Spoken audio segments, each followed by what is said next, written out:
Hello and welcome. I know many of you use this video to fall asleep. Before you drift off, I'd love to know where you're listening from. If you enjoy it, don't forget to like and subscribe. Chapter 1. The Arrival of the Dolls. The rain was relentless that afternoon, drenching the streets and casting a dreary fog over the city. Laura stood by the large windows of the restoration workshop, watching the droplets race down the glass. The shop was tucked away in a quiet corner of the city, an old building filled with the scent of wood, paint, and history. It had been her sanctuary for years, a place where she could escape from the world and immerse herself in the delicate art of restoring antiques. Little did she know, today would be the day that her peaceful life would begin to unravel. The doorbell rang, a sharp metallic sound that broke the silence. Laura turned, her attention caught. A delivery man stood at the door, his face obscured by the large brown parcel he held in his arms. The package was heavy, wrapped in worn burlap and twine, with a handwritten label that read, "For Laura Davis, restoration expert." She frowned, confused. There was no note, no indication of who had sent it, only the strange handwriting that seemed to have an old-fashioned quality to it. "Is this for me?" she asked, stepping closer to the door. "Yeah, looks like it. It came from that burned-down mansion on Sycamore Lane. They said you were the one to restore the dolls," the delivery man replied, his voice muffled by the heavy rain. Laura's brow furrowed. She knew the mansion he was referring to. The old Whitmore estate had burned down a month ago, a tragedy that claimed the life of its last owner. But she hadn't heard of anyone trying to salvage anything from the wreckage, especially not dolls. "I didn't request any dolls," she said, eyeing the package warily. "Are you sure this is for me?" The delivery man shrugged. "They said it was urgent. You're the only one listed as an expert in restoring antiques in the area. Take it up with them. I'm just the messenger." With that, he turned and left, leaving Laura standing in the doorway with the mysterious package. Curiosity gnawed at her, but a sense of unease crawled up her spine. She had worked with many odd items over the years: old paintings, delicate porcelain figurines, furniture with decades of dust and neglect. But something about this felt different. She set the box down on the workbench, her fingers tracing the edges. There was a strange weight to it, one that went beyond the physical. With a deep breath, Laura untied the twine, the fibers soft and frayed from age. She pulled the burlap aside, revealing a collection of 6 Victorian dolls. They were unlike any she had ever seen before. The dolls were meticulously crafted, with fine lace dresses, intricate shoes, and delicate porcelain faces. Their glassy eyes, however, were what unsettled her the most. They were lifelike, too lifelike, staring back at her with an intensity that seemed almost knowing. Each doll was unique, with its own distinct features, but all shared one thing in common: a haunting stillness that made Laura feel like they were waiting for something. She felt a cold shiver run through her as she carefully picked up the first doll. Its porcelain skin was smooth, almost flawless, and its expression was serene, as if locked in time.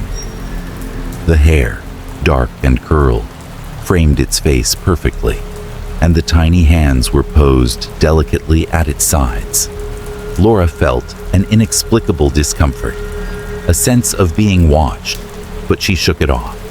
She had restored many dolls in the past. She could do this.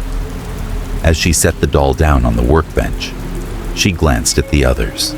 They were all arranged in a similar fashion, their eyes fixed on her, their expressions frozen in place. One doll in particular caught her attention. It was slightly smaller than the others, its face covered by a tattered bonnet that hid its eyes. Laura hesitated, her fingers trembling as she reached for it. When she removed the bonnet, she was startled by the doll's expression. Its face was not the innocent, blank gaze of the others, but instead, there was something twisted in its smile. It wasn't a smile of joy or innocence, but one of malice, a knowing grin that seemed to mock her. Laura quickly placed the bonnet back over its face, a sense of unease flooding her. She couldn't explain why, but there was something deeply unsettling about that doll. It felt as if it were not just an object, but something far more sinister. She began to inspect the rest of the dolls, trying to focus on their condition rather than the strange sensation gnawing at her. Each doll, though beautiful and well-preserved, seemed to have its own subtle imperfections, faint cracks in the porcelain, scuff marks on the lace, and the odd discoloration here and there. But what truly stood out to Laura was the distinct lack of a maker's mark. No artist's signature, no indication of where they had come from or who had created them. It was as if they had appeared out of nowhere, each doll a mystery in itself. As the afternoon wore on, the shadows in the workshop grew longer, and Laura's unease grew with them. The shop, usually a quiet place of solace, now felt suffocating, as though the very air had changed. She could almost hear a faint rustling sound, soft whispers that seemed to come from the dolls themselves. She shook her head, trying to focus, but the whispers grew louder, almost as if they were trying to tell her something. She turned abruptly, her heart pounding, but there was nothing there. Only the dolls, still and silent on the workbench. Laura took a deep breath and forced herself to steady her nerves. It was just her imagination, she told herself. She had been working too long, and the rain outside was playing tricks on her senses. But as she picked up the last doll, a soft voice seemed to echo in her mind. "You shouldn't have taken us." The voice was faint, barely audible, but it chilled her to the bone. Laura froze, the doll slipping from her hands and crashing to the floor. It was as if time had stopped for a moment, the whispers now replaced by an eerie silence that pressed against her ears. She stood there, motionless, staring at the doll on the ground, her breath quickening. Something was wrong. She could feel it deep in her gut. These dolls weren't just relics of the past. They were something far more dangerous. And somehow, she knew that she had just opened the door to something she could never close again. Shaking her head, Laura knelt to pick up the fallen doll, determined to continue with her work. But the feeling of being watched didn't leave her. In fact, it intensified. As she looked into the eyes of the doll, she swore she saw something flicker there, an emotion, a presence, before it vanished as quickly as it had come. But the whispers, they wouldn't stop. And she couldn't shake the feeling that the dolls knew far more than they should. Chapter 2. First Whispers. The following days in the workshop passed slowly, each one blending into the next, as Laura painstakingly restored the dolls. She could feel the weight of the mysterious package still hanging over her, though she had convinced herself that the unease she felt was nothing more than a product of the doll's unsettling appearance. Yet, the air in the workshop seemed to thicken as she worked. The once calming sound of her tools, brushes, needles, and glue now seemed amplified, echoing off the old wooden walls. But there was something more, something subtle, that made her heart race every time she picked up one of the dolls. At first, it was nothing more than a faint noise, easily dismissed as the creaking of the building or the rain tapping against the windows. It was a soft, whispering sound, almost like a breath, caught in the wind, but there was no wind inside the shop. The more she focused on the task at hand, the louder the whispers grew, until they were no longer dismissible. Laura paused in her work, holding the delicate doll she had been restoring, her breath catching in her throat. She placed the doll down gently, her hands trembling, and listened. The whispers were clearer now, and though she couldn't quite make out the words, they felt close, intimate even, as though someone was speaking just beside her ear. The sound seemed to come from the dolls themselves.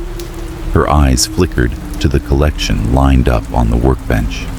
All of them were sitting perfectly still, their glass eyes gleaming in the dim light. Yet they seemed to watch her with an unnerving intensity. Just the wind, she muttered to herself, turning back to the doll she had been working on. But her hands shook as she picked it up again, and the whispers seemed to grow louder, more distinct. "Don't be afraid, Laura." The voice was soft, soothing in tone, but it was unmistakably clear, coming from somewhere within the very room.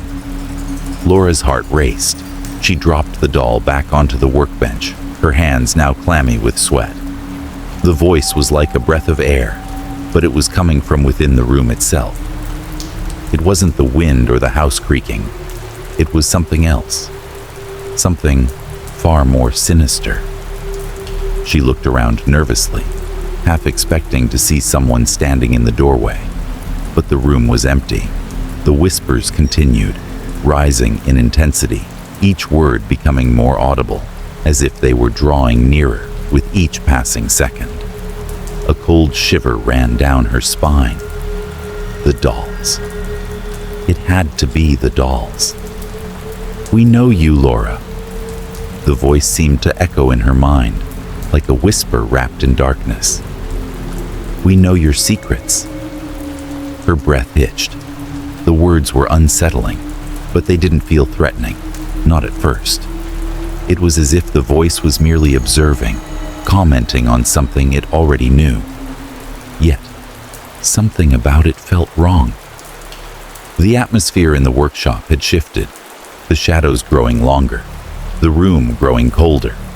The sunlight that had been filtering through the windows had faded, leaving behind only the dim light of a single bulb overhead.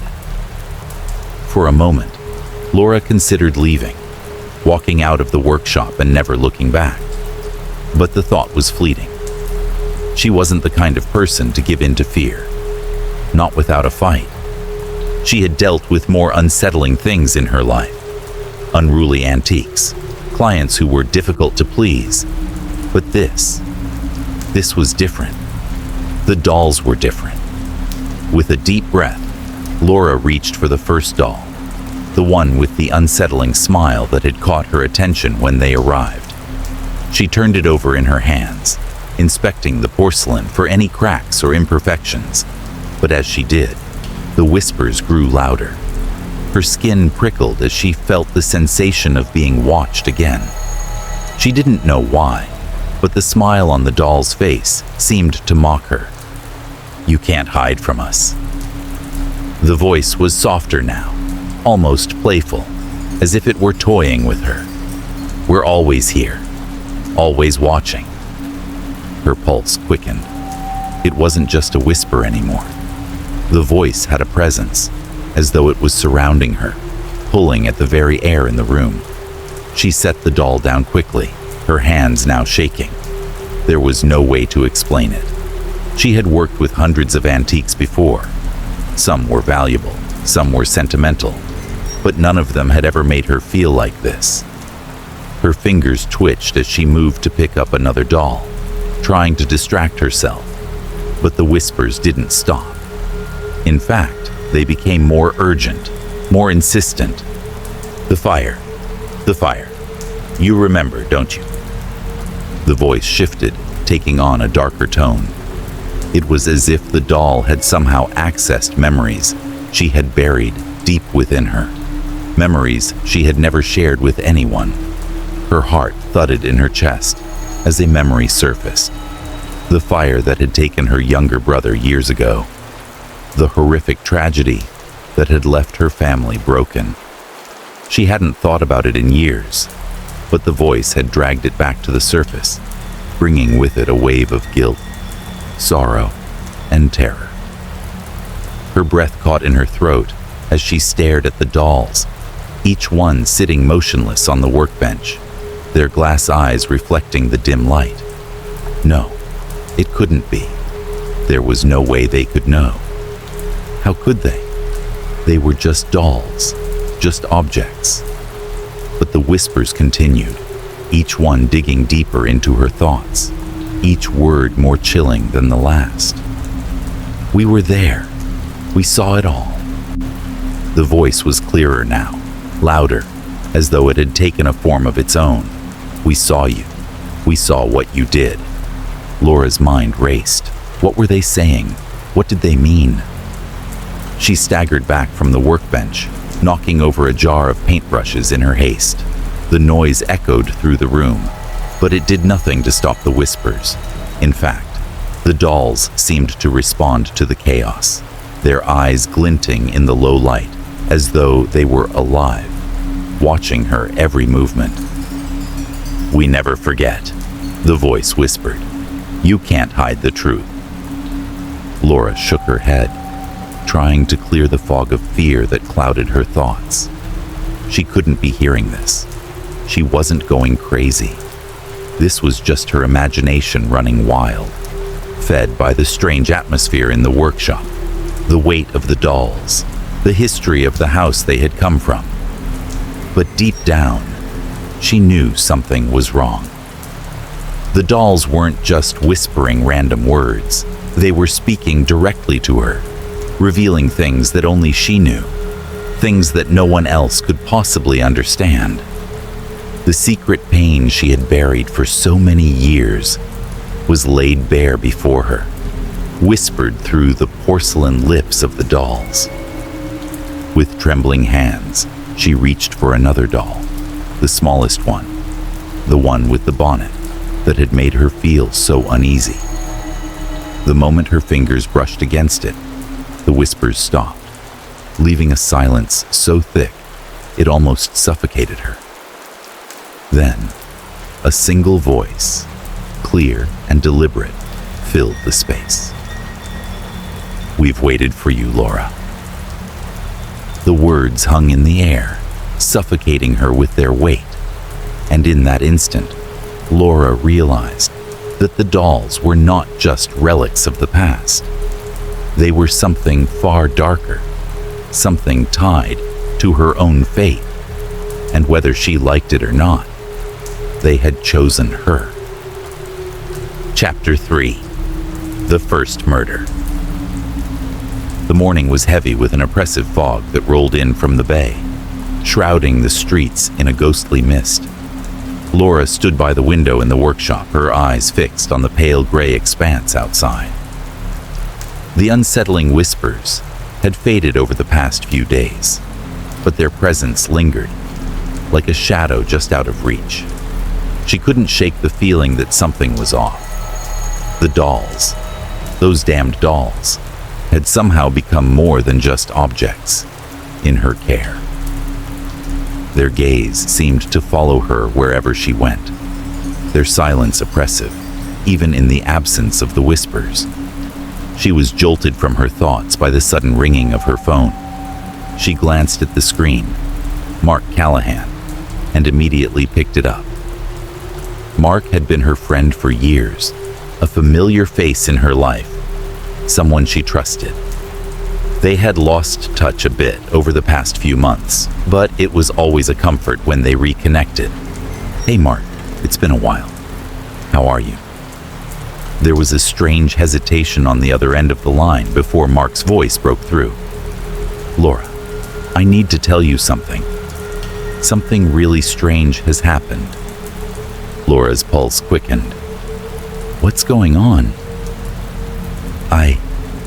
I don't know how to explain it. I'm at the hospital and they can't figure it out." Mark's voice cracked, anxiety creeping into his words. I was just walking to work this morning when I felt this sharp pain in my chest. I thought it was just stress, but then I collapsed. I'm fine now, but the doctors are saying there's no explanation, no heart issues, nothing physical at all. Laura's stomach churned with unease. That doesn't sound right, Mark. Are you sure they're doing enough tests?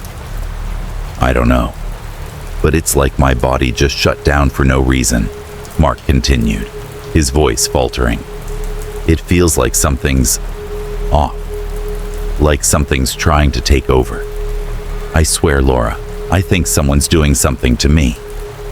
Laura felt a cold shiver race down her spine. She didn't know how to respond.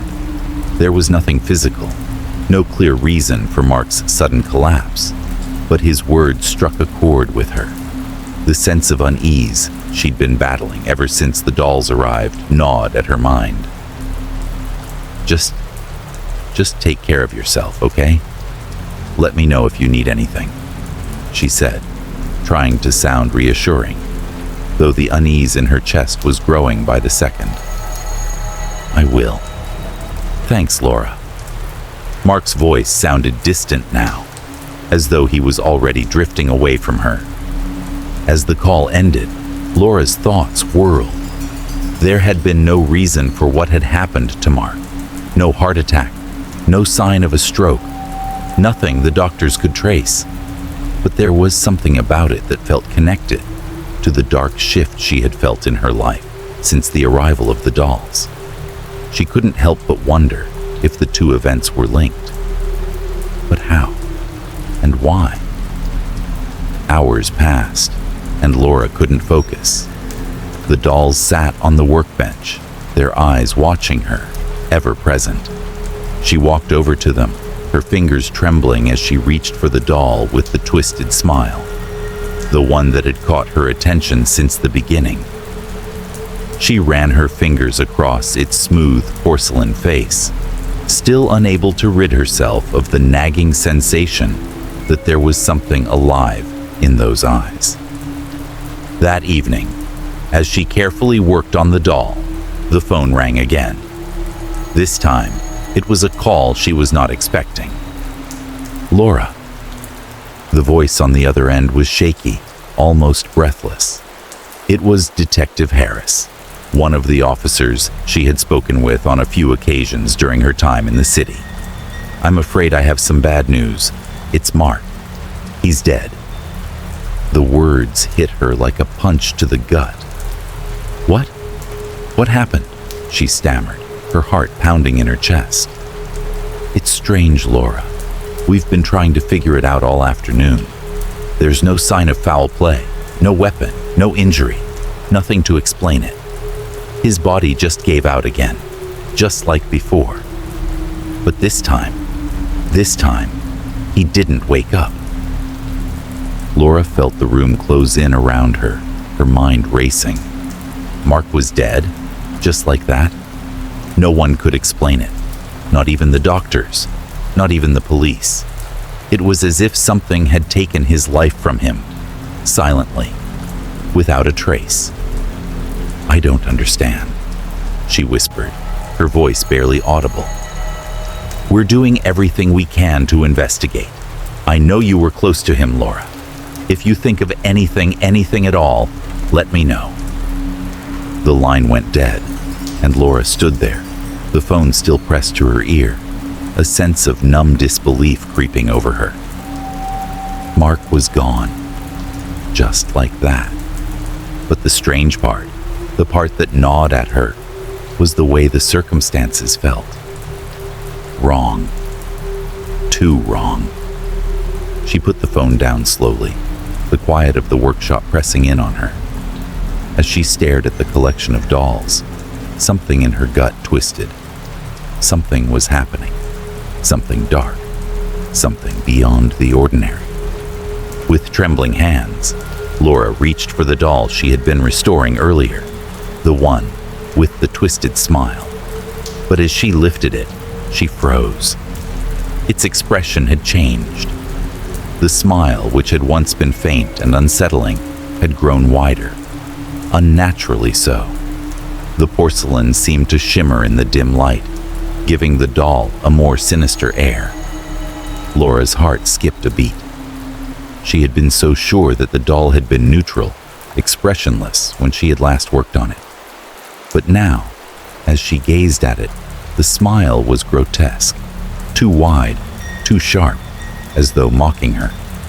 The doll's eyes, once cold and lifeless, now seemed to gleam with malicious intent. It was as though it knew what had just happened to Mark, as though it had somehow orchestrated it. Her breath caught in her throat. She quickly set the doll back down, but the feeling of dread washed over her like a tidal wave. This was no coincidence. The timing was too precise, the changes too deliberate. The dolls, somehow they were involved. But how? Were they causing these deaths? Or was something darker controlling them? The silence in the room felt suffocating. She needed answers. But deep down, Laura feared what those answers might be. She couldn't afford to ignore the growing sense that she was being drawn into something far darker than she could comprehend. As night settled in, the whispers returned. They were faint at first, a soft murmur that she could barely hear. But then, as the seconds ticked by, the whispers grew louder. They were no longer just random words. Now, they were clear, direct. "We are waiting, Laura." Laura stood frozen in place, her blood running cold. She turned toward the dolls once more, their eyes glimmering in the dim light. This time, she couldn't deny it. The dolls had changed. And with that change, something darker had awakened. Something had begun. Chapter 4. The Connection to the Mansion. The days following Mark's death were heavy with an unbearable weight. Laura felt as though she were living in a haze, each hour slipping by without purpose. The workshop, once a sanctuary, now felt like a prison.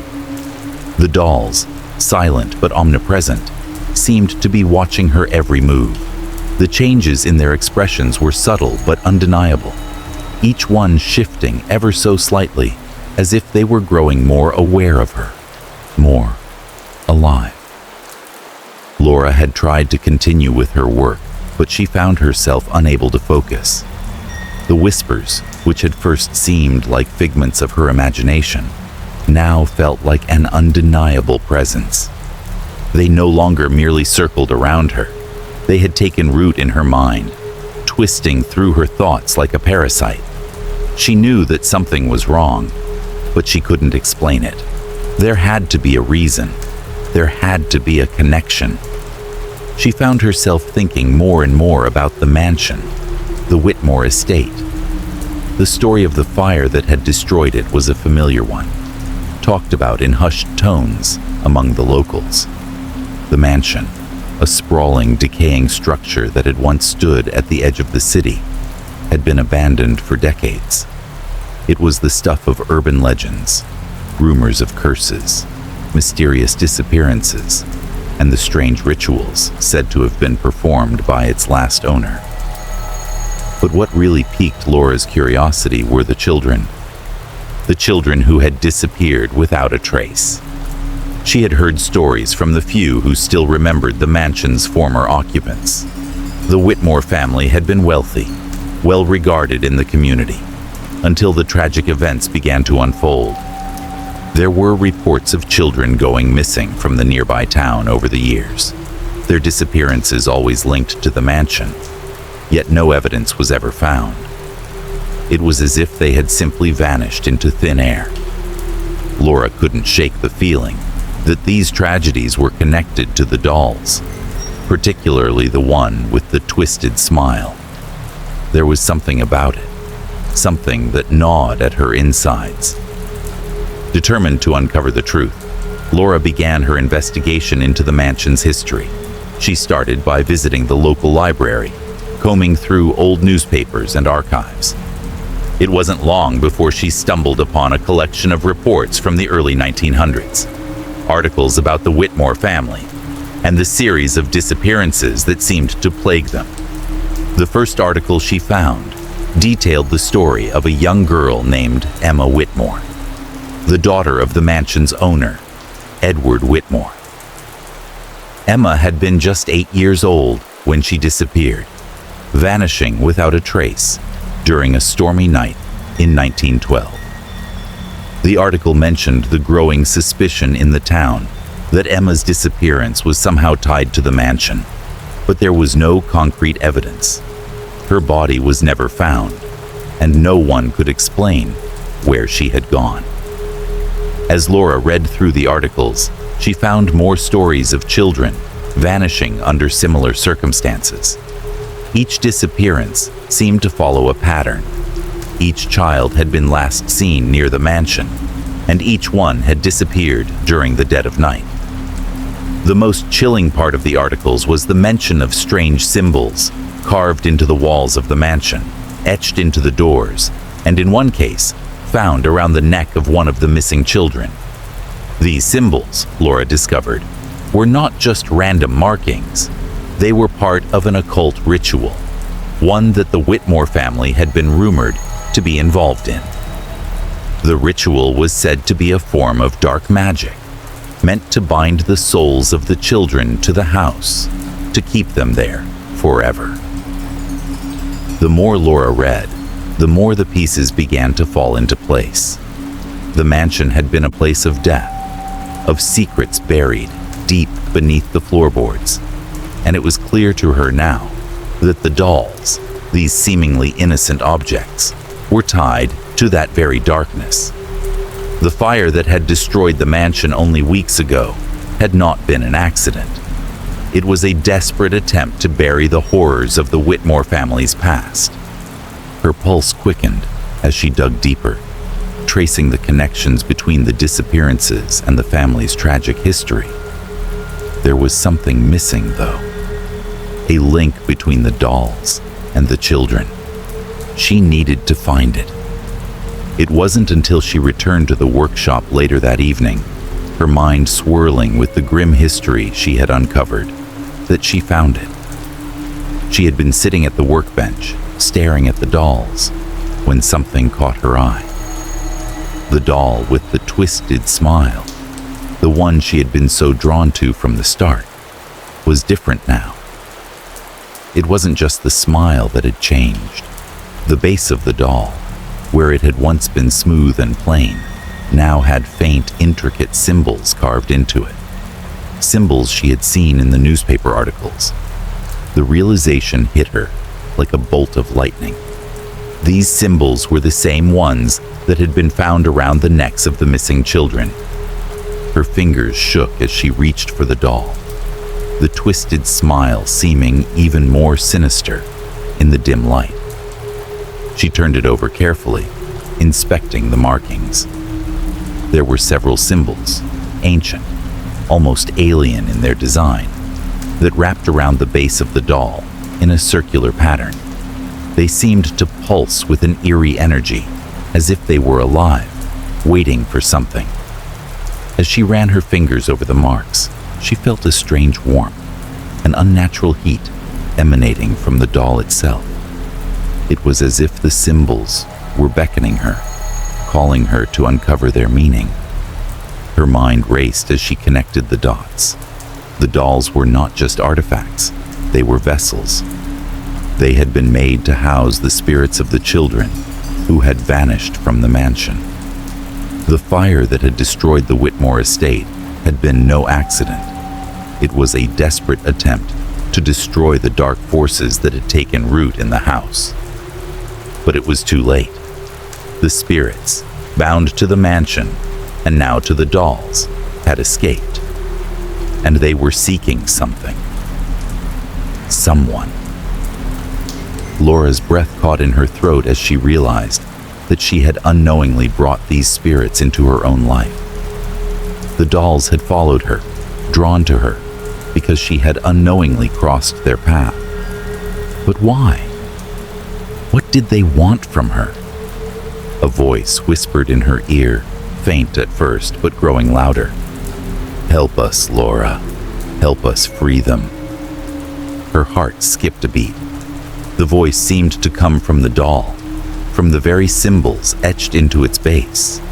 The whisper was soft, pleading, but there was something darker underneath it.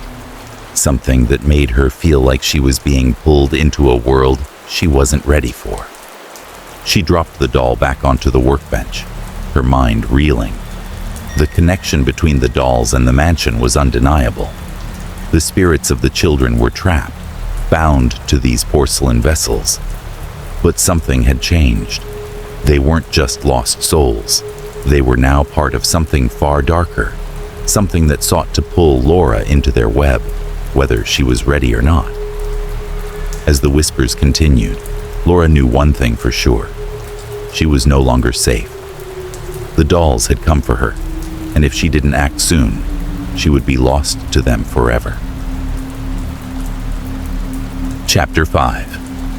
The Transformation of the Dolls. The weeks that followed Mark's death were a blur for Laura. Every day felt heavier than the last, a suffocating weight pressing on her chest as she tried to go about her life. But nothing seemed the same anymore. The dolls, the house, the whispers, everything was becoming increasingly difficult to ignore. Each tragedy that touched her life seemed to bring with it a strange transformation in the dolls. She could no longer deny it. They were changing. No longer mere objects to restore, they had become something far darker, far more alive. It had started small. At first, it was subtle. Just a shift in their expressions, almost imperceptible, like the flicker of a shadow passing across their porcelain faces. But as time wore on, the changes grew more distinct, more unsettling. The smiles that had once seemed so unnerving in their innocence had become grotesque, stretching too wide, their sharp edges reminding her of something far less human. The eyes, once empty and glassy, now gleamed with an intensity she could no longer ignore. They were watching her, no longer just observing her from the workbench, but seeming to follow her every move, their gaze always on her, always hungry. The whispers, too, had become more persistent. No longer a faint rustling in the back of her mind, they now filled the workshop with a constant hum, a low murmur that seemed to echo from all corners of the room. At first, Laura thought she was imagining it, but soon she could hear the words, sharp, jagged, like nails scraping across the floor. "We are waiting, Laura. We are watching." The voices no longer seemed to come from the dolls themselves, but from within her, as if the very fabric of her mind had begun to unravel. It was as though they were embedded in her thoughts, reaching into her consciousness, tugging at the edges of her sanity. The line between her reality and the strange world the dolls had opened up began to blur. The first real change came the day her neighbor, Mrs. Lambert, was found dead in her home. The elderly woman had lived alone for years, but no one had expected her death to be anything other than a peaceful passing. Laura had often passed by her house on her way to work, exchanging pleasantries from a distance. But when she arrived that morning to check on her, Mrs. Lambert was gone. The house, locked from the inside, showed no signs of foul play. The police investigation turned up nothing. No signs of struggle, no reason for her sudden, unexplained death. The only thing that stood out was the look of terror frozen on her face. Eyes wide, mouth open, as if she had seen something unspeakable in her final moments. The very same day, the doll with the twisted smile had changed again. Laura was sitting at the workbench, her hands numb with exhaustion, when she noticed the doll. At first, it was only a slight shift.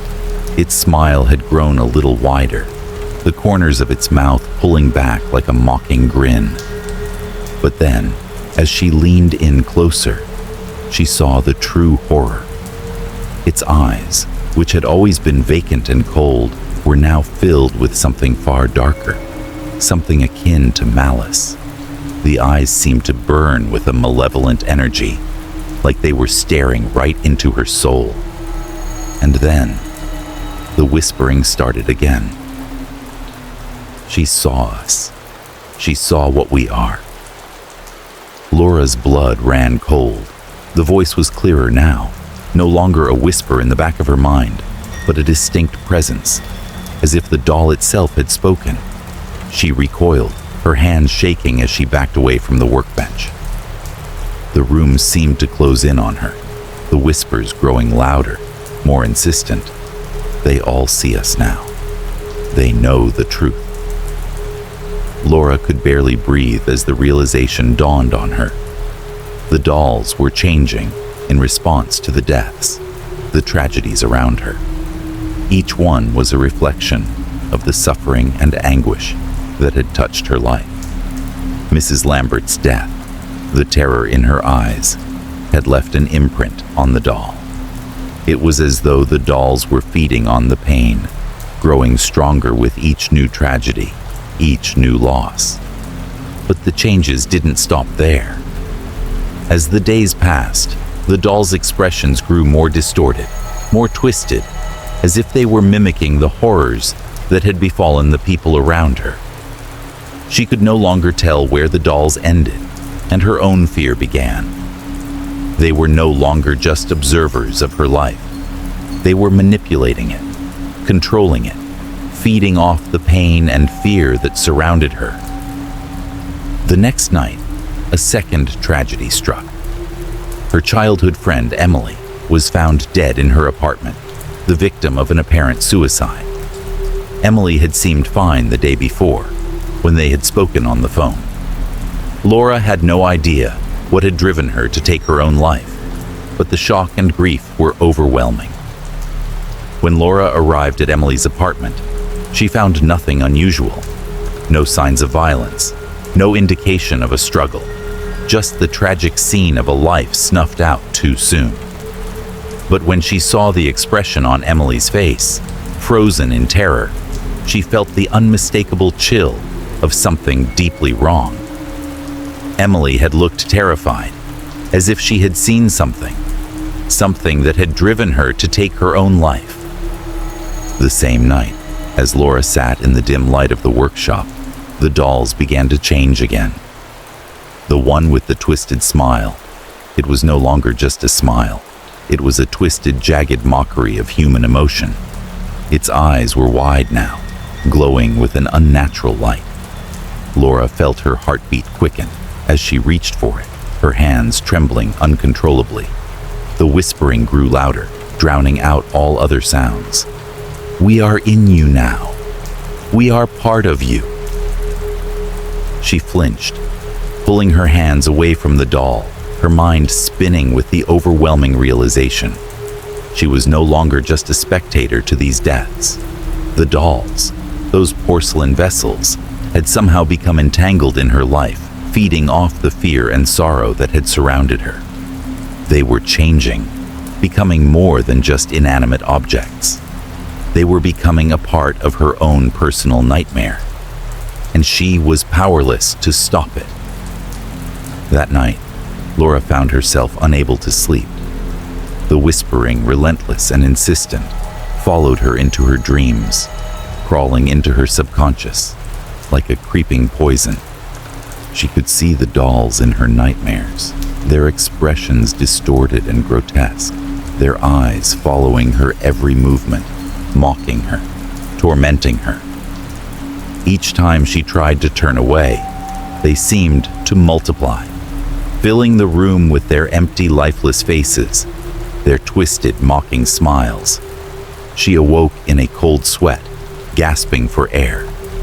The room was dark, but she could feel their presence. Those dolls, their eyes on her, their whispers filling her ears. Laura could no longer escape them. The dolls had become a part of her life, a part of her very soul. And she realized, with growing horror, that they weren't just watching her.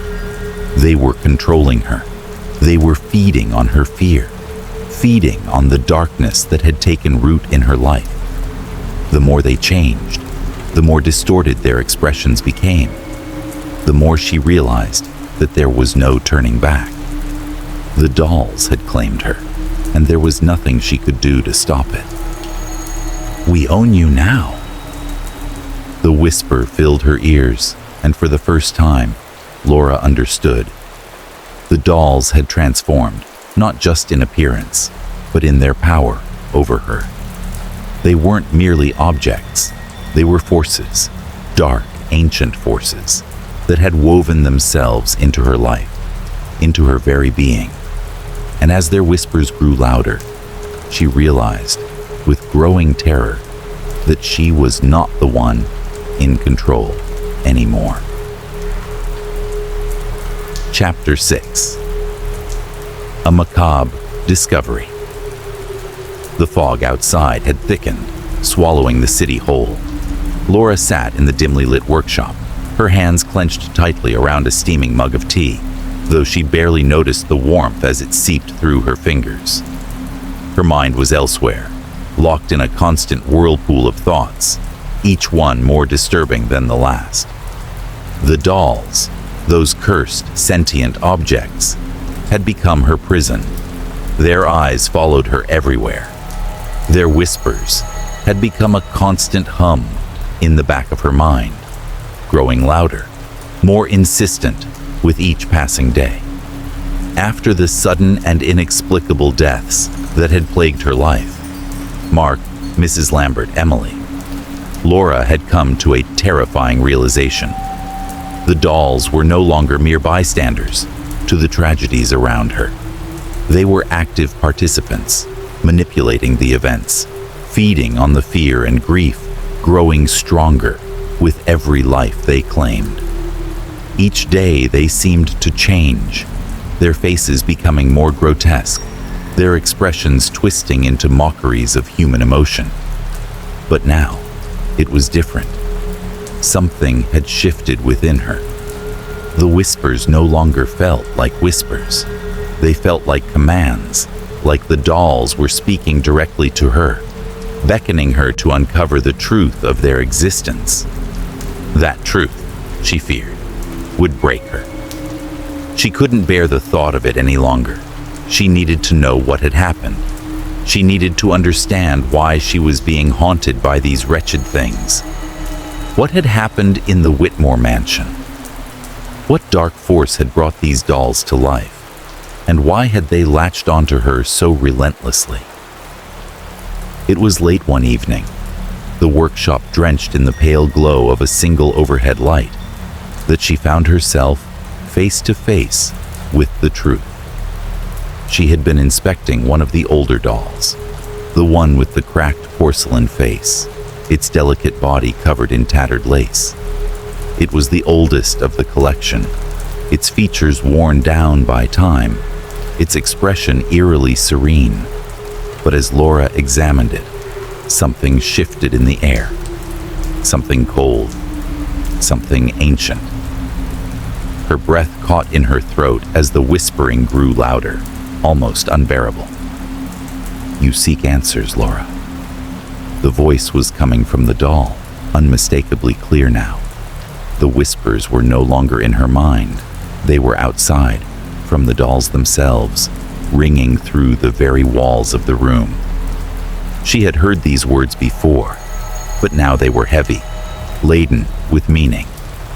Her hands shook as she held the doll, its eyes glowing faintly in the dark. "You want to know the truth. You want to understand. But can you bear it?" The voice was ancient, the words stretching across time like an echo from a long-forgotten past.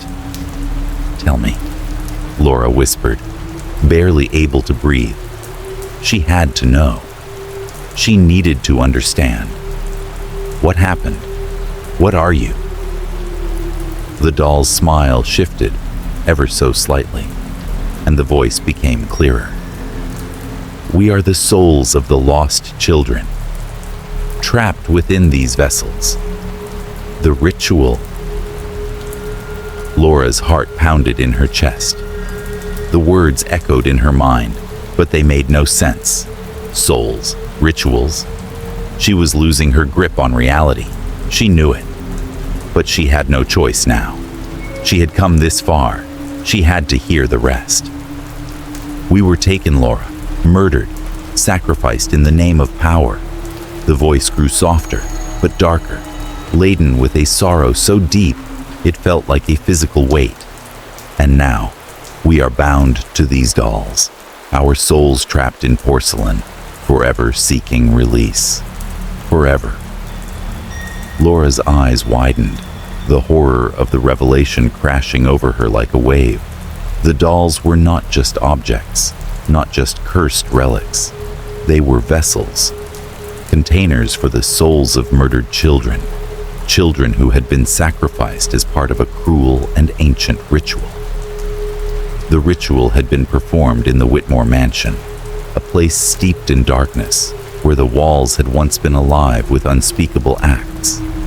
And now, those children, trapped within the dolls, were reaching out, begging for help. Their cries echoed through Laura's mind, their silent screams burning into her consciousness. As she stood frozen, the room seemed to close in on her. The dolls, once lifeless, now seemed to vibrate with energy, their eyes gleaming with an unholy light. Laura could hear their whispers, not in the back of her mind, but all around her, as if they were speaking to her from every direction. "Help us, Laura. Free us." The voices of the children, pleading, desperate, filled the room. "We are trapped. We are suffering. You can help us. You must help us." Laura staggered back, her breath shallow and erratic. The room seemed to pulse with energy, as if the very air itself was charged with the weight of the spirits imprisoned within the dolls. She felt her legs weaken, her mind spinning. She had never believed in the supernatural, had never considered the possibility that such dark forces could exist. But now, she had no choice. The evidence was undeniable. The dolls were not just haunted. They were alive with the souls of those children. The whispers grew louder, more frantic, like a chorus of voices, all clamoring for her attention. She could see flashes of images, visions of the children's deaths. The faces of the young victims flashed before her eyes, twisted in pain, their eyes wide with fear as they were dragged into the mansion. She saw their faces as they were murdered, as their lives were snuffed out in dark, ritualistic sacrifices. She saw the terror in their eyes as they were trapped within the dolls, their souls forever bound to the porcelain vessels. The images were so vivid, so real, that Laura could almost feel their pain, taste their terror. She collapsed to her knees, overwhelmed by the rush of images and emotions flooding her mind. "Help us, Laura. We can't escape without you." The voices of the children were now all around her, their whispers filling the room, drowning out all other thoughts. For what felt like an eternity, Laura remained there, unable to move, her mind reeling from the truth she had uncovered. The dolls were not just cursed objects. They were the prison of innocent children, victims of a long-forgotten ritual. And those children were reaching out to her, desperate for release, for freedom from the endless torment that bound them to the dolls. "Please, Laura."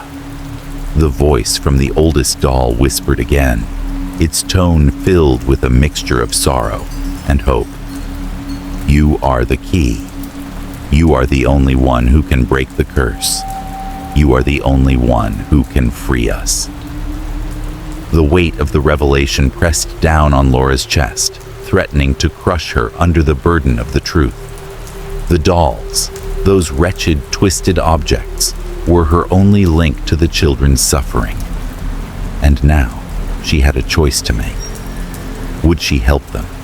even knowing that the cost might be too high? Or would she turn away, leaving them to suffer forever in their porcelain prisons?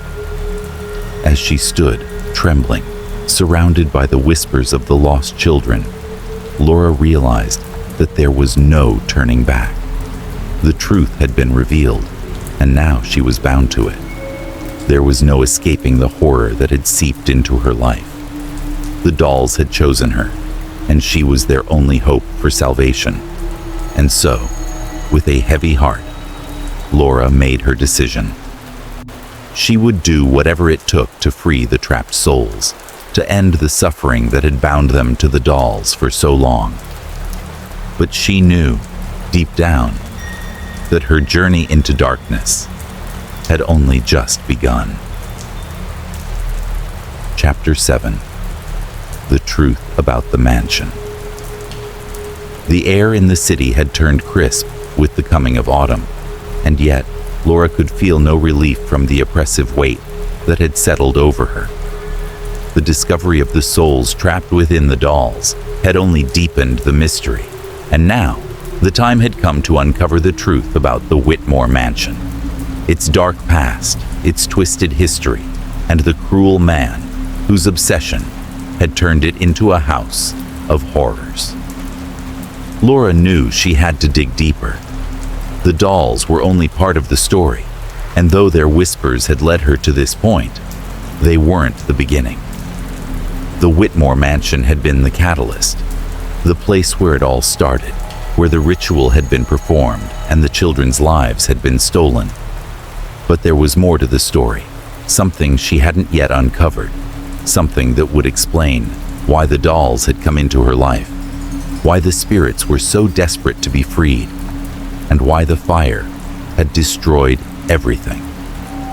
It was in the local archive, tucked away behind rows of old records, that Laura found the answers.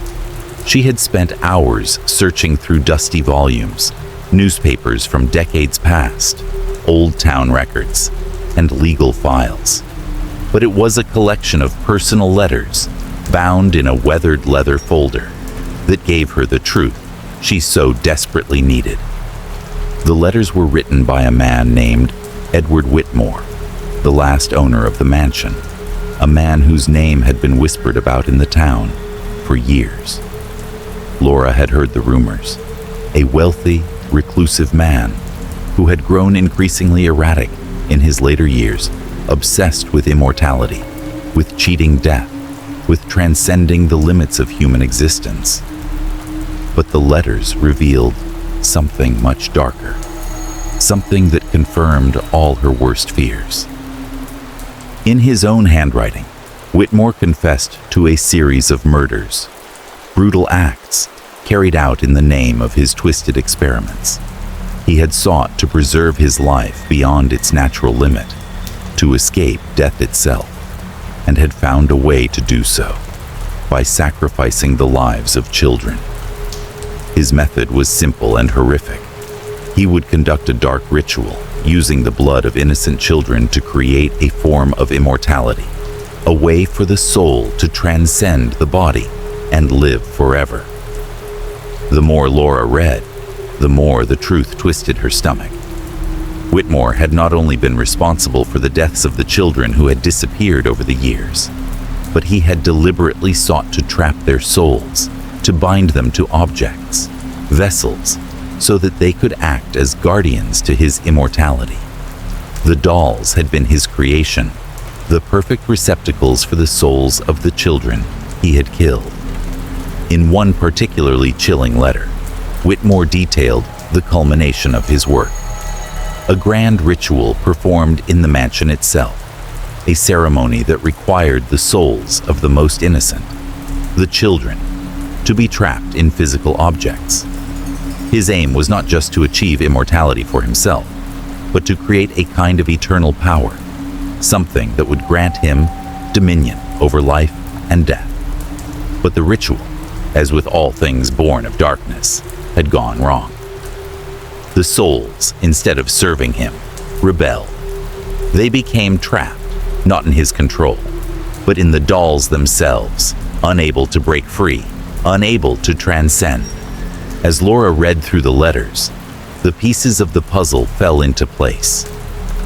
Whitmore's obsession with immortality had driven him to madness, and in his attempt to cheat death, he had created a hell that stretched beyond the walls of the mansion. The dolls, now filled with the trapped souls, had become cursed, and when the mansion burned down, the souls were not destroyed. Instead, the fire had sealed them inside the dolls, their torment continuing in silence, bound forever to the porcelain and wood of their new prisons. But the most chilling part of all came in the last letter, written just days before the fire that consumed the mansion. Whitmore confessed to his ultimate plan. He had set the fire himself. The mansion, with its history of darkness and suffering, had become a prison, a place he could no longer control. But he couldn't allow anyone to uncover the truth. The fire was meant to erase everything, to destroy the evidence of his crimes, to ensure that no one would ever learn the truth. He had hoped that, in the chaos of the blaze, the dolls would burn, and with them, the trapped souls. But something had gone wrong. Laura could almost hear Whitmore's voice as she read the final lines of his confession. I have created something more powerful than life itself. My immortality will endure through them, through the souls I have bound. Even if they cannot serve me now, they will live forever. I will live forever. It was as though his obsession with life had twisted into something beyond human understanding, something that could never truly be erased. His soul had not perished in the fire. No, it had merged with the dolls. His essence, bound to them, lived on in the very objects that had once been used to imprison the children. Laura set the letters down, her hands trembling. The truth was too much to bear. Edward Whitmore's soul, twisted and corrupted by his own sins, had become one with the dolls. The fire had failed to erase him. Instead, it had bound him to the very objects that had held the souls of the children. His immortality, his twisted form of it, had transcended death, not through preservation, but through possession. She sat there for a long time, the silence pressing in on her. The dolls were not just vessels for the souls of children, they were also a prison for Whitmore himself. His malevolent spirit, once so consumed by power, had now fused with the dolls, ensuring that his influence would endure forever. The children's souls were still trapped, but so was he. Trapped within the very objects he had created, the very objects he had thought would bring him power. And now, Laura understood what she had to do. She had to destroy the dolls. But it wasn't just about freeing the children. It was about breaking the curse that Whitmore had created, severing the connection between his spirit and the dolls, and ending the cycle of horror that had lasted for so long. She had known that the dolls were dangerous, but she had not realized just how deep the darkness went. Whitmore's obsession with immortality had not only destroyed the lives of innocent children, but had now poisoned her own existence. She was no longer just a bystander. She was part of the story now, caught in the web of his evil, bound to the curse of the Whitmore mansion. Laura stood up, her resolve hardening. She would have to confront the dolls, confront the evil that had taken root in her life. And in doing so, she would not only free the trapped souls, but end the reign of terror that had begun so long ago. The battle for her soul, for the children's souls, and for the very fate of the mansion was only just beginning. Chapter 8. The Revenge of the Dolls. The weight of the truth that had engulfed Laura's life was now unbearable. The Whitmore mansion, its haunted past, the twisted rituals, and the cursed dolls had consumed her, dragging her into a nightmare of guilt, fear, and the relentless pull of something darker than she had ever imagined. The spirits of the murdered children, trapped in the dolls, were growing stronger. The whispers had become more urgent, more insistent, like a crescendo of madness pressing against the walls of her mind. But it wasn't just the whispers that had changed. Something else had begun to stir. The dolls were no longer just passive vessels for the souls of the lost children.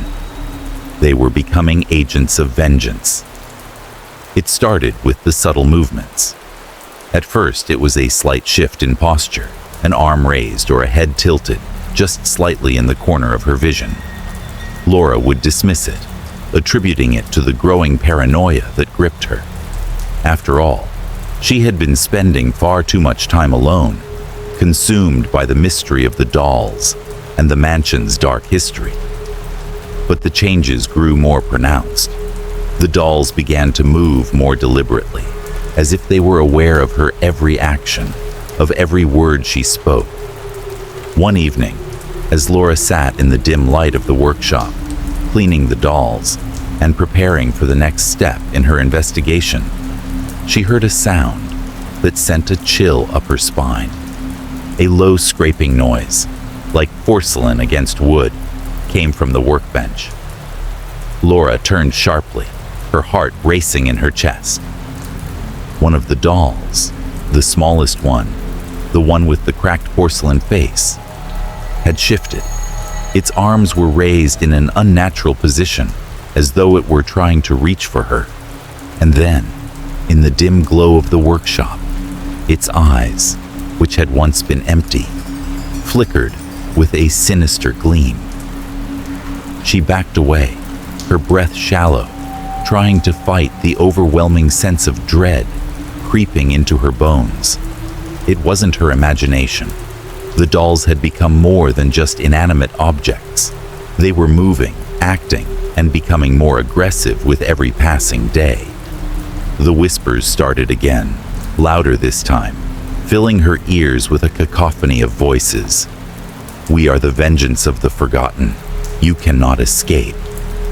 The air around her grew thick, charged with a dark, oppressive energy. The dolls seemed to close in on her, their eyes gleaming with malice, their twisted smiles mocking her every move. Laura stood frozen, unable to look away, trapped in the gaze of the dolls. Then, one of them, the one with the unnerving smile, spoke. "You are the last, the final sacrifice." The words hit Laura like a punch to the gut. She staggered backward, barely able to keep herself upright, as the horror of what was happening crashed over her. The dolls had become more than just instruments of vengeance. They had become her executioners. The voice from the smiling doll continued, its tone mocking, sinister. "You are the one who must pay for the sins of the Whitmore bloodline. Your life will be the price to break the curse." Laura's heart raced as the weight of those words sank in. She was not just a victim of the doll's curse. She was part of the curse. She had uncovered the truth, but she had failed to stop it. And now, the dolls were demanding their pound of flesh. To be free, you must sacrifice what is most dear to you. The voice was clearer now, almost as if the doll were speaking directly to her. Your secrets, your fears, your deepest pain, all must be given to us. A cold shiver ran through Laura as the implications of the message sank in. The dolls were not merely out for revenge. They were out for something more. They wanted her very essence, to complete the ritual, to seal the curse once and for all. The room felt suffocating, the walls closing in around her as the whispering grew louder. "We know what you fear, Laura. We know what you have hidden, in the depths of your soul. The voice grew more insistent, more forceful. Your sacrifice will set us free, and we will take everything. Laura's mind spun as the weight of the words pressed down on her. What did they mean? What did they want? She had spent so much time focused on the dolls, on the children's souls trapped within them, that she had failed to understand one simple truth. The dolls were not just seeking to break free. They were seeking to feed on her fear, on her guilt, on her very soul. Suddenly, everything clicked into place. The dolls were tied to her not just because of the mansion's dark past, but because of her own past, her own secrets, her own guilt, the fear she had kept hidden for so long. Laura's breath caught in her throat as she realized that the dolls had not just chosen her to end their torment. They had chosen her because they knew her.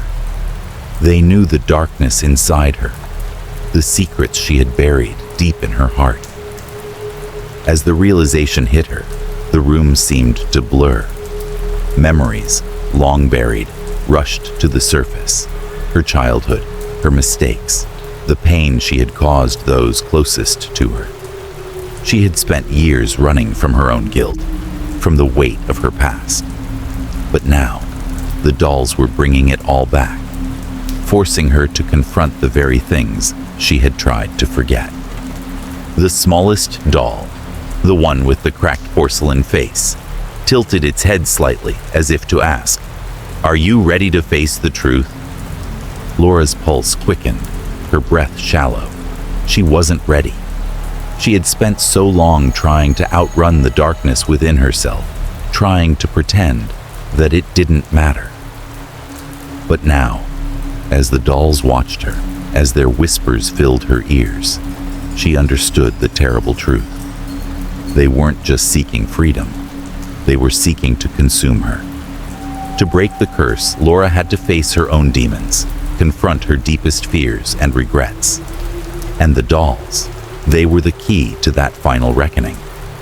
If she didn't confront the darkness within herself, if she didn't give them what they wanted, the curse would never end. She would never be free. The dolls would claim her, just as they had claimed the souls of the children long ago. But as Laura stood there, surrounded by the mocking, hungry eyes of the dolls, she realized something else. She couldn't give in to them.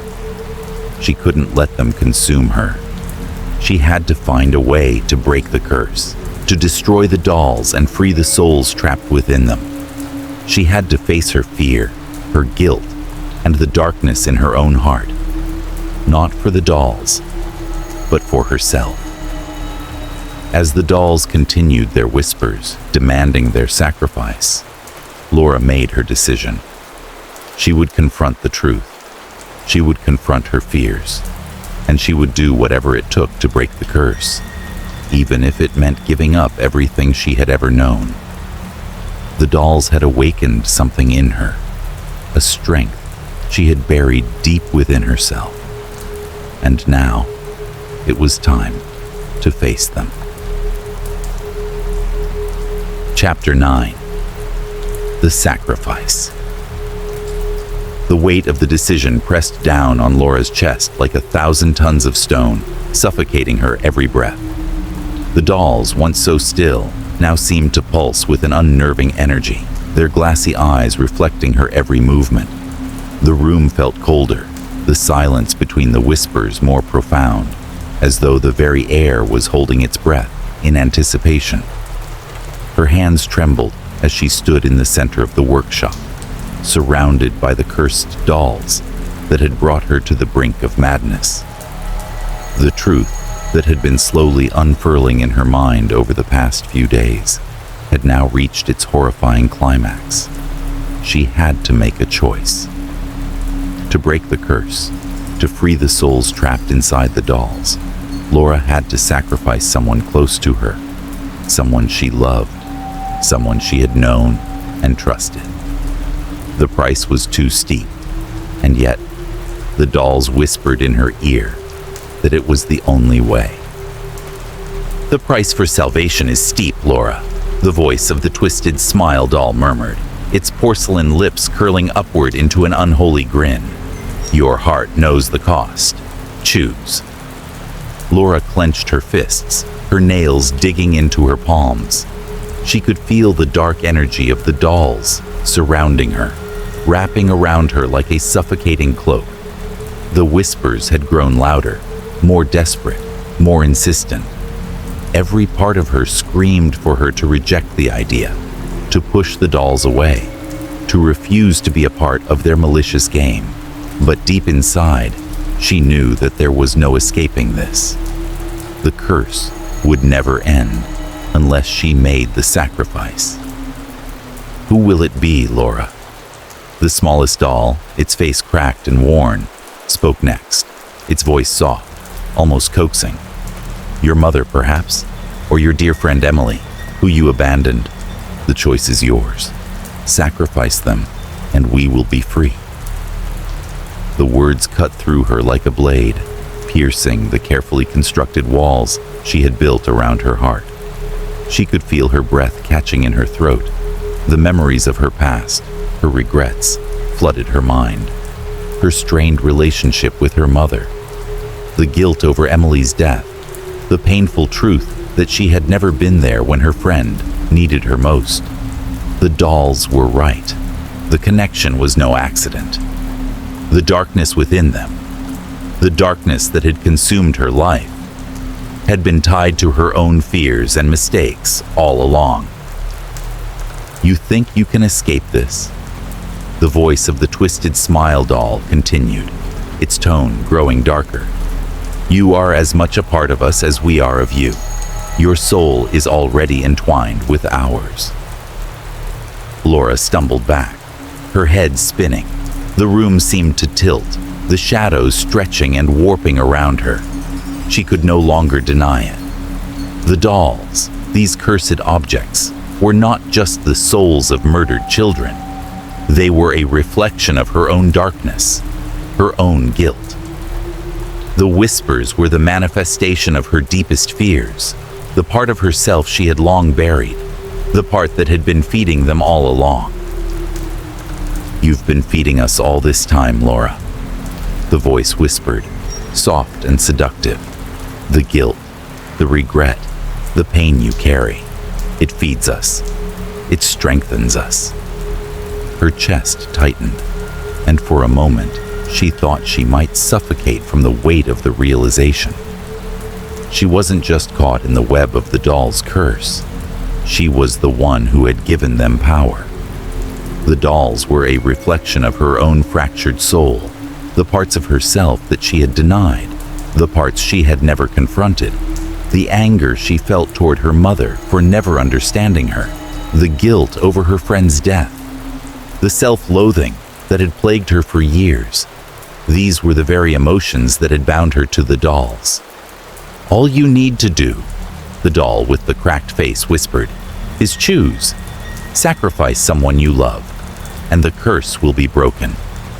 You will be free." Laura's mind was a whirlwind of conflicting emotions, her heart torn in two. She had always feared facing the truth about herself, had always buried the darkness within, convinced that if she ignored it long enough, it would go away. But now, with the weight of the doll's demands bearing down on her, she could no longer run. She had to face her own darkness. She had to confront the parts of herself that she had long kept hidden. "Make your choice, Laura," the voice coaxed, growing more insistent. "Choose. Who will you sacrifice? Your freedom is within your grasp." Her chest tightened as she thought of the people in her life. Her mother, who had always tried so hard to make her see the world differently, and Emily, who had been her best friend, her confidant, until the distance between them had torn them apart. The dolls were right. She had abandoned Emily, had failed her in the most crucial moment of her life. She had let her fears, her insecurities, and her pride come between them.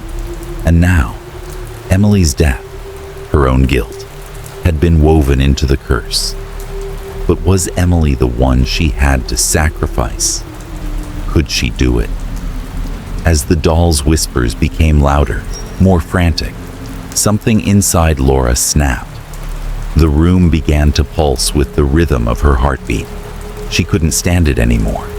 The choice they were offering, the power they promised, it was too tempting, too dangerous.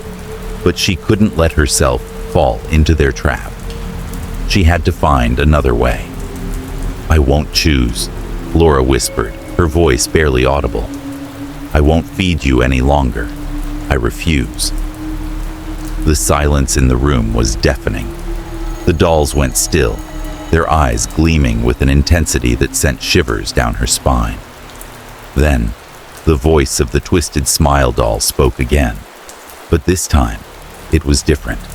It was not coaxing, not pleading. It was furious, cold, and filled with malice. "You cannot escape us, Laura. You are already ours." The words sent a jolt of terror through her, but instead of retreating, she stepped forward. She had come too far. She couldn't let the darkness control her any longer. The dolls, with their twisted faces and their cursed whispers, were nothing more than shadows, reflections of the guilt and fear she had carried for so long, and as long as she continued to feed into it, she would remain trapped.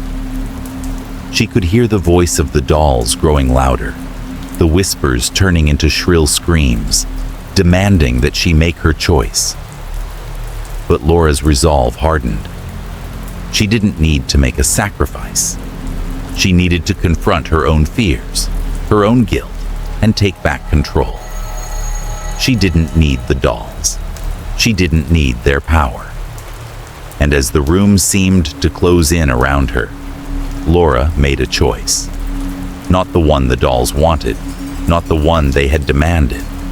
She would face the truth about herself, and in doing so, she would free herself from their curse. Chapter 10. The End of the Dolls. The air in the room felt thick with tension, oppressive and suffocating. Every breath Laura took seemed to carry the weight of 1,000 decisions, each one heavier than the last.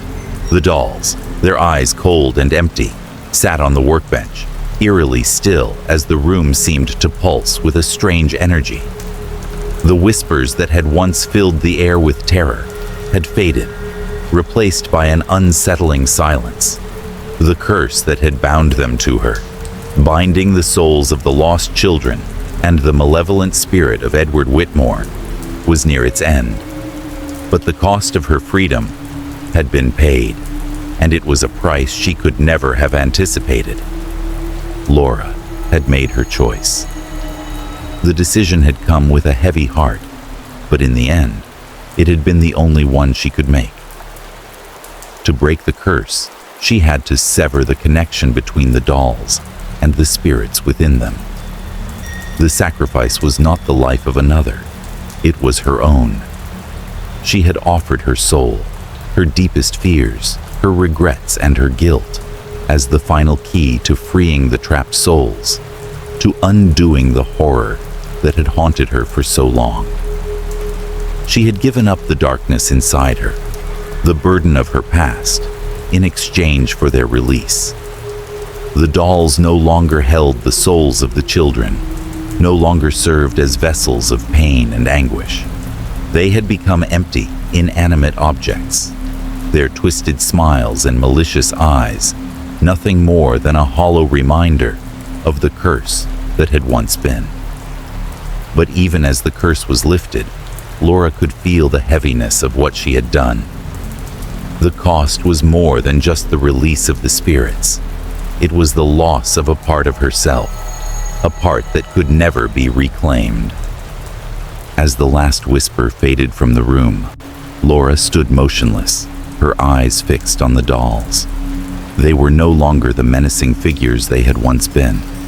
Without the souls inside them, They were simply porcelain and wood, lifeless and still. But the weight of her decision lingered. The dolls may have been harmless now, but they had once been vessels for something far darker. And in her choice, Laura had given them the freedom to exist, without the chains that had once held them. She felt the emptiness in her chest, the place where her guilt and fear had once lived. She had relinquished them, but with that release came a hollow ache, a void that could never truly be filled.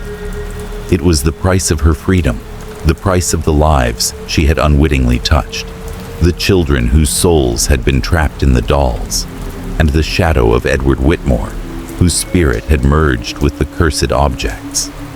As she looked at the dolls, something stirred within her, a lingering presence, a final whisper that made her heart skip a beat. You freed us, Laura, but we are still here, and now we are part of you.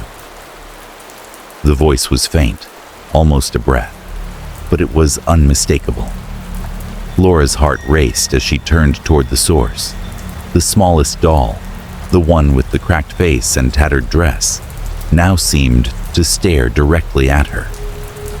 It wasn't moving, but there was a presence in the room, something that had remained, something that was connected to her in a way she couldn't understand. The curse was broken, the souls freed, but the dolls had left her with one final message, one final question.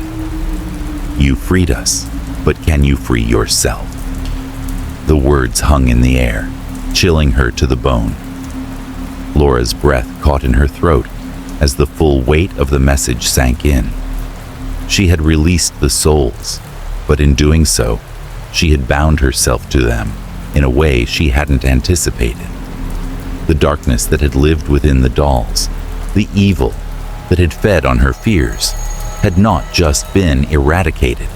It had become a part of her.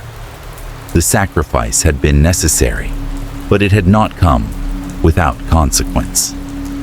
Laura walked toward the dolls, her steps slow, almost hesitant, as she reached out to touch the porcelain face of the smallest one. Its eyes, though lifeless, seemed to gaze back at her with a quiet intensity.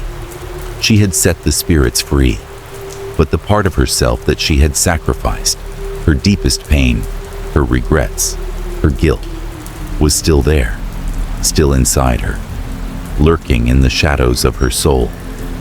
The dolls were no longer dangerous. They no longer held the souls of the children or the twisted spirit of Whitmore. But their presence, their final message, left a mark on her, a question that would follow her for the rest of her life. Could she ever truly be free? Could she ever erase the darkness that had taken root inside her, even after all she had done? As she stood there, gazing at the lifeless dolls, the whispers that had once filled her ears with terror now seemed to fade into the background, replaced by the haunting question that would never leave her mind. Can you free yourself, Laura?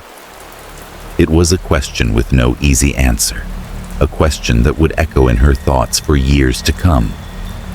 The battle with the dolls, with the spirits, was over, but the real struggle, the struggle to find peace within herself, had only just begun. As she turned away from the workbench, her heart heavy with the weight of what she had done, Laura knew that the road to true freedom would not be an easy one. The dolls were gone, their curse lifted, but the darkness inside her, the darkness that had fed them, would remain. And though she had freed the souls of the lost children, she knew that her own soul would never truly be free. Not until she faced the demons within her and found a way to heal the wounds that had been left behind. The dolls may have been silenced, but the echoes of their whispers would haunt her forever. Chapter 1. The Gravedigger's Song. St. Hollow was a village forgotten by time.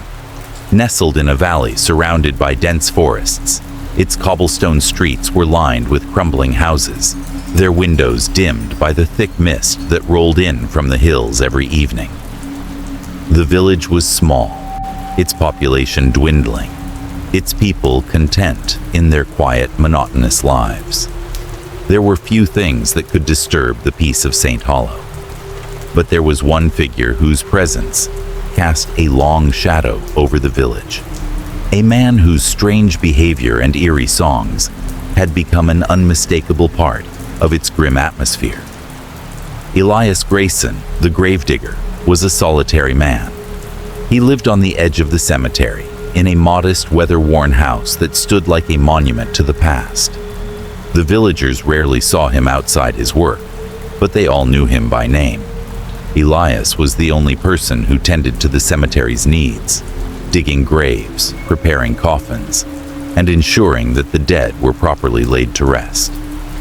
It was a job that demanded a certain darkness of spirit, and Elias had that in abundance. But it wasn't just the work that made Elias peculiar. It was the songs he sang while performing it. The melody would drift on the wind, soft and haunting, filling the air as he worked. No one could quite place the tune, for it was something old, something ancient. It wasn't the kind of song you'd find in a hymn book, nor was it a familiar folk tune. It was something eerie, something that seemed to rise from the depths of the earth itself. To the villagers, Elias was more of a curiosity than a source of fear. The song had become part of the landscape, like the cemetery or the twisted trees that lined the edge of the village. Some of the older villagers even claimed that it was a sign of respect to the dead, some sacred ritual that Elias had inherited from the generations of grave diggers who had come before him. His voice, deep and gravelly, would carry through the still air as he worked, and though it sent a chill down the spine of anyone who happened to be passing by, it had become part of the rhythm of St. Hollow. No one questioned it. That was until the most recent funeral. The day had been overcast, with the kind of oppressive sky that hung low and heavy, threatening rain, but never quite delivering. It had been a funeral for an old woman, one of the last remaining elders of the village. Her passing wasn't unexpected, but it was a loss that weighed heavily on the hearts of the villagers. There had been a small gathering, and afterward, Elias had been called to prepare the grave. It was late in the afternoon, and the light was fading as he made his way to the cemetery. Adrian Ward, a young journalist from the nearby city, had recently arrived in St. Hollow. He was staying at the inn on the edge of the village, seeking to write a story about the strange happenings that were whispered about in the surrounding towns. He had heard rumors of Elias and his eerie songs, but until then, he hadn't thought much of them. As an investigative journalist, he was used to chasing down stories that seemed absurd, only to find that there was often some kernel of truth hidden beneath the surface. He had a knack for uncovering mysteries. That afternoon, as Adrian walked through the village, he noticed something strange. There was no one in the square, no chatter from the usual gathering of old men by the fountain. The streets were eerily quiet. He soon realized that the funeral had just taken place, and the villagers were no doubt mourning their loss in their homes. Drawn by an inexplicable curiosity, Adrian made his way toward the cemetery, hoping to catch a glimpse of the infamous gravedigger at work. As he approached the edge of the graveyard, he saw Elias standing by the freshly dug grave, his shovel resting against a mound of earth. What struck Adrian immediately was the song. It was different. The melody that Elias had sung countless times before had taken on a darker tone.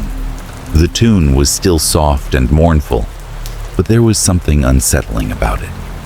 The air felt colder, the atmosphere heavier, as if the very ground beneath him had become charged with something malevolent.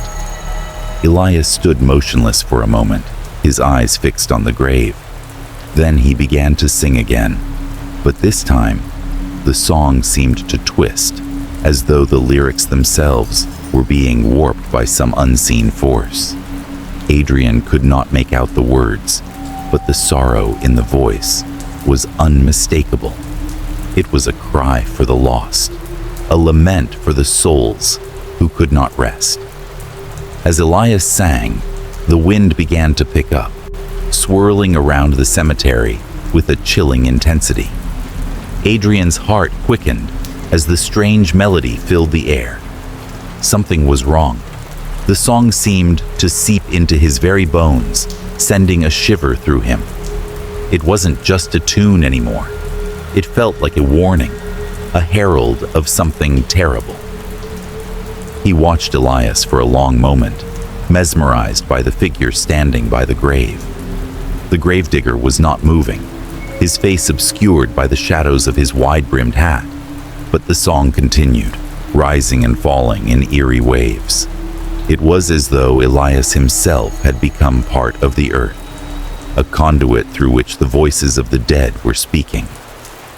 Suddenly, a cold gust of wind swept through the cemetery, and for a brief moment, Adrian thought he saw something shift in the shadows, something dark and restless. The feeling of dread intensified, and Adrian took a step back, his instincts telling him to leave. It wasn't until the following morning that the first death occurred. The body of Tobias Wells, a farmer from the outskirts of the village, was found in his field. His death was violent, a brutal attack that left the villagers in shock. There were no signs of struggle, no footprints leading to or from the body. It was as if the earth had swallowed him whole.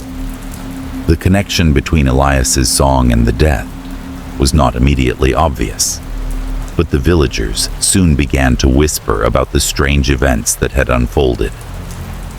Elias's song had changed the night before, and now Tobias was dead. Adrian, disturbed by what he had witnessed and the death that followed, decided to investigate further. He had always been skeptical of supernatural explanations, but something about this case gnawed at him. The timing, the change in Elias's song, and the violence of the death. It couldn't be a coincidence. As he walked back to the cemetery, the same ominous feeling settled over him.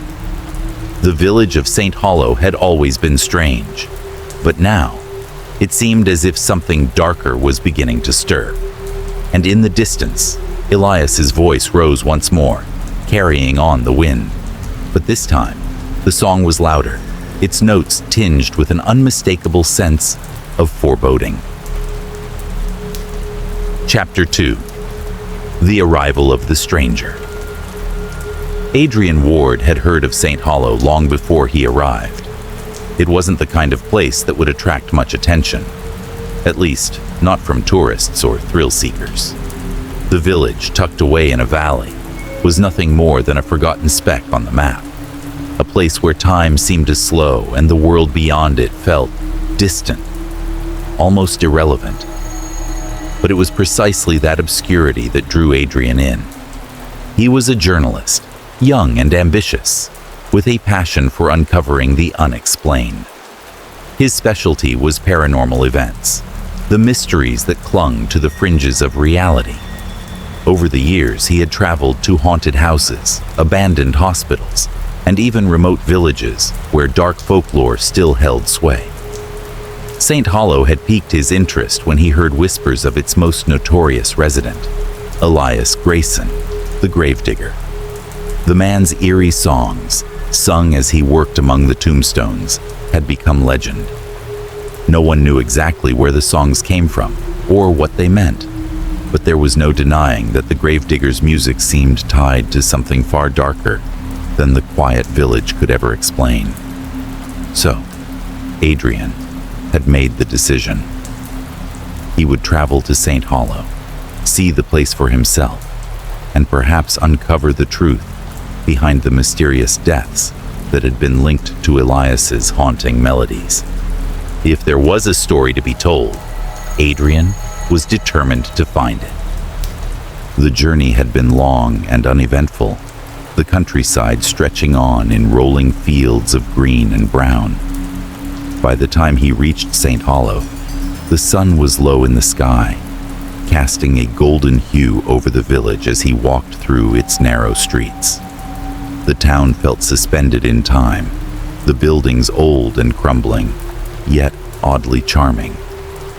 Despite the picturesque setting, there was an unsettling silence in the air, as though the village itself was holding its breath, waiting for something to happen. Adrian checked into the only inn in town, a small weather-beaten establishment called the Hollow's Rest. The innkeeper, an elderly woman with graying hair and tired eyes, barely looked up when he introduced himself. She gave him a key to a modest room on the second floor and muttered something about dinner being served after the evening bell. With a nod, Adrian made his way upstairs to drop off his things. As night fell, Adrian ventured into the village square. The streets were still and quiet. The few villagers who remained indoors after the day's work were now hidden behind their shutters. His eyes were drawn to a small tavern tucked into the corner of the square, a place called the Dead Man's Draft. The sign, a rusted iron emblem with a grinning skull, hung above the door, swaying gently in the breeze. Intrigued, Adrian stepped inside. The air was thick with the smell of old wood, stale ale, and something faintly medicinal. A few villagers sat at the bar, nursing their drinks and speaking in hushed tones. When they saw Adrian, a brief silence fell over the room, and then, almost as if on cue, the murmur of conversation resumed. The strangers in the room eyed him curiously, but no one spoke. Adrian took a seat at the bar, nodding at the bartender, a burly man with a beard that seemed to cover half of his face. He ordered a drink and waited, scanning the room. He needed to get information. He had come here to investigate, and the first step was to learn what the villagers knew about the gravedigger and his strange songs. It didn't take long before Adrian overheard the conversation.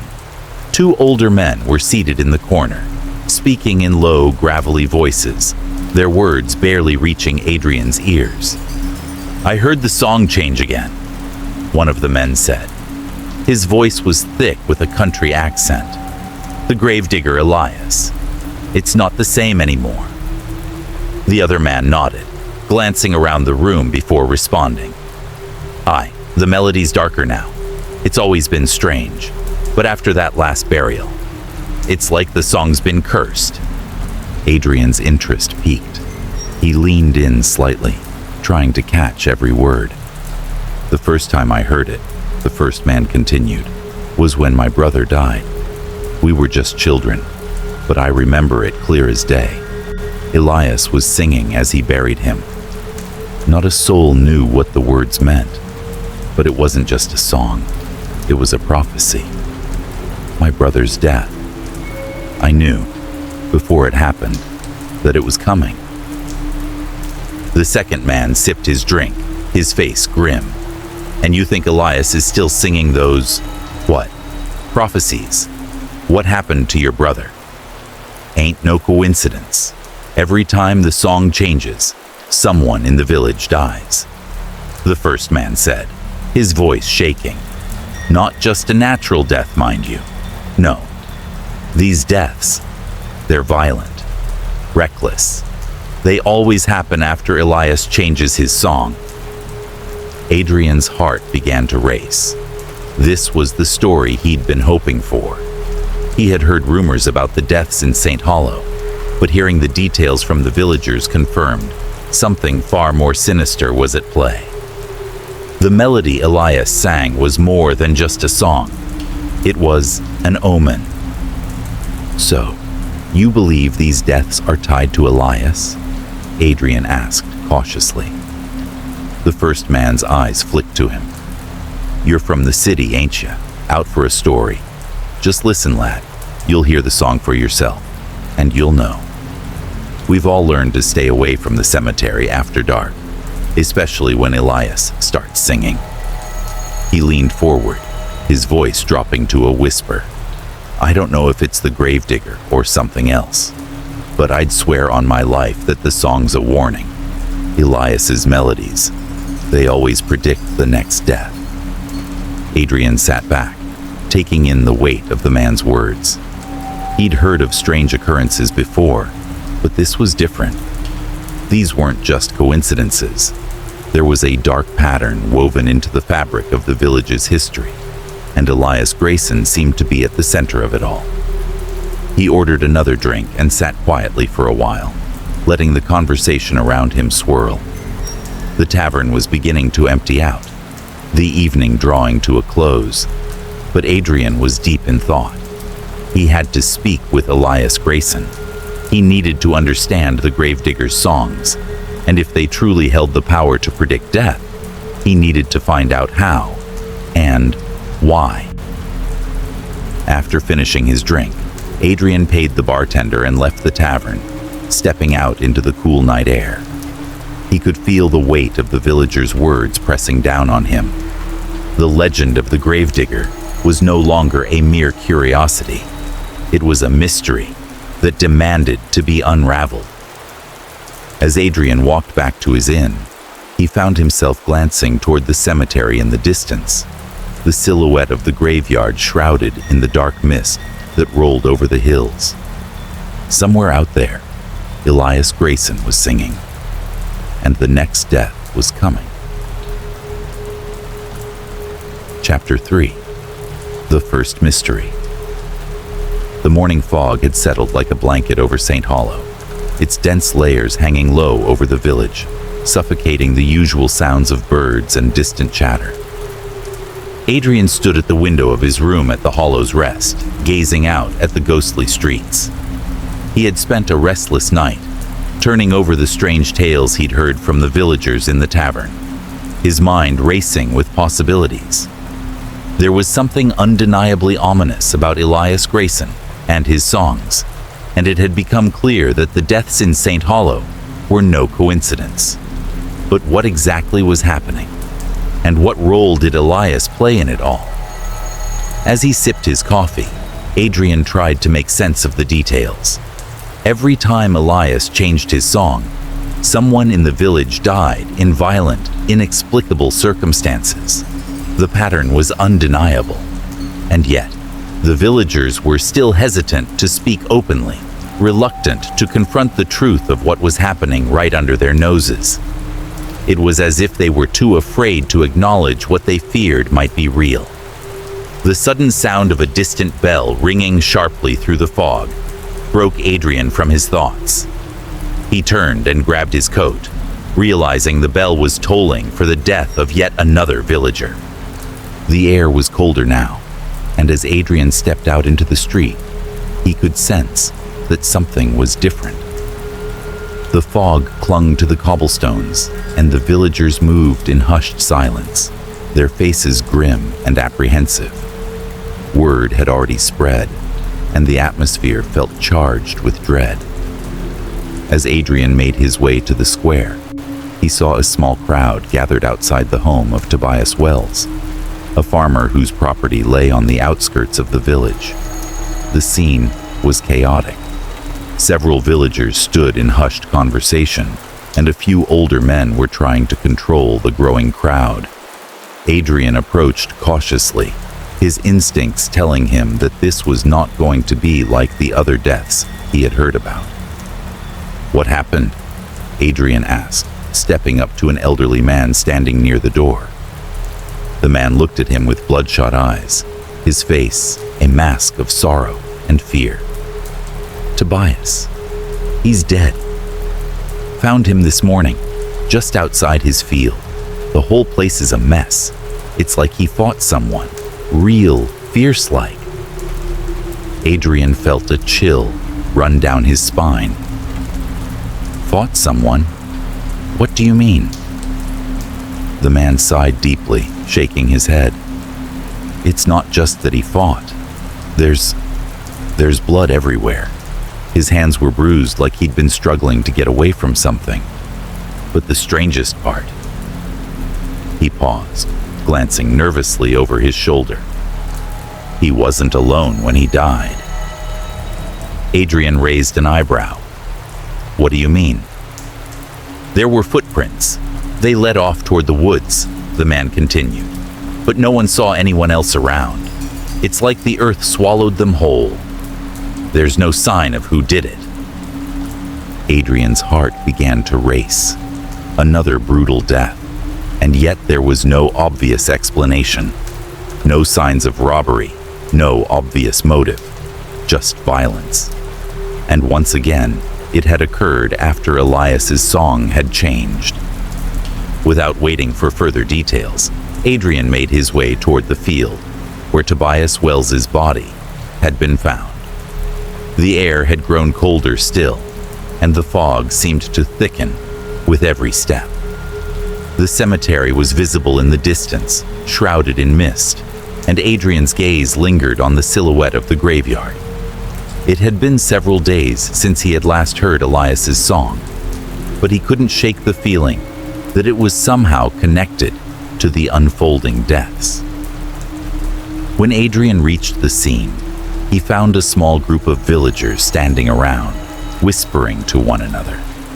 Several local constables were taking notes, examining the bloodied ground where Tobias's body had been discovered.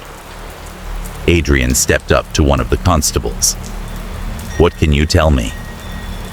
The constable looked at him warily, a hardened man with deep-set eyes. "Not much to tell, I'm afraid. The body's been found, but there's no sign of a struggle, no indication of who might have done it. Just blood, bruises, and a lot of confusion." "Did anyone see anything unusual?" Adrian pressed. "Did he have any enemies?" The constable shook his head. "Not that we know of. Tobias wasn't a violent man. Hell, he barely spoke to anyone unless it was about farming. There's no reason for him to have been attacked. No reason for this." Adrian glanced around the field, taking in the quiet, eerie atmosphere. His mind was spinning. The same pattern had repeated itself. The last time Elias had sung, a man had died in brutal circumstances. And now this. Another death. Another act of violence, with no clear explanation. Adrian knew there was something more to this. The villagers were right to be afraid. Every time Elias's song changed, someone died, and the deaths seemed to come from nowhere. No rational explanation, no clear link between the victims. It was as if the very fabric of reality was being torn, and something dark was seeping through the cracks. Suddenly, a thought struck Adrian, sharp and chilling. What if the songs Elias sang weren't just predictions? What if they were summons? What if somehow the act of singing, of changing the melody, was allowing something to break free? Something that was causing these brutal deaths? As he stood in the field, staring at the blood-stained ground, Adrian's suspicions began to form into something more concrete. This wasn't just a strange coincidence. There was something supernatural at play, something far older and more powerful than he could have imagined. He had to find Elias. Without another word, Adrian turned and hurried toward the cemetery. He had to understand what was happening, and he had to do it before the next death occurred. The wind had picked up again, carrying with it the faintest trace of a melody. It was low at first, barely a whisper in the air, but it grew louder as Adrian drew closer to the cemetery. The song, the same one Elias had sung that very first night, was rising once again. But this time, Adrian didn't turn away. He didn't run. He was going to confront the gravedigger. He was going to uncover the truth. As he crossed into the cemetery, the song echoed in the distance, darker, more foreboding than ever before. He was getting closer, and with each step, Adrian felt the weight of the mystery pressing down on him. The first death had been a sign, a warning. The second was a confirmation. There was something more at work in St. Hollow than anyone, including Elias, had ever realized. Chapter 4. Song of the Beyond. The village of St. Hollow was beginning to weigh heavily on Adrian. Each day seemed to stretch into the next, the sense of unease thickening like the fog that never quite lifted. The deaths, the strange songs, and the ever-deepening mystery surrounding Elias Grayson had already begun to consume his thoughts. The more he investigated, the more questions piled up, each one more chilling than the last. It was the third day since Tobias Wells's death. The air still carried the faintest trace of blood, a memory of violence that seemed to cling to the streets. Adrian could feel it in the atmosphere, a heavy weight, like the world was holding its breath, but he couldn't ignore the fact that the pattern was undeniable. Every time Elias Grayson changed his song, someone died. The gravedigger himself had become even more elusive, more erratic with each passing day. Adrian had tried to approach him several times, but Elias always seemed to slip away, disappearing into the shadows of the cemetery or retreating into the safety of his crumbling house. The gravedigger's mind, Adrian suspected, was unraveling. Something in the man's eyes told a story of deep torment and secrets kept for far too long. That evening, after spending the day investigating the other villagers, Adrian found himself standing once again at the cemetery's edge. The last time he'd been here, he had been confronted with the brutal reality of what the songs had summoned. Now, he was more determined than ever to get answers from the source.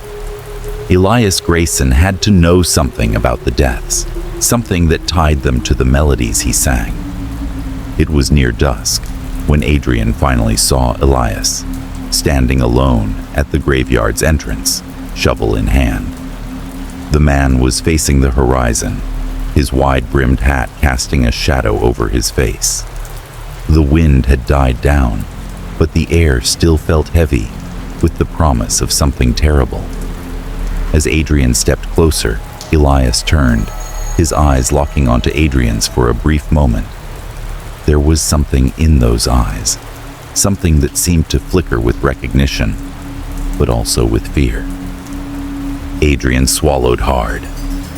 "Elias," he said, his voice steady but firm. "I need to speak with you." Elias didn't move for a moment. Then, slowly, he nodded and gestured toward a nearby bench. The silence between them felt oppressive, like something was waiting just beyond their words. Adrian sat down first, glancing up at the darkening sky. The cemetery stretched out behind Elias, the gravestones sharp against the dimming light. "You've been avoiding me," Adrian said, trying to keep his tone casual. "I've been asking around, Elias. People are scared. They say your songs, they predict the deaths." Elias didn't reply at first, his eyes lowering to the ground. The sound of his shovel scraping against the dirt was the only sound breaking the silence. Adrian watched him closely, trying to gauge his reaction. He could sense the gravedigger was struggling with something he wasn't ready to say. "Do you think I want this?" Elias's voice was low, almost a whisper. He finally looked up, his face tight with emotion. "Do you think I asked for this?" Adrian leaned forward, eager to get some kind of answer. "What do you mean? What's happening here, Elias? Why does your song change before someone dies? It's not just a coincidence. I've seen the pattern." Elias's hand tightened around the shovel, the knuckles turning white. He stared at Adrian for a long moment, as if weighing his options. Then, in a voice that trembled ever so slightly, he spoke again. "They're not just songs," he said, his eyes flicking nervously toward the graves behind him. "They're messages from the dead." Adrian blinked, unsure if he had heard correctly. "What do you mean, messages from the dead?" Elias's lips pressed into a thin line, and for a moment, Adrian thought the conversation was over. But then, as if something deep within him had finally broken, Elias spoke again. "I didn't choose this," he whispered. "I didn't ask for these songs, but they came to me, and now they won't stop. The dead, they don't rest. And every time I sing, it's like I'm channeling them. Their voices, their pain." Adrian felt a chill run down his spine. This was more than he had bargained for. He had suspected that Elias knew more than he was letting on. But this was something else entirely. "Are you telling me that you're not in control?" Adrian asked, his voice barely above a whisper. Elias nodded, his face stricken with an emotion that Adrian couldn't quite place. "The songs, they're not mine. They're the voices of the dead. Each one is tied to a death. Every melody, every note, it's their will. And when I sing, I release them. I set them free." Adrian was silent for a moment, trying to process what he had just heard. The notion that the gravedigger could somehow be a medium for the dead, an unwilling conduit for their messages and curses, was almost too much to believe. But the pattern of death, violent, unexplained, and always following the change in Elias's song, suggested that there was something deeply supernatural at work. "Why?" Adrian finally asked, the word coming out more like a plea for understanding. "Why are they doing this? What do they want?" Elias didn't answer immediately. He seemed lost in thought, as if he was trying to recall something long buried. "I don't know," he muttered. "I don't know what they want. But it's not peace. It's not rest. Every time I sing, someone dies, and I can feel it. The weight of their anger. It grows stronger with each death. I don't know how long I can keep this from spiraling out of control." Adrian was about to ask more when a strange, familiar sound filled the air. The melody, the song had changed again. It wasn't the same tune that had haunted the village before. It was darker, more sinister. A low, mournful wail that seemed to echo from deep within the earth itself. Adrian felt the hairs on the back of his neck stand on end as he turned toward the source of the sound. Elias's eyes were closed, his lips moving slowly, almost involuntarily, as he hummed the dark tune. Adrian's heart sank. He had heard the song before, but this was different. This time the notes seemed to twist, shifting in a way that made Adrian feel like he was being pulled under. He had to act. "I need to stop this," Adrian said urgently, rising from the bench. "I have to stop the next death." Elias's eyes snapped open, and for the first time, Adrian saw something in them. Something more than fear. There was recognition there, a realization that Adrian was right.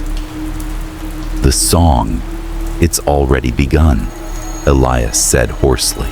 "You can't stop it. No one can. The dead, they've already decided." Adrian turned and began running, his footsteps echoing in the cemetery as the song intensified. He couldn't let another life be taken. He couldn't let the cycle continue. But deep down, he knew that he was racing against something far more powerful than he could comprehend. That night, another victim would fall. But this time, Adrian was determined to uncover the truth of the song's meaning. For with each death, the mystery became clearer and more terrifying. The lyrics were no longer random. They were an intricate map, each word tied to the events of the night, revealing the exact circumstances of each murder. And Adrian was beginning to realize that the final unspoken verse of the song might be his own. Chapter 5. The Voice of the Fallen. The weight of the village's secrets hung thick in the air, and as Adrian walked deeper into St. Hollow's dark history, he felt the oppressive sense of dread that had plagued the village for generations. Every step he took seemed to echo in his mind, each footfall reminding him that he was treading in the footsteps of those who had long ago succumbed to the curse that had taken root in the heart of the cemetery. It was the songs, of course, that had drawn him here. The eerie melodies of Elias Grayson, whose strange tunes seemed to predict violent deaths with terrifying accuracy, had captivated Adrian from the moment he arrived in St. Hollow. But what he was beginning to understand was far darker than he could have ever imagined. Elias's songs were not new. They were not his own. They were ancient, passed down through generations of gravediggers, each one a harbinger of the tragedies that would befall the village. Adrian's investigation had brought him to the village's library, a small, dusty building tucked away at the edge of town.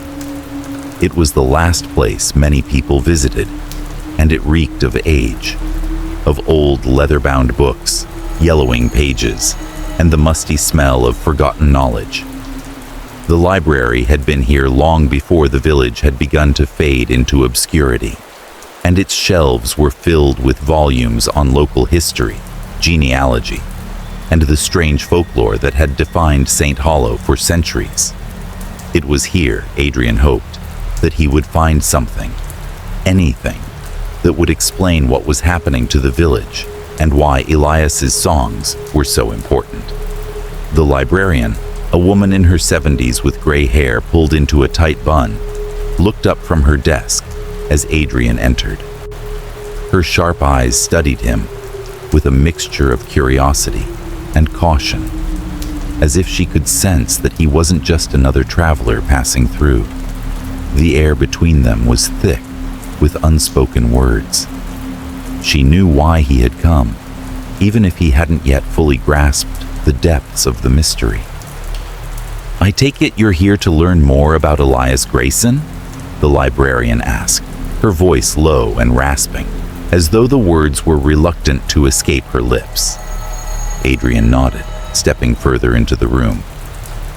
"I need to understand the history of the songs," he replied, his voice steady, despite the unease that bubbled beneath the surface. "I think they're connected to the deaths in the village. I need to know why Elias sings them, why they're so powerful." The librarian regarded him for a long moment before nodding slowly, as if deciding whether or not to reveal the truth. Finally, she stood, walking over to a dusty shelf near the back of the room. With a sigh, she pulled down an old leather-bound journal, its cover cracked with age. She placed it on the counter, in front of Adrian, and for a moment, she just stared at it. "This belonged to the first gravedigger," she said softly, "the one who started it all. His name was Thomas Gray, and he made a pact with something not of this world. It's in the pages of this book. It's where the songs came from." Adrian's heart skipped a beat. This was it, the key to everything. He took the journal carefully, his hands trembling slightly as he opened the first page. The handwriting was elegant, though faded with time, and the words seemed to leap off the pages as if desperate to be read. As Adrian flipped through the pages, he found a chilling entry, one that seemed to explain everything. October 14th, 1793. "The voices are louder tonight. They call to me from the graveyard, their whispers cold and sharp. I can hear their demands, their anger, as they seek to make their presence known. The others think I am mad, that I have lost my mind to the solitude of this place. But I know the truth. They are here, in the dark, watching, waiting, and I've promised to help them." It was the night of the storm when the deal was struck. the storm that ravaged the village and left the dead restless. I called out to them, offering my services. I didn't know what I was asking for, but I knew it was the only way to end the suffering. I offered them my soul, and in return, they gave me their songs. These songs are not mine. They are the voices of the dead, their final thoughts and unspoken fears, their anger and pain woven into melodies that echo across time. Each song is a prophecy, a prediction of death, a death that will come to those who are marked by fate. I am bound to them now, unable to break free. The songs are in my blood. They live in my veins, and they demand to be heard. The deal has been made. The dead will speak, and I will sing. Adrian's stomach turned as he read the words. The pact, made in desperation and darkness, had set the stage for everything that had followed. Thomas Gray, the first gravedigger, had bargained with something, or someone, unknown, a force from beyond the grave that had given him the power to summon the voices of the dead.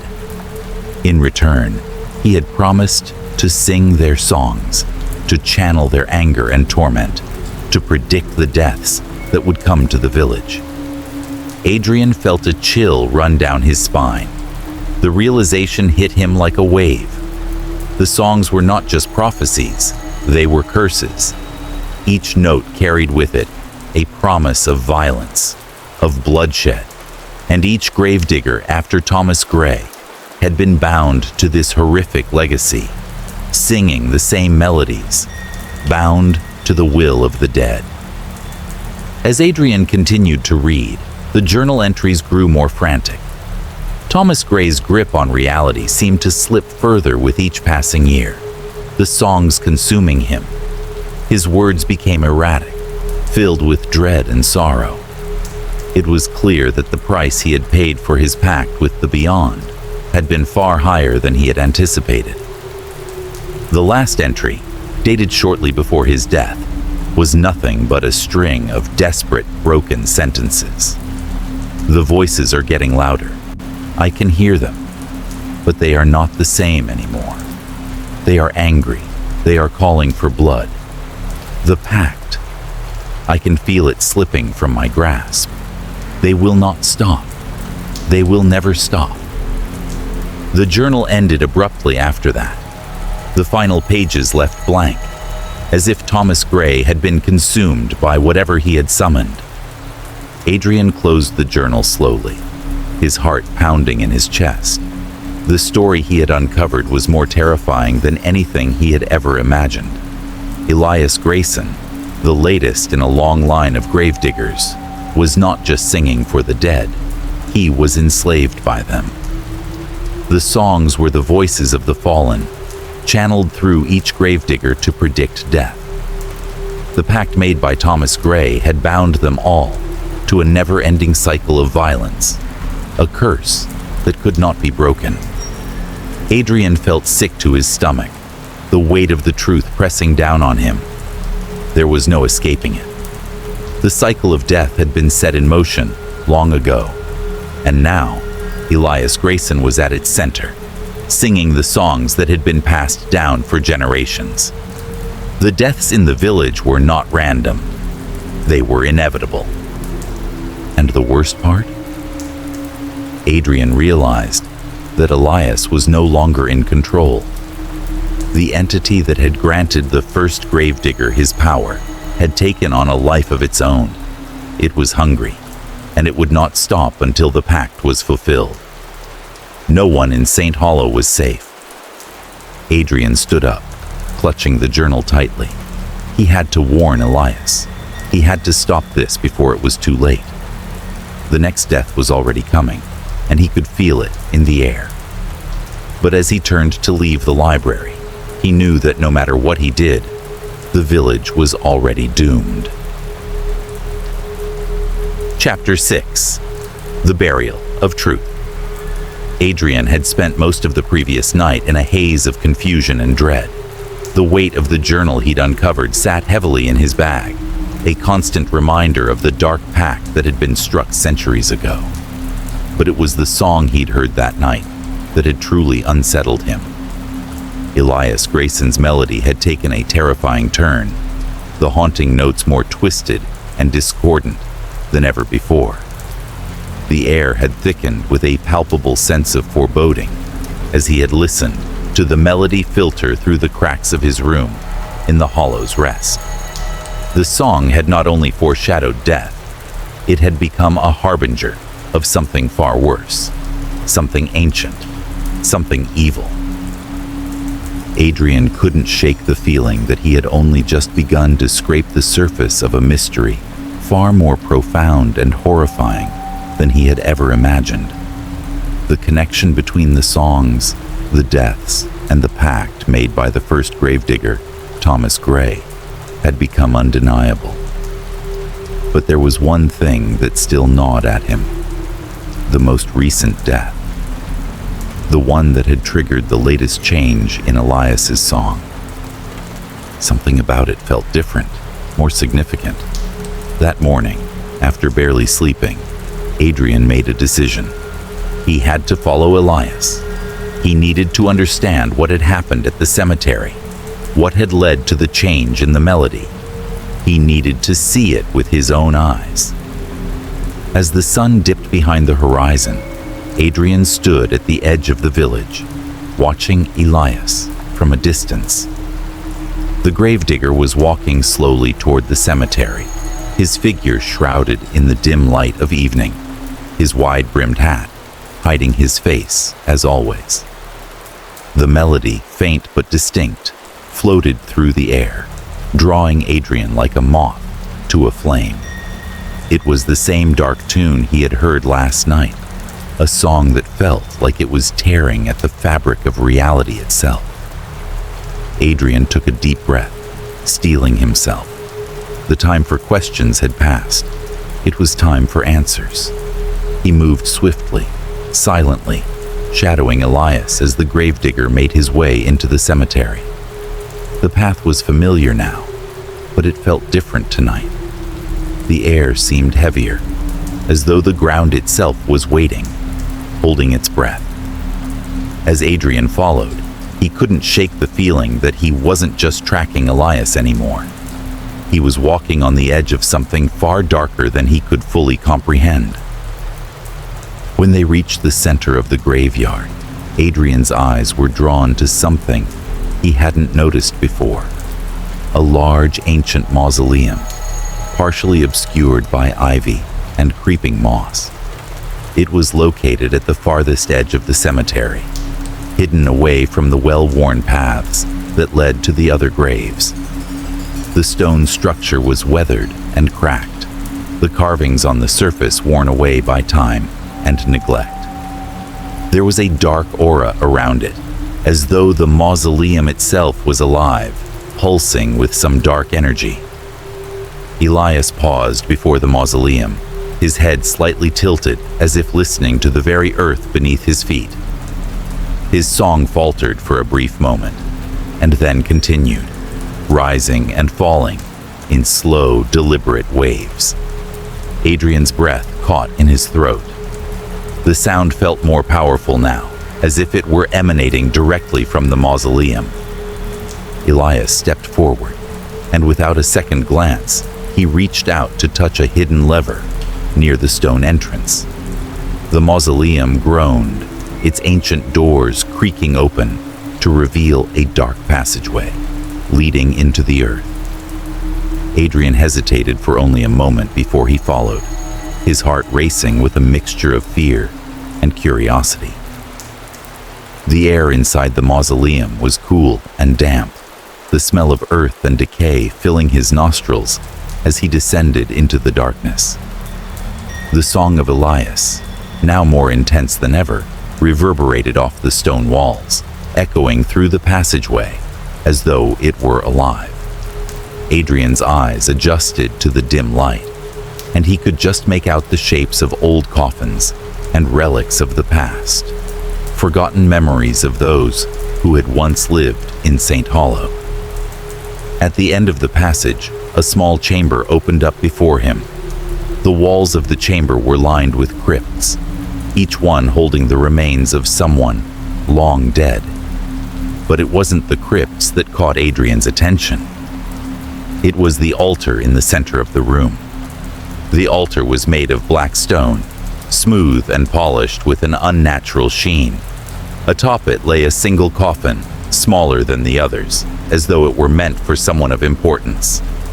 The coffin's surface was intricately carved with symbols that Adrian didn't recognize, dark sigils that seemed to pulse faintly in the flickering light.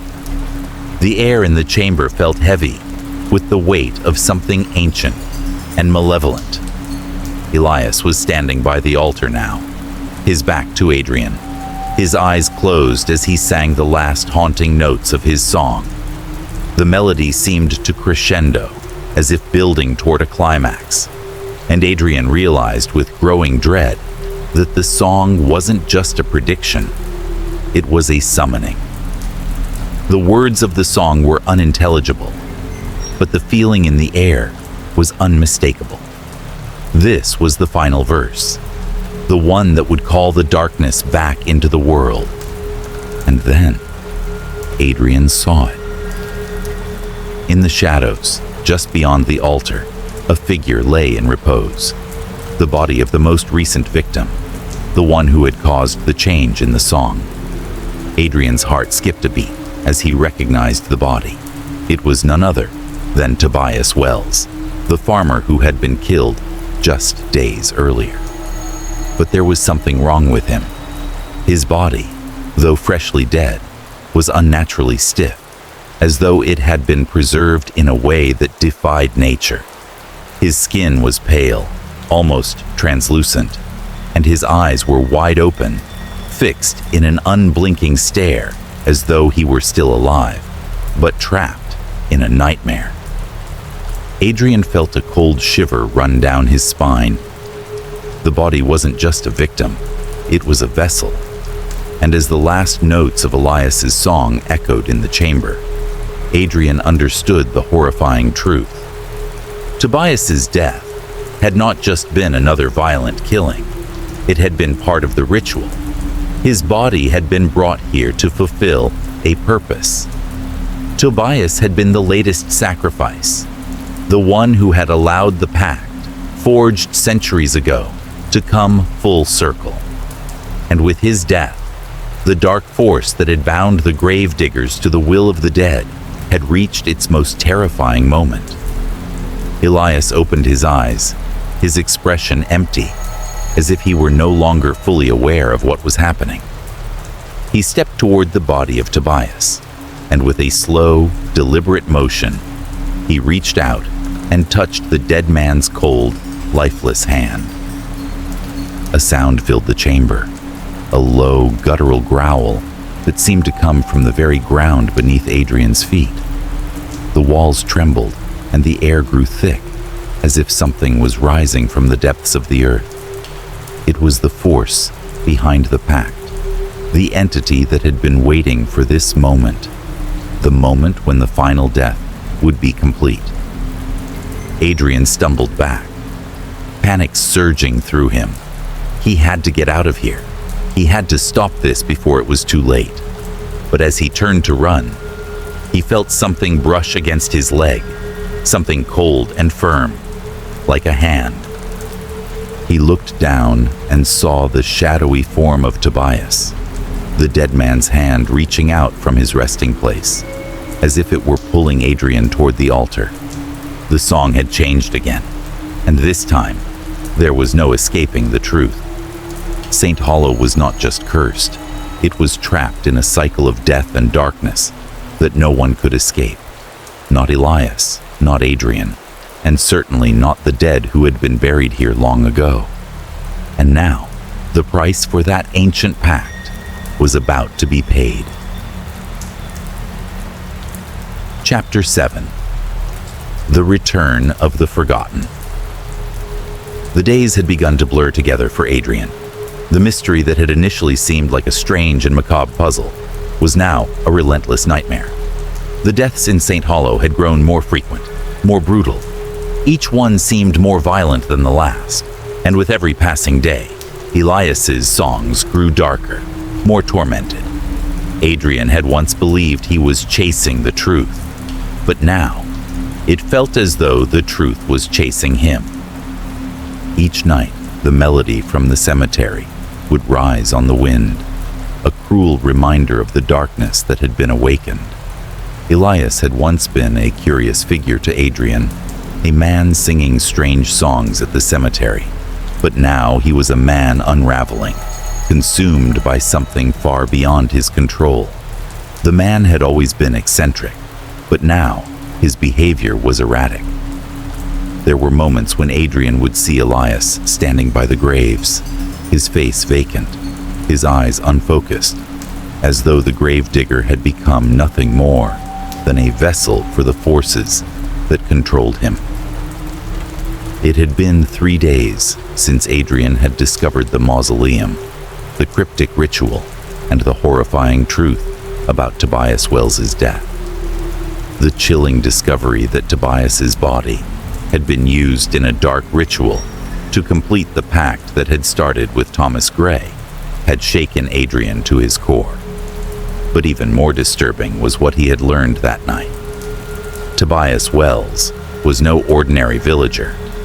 The most recent victim, whose death had caused the song to shift once again, was a descendant of an ancient enemy of St. Hollow, a name that had been lost to time, but one that, when brought up in the right circles, caused the blood to run cold.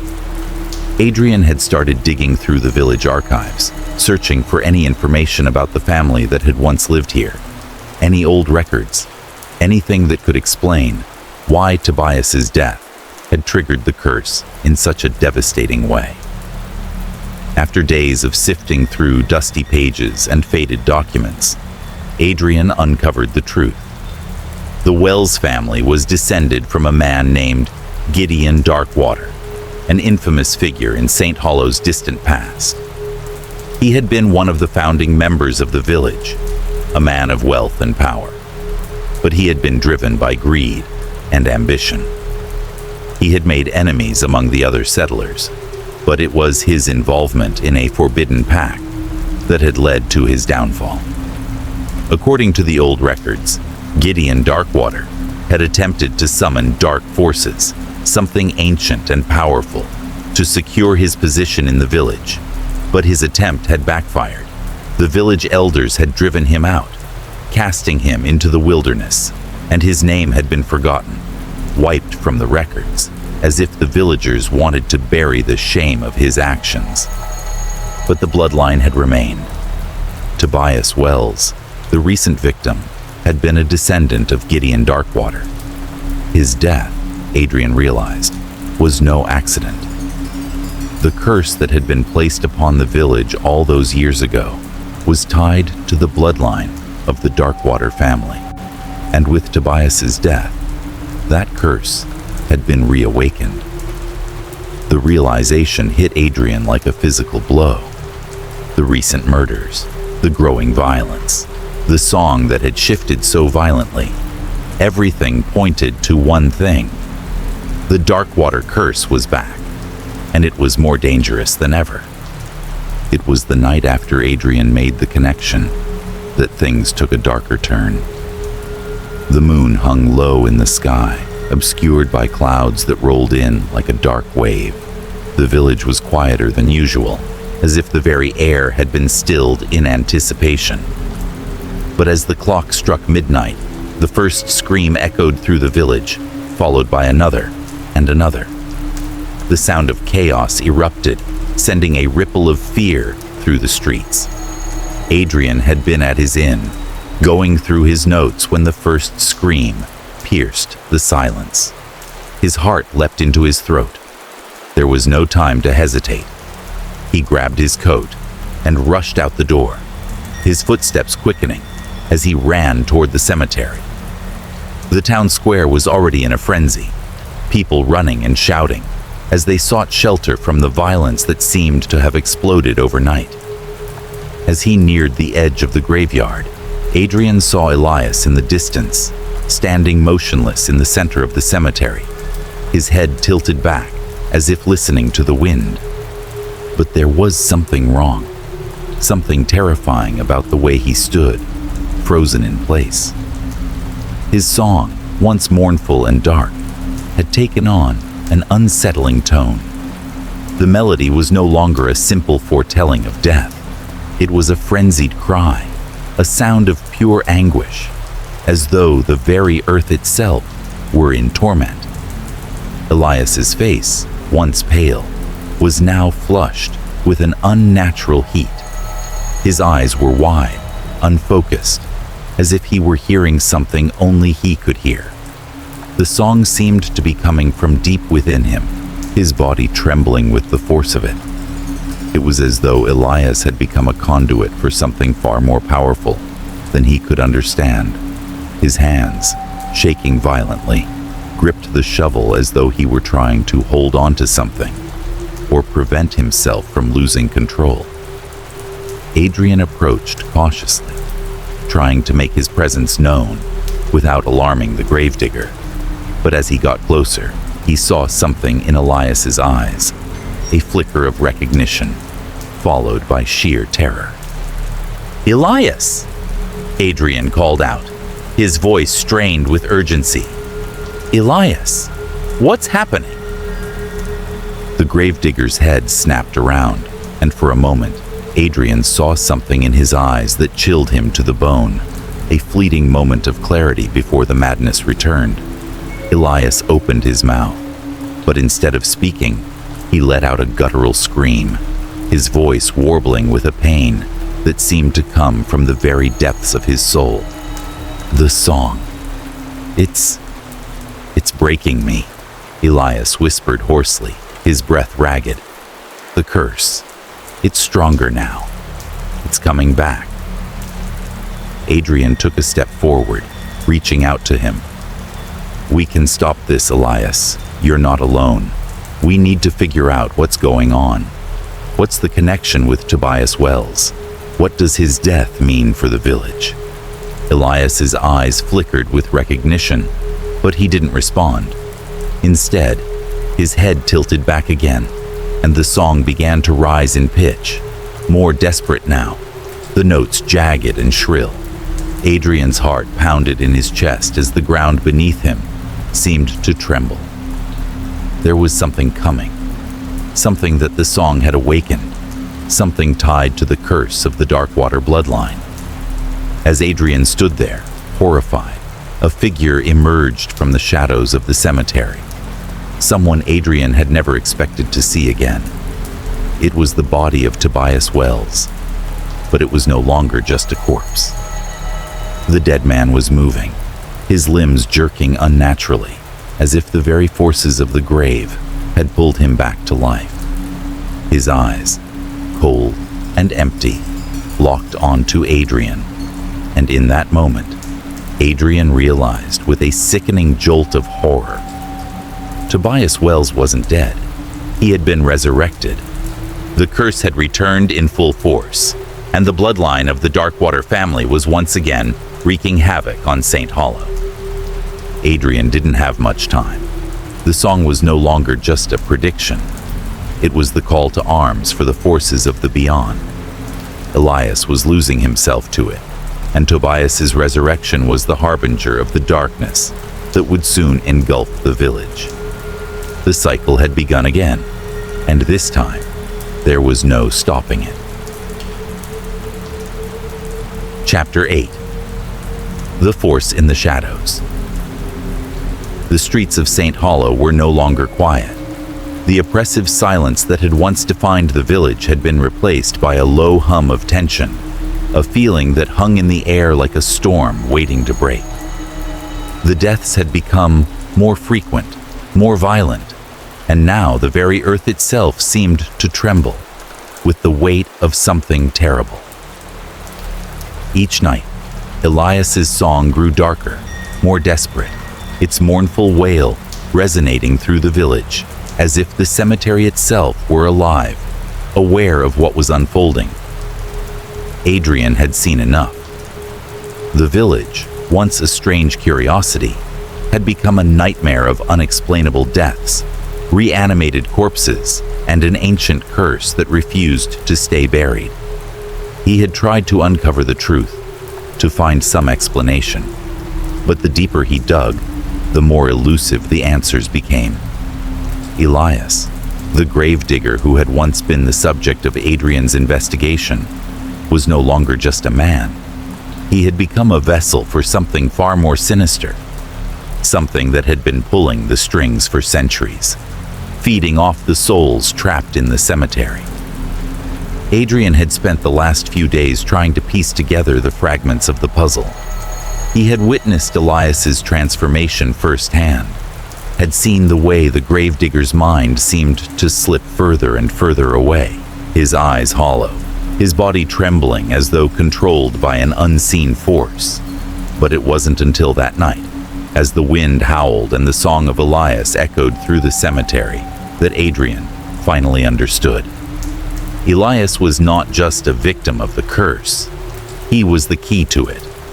He was the one who had been chosen to channel the spirits, to carry their anger and vengeance into the world. Adrian had tracked Elias down to the cemetery, once again, following the familiar trail of the gravedigger's song that now carried a dark promise. The night was thick with fog, the cemetery's ancient gravestones looming like specters in the mist.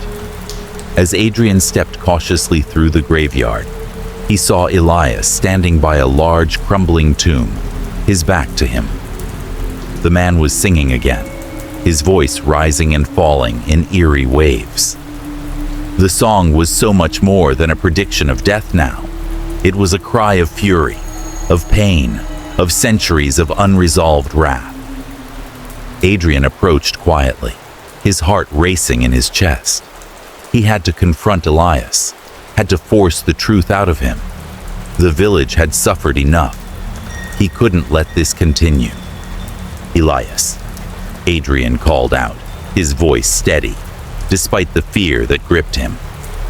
The gravedigger turned slowly, his eyes vacant, his face pale under the glow of the moon. But there was something different in Elias's gaze, something darker. A flicker of recognition passed through his eyes, followed by an overwhelming wave of despair. "You've come to ask, haven't you?"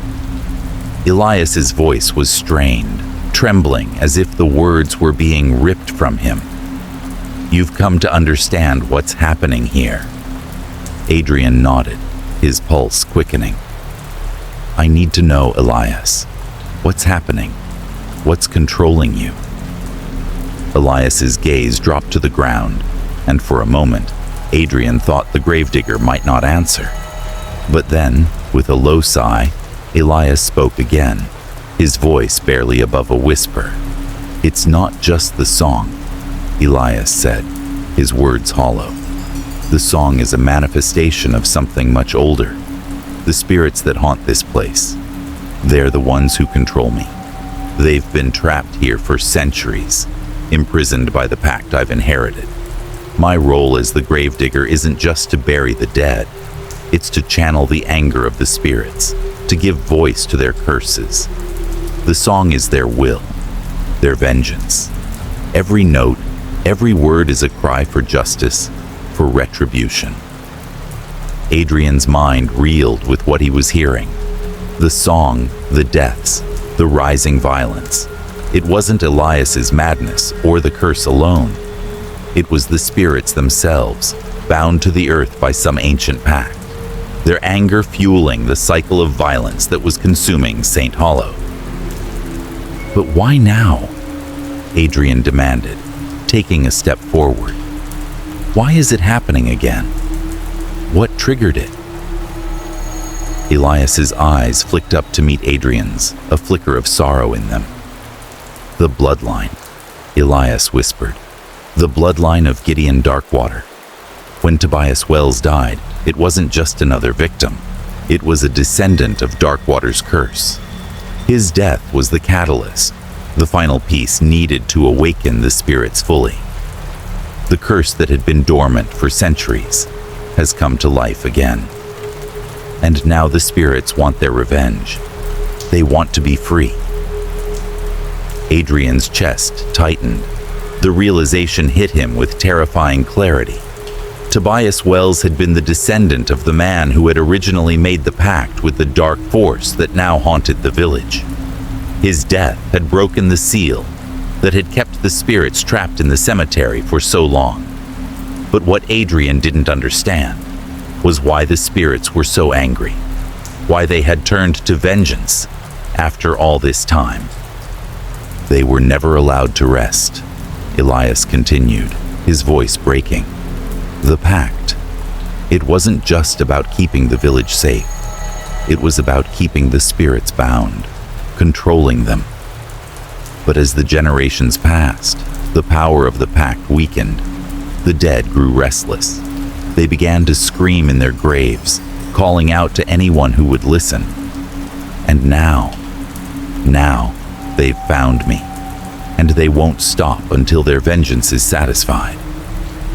Adrian's stomach churned with the weight of Elias's words. The gravedigger was not only singing the songs of the dead, he was giving them life. He was channeling their pain, their fury, and their desire for retribution. The more Elias sang, the stronger the spirits became, the more the village bled. How do we stop this? Adrian asked urgently, his voice tight with panic. How do we break the cycle? Elias shook his head slowly, his eyes wide with fear. I don't know. I can feel them growing stronger. Every night they scream louder, demanding more blood, more deaths. They want to be free, Adrian. They want the living to pay for the wrongs that were done to them. And the song, it's the key. It's the only way to control them. But I'm losing control. The spirits, they're taking over. Adrian took a deep breath, trying to steady his racing thoughts. Then we need to stop the song. We need to stop you from singing. But Elias looked up at him, his face twisted in pain. You don't understand. I can't stop. If I stop singing, they'll destroy everything. They'll burn this village to the ground. I'm the only thing keeping them at bay. But the price is too high. Adrian's mind raced, the weight of the situation sinking in. The spirits were not just angry. They were trapped, bound by a pact that had been made long ago. And now, they were free to wreak havoc, to exact their revenge on the village that had imprisoned them. Elias had been chosen to be their vessel, their conduit, to keep them at bay. But he was losing control, and the spirits were taking over. As Elias's song rose again, the earth seemed to tremble, as if the very ground beneath them was alive with fury. Adrian realized then that the only way to stop the cycle, to stop the spirits, was to break the pact, once and for all. But doing so would mean facing something far darker than either of them could have imagined. Chapter 9. The Final Song. The air in St. Hollow was thick with dread. The village had been under siege for weeks, its peaceful facade shattered by the rising violence and the relentless song of Elias Grayson. Every night, the melody grew darker, more tortured, as the spirits trapped in the cemetery clawed at the boundaries of the living world. Adrian knew that the end was near. The final death was coming, and Elias's song had reached its peak, its crescendo. Adrian had spent every waking moment searching for answers, piecing together fragments of the dark history that had cursed this village. The truth had come to light. Elias, the gravedigger, was not just a victim of the curse, but a vessel for the angry spirits that had been trapped here for centuries. They had been bound by the pact made by Gideon Darkwater, a pact that had given rise to this endless cycle of death, suffering, and vengeance. With the death of Tobias Wells, the last descendant of Darkwater's bloodline, the seal had been broken. The spirits had been awakened, and now they were demanding freedom. The Song of Elias had become the key. It was the force that held them at bay, but at a terrible cost. With every note, Elias was losing control, becoming more consumed by the spirits that possessed him. Adrian had tried to reason with him, tried to convince him to stop singing, but Elias had made it clear that without the song, the spirits would be free to destroy everything in their path. The entire village was on the brink of annihilation, but Adrian knew that there was one last chance. There was a way to break the cycle once and for all, by freeing the trapped souls, even if it meant risking everything. He had learned of the mausoleum, the ancient tomb hidden deep within the cemetery, a place that held the answers he needed. He had to face what lay inside, to confront the very force that had been manipulating Elias and the village for so long. The wind howled through the graveyard as Adrian made his way to the mausoleum, his heart pounding with a mixture of fear and determination. The moon hung low in the sky, casting an eerie glow over the twisted gravestones, their shadows stretching like fingers across the cold earth. The Song of Elias echoed in the distance, louder now, its melody twisted and fragmented, as if the spirits themselves were screaming in agony. Adrian reached the mausoleum's entrance, the heavy stone doors creaking as he pushed them open. The air inside was cold and musty, the smell of death and decay thick in his nostrils. The flickering light of his lantern revealed a chamber filled with crypts, their stone surfaces etched with ancient symbols. In the center of the room stood an altar, dark and foreboding, surrounded by a circle of flickering candles. The air was thick with the weight of something powerful, something ancient. It was here that the ritual had begun, here that the pact had been made, centuries ago. Adrian felt the hairs on the back of his neck stand on end as he stepped further into the chamber. He knew that this was the place where the spirits had been bound, where their anger and pain had been trapped for all this time. And now, it was the place where he would have to make his choice. The Song of Elias grew louder, its tortured notes reverberating off the walls, as if the spirits were closing in on him. Adrian's heart raced as he approached the altar. He had to act quickly. The ritual was coming to a head. The last victim, the one who would seal the fate of the village, was already chosen. Elias had already begun to sing the final verse, the one that would unleash the full force of the curse. Adrian's mind raced as he examined the altar. There were signs of a dark ritual, symbols carved into the stone, and the remnants of sacrifices made long ago. The altar was stained with dark, dried blood, evidence of the terrible price that had been paid to keep the spirits contained.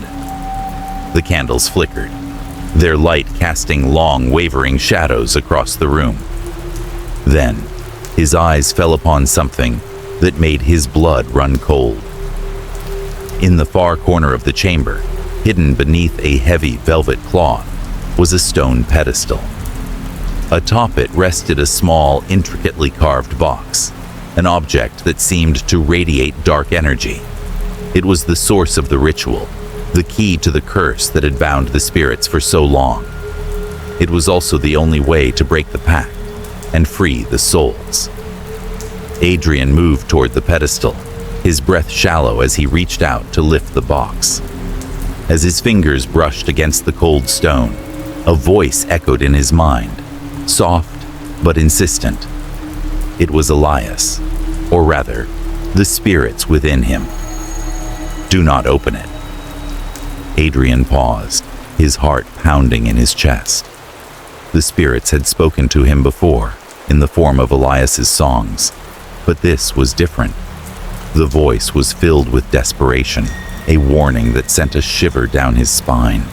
He hesitated for a moment, the weight of the decision pressing down on him. To open the box meant releasing the spirits, giving them freedom. But it also meant breaking the pact, the very force that had protected the village for so long. If he released them, there would be no stopping them. The spirits would be free to exact their vengeance, to burn everything to the ground. But Adrian knew that there was no other way. The village had already suffered too much. The cycle had to end.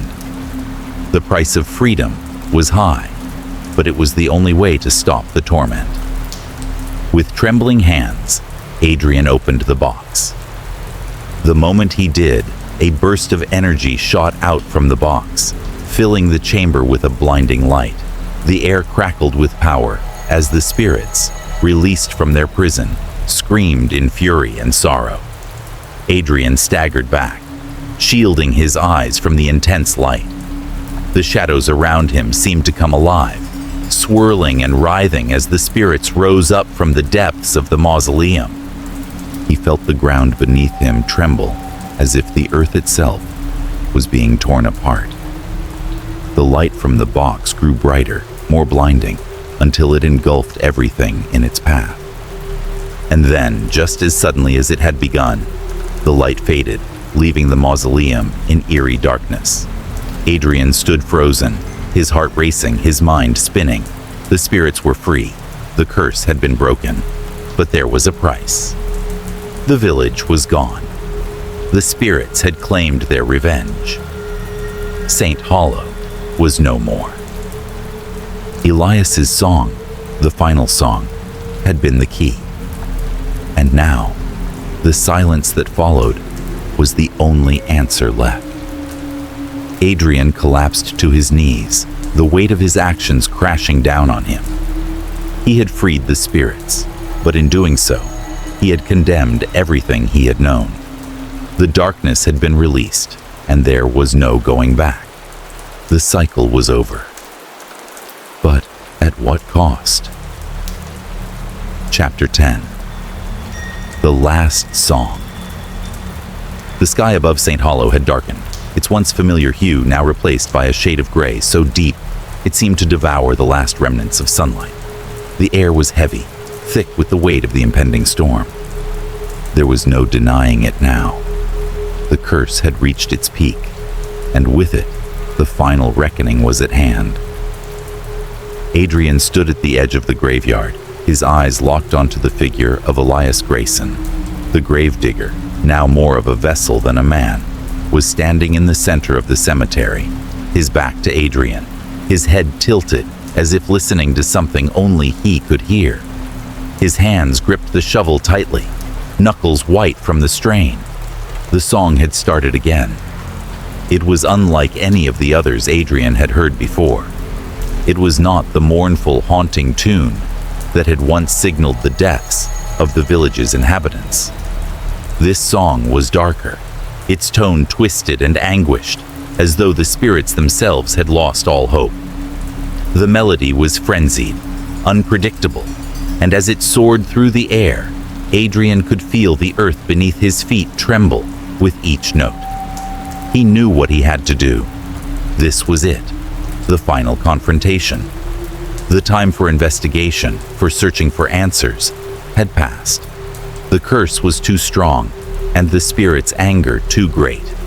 The only way to stop the cycle, to stop the destruction of the village and the endless torment of Elias, was to face the source of the power itself, to confront the darkness that had claimed them all.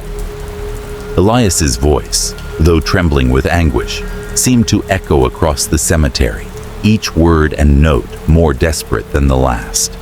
Adrian could feel the pull of the song, its energy tugging at his very soul. The spirits had been awakened, and their wrath was no longer something he could ignore. "Elias!" Adrian shouted, his voice barely carrying over the rising wind. He stepped forward, his legs trembling, but his resolve unshaken. "Stop! You have to stop!" The gravedigger's head snapped around, and for the first time in weeks, Adrian saw a flicker of recognition in his eyes. but it was fleeting, replaced quickly by the empty, haunted look that had become all too familiar. Elias's face was pale, drawn, and as he stared at Adrian, his lips trembled with the words of the song. "I can't stop, Adrian." Elias's voice was barely a whisper, lost in the wind. "I can't control them anymore. They're stronger now. They want more. They want everything." Adrian's heart ached for him, for the man who had been consumed by this curse. But he couldn't let Elias's words dictate the fate of the village. They had come too far, suffered too much. The end was near, but Adrian refused to let it come without a fight. "I won't let you keep doing this." Adrian's voice grew louder, filled with determination. "We have to break the cycle. There's another way. There has to be another way." Elias's eyes flickered once more, a moment of clarity breaking through the fog of possession. But it was brief, and before Adrian could reach him, Elias's hands began to move again, grasping the shovel with a strength that seemed inhuman. "You don't understand," Elias said, his voice shaking. "This is the only way to end the suffering. The spirits, they demand it. They will never let me go." Adrian stepped forward closer now, his heart pounding in his chest. He could see the gravedigger's lips trembling, could see the torment in his eyes. Elias was losing himself, but Adrian knew the truth. The spirits had to be freed, but not through the destruction of the village. There was still a way to release them, without condemning everyone to oblivion. "I understand more than you think," Adrian replied, his voice steady. "You've been a prisoner to this for too long. You don't have to keep singing their song. You can end this, Elias. Together, we can break the pact." For a moment, Elias seemed to hesitate. The song faltered, the notes descending into a discordant wail, before breaking off entirely. Elias's hand shook, and his eyes locked onto Adrian's. "You think you can break the cycle?" Elias whispered, his voice full of sorrow. "I've tried, Adrian. I've tried to stop. But the spirits, they won't let me. They want vengeance. They won't stop until the bloodline is wiped clean." The ground beneath their feet trembled again, but this time, Adrian could feel the air shift. The earth was alive with power, thrumming with energy that seemed to be drawn from the very fabric of reality itself. The storm overhead had reached its peak, the sky crackling with an unnatural energy. The final verse of Elias's song began, a low, ominous hum that reverberated through the air. The melody, now frantic, seemed to echo from the graveyard itself. The spirits were closing in, their rage building with each passing second.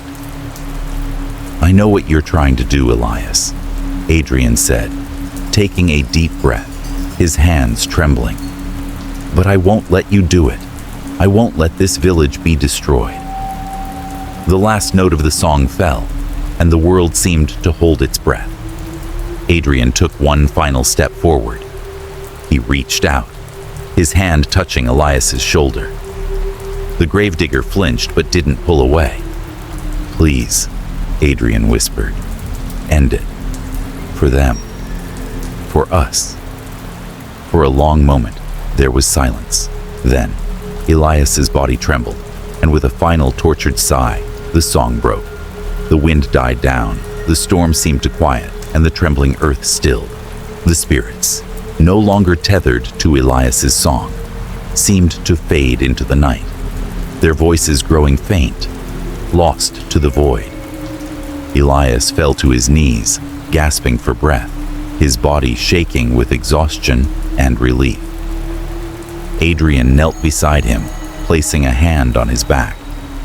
"We did it," Adrian said, his voice barely above a whisper. But as Elias looked up at him, A dark shadow passed over his face. "The price," Elias began, his voice hollow. "The price is always high. They won't let us go without taking something in return." Adrian's heart sank as the realization hit him. The spirits had been released, but the cost would be greater than either of them had anticipated. As the last remnants of the storm faded, the earth beneath them seemed to give way. The cemetery trembled once more, as if acknowledging the final sacrifice that had been made. The spirits, their vengeance satisfied, would leave St. Hollow in peace. But the damage had been done. The village, torn apart by the curse, would never be the same. Adrian turned to look at the quiet village in the distance. The dawn was breaking, but it wasn't the light of a new day. It was the pale light of a new era, a new beginning, born from the ashes of the past. He had broken the cycle, but in doing so, he had paid a price that would haunt him for the rest of his life. As the final notes of Elias's song echoed in the distance, Adrian felt the weight of what had been done. The village was saved, but the sacrifice would never be forgotten. The last song had been sung, and the curse had ended, but at a cost that no one would ever fully understand. Chapter 1. The Enigmatic Bridge. The road ahead was eerily quiet, save for the occasional rustle of dead leaves being pushed by the wind. A thick, foreboding mist clung to the asphalt, making it seem as though the world beyond the fog had disappeared entirely. On this lonely stretch of highway, 5 friends found themselves on the brink of what could be the most terrifying experience of their lives. The legend of the bridge had haunted the small town for years, and tonight, the group of friends was determined to uncover the truth behind it. Marco, the de facto leader of the group, was the first to speak as they drove down the narrow, winding road. He was the adventurer, the one who always led them into the unknown. "Guys, I don't know what you're all afraid of. It's just a stupid bridge. People have been talking about it for years, but it's nothing more than a local ghost story." Lucia, the skeptic, rolled her eyes. "It's not about being afraid, Marco.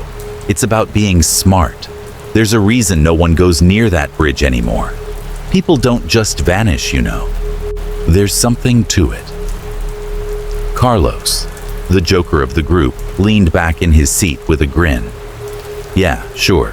It's not like we're dealing with any real danger. Who needs ghost stories when you have YouTube?" He pulled out his phone and started setting up his camera. "We're going to get 1 million views. Just imagine the clicks when we post this video." Anna, who had been silent up until now, gazed out the window at the swirling mist that seemed to grow thicker the closer they got to their destination. She was the most sensitive of the group, and she could feel the weight of the air around them. Something about this night, about this place, made her uneasy. "I don't know if we should be doing this. There's something wrong. I can feel it," she muttered under her breath, but no one paid much attention. They were all too caught up in the thrill of the adventure. Felipe, the quiet one, adjusted his grip on the steering wheel, his eyes fixed on the road ahead. There was a darkness to him that the others hadn't fully understood. He had a past he didn't talk about much, a history that hung over him like a shadow. But tonight, his focus was entirely on the bridge. There was something he needed to prove to himself, something that the others might not ever understand. As they approached the bridge, the atmosphere shifted, the air grew heavier, and the trees on either side of the road seemed to close in around them. The town's lights were barely visible now, swallowed by the thick fog. Marco, ever the daredevil, pushed forward, his foot pressing harder on the gas pedal, as if to challenge the eerie sensation hanging in the air. "Here we are," he said, his voice slightly quieter now. The bridge to nowhere. The bridge loomed ahead, barely visible through the mist. It was an ancient structure, its weathered stone arches barely standing against the test of time. No cars had crossed it in years, and for good reason. The stories surrounding the bridge were enough to keep anyone with a shred of common sense far away. According to local legend, every person who crossed the bridge after nightfall disappeared without a trace. No one knew where they went or what happened to them, but the stories persisted, an inexplicable mystery that had haunted the town for decades. Lucia, ever the realist, pulled out her phone and began recording. "All right, here we go," she said, her voice steady but tinged with the slightest hint of unease. "We're standing on the edge of a legend, a place where people have vanished into thin air. Let's see if it's as dangerous as everyone says." "Come on, Lucia, don't be such a buzzkill," Carlos teased, his voice full of mock fear. "What's the worst that could happen? Maybe we'll disappear too, but I doubt it. It'll be a hell of a story for the channel." He winked and made a dramatic motion, as though he were about to step onto the bridge like some brave explorer. Anna crossed her arms, her face tense. "I really don't feel right about this.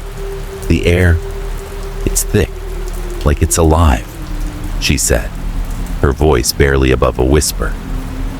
But Marco just smiled, dismissing her concerns as he motioned for the group to step out of the car. "We came this far, didn't we? The mystery's right here. This is it, the moment we've all been waiting for," Marco said with a grin. "It's just a bridge, guys." But as the group stepped onto the bridge, the fog seemed to close in around them, thicker than before. It wasn't just an ordinary fog.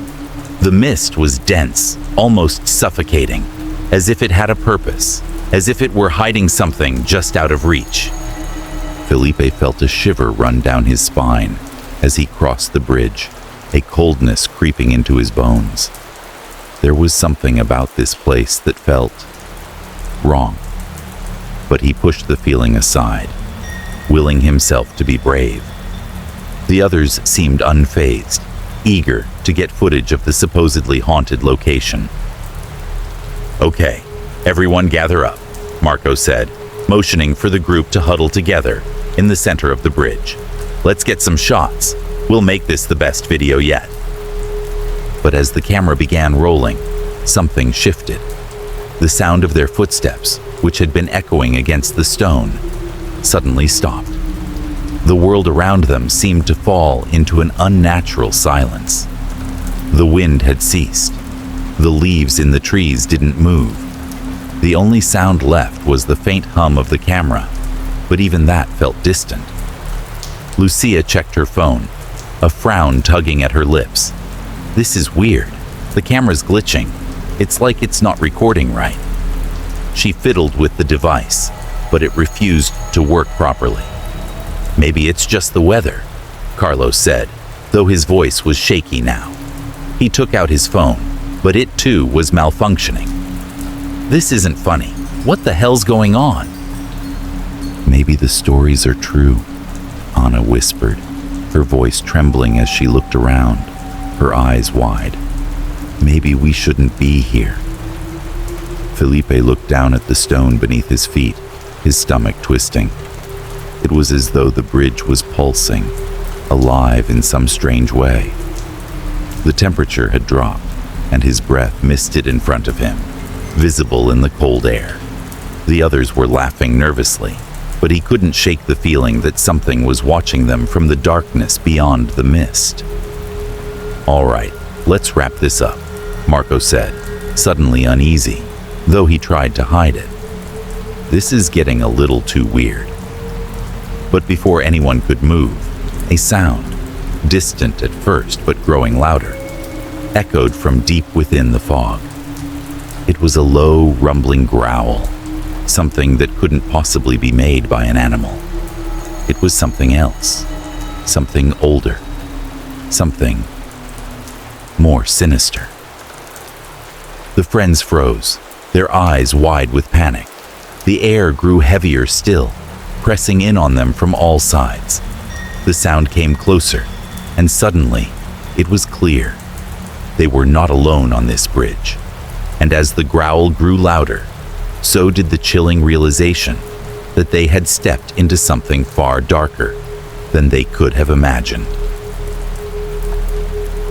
Chapter 2. The Bridge's Trap. The mist was thicker now, swirling around them like an uninvited guest. Each breath they took seemed to pull the cold air deeper into their lungs.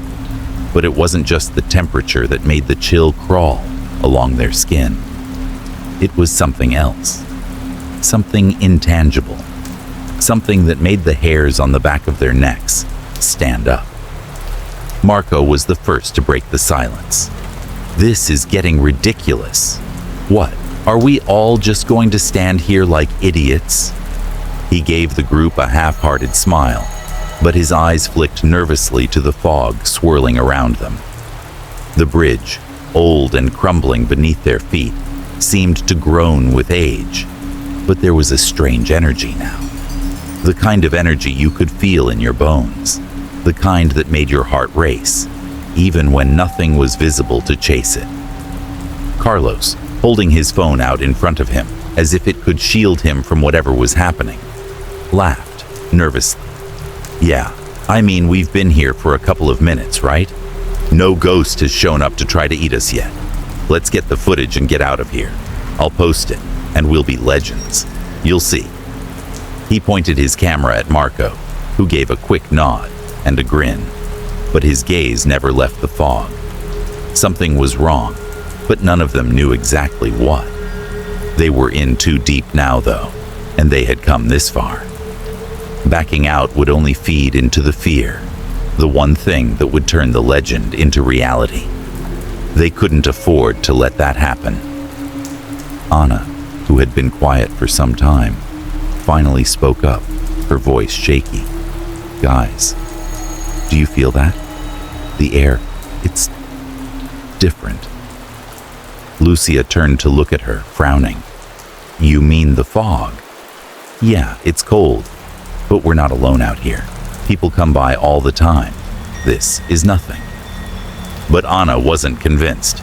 She looked around, eyes darting through the mist as though expecting something to emerge. No, it's not just the fog. The whole place feels wrong, like we're being watched. Carlos snorted and waved his phone around, trying to be funny, despite the rising unease in his chest. Come on, Anna, you're getting paranoid. We've been filming ghost stories for months, and nothing's happened. Just wait until we edit this video. People are going to love it. The group laughed at his attempt to lighten the mood, but the sound didn't feel right in this place. It felt hollow, swallowed by the oppressive fog that wrapped around them. Even the air seemed to be holding its breath, waiting. No wind rustled through the trees, no nocturnal animals called from the distance. There was only the endless, silent fog. All right, let's move, Marco said, trying to keep the mood from sinking further. We cross the bridge, get some cool shots for the video, and then we're out of here. We don't want to get stuck in the middle of nowhere, in the middle of the night. Without waiting for anyone's response, Marco took the first step, leading the way. The others followed reluctantly, unsure, but too far in to back out now. Each step felt heavier, as if the ground itself were pushing against their feet, reluctant to let them pass. The fog closed in behind them as they walked, swallowing the path they had already crossed. They could no longer see the road leading back. The bridge, which had once seemed like a bridge to nowhere, now felt like a gate to somewhere even darker. Felipe, who had been walking in the rear, suddenly stopped, feeling the weight of the air pressing in on him. He turned to look behind him, expecting to see the road, the familiar path that led to their car. But there was nothing, just fog. Thick, heavy fog, that made it impossible to see more than a few feet ahead. He looked around at the others, trying to make sense of it. Guys, something's wrong. We're not on the bridge anymore. This isn't the same place. It feels off. Marco turned to him with a smirk, but it faltered when he realized Felipe wasn't joking. The others started looking around too, and it was then that the full weight of their situation sank in. The city was gone. Nothing looked the way it should. The streetlights that should have been at the end of the bridge were missing, replaced by empty spaces that seemed to stretch on forever. The buildings beyond the bridge were distorted, their outlines too sharp, their shapes unnatural, as if they were somehow out of place. The roads ahead twisted in ways that defied geometry, and the once familiar skyline of their hometown seemed to melt into the fog. "I don't like this," Anna whispered, clutching her jacket tighter around herself. This isn't right." Carlos's phone, which had been recording their journey, suddenly flickered. The screen went black, then white, and for a split second, he could have sworn he saw a figure standing in the mist, its form barely visible, standing just out of reach. He blinked, but when he opened his eyes, it was gone. "What the hell?" Carlos mumbled under his breath, tapping his phone repeatedly. His device flickered again, and a strange static noise began emanating from it, something that didn't sound like any of the usual glitches. He tried to adjust the settings, but nothing seemed to work. The screen remained black, the camera lens no longer picking up any images. It was as if the fog itself had hijacked the technology, swallowing the footage, the very essence of what they were trying to capture. "Seriously?" Marco snapped. "What's going on with your phone? It's dead."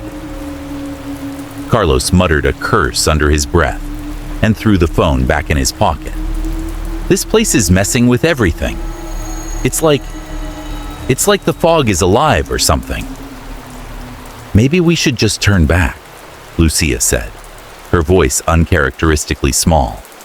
"This is too weird." Felipe, feeling an uncomfortable sensation creep along his spine, looked behind him again. The fog wasn't just surrounding them now. It had completely enclosed the bridge. He couldn't even see the edge anymore. Couldn't tell if there was a way back to the town. "Guys, the fog, it's closing in," Felipe said, his voice tight with unease. "We can't go back. It's like it's blocking us." They all turned to face the fog, now dense enough to feel almost solid.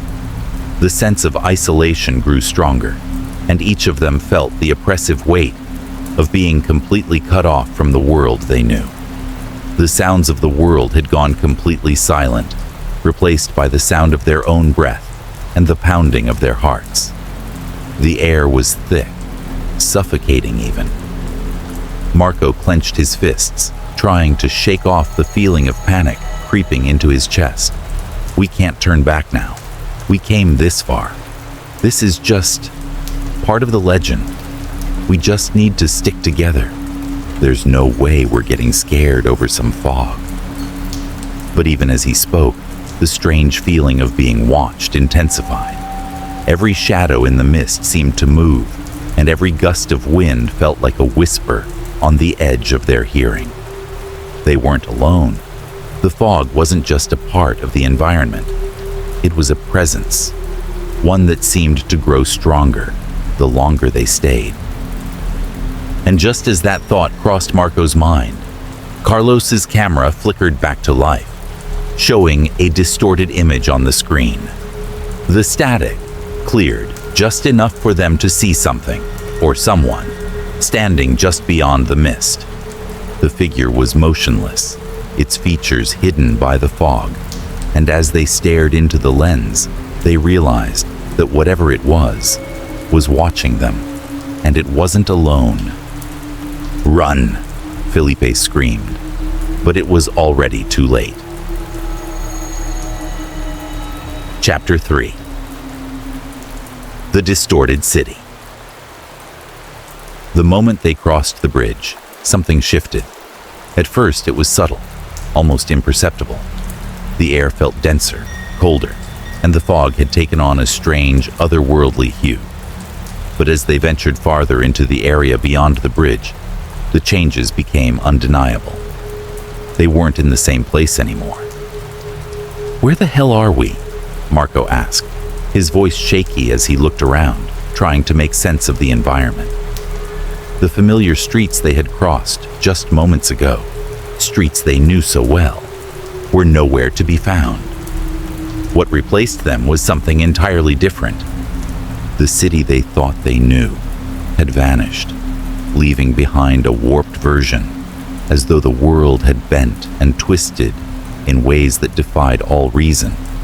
It looked like their city, yes, but it was off. The buildings were there, but they were distorted, like reflections in a funhouse mirror. Streetlights flickered weakly, casting long, uneven shadows on the cracked sidewalks. The streets stretched unnaturally long, curving in directions that didn't make sense, leading into blind alleys that felt like they were swallowing the light. Lucia was the first to speak, her voice a hushed whisper, barely audible over the pounding of her heart. "This isn't right. This isn't our city." Marco's gaze darted around, his earlier bravado fading. "It looks like it, but everything is off. The air's different, the lights are dim, and the buildings, why do they look so wrong?" Anna's hand trembled as she clutched her jacket tighter around her. She felt an overwhelming sense of déjà vu, as though she had seen this place before, but couldn't quite place it. Something gnawed at her insides, a growing anxiety that told her this city wasn't just unfamiliar. It was alien, in a way she couldn't fully comprehend. "We need to stick together," Marco said, but his voice lacked the confidence it had once had. "There's got to be an explanation for this. Maybe we're just disoriented, or maybe we crossed into some kind of parallel world." Carlos scoffed, though his voice wavered. "Parallel world, seriously? That sounds like something out of a bad movie, man." But even Carlos couldn't ignore the disquiet that had settled over them like a thick, suffocating blanket. The city, their own city, was no longer familiar. It was as though time and space themselves had become distorted. "I don't like this," Felipe muttered, his eyes scanning the street. "This place doesn't feel real." Lucia nodded, her gaze fixed on the cracked pavement beneath her feet. "I agree. The silence is unnerving. No one's around. There should be cars on the streets, people, but nothing. Just empty streets." Marco took a deep breath, trying to steady his nerves. "Okay, we'll split up. Maybe one of us can find something that explains what's going on. Let's not stay in one place too long." There was hesitation among the group, but ultimately they all agreed. The discomfort in the air, the unsettling stillness around them, was too much to ignore. They needed answers, and they would find them, even if it meant splitting up. Felipe walked off toward the left, hands stuffed deep into his pockets, his mind racing. As he passed beneath a flickering streetlight, he realized something strange. The shadows cast by the light seemed to move in ways they shouldn't. They stretched unnaturally long, curling and twisting as though the light itself was struggling to break through the fog. Felipe's heart began to race, his footsteps quickening as he moved further down the street. The buildings on either side of him seemed to lean in, closing in around him, as if the city itself was alive and watching. The whole place felt like a trap, a maze designed to disorient and confuse. Meanwhile, Lucia wandered in the opposite direction, her eyes darting from one building to the next. The storefronts were eerily familiar, yet their signs were wrong, jumbled, like names that didn't belong. She stopped in front of a bookstore that looked almost identical to the one in her neighborhood, but the name on the sign was all wrong. It read, "The Forgotten Pages." She reached out, her fingers brushing the glass. It was cold to the touch, and she could feel a strange hum beneath her skin, as though the very building was vibrating with some kind of energy. A low, distant noise suddenly filled the air, like a faint whisper. It was coming from the depths of the store, a sound that made the hairs on the back of her neck stand on end. "Hello," she called out, her voice sounding strange in the quiet. But no response came. Behind her, the wind picked up, rustling the leaves on the ground and carrying with it a soft, unnerving laugh. Lucia spun around, but no one was there, just the empty street, the same empty street she had been walking down moments ago. Something wasn't right. She needed to find the others.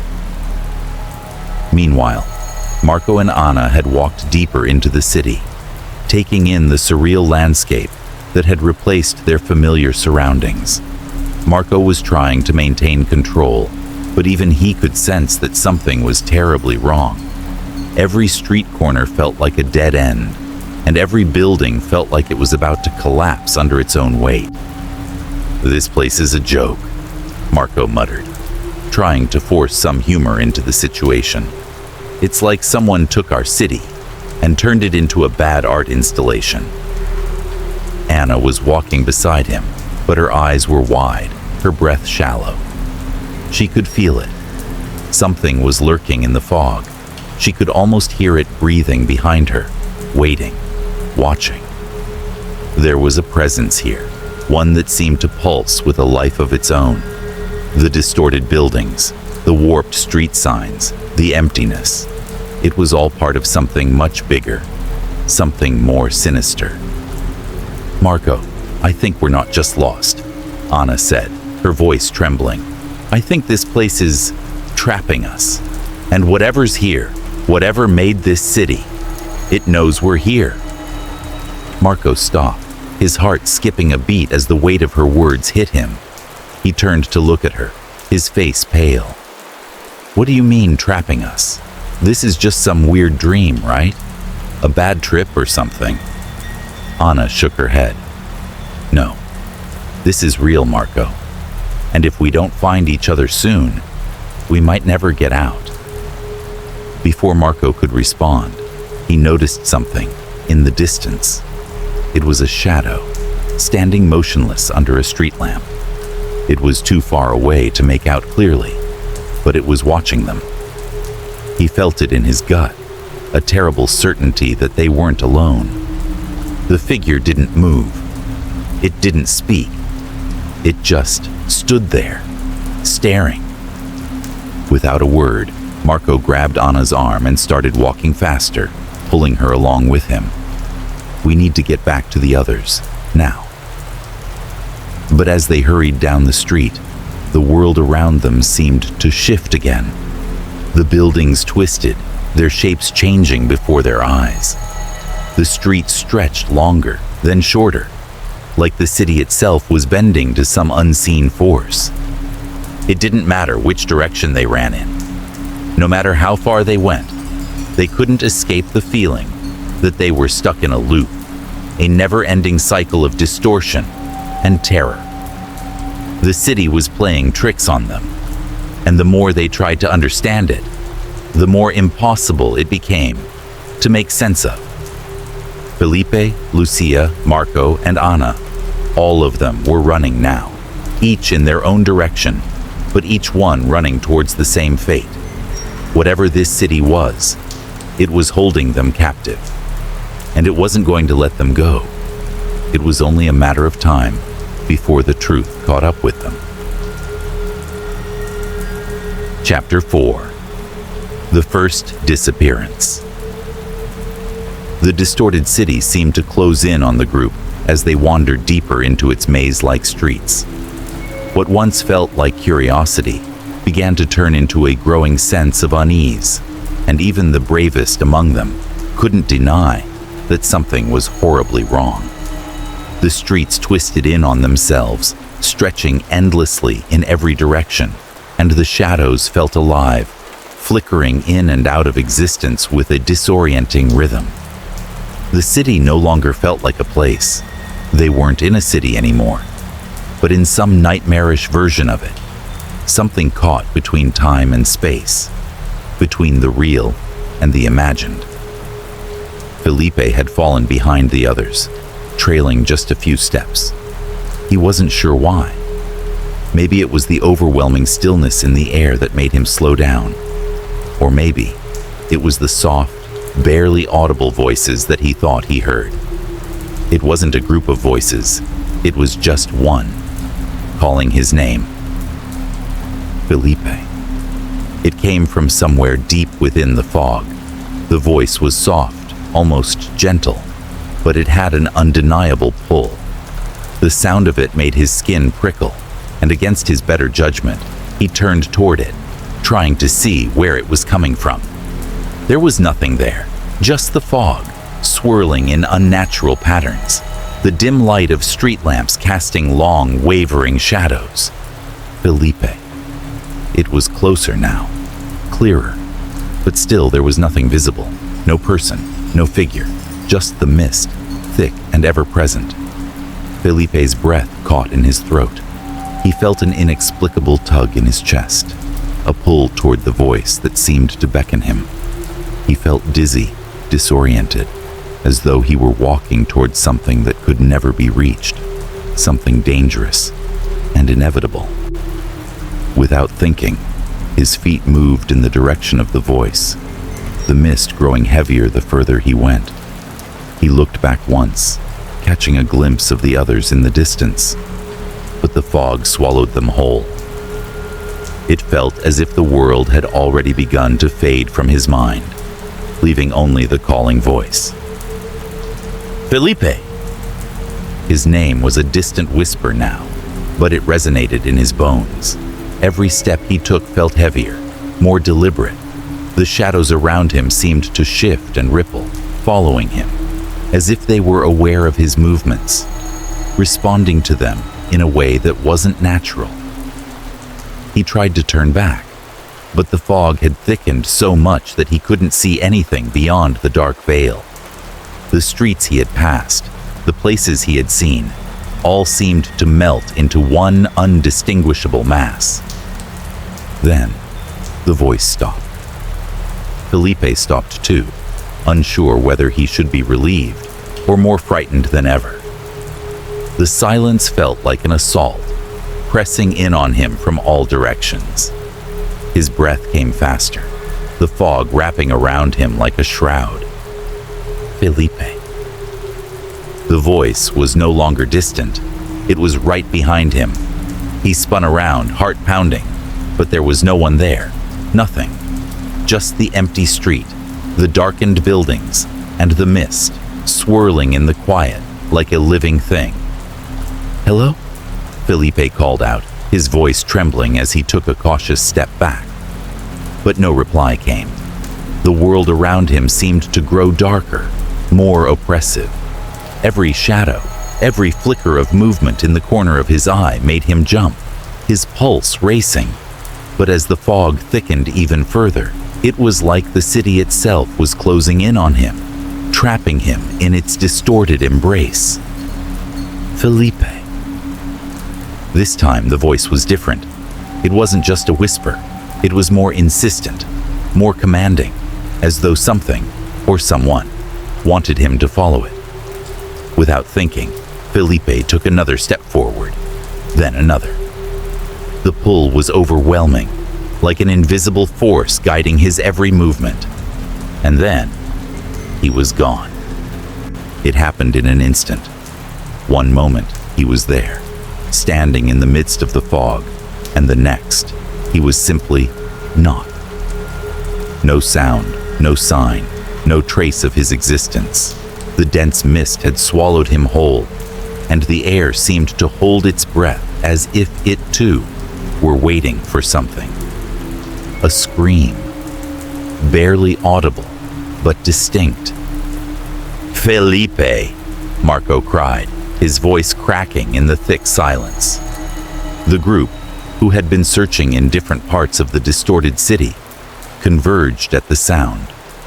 Panic surged through them as they rushed toward the spot where Felipe had been standing just moments before. The mist, however, had already covered his tracks. There was no sign of him, no trace, no footprints, just the same empty, distorted streets. "Where is he?" Anna gasped, her heart racing as she scanned the empty road, her voice quivering with fear. "He was right here." Marco's eyes darted from one end of the street to the other. His mind struggled to process what was happening. Felipe had been right there, no more than a few feet away, just seconds ago. How could he have vanished so completely? "We need to find him," Marco said, but even he couldn't shake the growing fear that clung to his every word. Carlos looked at the fog, his face pale. This isn't real. He's gone. It's like he never existed." But Anna wasn't listening. She was already running, her footsteps echoing in the empty streets. "Felipe!" she shouted, her voice hoarse with desperation. "Come back! Where are you?" The others hesitated for only a moment before following her. But as they moved deeper into the city, a terrible sensation began to settle over them. It wasn't just fear. It was something worse, something darker. It was the feeling of being watched, of being followed by something that didn't belong to the world. Marco felt the weight of the air pressing down on him, suffocating him. The fog seemed thicker now, coiling around them like a living thing. The shadows moved too, darting just out of view, twisting and bending unnaturally. The silence was unnerving, broken only by their frantic footsteps and their own ragged breathing. "Felipe!" Lucia called again, her voice trembling with fear. The city, once a place they recognized, was now entirely foreign, a labyrinth of streets that looped back on themselves, led to dead ends, and turned in ways that defied logic. There was no pattern to it, no way to make sense of it. Every turn they made, every alley they ventured down, led them deeper into the heart of something that had no explanation. Then, something moved in the distance. A shadow, fleeting and quick, flickered just at the edge of the fog. It was so brief, so subtle, that for a moment, none of them were sure if they had seen it. But when they turned to look, it was gone. The sense of unease grew stronger, and the group found themselves moving faster, pushing forward despite their fear, driven by the need to find Felipe. But as they turned the next corner, a sight froze them in their tracks. The street was empty. No Felipe, no shadows. Just the same dimly lit, distorted buildings, and the fog that seemed to cling to them like a curse. Then the door to one of the nearby buildings creaked open on its own, and from inside came a faint whisper. "Come closer." It was a voice, familiar yet distant, just like the one that had called to Felipe. They stood there, frozen in place, hearts racing, trying to decide what to do. But the silence that followed the whisper was even worse than the fear that had gripped them. It was suffocating. And then, without warning, the door slammed shut. The group looked at one another, their faces pale, their breath shallow, as the feeling of being watched intensified. The city around them seemed to close in, its distortions becoming more apparent. The fog no longer felt like an environmental phenomenon. It felt like a living, breathing presence, and whatever it was, it didn't want them here. "Something is wrong," Marco whispered, barely able to control the tremor in his voice. Something is hunting us. It was clear now. Whatever force held this city in its grip, whatever malevolent entity controlled it, had taken Felipe, and if they weren't careful, it would take them too. Chapter 5. The hunt begins. The thick, oppressive fog seemed to smother everything around them, its cold fingers tightening like a vice. The city had become a maze of distorted streets, and every turn they made only led them deeper into the unknown. With Felipe gone and no clear way back, the group of friends was left with a terrifying realization. They were trapped. The weight of the fog pressed heavily on their shoulders as they huddled together, each of them struggling to hold on to whatever scraps of courage they had left. Every shadow that danced in the periphery of their vision felt like a presence, an entity that lurked just out of sight, waiting for the right moment to strike. It was as if the city itself was alive, watching them, breathing in rhythm with their own anxious hearts. Anna, the most sensitive among them, was the first to speak. She had been quiet for a while, her eyes darting nervously from one corner to the next. But now, her voice broke through the silence like a crack in a glass. "We're not alone," she whispered, her words barely audible. "There's something here with us. Something is watching us." Marco turned to her, his expression grim, but still trying to hold on to some semblance of control. "Anna, we're just freaking out. We've been through a lot, and it's messing with our heads." But Anna wasn't convinced. Her eyes, wide with fear, scanned the fog, the shadows, the indistinct figures that seemed to move in the distance. "No, Marco, you don't understand. I can feel it. Something's hunting us." She shuddered, her voice trembling. "I can feel it watching me, watching all of us." Carlos, ever the skeptic, rolled his eyes, though there was an undeniable edge to his voice. "Great. Now we're being hunted by a ghost or something. Fantastic." But even as he said it, he couldn't shake the feeling that something was wrong. Every creaking sound, every whisper of movement in the fog seemed to reinforce the growing dread in his chest. Lucia, who had been unusually quiet, spoke up, her voice sharp and urgent. "Anna's right. This isn't normal. There's something here, something that doesn't want us here. The city, the fog, it's all wrong. It feels like it's closing in on us." The air had grown heavier, and the fog had thickened even more, swirling around them like a living creature. It was as if the fog itself had become sentient, wrapping around them, narrowing their path, and funneling them into the heart of the maze. Every time they tried to move in one direction, the street seemed to shift and twist, leading them deeper into the nightmare. It felt like the very ground was shifting beneath their feet, as if the city itself was alive, adapting to keep them trapped. "Marco!" Lucia's voice broke through his thoughts. "Look at this!" He turned to where she pointed, and his heart skipped a beat. A streetlight ahead flickered, its light dimming to a faint glow before flickering back on. But what caught their attention was the shape standing just beneath the light. A figure, a shadow, standing still and watching them. For a moment, it was nothing more than a silhouette, indistinct and featureless. But there was something chilling about it. It didn't move, didn't make a sound. It just stood there, staring at them.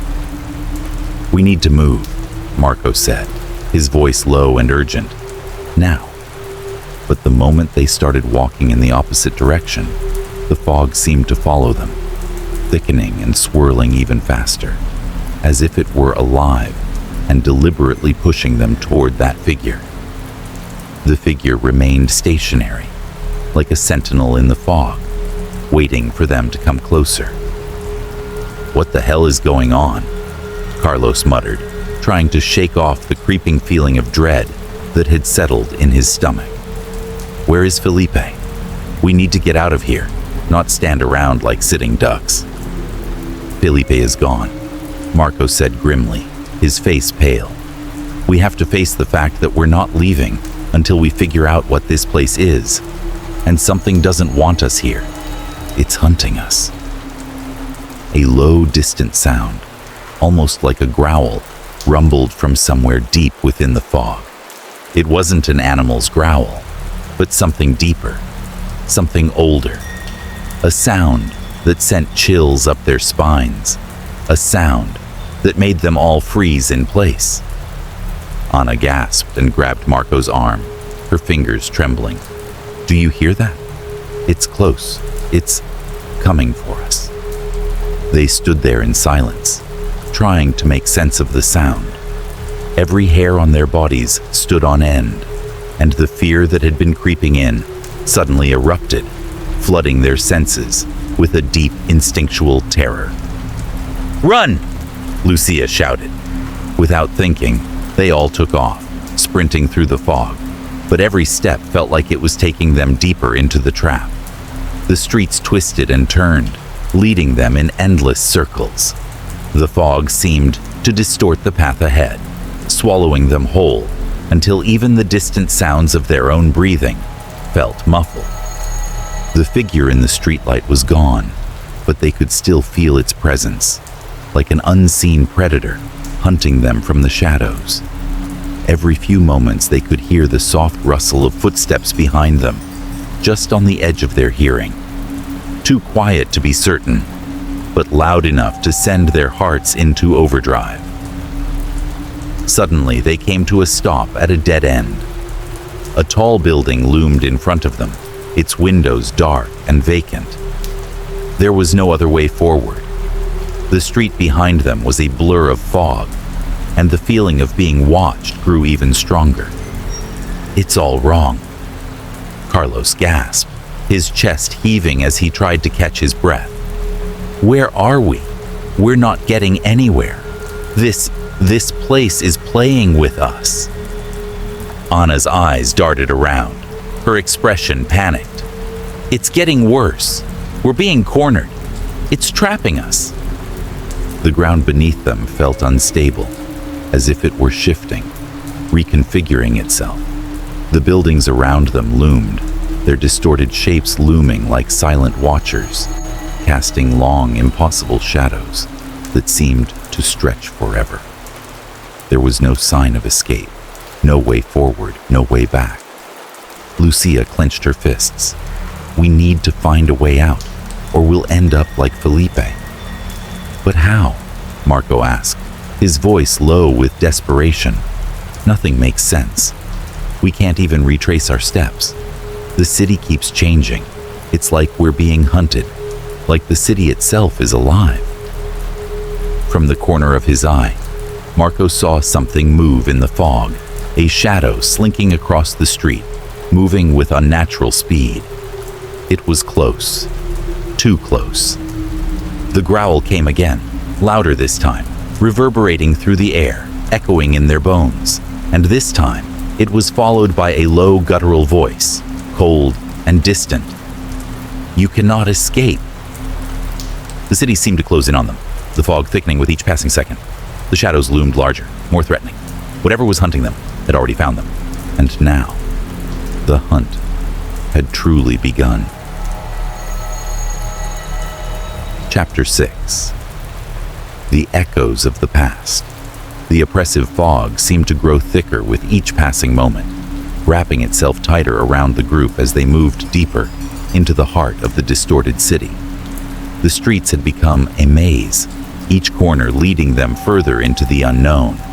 And no matter how hard they tried to make sense of their surroundings, the city refused to relent. The weight of their fear was almost palpable, and the feeling of being hunted only grew stronger. It was as if the very air was charged with something malevolent, something ancient, and the more they searched for answers, the more they realized that the bridge they had crossed was not just a physical structure. It was a gateway, a doorway to something far darker than they could have ever imagined. "We need to find out what's going on," Marco said, his voice rough and desperate. "We can't keep running around in circles like this. There has to be something, some clue that explains all of this." Lucia nodded, wiping the sweat from her brow. The terror that had initially gripped them was starting to evolve into something even more unsettling, an overwhelming sense of dread. It wasn't just fear anymore. It was the creeping realization that whatever had trapped them here was much older, much more powerful than they could comprehend. And they were running out of time. Their search eventually led them to a dilapidated building, its exterior weathered and crumbling with age. The windows were covered with layers of grime, and the front door creaked eerily as it swung open, revealing a dark, musty interior. The sign above the door read, "Elders' Books and Curiosities." "This place looks like it's been abandoned for years," Anna muttered, stepping hesitantly through the door. "But we have no choice. We need answers." They entered the building cautiously, their footsteps echoing on the wooden floorboards. The air inside was thick with dust, and the shelves were lined with old, forgotten books. A musty smell hung in the air, the scent of decay and time. The place felt like a tomb, silent and heavy, with the weight of history. "Look at this," Carlos said, pointing to a shelf at the far end of the room. He moved toward it and began sifting through the books, pulling out volumes of old diaries and journals. "These are ancient. Who keeps this stuff here?" Anna joined him, carefully flipping through one of the journals. "Some of these don't even look like they belong in this library. They seem out of place." As Carlos pulled out a particularly worn book, it fell open to a page that caught his eye. The handwriting was faded but legible, and the words were chilling. "The Bridge to Nowhere. A passage between worlds, where souls are trapped for eternity. Those who cross it are lost, never to return. The city is a reflection, a twisted mirror, where the living walk alongside the dead." The page was filled with cryptic writings, mentioning an event that had taken place many years ago. As Carlos continued to read aloud, the group gathered around him, listening intently. In 1923, a tragedy occurred on the bridge. Several cars vanished into the mist, their passengers never seen again. The bridge, some say, is cursed, a gateway to a dimension that exists between the living and the dead. And those who cross it become part of something darker. The bridge is not just a structure, but a trap, a prison for the souls of the lost. Those who pass through may never escape. The room grew deathly quiet as the implications of the words sank in. Marco swallowed hard, his voice barely above a whisper. Is this what happened to us? Are we stuck here because of the bridge?" The others exchanged nervous glances, but none of them could deny the gnawing sense of terror in their hearts. The bridge, the one they had crossed, the one that had seemed so innocuous at first, was more than just a road to nowhere. It was the anchor to something far more sinister, something that had ensnared the souls of the lost. "We're not just trapped in a city," Lucia said, her voice trembling with disbelief. "We're trapped in a place between two worlds. This city, it's not real. It's a twisted reflection of our own, a place where the souls of those who disappeared are doomed to wander forever." Anna nodded slowly, her face pale. "I can feel it. It's like there are ghosts around us, like they're watching. The air is thick with their presence." Carlos felt a chill crawl down his spine. "So, we're just walking through a cemetery for the lost. As the group stood in the decaying library, the feeling of being watched grew unbearable. The dim light from the dusty windows barely illuminated the room, and the shadows seemed to flicker and shift unnaturally, like they were alive, reaching out to them. Marco's voice broke the silence again. We need to find a way out.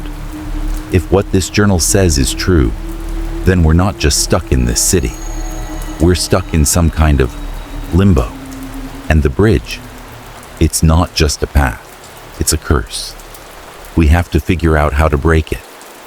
Lucia, her face drawn and pale, spoke in a strained voice. We can't keep ignoring what's happening. These aren't just accidents or coincidences. The bridge, the mist, the disappearance of the drivers, it's all connected. Anna's eyes widened as she suddenly remembered something. There's more to this. I don't know if you all have been feeling it, but when I think back on things that have happened before, it's like certain moments feel off. I've had dreams, and I've had flashes of memories. They don't make sense, but they're there. It's like everything is leading to this place, like we're being punished for something we did.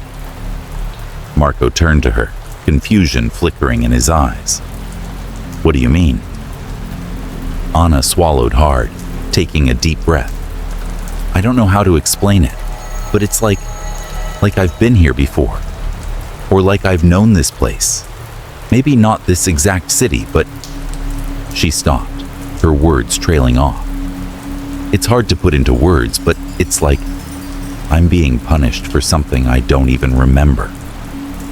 Carlos looked at her, his face drawn with anxiety. You think we're being punished for crossing the bridge? For messing with something we shouldn't have? Anna nodded slowly.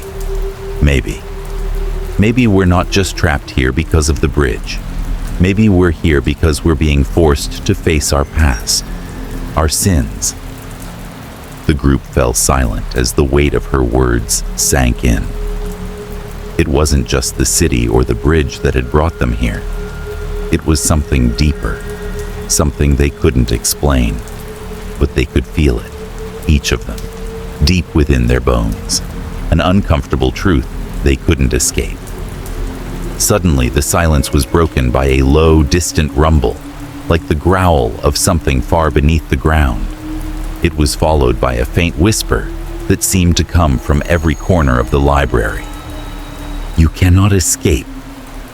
The voice was cold, inhuman, and filled with malice. It echoed through the dusty room, sending a shiver through each of them. The whispers grew louder, more insistent. The bridge has claimed you, and now you are ours. The walls of the library seemed to tremble, and the air grew colder still. It was as if the past, the souls of those lost to the bridge, were waking up, aware of their presence, ready to drag them down into the depths of their fate. The group huddled together, fear gripping their hearts. They had no answers, only more questions. But one thing was certain.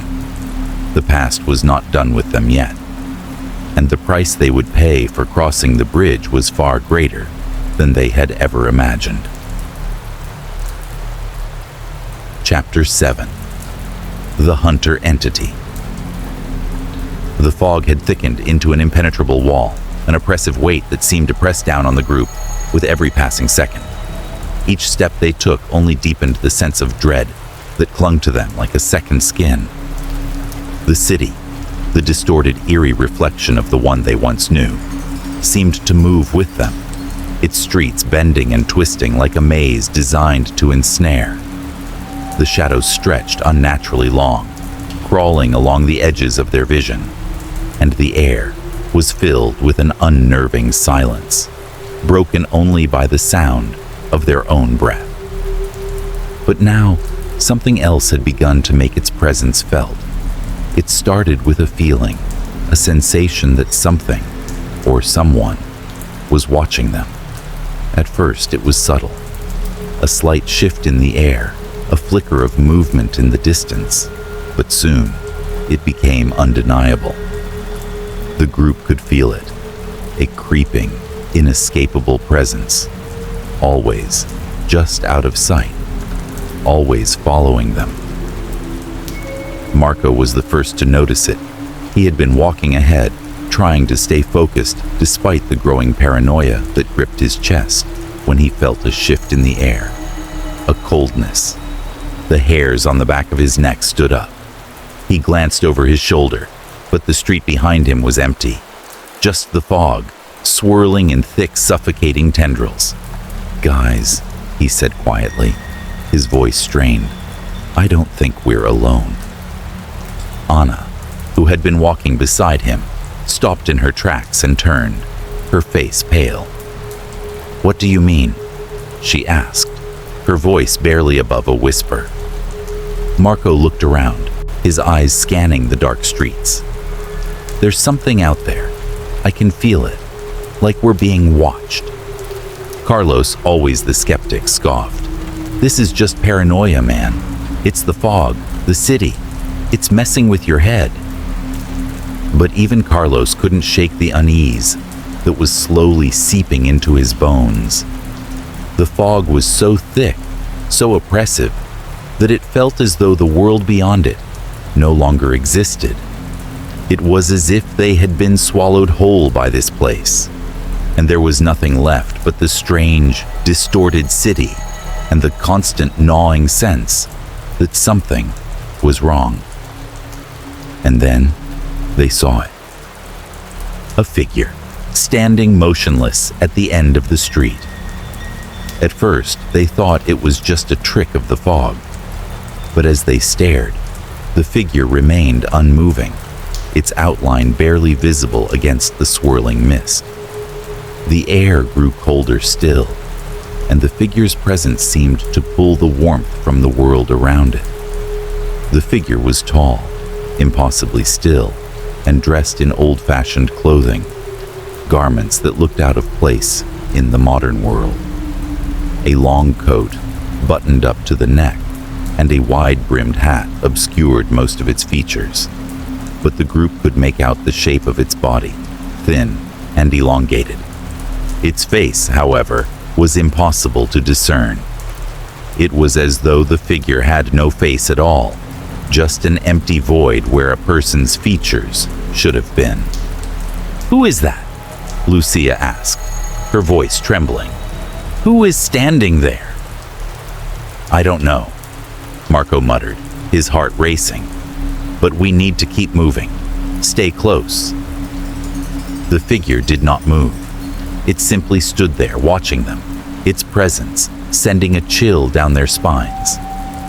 Carlos, ever the brave one, or perhaps simply trying to shake the feeling of terror growing inside him, took a step forward. "This is getting ridiculous. Who's playing a joke on us?" "Don't," Anna whispered urgently, grabbing his arm. "Something's not right. That thing, it's not human." But Carlos shrugged off her grip. "We're not going to get anywhere just standing here. I'll go check it out." Before anyone could stop him, he walked briskly toward the figure, his steps echoing loudly in the stillness. But with every step he took, the fog seemed to close in around him, as though it were swallowing him whole. The figure remained motionless, its head slightly tilted, as if it were studying Carlos. Carlos stopped just a few feet away from the figure, the air growing colder with each breath he took. "Hey," he called out, his voice louder now. "What are you doing here?" There was no response. The figure remained eerily still, but then something changed. A faint sound, like the whisper of a breath, seemed to escape the figure, and its head tilted just slightly more, as though it were acknowledging Carlos. The mist around them seemed to thicken, curling in on itself like a living thing. Carlos felt a sudden, overwhelming sense of dread. The fog, which had seemed like a natural part of this strange city, now felt like something alive, something that was closing in on him, surrounding him. He took a step back, then another, but before he could turn to run, the figure moved. It was fast, unnaturally fast. In an instant, it was right in front of him, and Carlos froze, his breath caught in his throat. The figure reached out with long, thin hands, its fingers impossibly long, and it grabbed Carlos by the arm. A scream tore from Carlos's throat, but before he could even react, the figure yanked him forward. The fog seemed to swallow him whole, and in the blink of an eye, he was gone. Just like that. "No!" Marco shouted, rushing forward, but the figure was already disappearing into the mist, dragging Carlos along with it. The group stood there in stunned silence for a moment, unable to process what had just happened. Carlos was gone, vanished. There was no trace of him, no sign of his struggle. Just the fog, the empty street, and the lingering sense of terror that gripped them all. It's taking us," Anna whispered, her voice shaking with fear. "One by one. We need to get out of here," Lucia said urgently, but her voice trembled with the same fear that had taken root in them all. Now. But even as they turned to run, the figure reappeared. It was back in the distance, standing just outside the reach of the fog, its presence more oppressive than ever. It was watching them, studying them. It didn't move, but somehow they could feel its eyes on them, piercing through the mist. "It's not just watching us," Marco said, his voice low and fearful. "It's hunting us." The group turned and ran, their feet pounding against the cobblestone streets as they fled through the city. But it was as though the streets themselves were shifting, closing in on them. The figure seemed to follow them, always at the edge of their vision, always just out of reach. They couldn't outrun it. No matter where they went, it was always there, lurking in the fog, its presence hanging over them like a shadow. It was hunting them, and there was no way to escape. Each step they took only brought them closer to whatever fate awaited them, and the chilling certainty that no matter where they ran, they were being stalked by something far beyond their understanding. A creature of darkness, a being with no face and no mercy. Carlos was gone. Would any of them make it out alive? Chapter 8. The connection with the fog. The air had never felt heavier, and with each passing hour, the weight of the fog grew more oppressive. It clung to the city like a living, breathing thing, swirling around the group, thickening, darkening, as if it were responding to their every move. What had started as a vague unease, an unsettling atmosphere, had slowly morphed into something far more sinister. The group had gathered in a dilapidated house, its walls cracked and covered in layers of dust. The silence that surrounded them was absolute, punctuated only by the occasional creaking of the building settling. They had been searching for answers, trying to piece together fragments of information from the journals they'd found and the terrifying experiences they'd lived through. But the truth seemed to slip further from their grasp with every step they took. The city, the fog, the bridge, it was all connected, but the nature of the connection remained elusive. "We've been running around this damn city for hours, and we still don't have a clue," Marco muttered, his hands clenched into fists. "I don't get it. Why are we here? What is this place?" Lucia stood at the window, her gaze fixed on the fog swirling outside. The city beyond was no longer familiar. The streets were twisted and distorted, not just in shape, but in essence, as though they existed in a parallel world that reflected their own, only darker, more suffocating. The air had taken on a strange weight, as though the fog wasn't just an environmental condition. It was something much more. A presence, a force. The fog. Lucia's voice trailed off as she thought aloud. It's not just a mist. It's something else. Anna, sitting in the corner of the room, looked up, her face pale. What do you mean? I mean the fog. It's alive, Lucia said quietly, her eyes narrowing as she turned back to the others. It's not just a weather phenomenon. It's a manifestation of whatever force is controlling this place. Whatever it is that brought us here. The others exchanged looks, unease creeping over them again. The fog had always been a constant presence, but up until now, they had thought of it as nothing more than an environmental oddity, something that added to the strange atmosphere of the city. But Lucia's words made them question everything. It's not just following us, Lucia continued. It's feeding off of us, off of our fear. It's like it's alive, reacting to our emotions, to our movements. And I think... She paused, as if the realization had just struck her.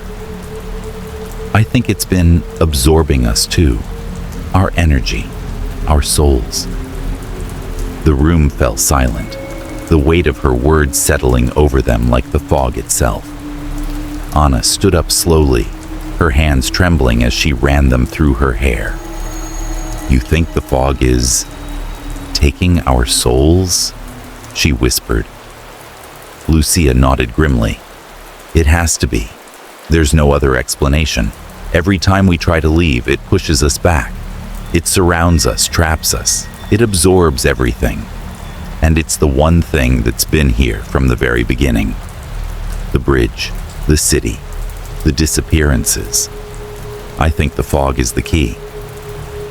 Marco looked out the window, his eyes narrowing as the fog outside shifted, swirling like an undulating sea. He could feel its presence, like a cold hand pressing against his chest, tightening with each passing moment. And what happens to the people it takes? What happens to the souls it absorbs? I don't know, Lucia said softly, her voice tinged with fear. But I think it's been feeding on them for a long time. That's why this place exists. It's not just a city. It's a trap, a prison for souls. And the fog is what keeps them here, keeps them from moving on. The group stood in stunned silence, the weight of what Lucia was saying sinking in. Their bodies were heavy with exhaustion, their minds weary from the constant tension, but the truth was undeniable now. The fog was no longer just a part of this place. It was this place. It was the force that bound the city together, the force that kept them trapped. We have to find a way to stop it, Marco said, determination creeping into his voice. We can't just sit here and wait for it to take us too. But Lucia's expression shifted, and she stepped away from the window, her eyes distant. I've been thinking, she said, her voice quiet. I think I know how we could stop the fog, but it's not something any of us will want to do. Anna looked at her in confusion. What do you mean? How do we stop it? Lucia took a deep breath, her hands shaking as she gripped the edge of the table. I've been reading the journals, the old diaries, the ones we found in the bookstore. There's a pattern, a ritual, a way to break the cycle. The others leaned in, their attention fixed on her as she continued. The fog is a manifestation of the entity that controls this dimension, she said slowly. The entity feeds off the souls it traps here. But the journals mention something, a way to break the fog's hold, to free the souls it's taken. A chill ran down their spines as Lucia's next words hung in the air. The only way to break the fog's control is to offer a sacrifice. Silence filled the room, thick and suffocating. The implications of her words were too much to process. "A sacrifice?" Anna whispered, her voice trembling. "What kind of sacrifice?" Lucia met her gaze, her eyes dark with the weight of what she was about to say. "The journals talk about a life, one life, given to the fog. The entity must consume a soul willingly, a soul offered freely, in order to break its hold on the others. It's the only way." Marco shook his head in disbelief. "You're saying one of us has to die?" Lucia nodded, her expression grim. "The fog will only release us if one of us sacrifices themselves. If we don't, it will keep us here forever. We'll become part of the fog, trapped in this place, and the souls it's already taken will never escape." The room seemed to close in on them, the air thick with the weight of Lucia's words. The thought of losing one of them was unthinkable, but the more they thought about it, the more they realized it was their only option. They had already lost Felipe and Carlos. They couldn't afford to lose anyone else. Yet the price of escape was higher than any of them had anticipated. "This isn't real," Marco said suddenly, his voice breaking. "There has to be another way. There has to be." But Lucia's eyes were filled with a quiet resignation. "There's no other way. This city is a trap. The fog has taken everything. We have to do this." Anna looked at the others, her eyes wide with fear. Who will it be? Lucia's words hung in the air, heavy and suffocating. "I don't know. But whoever it is, they must choose. They must be willing." The fog outside seemed to close in tighter, its swirling mist pressing against the windows like a living thing, hungry and waiting. As the group stared at each other in silence, the reality of their situation set in. One of them would have to make the ultimate sacrifice to stop the fog, to save the others, and to break free from this dimension of endless terror. And the choice, who would be the one to give their life, loomed over them like a shadow they couldn't escape. Chapter 9. The Final Sacrifice. The fog had become suffocating, its presence growing more oppressive with every passing hour. The air was thick with the weight of their fear, the tension unbearable.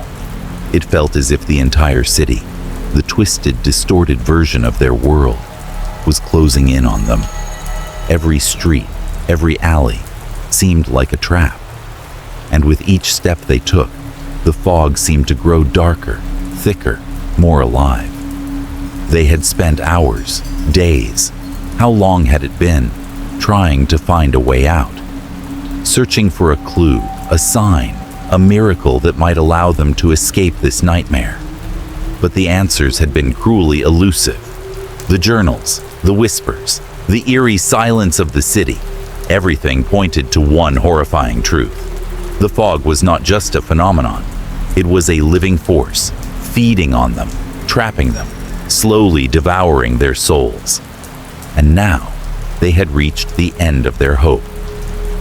Lucia, pale and exhausted, sat on the floor of the abandoned house they had found refuge in. Her eyes were distant, haunted by the knowledge of what was required to break free. She had been the one to uncover the truth, the one who had found the ritual, the sacrifice. And now, she couldn't escape the weight of what that sacrifice would cost. "We can't keep running," Lucia said, her voice barely above a whisper. "We've reached the limit. The fog, whatever it is, will consume us all if we don't make a choice." Marco looked at her, his eyes hard with determination. "You're saying we have to sacrifice one of us? Just like that?" Lucia nodded slowly, her eyes filled with a deep sadness. It's the only way to stop it, to break the curse.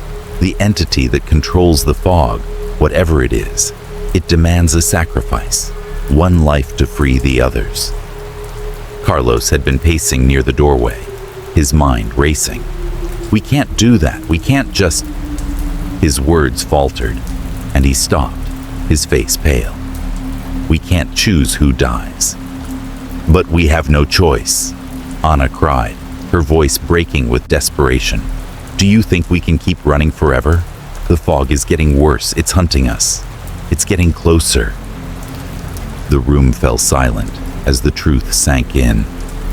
The fog outside had taken on a darker hue, swirling violently, like a living thing hungry for what remained of them.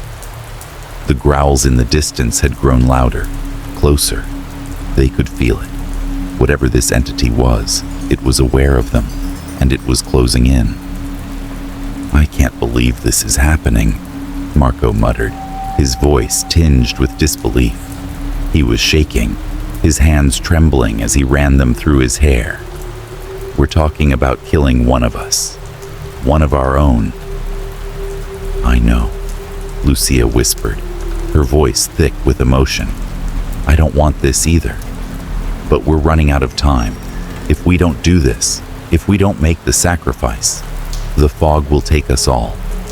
We'll be lost forever. The others looked at her, their faces grim, filled with doubt and fear. It was an impossible decision. How could they choose one of their own to die? How could they decide who would make the ultimate sacrifice for the rest? The moral weight of the decision was suffocating, crushing them under its unbearable pressure. But the fog was relentless. It pressed in on them, pulsing, alive, as if it were feeding on their indecision. It was no longer an abstract force. It had become a physical presence, a hunter closing in for the kill. The distant growls had turned into howls, and the ground beneath their feet trembled as if the city itself was waking up, stirring, ready to claim its prize. We don't have much time, Lucia said, her voice trembling. We can argue about this forever, but the entity won't wait. If we don't act now, it'll be too late. Anna stepped forward, her face a mask of anguish. How do we even choose? How can we choose someone to die? We can't just... We don't choose, Marco interrupted, his voice firm, though the desperation in his eyes betrayed him. We have to do something. We can't let it win. The tension in the room was unbearable, each second stretching out into eternity. It was as though time itself had become a cruel joke, mocking their indecision, forcing them to face the reality they had been avoiding. And then, without warning, the door to the house slammed open, and a cold wind rushed in, carrying with it the unmistakable presence of the entity. The fog swirled in, flooding the room with its suffocating darkness. The howls of the entity reverberated through the air, a deep, guttural sound that seemed to come from all directions. The walls of the house groaned and creaked as though they were alive, as if the entire place were bending to the will of the entity outside. We don't have a choice anymore, Lucia said, her voice breaking. She stood, her body trembling as she faced the others. One of us has to go. Now. And just as the words left her mouth, the figure appeared. It was standing at the entrance, its form barely visible through the thick fog, but they could feel it. Its presence was overwhelming, like a physical force pressing down on them. The figure was tall, clad in dark, tattered clothes that billowed around it, as though caught in some eternal wind. Its face was obscured, a shadowed void where features should have been. It stepped forward, the ground trembling beneath its feet. I told you! A voice rumbled from the figure, its tone cold and merciless. You cannot escape. There is no escape. The fog thickened around them, closing in on every side. They could feel the entity's hunger, its power. It was the only thing that was real now, the only thing that mattered. The group was paralyzed, unable to move, trapped in the presence of something far beyond their comprehension. Lucia stepped forward, her voice trembling as she faced the entity. "We will make the sacrifice," she said, though her words were laced with fear and sadness. "But we won't let you win. We'll stop you. We'll break the cycle." The figure tilted its head slightly, as though considering her words. "It's too late. The fog already knows you." The entity's presence grew heavier, pressing down on them, its power suffocating. They could feel it in their bones, in the air they breathed. The room was shaking now, the walls groaning in protest, as if they too were caught in the grip of this malevolent force. The group looked at each other, the weight of the decision crushing them. Who would make the sacrifice? Who would give their life to save the others? There was no time left. The entity was closing in, its power overwhelming. "I'll do it," Anna said suddenly, her voice steady despite the fear in her eyes. The others turned to her, shock and disbelief written on their faces. "No, Anna," Marco began, but she cut him off. "I'm the one who's been afraid," Anna said, her voice soft but resolute. "I've been holding back, scared of losing everything. But I can't let this continue. I can't let the fog take us all." She turned to face the entity, her shoulders squared, her expression calm despite the terror clawing at her chest. "I will make the sacrifice," she said again, her voice unwavering. Lucia stepped forward, tears in her eyes. "Anna, no. We can't let you do this." Anna gave her a sad smile. "It's the only way, Lucia. We've all suffered. But I can't let this thing destroy us. I'll give my life for the rest of you." And with that, Anna stepped forward, towards the figure in the mist. The entity gave a low, rumbling laugh, its presence growing stronger as the fog closed in. But it did not move. It was waiting. And when Anna took her final step, her body engulfed in the fog, a strange stillness settled over the room. The entity was gone. The fog dissipated, and the city, the twisted, haunted city, began to crumble. The sacrifice had been made. Chapter 10. The Return to the Real World. The air felt different as they stumbled through the veil of fog. It was a coldness, but not the same suffocating chill they had known within the twisted city. It was a relief, a kind of release, as if they were finally breaking free from a dream, one that had clung to them like a shadow, refusing to let them go. But even as the fog receded, and the dimly lit streets of their hometown appeared before them, a gnawing sense of dread settled in.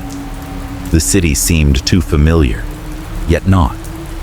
The lights, the buildings, the cars, all of it looked the same, but it felt different, as though they had crossed not just a bridge in that otherworldly place, but a boundary between two realities. And now, they were trapped in between, unable to fully return to the life they once knew. Marco was the first to speak, his voice shaky as though testing the ground beneath him. "We're back. We're actually back." His words felt hollow, empty in the cool night air, as he looked around at the streets that should have comforted him. But all he saw were the familiar buildings, the same streetlights, the same asphalt beneath his feet. Yet, it was all wrong. His heart raced, his pulse pounding in his ears, because deep inside, he knew. They had returned, but they had not fully escaped. Anna, her face pale and drawn, gripped Marco's arm, her eyes wide and searching the street with frantic energy. Is it really over? Marco looked at her, his eyes filled with uncertainty. I don't know. But we're here. We've made it back. But the words felt like a lie. They had crossed the bridge, made the ultimate sacrifice, but something had followed them. The fog was gone, but the weight of it lingered, pressing on their chests. It felt as if something were still watching them, some unseen presence, an entity that wasn't done with them yet. Where's Lucia? Anna asked, her voice a whisper, filled with sorrow. She made the sacrifice. Marco's face tightened with grief, but he couldn't bring himself to answer. Lucia was gone. The entity had taken her, and she had given herself willingly to save them all. But that sacrifice had not come without a cost. They had escaped, yes, but the trauma of their ordeal would never leave them.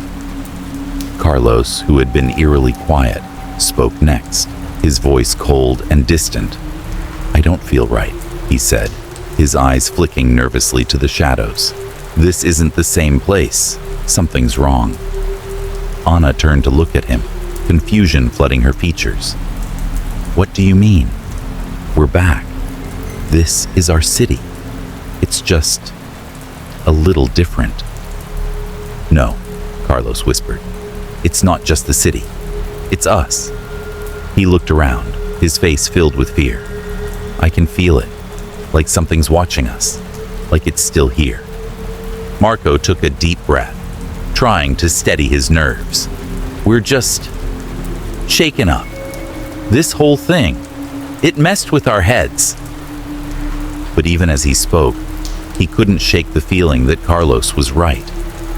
They hadn't returned the way they had left. They had crossed the bridge, but the bridge hadn't let go of them.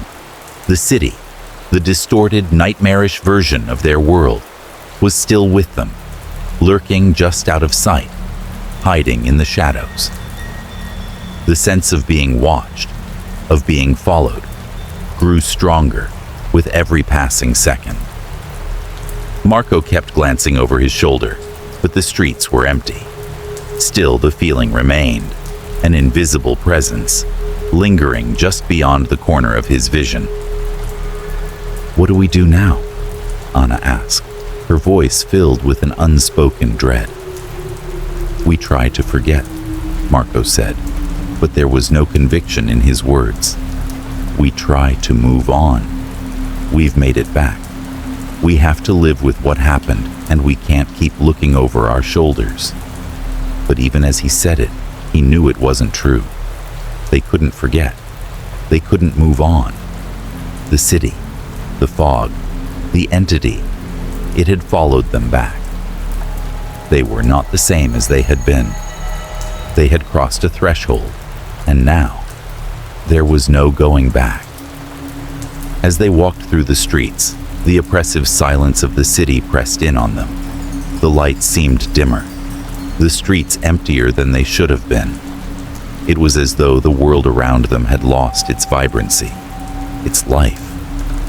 The shadows seemed longer, stretching out in unnatural ways, and the wind carried with it a faint whisper, like a distant ghostly laugh. They passed the familiar buildings, but they felt foreign now, like a distorted reflection in a funhouse mirror. The streets they had once walked every day felt like a maze, and the quietness of the night was suffocating. Anna stopped abruptly, her breath catching in her throat. Did you hear that? She asked, her voice barely a whisper. Marco turned, his heart racing. What? That laugh, she whispered. It's faint, but I hear it. It's like someone's watching us. Carlos froze, his eyes darting around. I heard it too. I thought I was going crazy. But Marco, trying to maintain his composure, shook his head. It's nothing. It's just the city. It's just our minds playing tricks on us." But even as he said it, he couldn't shake the gnawing sensation that they were not alone. The feeling of being watched, of something lurking just beyond their sight, was growing stronger, more tangible. It was as if the entity, the fog, was still there, just out of view, waiting for the right moment to strike. As they continued walking, the city seemed to distort further. The lights flickered, casting shadows that moved unnaturally. The sounds of their footsteps seemed muffled, as though the world around them had become distant, muted. "We're not really back, are we?" Carlos asked, his voice trembling. Marco's face pale, his mind racing. The realization hit him like a wave. "No, we're not. This isn't our world anymore. Not really." They reached a familiar street corner, but when Marco looked down the road, his heart stopped. The bridge. It was there. In the distance, at the edge of the fog, they could see it. The bridge they had crossed to escape the city. But it wasn't just there in their memory. It was real, standing before them as if it had never left. The bridge that had brought them to this nightmare world was waiting again, its dark silhouette looming in the mist, beckoning them back. "No," Marco whispered, his voice choked with disbelief. "It can't be." But it was. The bridge was waiting, and the fog, the entity, was still there, still watching, still hunting. "Look at it," Anna said, her voice shaking. "It's not over. It's never over." And then, the whisper came again. This time, it was louder, clearer. "You can never leave. You are mine now." The voice came from everywhere and nowhere at once. It was deep, guttural, like the growl of something ancient and eternal. And in that moment, they realized the truth. The entity, the fog, the bridge. It had never truly let them go. It had followed them back to the real world, and it was waiting for the next ones to cross. The bridge was ready, and so was the entity. The cycle would begin again. The city, the fog, the twisted reality. They were all still here, and they were waiting for the next victims to fall into their trap. Chapter 1. The 7 Knocks. Clara had never been one to easily succumb to fear. Living alone in an old, somewhat dilapidated apartment building in the heart of the city had never bothered her. She had grown used to the creaks of the wooden floors, the constant hum of the elevator that sometimes worked, sometimes didn't, and the distant sirens that seemed to serenade the city into the late hours of the night. But lately, something had changed. Something unsettling lingered in the air. An ominous presence that seemed to haunt every corridor, every stairwell, and every door. It started innocently enough. At first, Clara thought it was just another late-night noise. Perhaps a knock at the wrong door, or the echoes of a neighbor returning home. But then, the pattern became unmistakable. It happened on the nights when the moon was hidden behind thick clouds, casting the building into near darkness. 7 knocks, distinct, deliberate, and spaced evenly apart, would ring out through the silence. 3 short, rapid knocks, followed by a brief pause, then another 3, and finally, a long, hollow knock that seemed to echo through the walls. It always happened at midnight. At first, no one in the building mentioned it. People lived their lives, drifting through the motions of their daily routines, unaware that something strange was happening to their neighbors. But when the first disappearance occurred, that silence was shattered. Clara was sitting in her small, cluttered apartment, reading a book, when the knocks came. She had heard them before, but this time, they sounded different. louder, closer. She looked toward the door, feeling a chill crawl up her spine. It was too late for a visitor, and no one ever came at this hour. Her heart beat a little faster, and her hand instinctively went to the doorknob. But she didn't open it. She never opened the door when the knocks came, even though her curiosity burned. A few days later, the news spread through the building like wildfire. Mrs. Alvarez, the elderly woman who lived in apartment 3A, had vanished.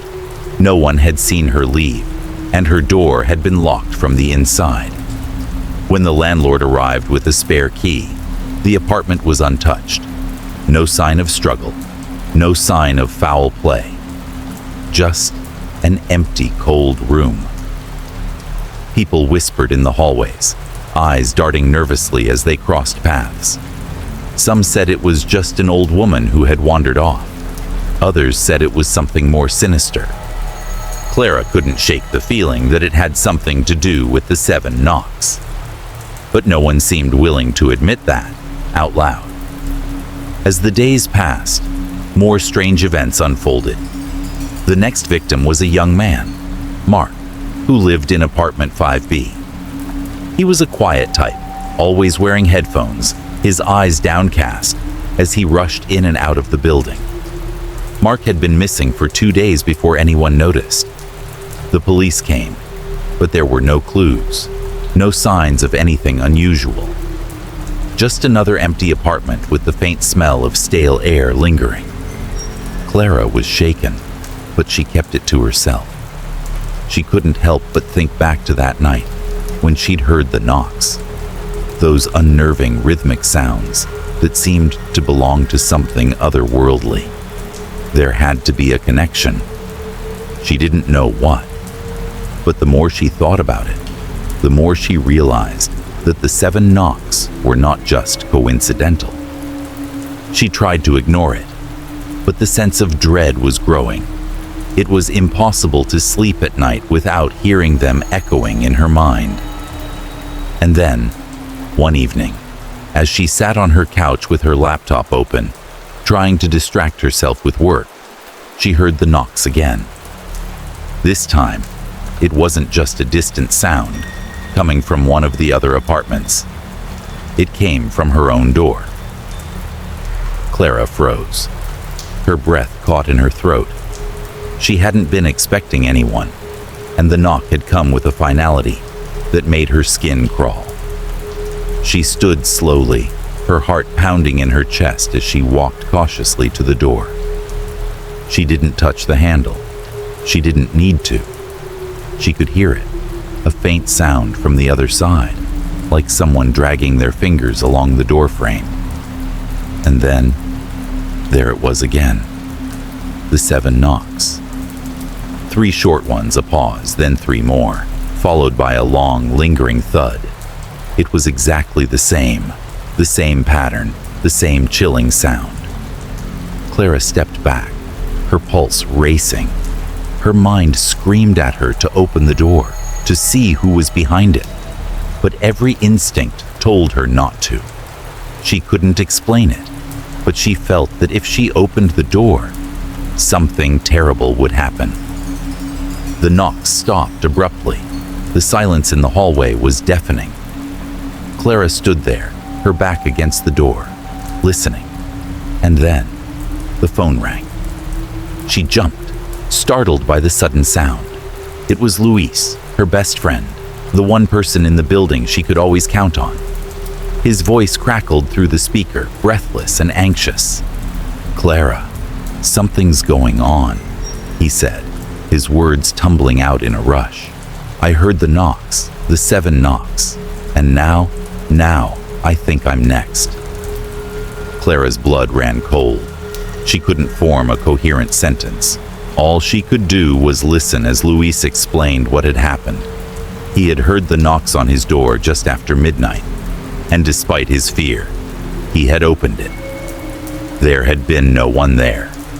But now the shadows in his apartment seemed darker, more oppressive, and he felt as though something was watching him. Clara could hear the desperation in his voice. She knew he wasn't imagining things. Something was happening in this building. Something horrifying. "I don't know what to do, Clara.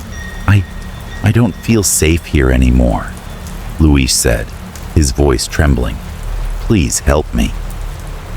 But before Clara could respond, the call abruptly ended. She stared at the screen, unable to comprehend what had just happened. The line had gone dead. The knocks, Luis, the disappearances.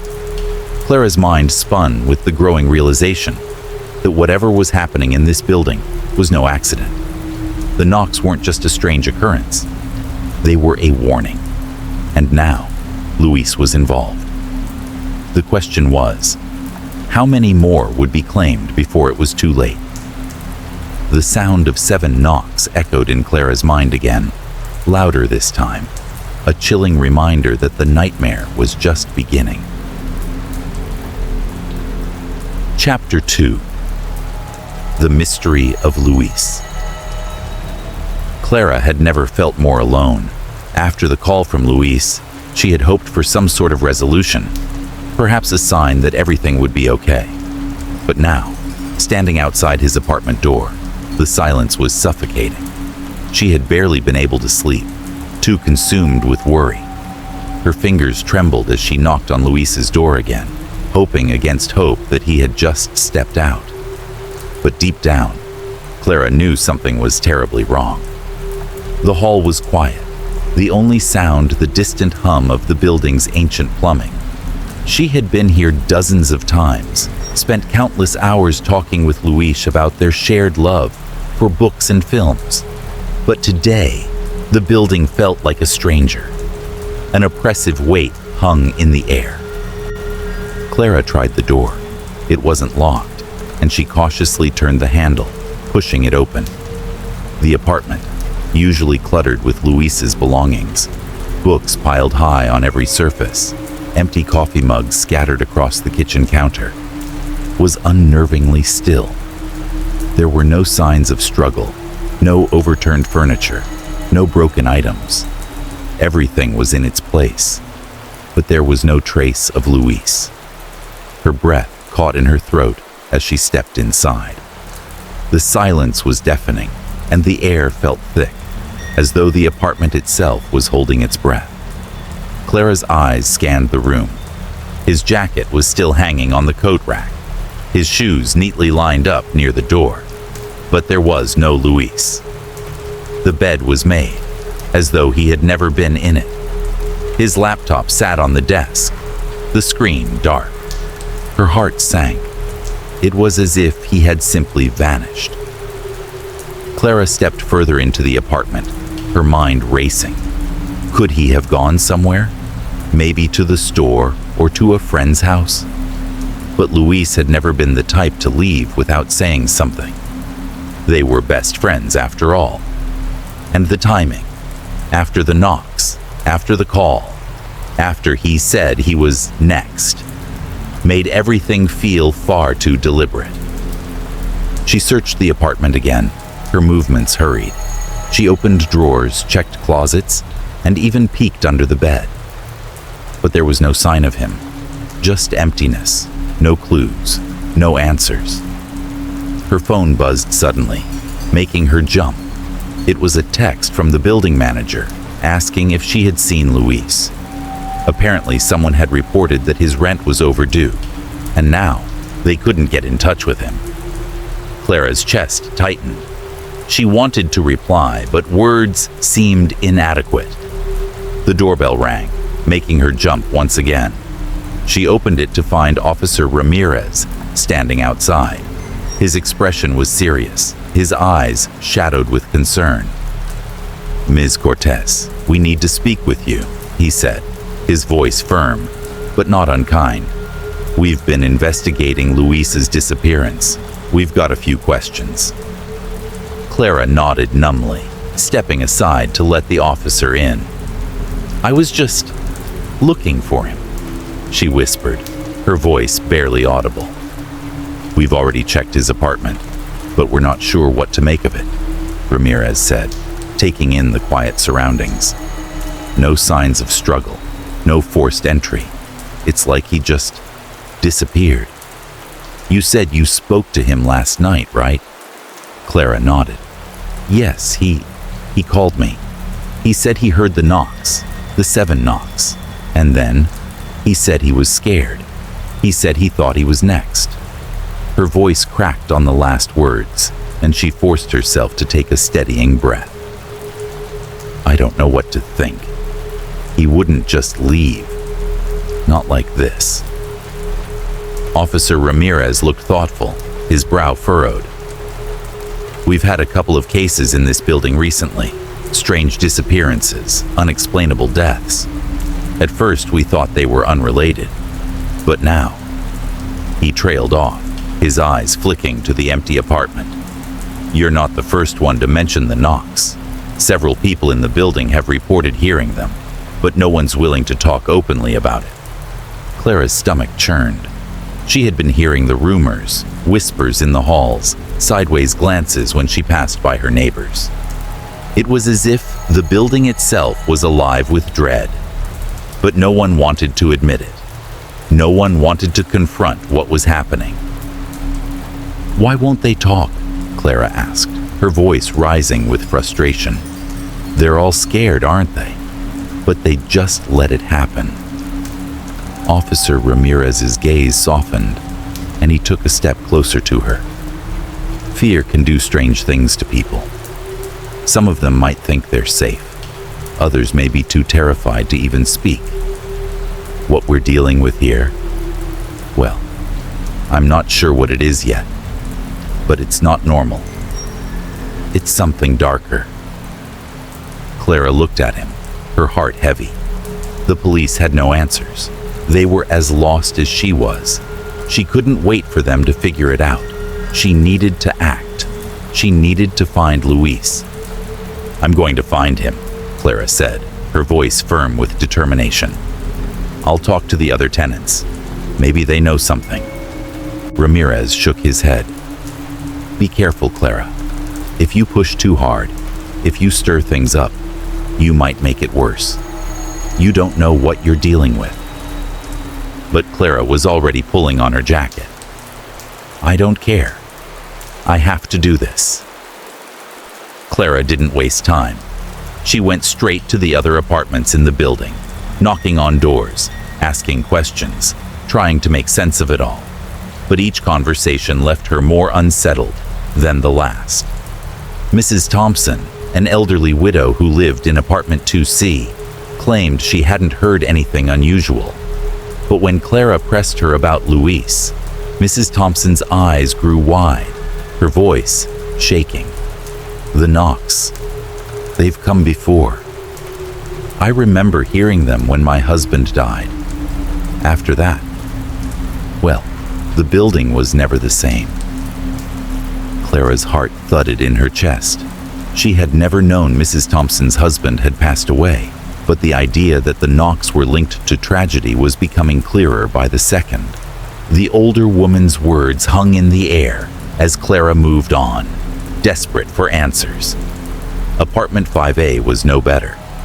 The couple who lived there, Robert and Linda, seemed oddly indifferent when Clara asked about the strange events. Robert merely shrugged when asked about Luis, while Linda stared at the floor, murmuring something about, "It's just the way things are."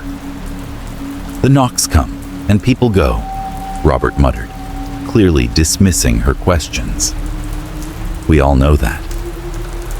Clara recoiled, her blood running cold. It was as if these people had accepted the strange disappearances as part of the building's legacy. No one was surprised. No one was concerned. Clara felt a deep pang of isolation. They had all heard the knocks. They had all seen the disappearances. But it had become so normal that it was as if it were just another part of life in the building. And Clara was the only one who seemed to care. That night, as she lay awake in her apartment, Clara couldn't stop thinking about what she had learned. The pattern was undeniable. The knocks were connected to something much darker than anyone wanted to admit. And Luis Luis had been right. He had heard the knocks. He had felt the fear that came with them. Now, it was up to Clara to find him, to uncover the truth that no one else was willing to confront. But with each passing moment, she felt the walls closing in. She didn't know who or what was behind the knocks, but she had a sinking feeling that the building had a secret that would lead her deeper into a darkness she was not prepared for. Chapter 3: The History of the Building. Clara couldn't shake the feeling that the answers she was desperately searching for were buried somewhere in the building's past. As she walked through the old hallways of the building, her footsteps echoed, amplifying the emptiness that had begun to settle over her. The more she learned, the less she understood. The knocks, the mysterious disappearances, the growing sense of dread that filled the air, all of it felt like a curse tied to the very foundation of the building itself. Determined to find some explanation, Clara decided to visit the local historical archives the following morning. She needed to know everything she could about the building's history, its original owner, and any other secrets it might be hiding. The sun had barely risen when Clara arrived at the Old City Library, its stone facade cold and imposing. Inside, the air was thick with the smell of dust and old paper, the shelves lined with countless records and forgotten histories. She approached the desk, where an elderly librarian was sorting through some paperwork. "Excuse me," Clara said, her voice barely above a whisper. "I need to find out some information about an old apartment building in the city. It's called the Creed Building. Do you have any records on it?" The librarian looked at Clara with a curious expression, his thick glasses slipping down his nose. "The Creed Building?" he repeated, as if the name itself carried a weight. "Yes, we have some records on it. That place has been around for over 100 years. Quite a history behind it. Follow me." Clara followed him through the narrow aisles of the library, past rows of dusty books and faded photographs. The librarian led her to a section of the library dedicated to the history of the city, where old maps, deeds, and blueprints were stored in large, worn filing cabinets. "There you go," the librarian said, pulling out a thick file and handing it to her. "Everything we know about the Creed Building right here. I suggest you go through it carefully. There's more to that place than meets the eye." Clara nodded, her hands shaking slightly as she took the file from him. She sat down at a nearby table, the weight of the file heavy in her lap. As she began to sift through the yellowing papers and brittle documents, a story began to emerge, one that chilled her to the bone. The Creed Building had been constructed in 1912, designed by a wealthy and eccentric businessman named Walter Creed. Creed had made his fortune through a series of successful ventures in real estate and industry, amassing an impressive fortune by the time he was in his mid-40s. But despite his wealth, Creed was never satisfied. He was known for his peculiarities, a reclusive nature, a fascination with the occult, and an obsession with immortality. It was whispered among the city's elite that Creed had made a pact with dark forces to secure his fortune and ensure his eternal wealth. Clara read on, her eyes widening as the story unfolded. According to the records, Creed had been the first and only owner of the building. In the early 1900s, he had commissioned the construction of a grand, sprawling structure to serve as his personal residence and business headquarters. But as the building neared completion, strange things began to happen. Workers reported seeing strange shadows moving within the walls, hearing whispers in the dead of night, and feeling an overwhelming sense of dread. Some even claimed that the building itself seemed to breathe, as if it were alive. Despite these unsettling occurrences, Creed insisted on moving into the building. It was said that he had become increasingly obsessed with a mysterious ritual he had learned of during his travels in Europe. The ritual, according to ancient texts, was said to grant unimaginable power and wealth at a price. The price, however, was a terrible one: the sacrifice of innocent lives. Creed, driven by his insatiable desire for immortality and greater riches, had agreed to the terms of the ritual. In exchange for his continued success and eternal life, he promised to offer the souls of those who lived in the building after him. Each resident would serve as a vessel for the dark forces that had granted him his wealth.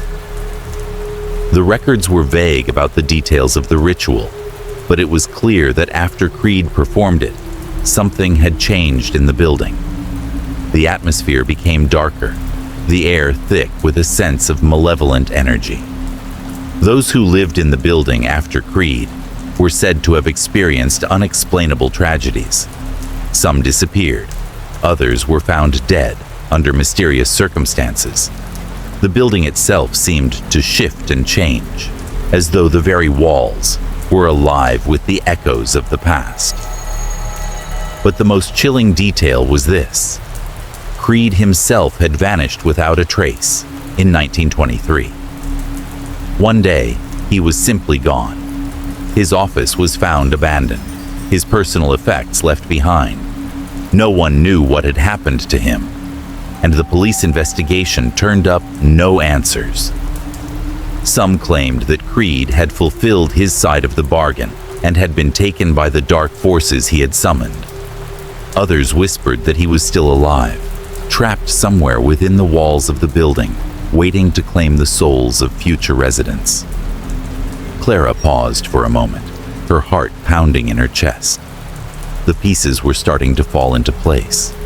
The knocks, the disappearances, the growing sense of unease. It all pointed back to Walter Creed and the pact he had made so long ago. The ritual, the sacrifice, the lingering curse, these were the forces at work in the building now. She continued to read, desperate to find more clues. The more she dug, the more she uncovered about the building's cursed history. There were accounts from former residents, dating back decades, all describing similar experiences. The knocks, the strange shadows, the sense of being watched. Some had even mentioned hearing the sound of footsteps in the hallways, despite no one being there. But there was something even more troubling, hidden in the final pages of the file.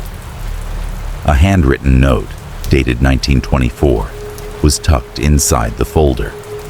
The note was brief, but its implications were terrifying. It read, "The pact still stands. The building will continue to claim what it is owed.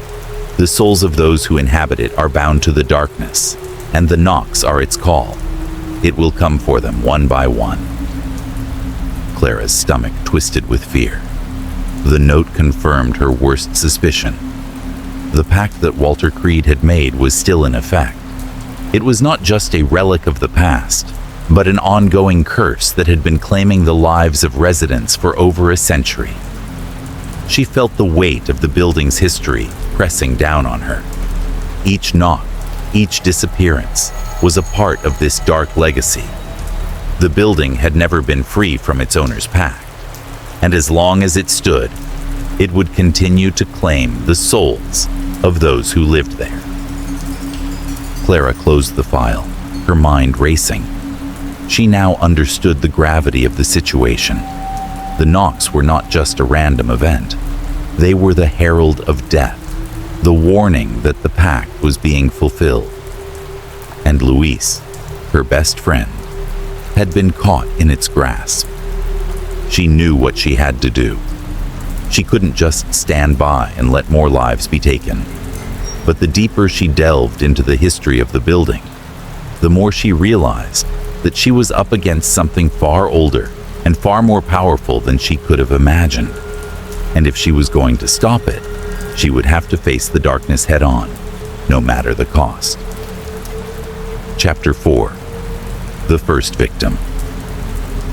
Clara's investigation had led her to a disturbing realization. Something was profoundly wrong with the Creed building. The more she uncovered, the more she understood that its sinister history wasn't just some legend, but a dark reality. Every knock, every disappearance seemed to be part of a grim cycle, one that had been playing out for over a century. But it wasn't until the morning of the latest incident that Clara truly grasped the terror that lingered within the walls of the building. It was a cold, foggy morning when Clara received the call.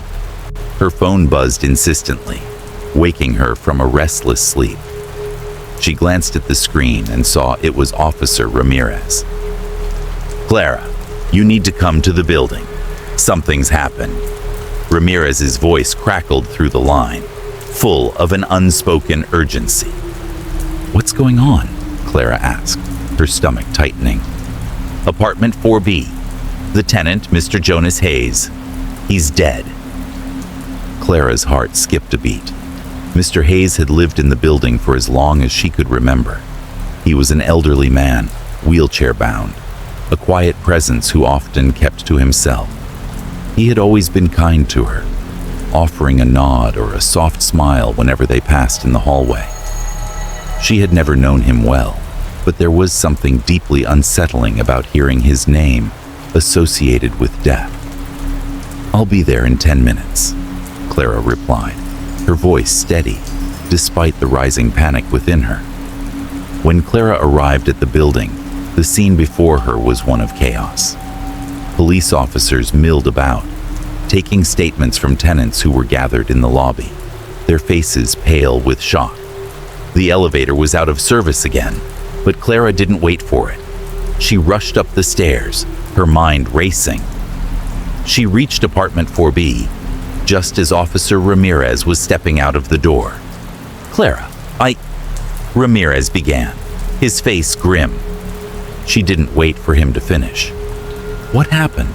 she asked urgently, stepping past him into the apartment. The air inside was thick with a strange, suffocating heaviness, and Clara could almost taste the fear that seemed to hang in the room. The apartment itself was eerily quiet. She looked around. Nothing seemed out of place. The curtains were drawn. The furniture was arranged in its usual spot. It looked like a typical morning in Mr. Hayes's home. But then, Clara's eyes landed on the body. Jonas Hayes was sitting in his wheelchair, but there was nothing peaceful about him.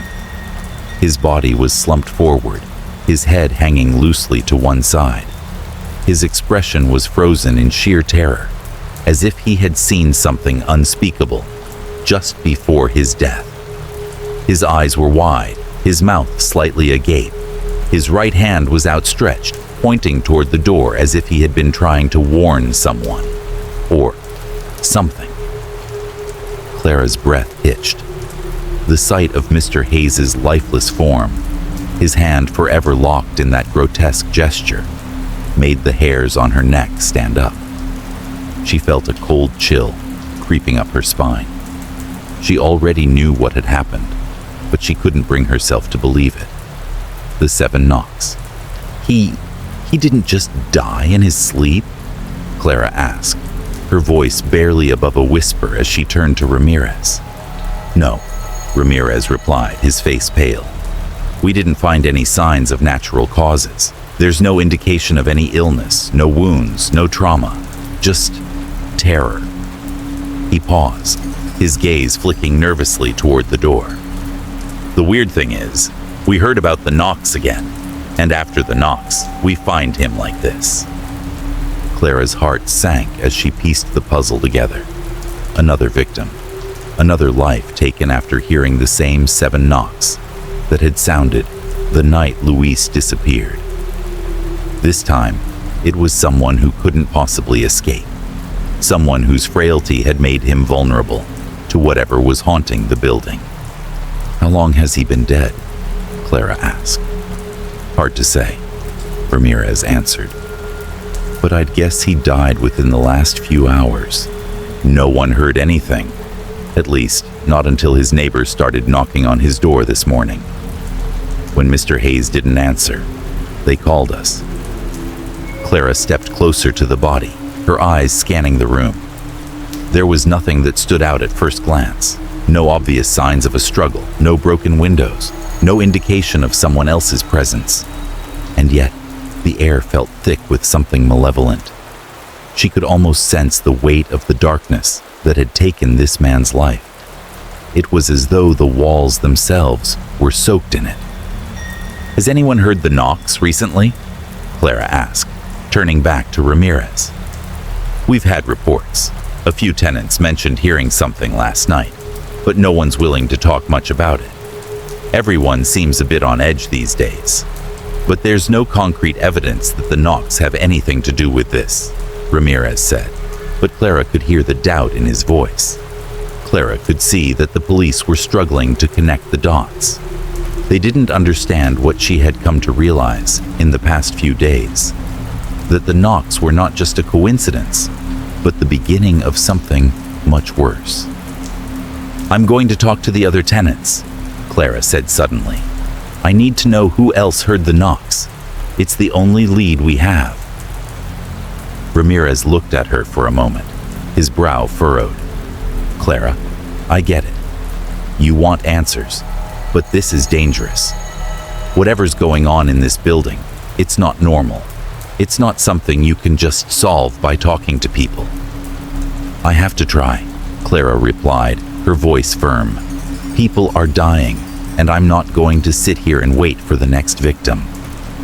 Clara spent the rest of the day speaking with other residents of the building, trying to piece together any information that might explain what had happened to Mr. Hayes. The responses she received were disjointed and fearful. Some people had heard the knocks, but no one wanted to admit anything beyond that. It was as if the residents were all too afraid to confront what they knew was happening. Even the tenants, who seemed to have lived through these incidents for years, spoke in hushed tones, as if acknowledging the pattern aloud might make it real. Clara finally returned to her apartment, exhausted and shaken. She sat down on her couch, her mind swirling with the horrors of the day. Mr. Hayes's body, the look of terror on his face, the outstretched hand. It was all too much to bear.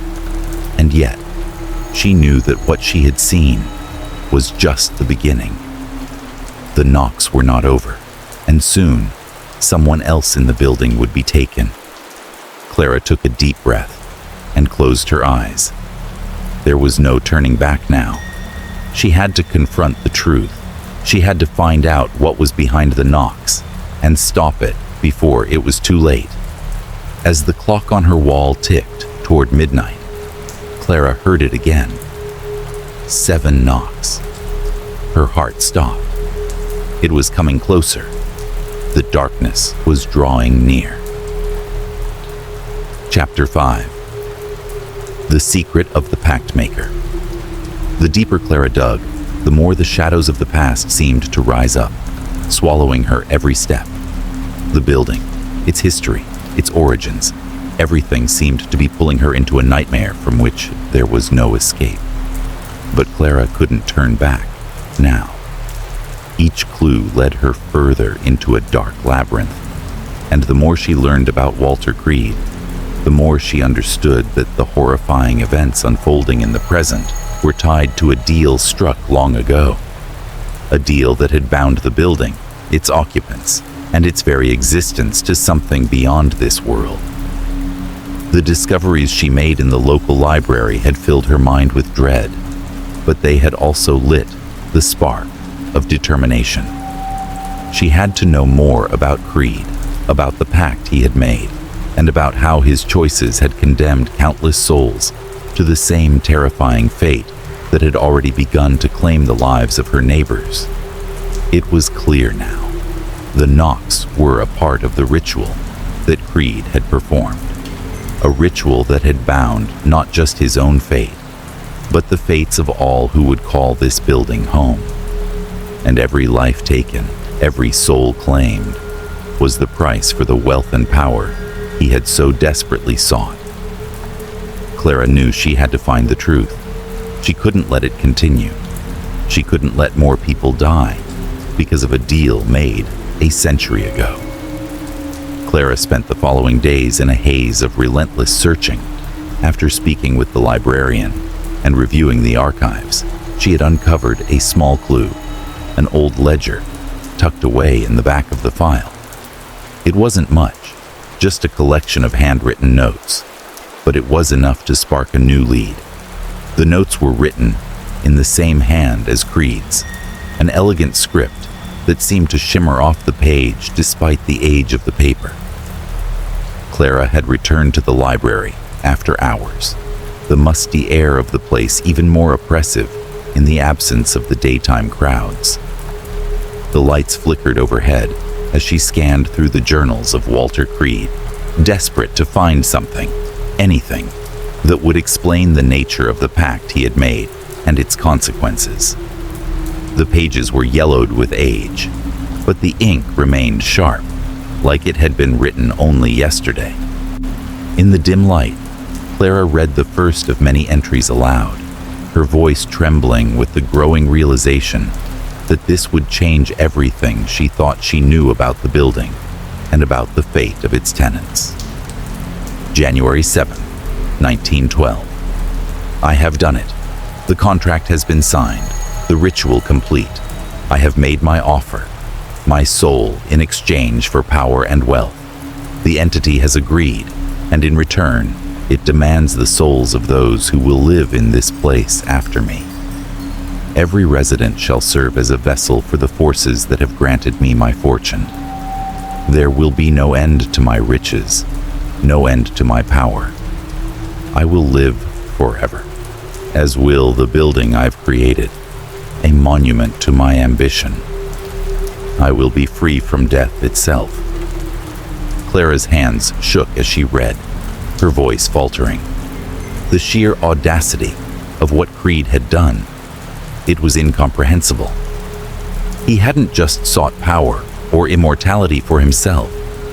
He had bargained with something dark and dangerous, offering the lives of innocent people in exchange for endless wealth. The building had become a prison for souls, each one unknowingly condemned to serve as part of a ritual that would repeat for as long as the building stood. March 21st, 1912. I have watched the tenants arrive, strangers to me, but to the entity, they are nothing more than tools. Their lives mean little in the grand scheme of things. They will come and go, unaware of the price they will pay for the prosperity that will follow them. They will think nothing of the subtle shifts in the atmosphere, the shadows that seem to linger just out of sight. But they will pay the toll, as all will. And when their time comes, the 7 knocks will sound, and their souls will be mine. The entity will take them, and my immortality will be assured. The more Clara read, the more she understood. The 7 knocks were not just a random occurrence. They were a signal, a sign that the deal was being fulfilled. The entity's power grew with each soul claimed, and in return, Creed's wealth continued to multiply. The building was his temple, a monument to his own greed and desperation. And every time the knocks echoed through the halls, it meant that the ritual was moving forward, that another soul was being claimed. Another life was about to be extinguished. Clara knew now that the building's cursed history was not something that could be easily ignored. It was an inescapable cycle, a chain of events that had been set in motion the day Creed made his bargain. October 12, 1913. The knocks are growing louder now. The first few tenants I brought in did not seem to notice anything strange. But as the years pass, more and more of them are becoming aware. They can feel the presence. Some try to leave, but they are always drawn back, like moths to a flame. The entity feeds on their fear, on their suffering. But as each one leaves, another one enters, and the cycle continues. I will not be the one to break it. I will remain here, in my tower, my fortress. I will watch as it all unfolds, as I grow stronger, and as they fall. Clara stopped reading. The words on the page were like a slap to her face. Creed had not just been a businessman, he had been a prisoner to his own desires. His ambition had led him to sacrifice not only his soul, but the souls of those who had followed him into this cursed building. He had trapped them all in a cycle of death and fear, their lives little more than pawns in his game for immortality. Clara felt a cold, suffocating dread settle over her. She had known that the building was haunted, but now she understood that it was much more than that. It was the epicenter of a ritual, a pact made between Creed and a dark entity that would continue as long as the building stood. The 7 knocks were the harbinger of doom for every tenant who entered. Each time they sounded, it meant that someone else was about to vanish.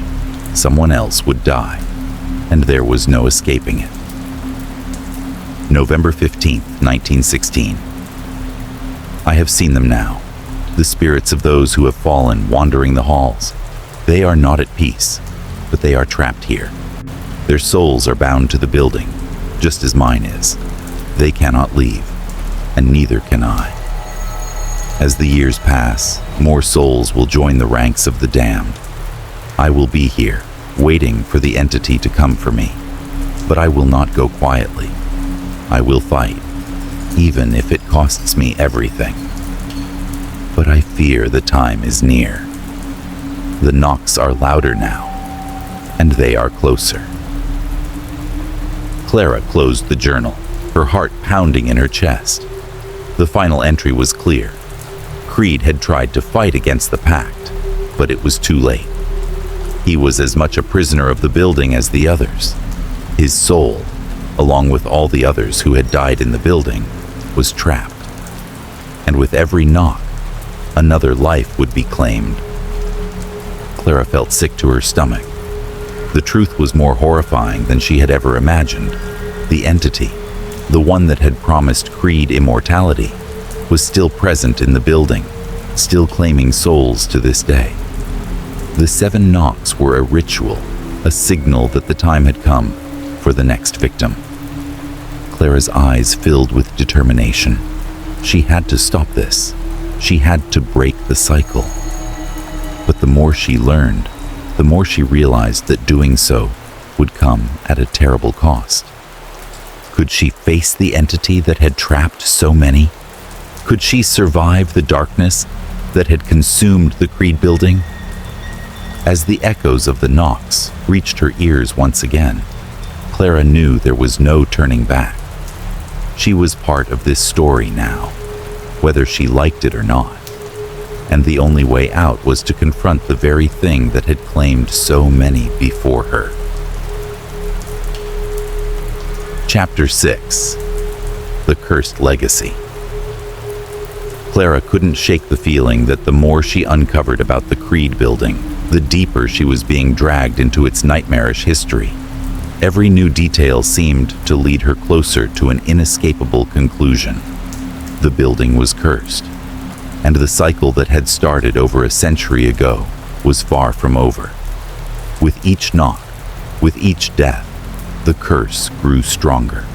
The past wasn't just behind her, it was inside the walls, waiting to claim her just as it had claimed the others. As the days wore on, Clara became more and more determined to understand the full extent of the building's horrific history. She'd spoken to the tenants, looked through the files, and read the journals, but there was still so much more to uncover. It wasn't just the pact she was chasing, it was the truth of the curse itself. And she knew that in order to understand it, she needed to speak with the people who had lived in the building the longest. It was early one evening when Clara made her way to apartment 7A, where Mrs. Dunham, an elderly woman who had lived in the building for decades, resided. Mrs. Dunham was known to be quiet, but she had a reputation for knowing everything about the building's past. Clara had heard whispers that she might know more about the curse than anyone else, but the woman had never spoken openly about it. The tenants who had been there for years were hesitant to share their stories, as if they were afraid of drawing the attention of something far darker than any of them could understand. Clara knocked on the door, her heart racing with anticipation. After a moment, the door creaked open and Mrs. Dunham stood before her. She was thin, her face lined with years of worry, her eyes clouded with the knowledge of things that would have driven most people mad. She had seen things that had broken her. "What do you want, dear?" Mrs. Dunham's voice was soft, but it held an edge of something ancient, something that hinted at the depths of her knowledge. "I need to know about the building," Clara said, her voice steady despite the dread that coiled around her heart. "About the curse, the knocks, everything." Mrs. Dunham stared at her for a long moment, as if deciding whether or not to let Clara in. Finally, she stepped aside and motioned for Clara to come in. The apartment was dimly lit, the air stale and thick with the scent of old books and dust. The furniture was worn, but there was a certain comfort to it, a feeling of permanence, as if Mrs. Dunham had lived in the same place for so long that it had become part of her. "Sit," Mrs. Dunham said, gesturing to the worn armchair across from her. "I'll tell you what I can, but know this, you may not like what you hear." Clara sat down, her hands folded in her lap. She had braced herself for whatever Mrs. Dunham would say, but nothing could have prepared her for the truth.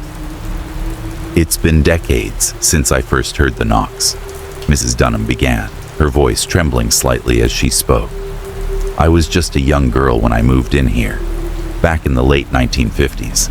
The building was already old, but back then, people didn't talk about what happened here. We were just grateful to have a place to stay, you know? But I remember hearing the stories. They were whispered by the older tenants, the ones who'd lived here longer than anyone. They'd say the building was cursed, that the knocks were a sign of something terrible."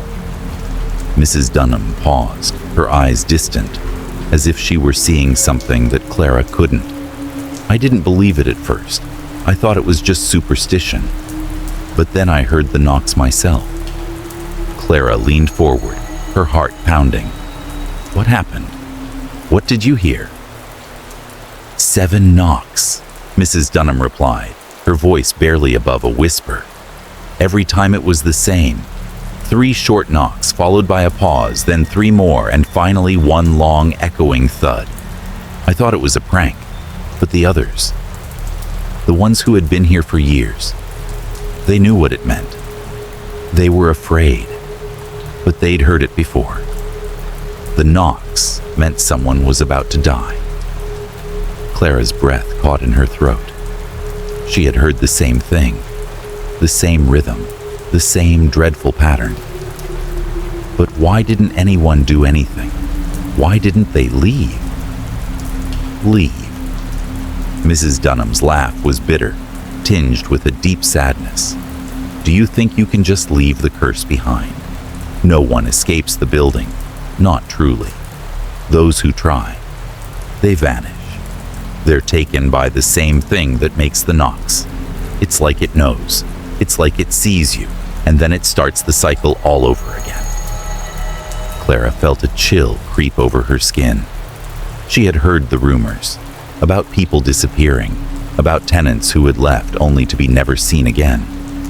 But hearing it from Mrs. Dunham, who had lived through it all, made it feel real. The building wasn't just a place where people lived. It was a trap, a prison where death lingered like a shadow, always waiting for the next victim. Mrs. Dunham continued, her voice growing quieter, more resigned. "Over the years, I've seen it happen. People come and go, but the ones who stay, They know. They know that when the knocks come, it's too late. You can't escape the building. You can't escape the pact. The entity that watches over it, whatever it is, it demands its toll. Every time someone tries to leave, the cycle begins again. The knocks get louder. The deaths get more frequent. Clara felt sick. But you stayed. Why? Why didn't you leave? Mrs. Dunham's eyes darkened. I tried to leave once, a long time ago. But just like all the others, I was pulled back. You don't leave the Creed building. Not if it doesn't want you to. The knocks, they know when you've tried to break free. That's when it comes for you. That's when it starts again. Clara stood, her legs unsteady beneath her. This curse, it never ends, does it? It keeps going in cycles and no one can escape. It's unbreakable. No, Mrs. Dunham said, her voice heavy with sorrow. It's not unbreakable, but it's relentless. It waits, it watches, it takes what it's owed, and it always returns. Every time someone challenges it, every time someone tries to escape, the cycle starts anew. Clara's mind was spinning. Every word Mrs. Dunham had spoken confirmed what Clara had feared. The curse was unstoppable, and it was only a matter of time before it came for her too. She was a part of the building now. The 7 knocks weren't just an omen. They were a promise. A promise that no one was safe. Not until the entity had claimed every soul. It had been promised. But as Clara looked at Mrs. Dunham, she knew there had to be a way to end it. She couldn't accept that there was no way out. There had to be something, some way to break the cycle, to stop the knocks, to stop the endless deaths. Clara left the apartment, her mind racing. The answers were close. She could feel it. But what could she do? What could anyone do when the curse was so deep, so entrenched in the very bones of the building? She didn't have the answer yet, but she would find it. She had to. And when the knocks came again, she would be ready. The cycle was far from over, but maybe, just maybe, Clara could be the one to break it. Chapter 7. The Ritual. Clara's heart pounded in her chest as she descended deeper into the heart of the Creed building. The weight of what she had uncovered in the past few weeks about Walter Creed, the pact, the 7 knocks, the lives lost, had filled her with a sense of urgency that she could not ignore. She had to stop the curse. She had to save the people still living in the building, even if it meant making the ultimate sacrifice. The darkness in the building seemed to thicken with each step she took. The usual creaks and groans of the old structure were quieter down here, as though the walls themselves were holding their breath, waiting. Clara's flashlight flickered, casting long, eerie shadows on the walls of the narrow corridor she was walking down. The air was damp, musty, and thick with the smell of decay, like the building had been holding its secrets in for far too long. She had followed every lead, pieced together every bit of information she could find, but this part of the building had eluded her. The hidden basement was not mentioned in any of the building's blueprints or tenant records. It was only in the journals of Walter Creed that she had found reference to it, hidden deep within his rambling notes. The basement was where the ritual had been performed, where Creed had sealed his pact with the dark entity. And it was here, Clara now realized, that the only way to end the curse might lie. Clara's breath quickened as she approached the end of the hallway. There, partially concealed behind a wall of old, decaying wooden shelves, was a heavy iron door. It was small, inconspicuous, but something about it felt wrong. She hesitated for only a moment before she pushed the door open, the rusted hinges groaning in protest. What she found beyond the door was a sight that made her blood run cold. The basement stretched before her like an abandoned crypt, filled with shadows that seemed to shift and breathe on their own. The stone walls were covered in strange, cryptic symbols, carved deep into the surface as if they had been there for centuries. The floor was uneven, littered with debris, and the air was thick with the stench of mildew and something darker, something older. But the most chilling sight of all was the altar. At the center of the room stood an ancient stone structure, rough-hewn and covered with faded symbols. It was large enough to be a place of ritual sacrifice, and the air around it seemed to hum with a palpable energy. The symbols etched into the altar were the same ones Clara had seen in the journals of Walter Creed, signs that were meant to bind souls, to summon and appease whatever dark entity had granted him power and wealth. Clara stepped closer, her heartbeat echoing in her ears. She had found the place. She had found the ritual. The journals had mentioned this altar, but they had been vague on the details. It was here that Creed had sealed his pact, here that the building had become a prison for the souls of its residents. But what the journals didn't say, what Creed had failed to record in his obsessive writings, was that this ritual required a price, a life. Clara's eyes scanned the altar, taking in the worn edges of the stone, the faint remnants of bloodstains that marred its surface. As she stepped closer, a soft whisper filled the room, low and unintelligible, like the faint murmur of voices in the distance. It was as if the very walls of the basement were speaking, calling to her, urging her forward. She swallowed hard, her throat dry with fear, but there was no turning back now. As she reached the altar, her eyes fell on a dusty, weathered book placed on the stone slab. It was an ancient tome, bound in leather that had begun to crack with age. Clara carefully opened it, her hands trembling as she turned the pages. The writing was old, in a language she didn't recognize at first.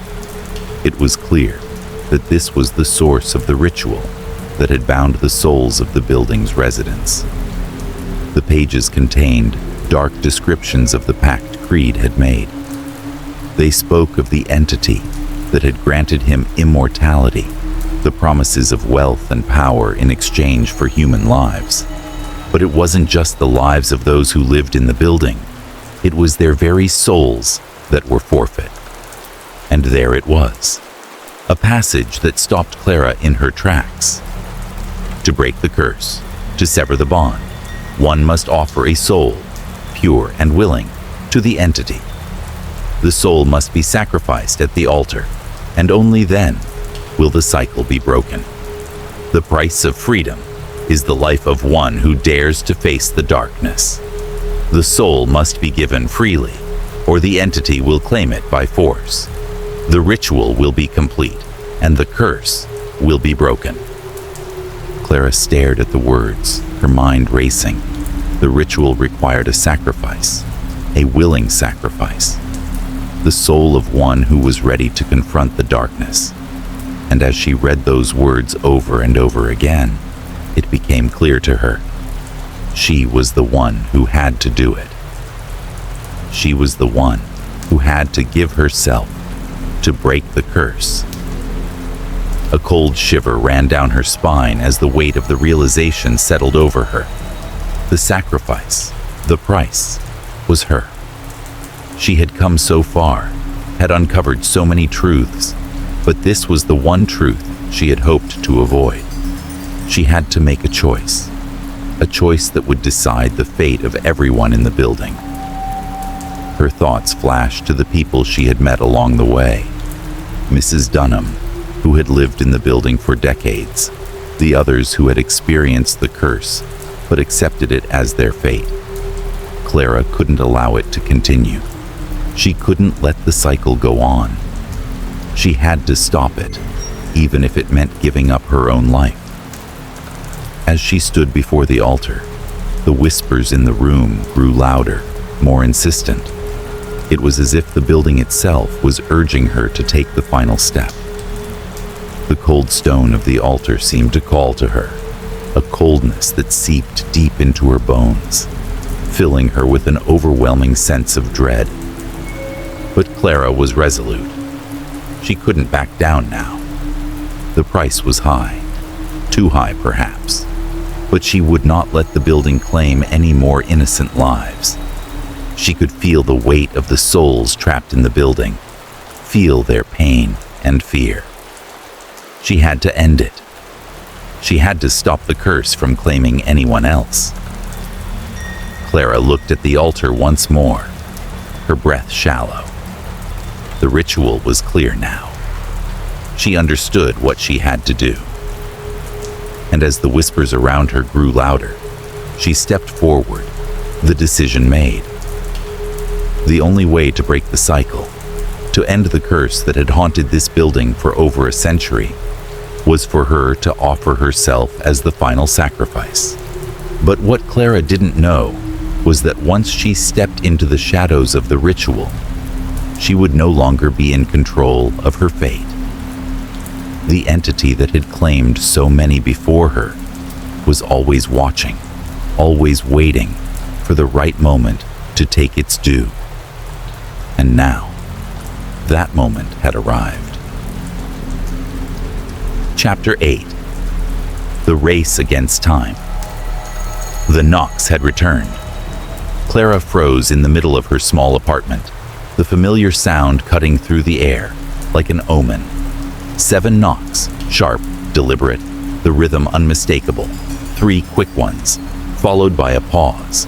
Then another 3, and the final long thud that made her blood run cold. The sound echoed through the hallways, reverberating in her bones. She glanced at the clock on the wall. Midnight. Just like all the other times before, her heart raced as she moved to the window, her pulse pounding in her ears. The city outside was dark, the streetlights casting long shadows that seemed to twist and stretch in unnatural ways. The knocks were growing louder, more persistent. Clara knew what it meant. Someone would disappear. Someone would die. Luis had been missing for weeks now, and her mind kept returning to the moment when she had last spoken to him, his desperate voice on the other end of the phone. He had heard the knocks. He had been terrified, and now he was gone.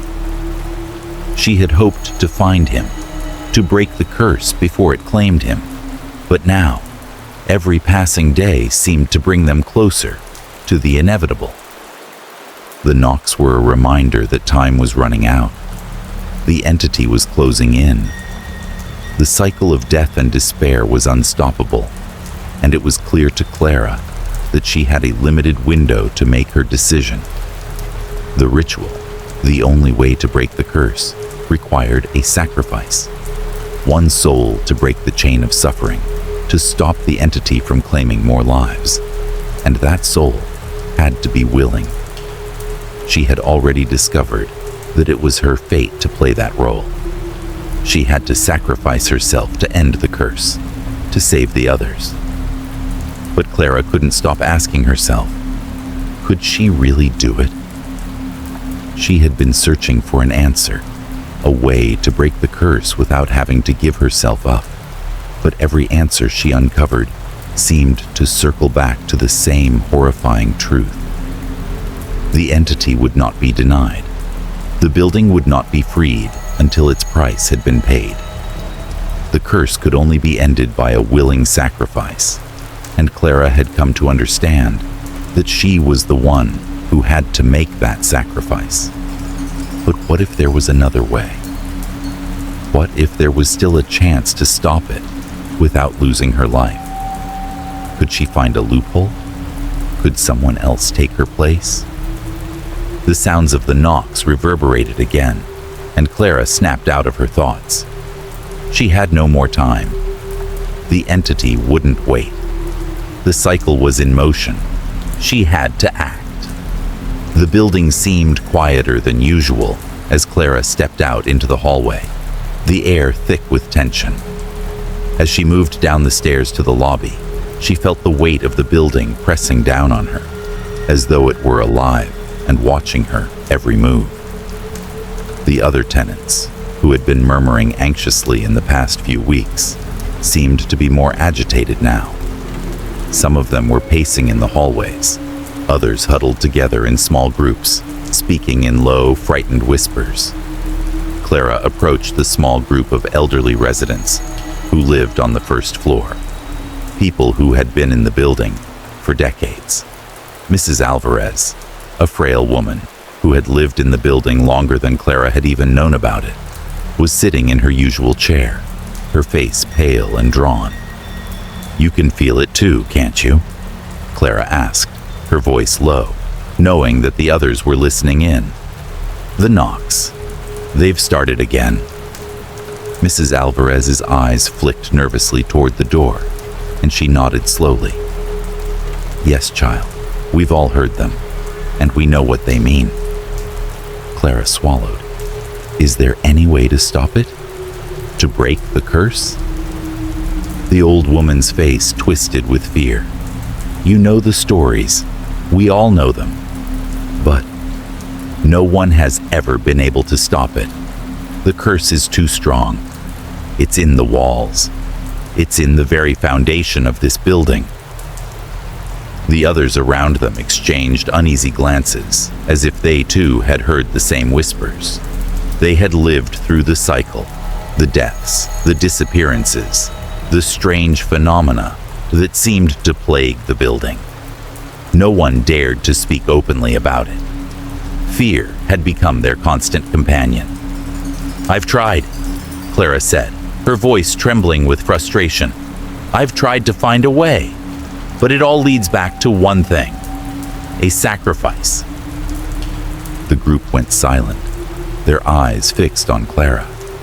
The fear in their eyes was palpable, but there was something else there too, a strange resignation. They had known all along that the curse couldn't be stopped, that it was an inescapable part of their lives. And now, Clara realized, they had accepted it. But Clara couldn't accept it. She wouldn't. The knocks came again. This time, they were louder, more insistent. Clara's heart raced as the sound echoed through the hallways of the building. She had no time to lose. The entity was close. The curse was almost complete. But then, something else happened. The lights flickered and the temperature dropped.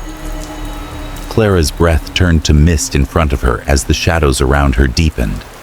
The building seemed to be alive, shifting and twisting in response to the growing fear.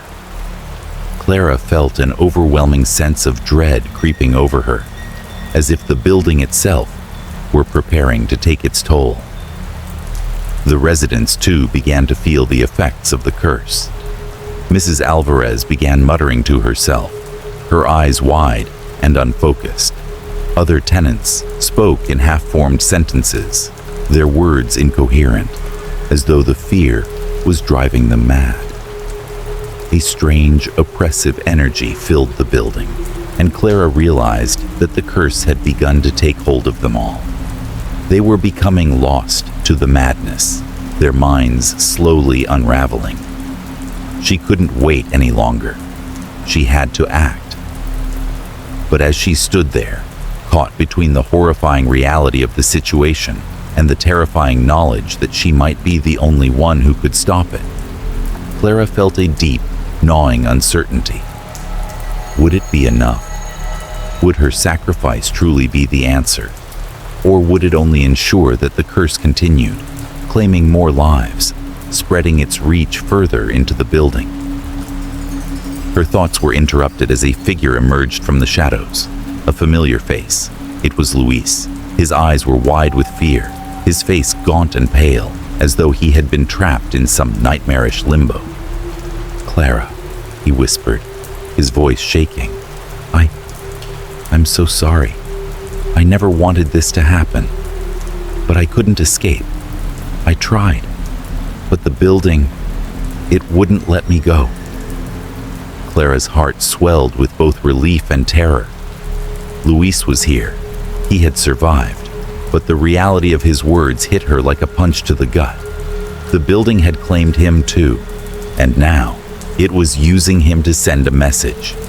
Its power was growing, and it wouldn't stop until it had taken everything.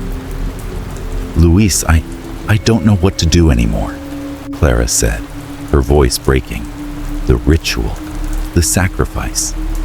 I might be the one who has to—" "No," Luis interrupted, his voice hoarse. "You can't. There has to be another way. There has to be." Clara's eyes filled with tears as she reached for him, her heart breaking. She wanted to believe him. She wanted to believe that there was still hope. But the knocks were growing louder, the entity's presence growing stronger, and Clara knew that her time was running out. With the curse closing in, Clara was left with only one choice: sacrifice herself to end the cycle and save everyone she could. But was it enough? Could one life truly end the curse, or would it only be a temporary reprieve? The clock was ticking, and with every passing second, the stakes grew higher. Time was running out, and Clara had to make her choice. Chapter 9. The Final Knock. The night had come. Clara stood in the heart of the basement, her hands trembling as she faced the altar that had stood silent for decades, a cruel reminder of the pact that had cursed the building for so long. The stone was cold beneath her fingertips, and the air around her felt thick with a malevolent presence, as if the very walls were watching, waiting. The whispers from earlier had become louder, more insistent, urging her to proceed. The final step of the ritual was here. Her heart pounded in her chest. The knock had come again. The 7 knocks, as it always did when the curse claimed its next victim. This time, however, Clara knew it was not just the prelude to another death. It was the moment that would determine the fate of the building, the fate of every soul trapped inside. Clara looked around the basement. The shadows seemed to deepen, twisting as if they had a life of their own. The temperature had dropped sharply, and Clara could see her breath in the air. The building was alive with dark energy, and it was drawing closer, pulling her deeper into its web of despair. She had already prepared herself for what was to come. The Journal of Walter Creed had made it clear. The sacrifice was the only way to break the curse.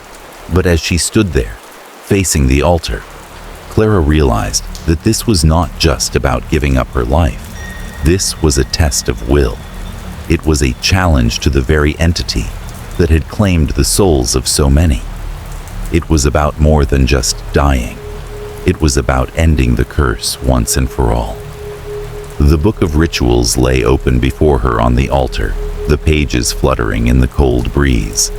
Her eyes locked on the final passage, the one that would release the curse. She had read it over and over, memorizing every word. The sacrifice required her soul, her very essence, but there was a catch. The ritual demanded not just a willing sacrifice, but an offering that could break the entity's hold over the building. The soul must not just be given, it must be set free from the darkness that binds it. She closed her eyes, steadying her breath. She had to do this, for Luis, for all the other tenants who had been taken, who had lost their lives and their minds to the curse. This was her last chance to save them, to save herself, to break the cycle. The knocks echoed through the building once more, The force of the sound reverberated through her bones, each strike a reminder of the finality of what was to come. Her hand reached for the ritual blade, its cold steel glinting under the dim light. It was meant to sever the bond between her soul and the entity. This final act of defiance would be the key. A deep, unsettling silence fell over the room, and then, in the darkness, it spoke. "You are brave," the voice said, its timbre low and ancient, like the growl of an animal from the depths of the earth. Clara's blood ran cold. She could feel the presence now, coiling around her like a serpent.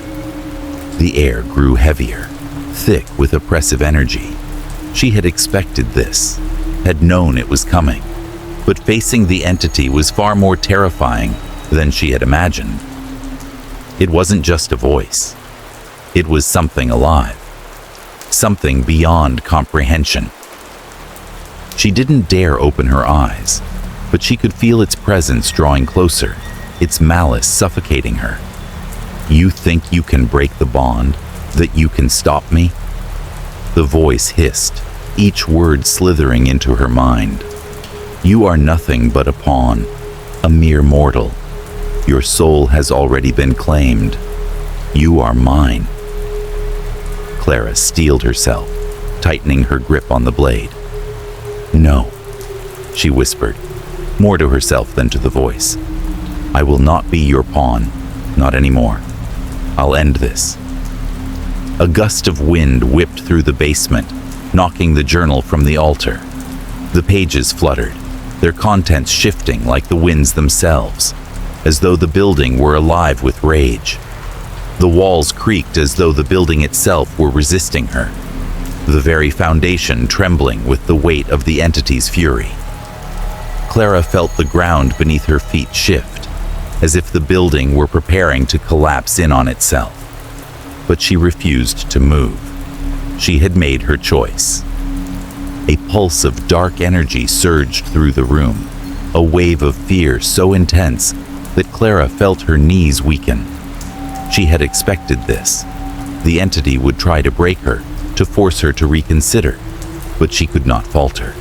She had to remain strong. The ground shook again. The shadowy form materialized before her, its shape fluid and shifting, a dark mist that seemed to stretch and twist in impossible ways. Its eyes, if they could even be called eyes, glowed with a dim, malevolent light, like the embers of a dying fire. "I will not be stopped by a mere mortal," the entity growled, its voice reverberating in the very air around her. "You will fail. You are already mine. You cannot escape." Clara's heart raced, but she forced herself to focus. She had seen the others who had been taken by the curse, had heard their stories of torment. She had heard their screams echo through the building. Their souls had been lost to this entity, and she could not let it claim any more lives. Taking a deep breath, Clara stepped forward. The entity recoiled, its form shuddering in the air, as if it could sense the shift in her resolve. Clara's eyes never left its form as she raised the blade, the ritual now in full motion. "You do not control me anymore," Clara said, her voice unwavering. "You never did." With one swift motion, she cut into the air before her, the blade a symbol of defiance. The moment it touched the invisible barrier that the entity had created around itself, a massive shockwave reverberated through the room. The energy around her flared, and for a moment, everything stopped. The darkness that had filled the basement recoiled, as though it were retreating from the very force of Clara's will. The entity screamed, a sound so horrific that it shook the foundations of the building. It flailed, its form losing shape, flickering between solid and ethereal, unable to withstand the power of Clara's defiance. And then, With one final bone-shaking scream, the entity vanished. The silence that followed was deafening. Clara stood there, her breath coming in short, ragged gasps. Her legs felt weak, her body trembling from the effort. The room around her was still, the shadows no longer shifting. The cold air had dissipated, and for the first time in what felt like forever, the oppressive weight that had filled the building seemed to lift. But there was one thing left to do. Clara closed her eyes, stepping toward the altar, where the symbol of the ritual still burned with an unnatural light. She held the blade in her hand, its purpose fulfilled. She had broken the curse, freed the souls of those who had been trapped by it. But to truly end it, she had to offer something more. Something that would sever the last of the binding forces. She looked down at her own hand, where the ritual blade had cut deep into her skin. It wasn't just a sacrifice of her body. It was the final release of the darkness that had consumed the building. Her soul, her essence, had to be set free. Only then would the curse truly be broken. And with that thought, Clara let go. The final blow had been struck. The curse was lifted, and the Creed building, once a prison of souls, would finally be free. Chapter 10. The Liberation. The building had started to tremble, but Clara barely noticed. Her mind was consumed with the aftermath of the ritual, the sacrifice she had made to finally break the curse that had plagued the Creed building for over a century. She had severed the bond between the entity and the souls it had enslaved. The dark presence that had hung over the building, claiming lives and trapping souls, was no more. The echoes of its terrible influence had disappeared into the ether, leaving nothing but silence in their wake. But that silence was deafening. As Clara stood in the center of the destroyed basement, the altar crumbled before her, its symbols fading into the dust of the floor. The weight of what she had done began to settle over her. The building groaned as though it were alive, and she could feel its final breaths echoing through the crumbling walls. The entire structure seemed to be unraveling, as though the foundation itself could no longer hold. There was no denying it. The Creed building was dying. The curse that had held it together was gone, and with it, the building itself was falling apart. Clara staggered back, her legs unsteady beneath her. Her body ached from the ritual, the energy she had expended in her defiance leaving her hollow. She had saved the others, the tenants who had lived in fear for so long. She had freed the trapped souls, releasing them from their torment. But the cost had been high, far higher than she had ever imagined. The walls cracked, and the floor beneath her feet shuddered, as though the building were giving its final protest. Dust fell from the rafters, and the air grew thick with the smell of decay and old stone. The building was collapsing, its bones cracking and splintering under the weight of its own darkness being erased. Clara could feel it. It was as though the building was expiring, taking with it the last traces of the entity's power. But Clara was still there. The other residents had disappeared, released from their eternal prison.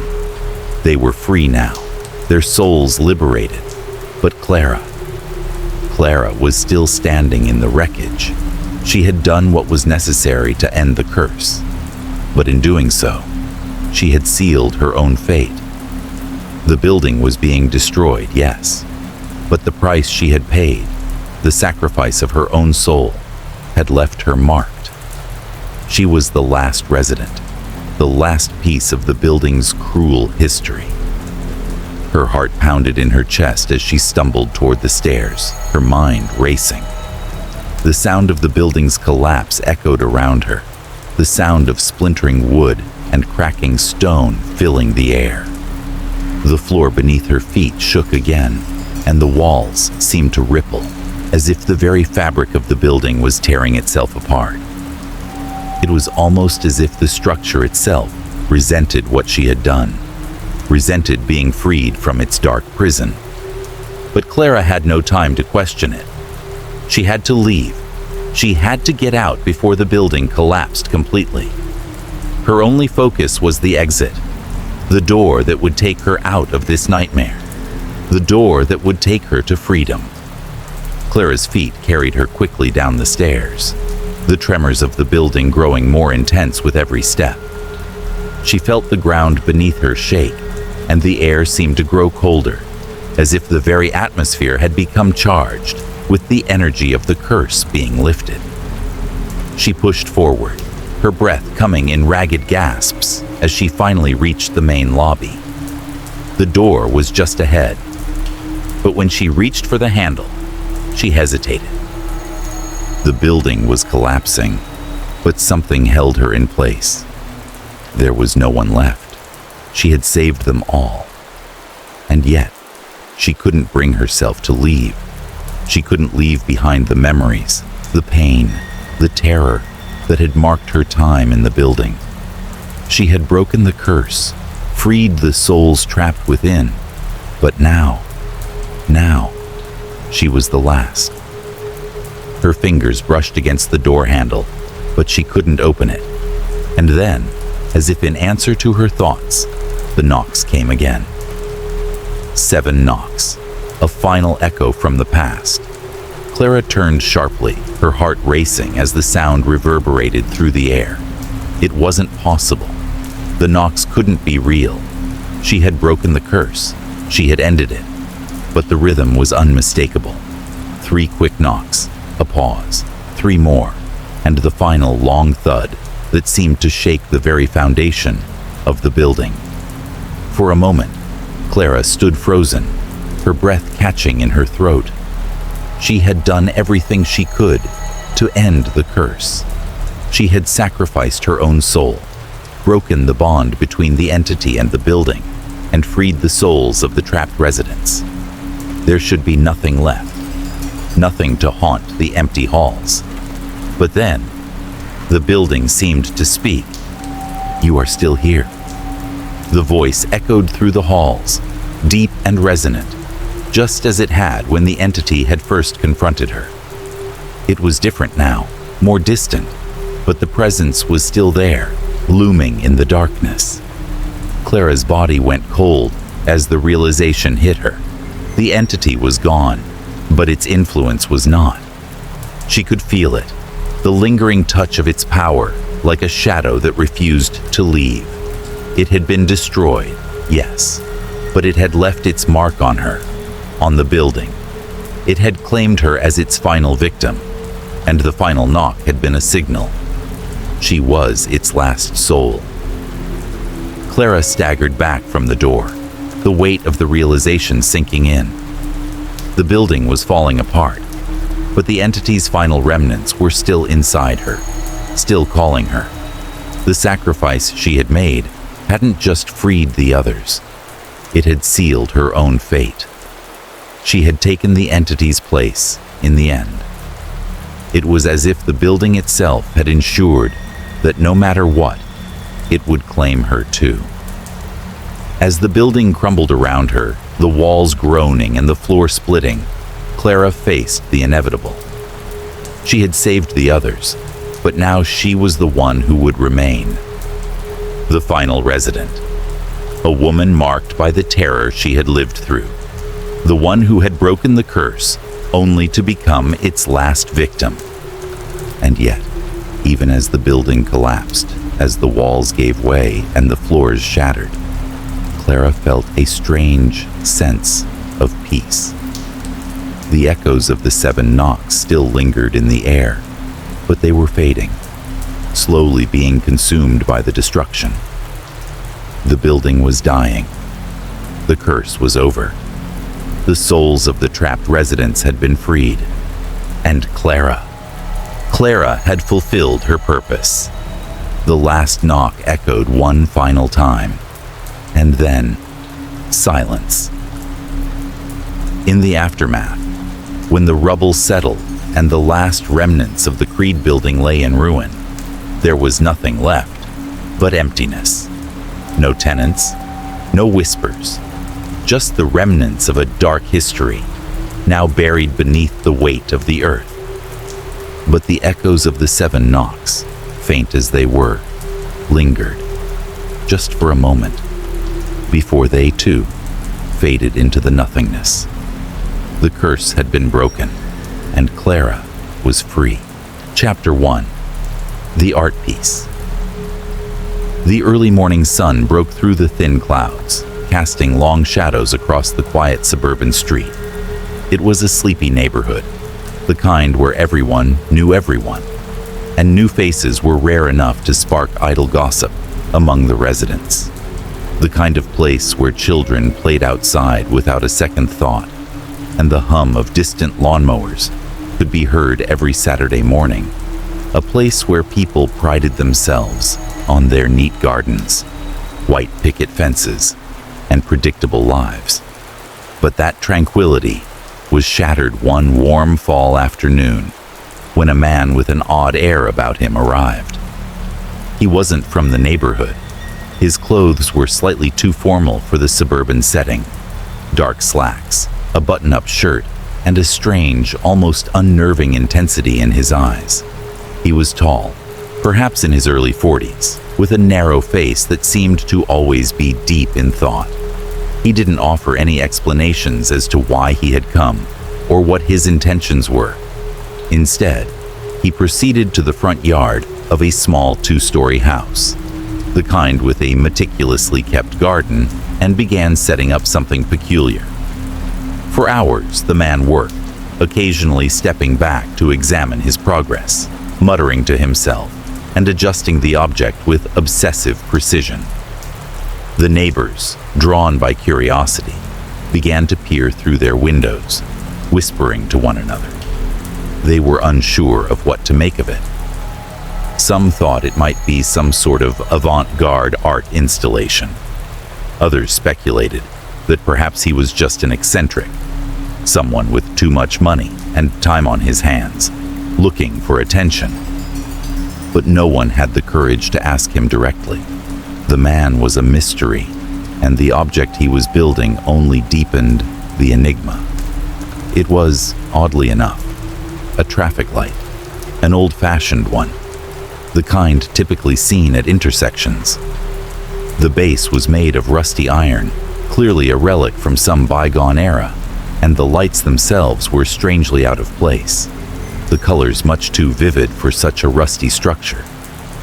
The light stood on a thick pole, its head slowly rising above the man's house, and soon the entire neighborhood could see it standing tall at the edge of his yard.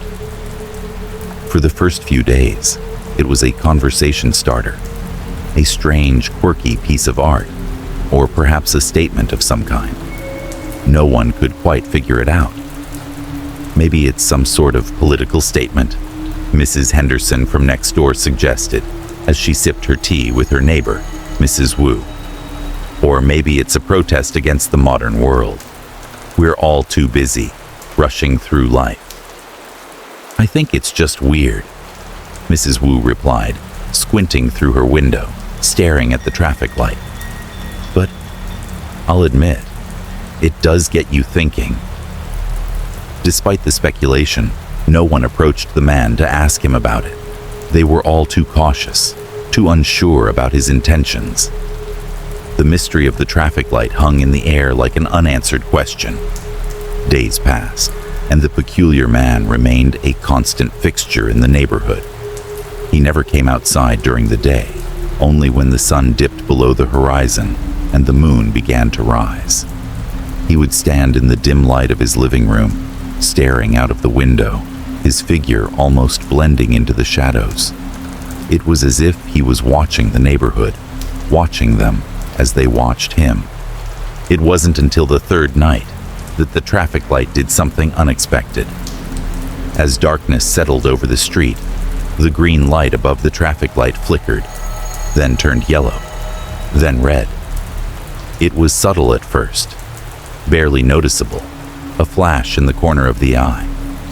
But soon enough, the light began to blink, flickering between red and yellow, as if signaling an imminent change. At first, no one thought much of it, assuming it was a malfunction. But then, early the next morning, news spread through the neighborhood. Old Mr. Spencer, the elderly man who lived 2 houses down, had been found dead in his armchair, his eyes wide open in an expression of shock, though his body was oddly still. The police couldn't figure out what had happened. There were no signs of foul play, no indications of a break-in or robbery. His death was labeled as natural causes, though no one could explain the look of terror on his face. Mr. Spencer had been in good health, or so it seemed. Still, the strange flickering of the traffic light in the yard of the mysterious man's house didn't go unnoticed. Some neighbors even began to wonder if there was a connection. After all, the light had flickered just before Mr. Spencer's death, hadn't it? Of course, no one dared voice such a thought aloud. It was just a coincidence, they assured each other. Just an old man who passed away unexpectedly. Still, the question lingered in the back of everyone's minds. Could the light be more than a mere piece of art? Could it have a purpose that was darker than anyone had imagined? By the next week, the traffic light was fully operational, a glowing, eerie presence in the front yard of the mysterious man's home. As if to confirm the suspicions of the more paranoid residents, it began to glow more intensely at night.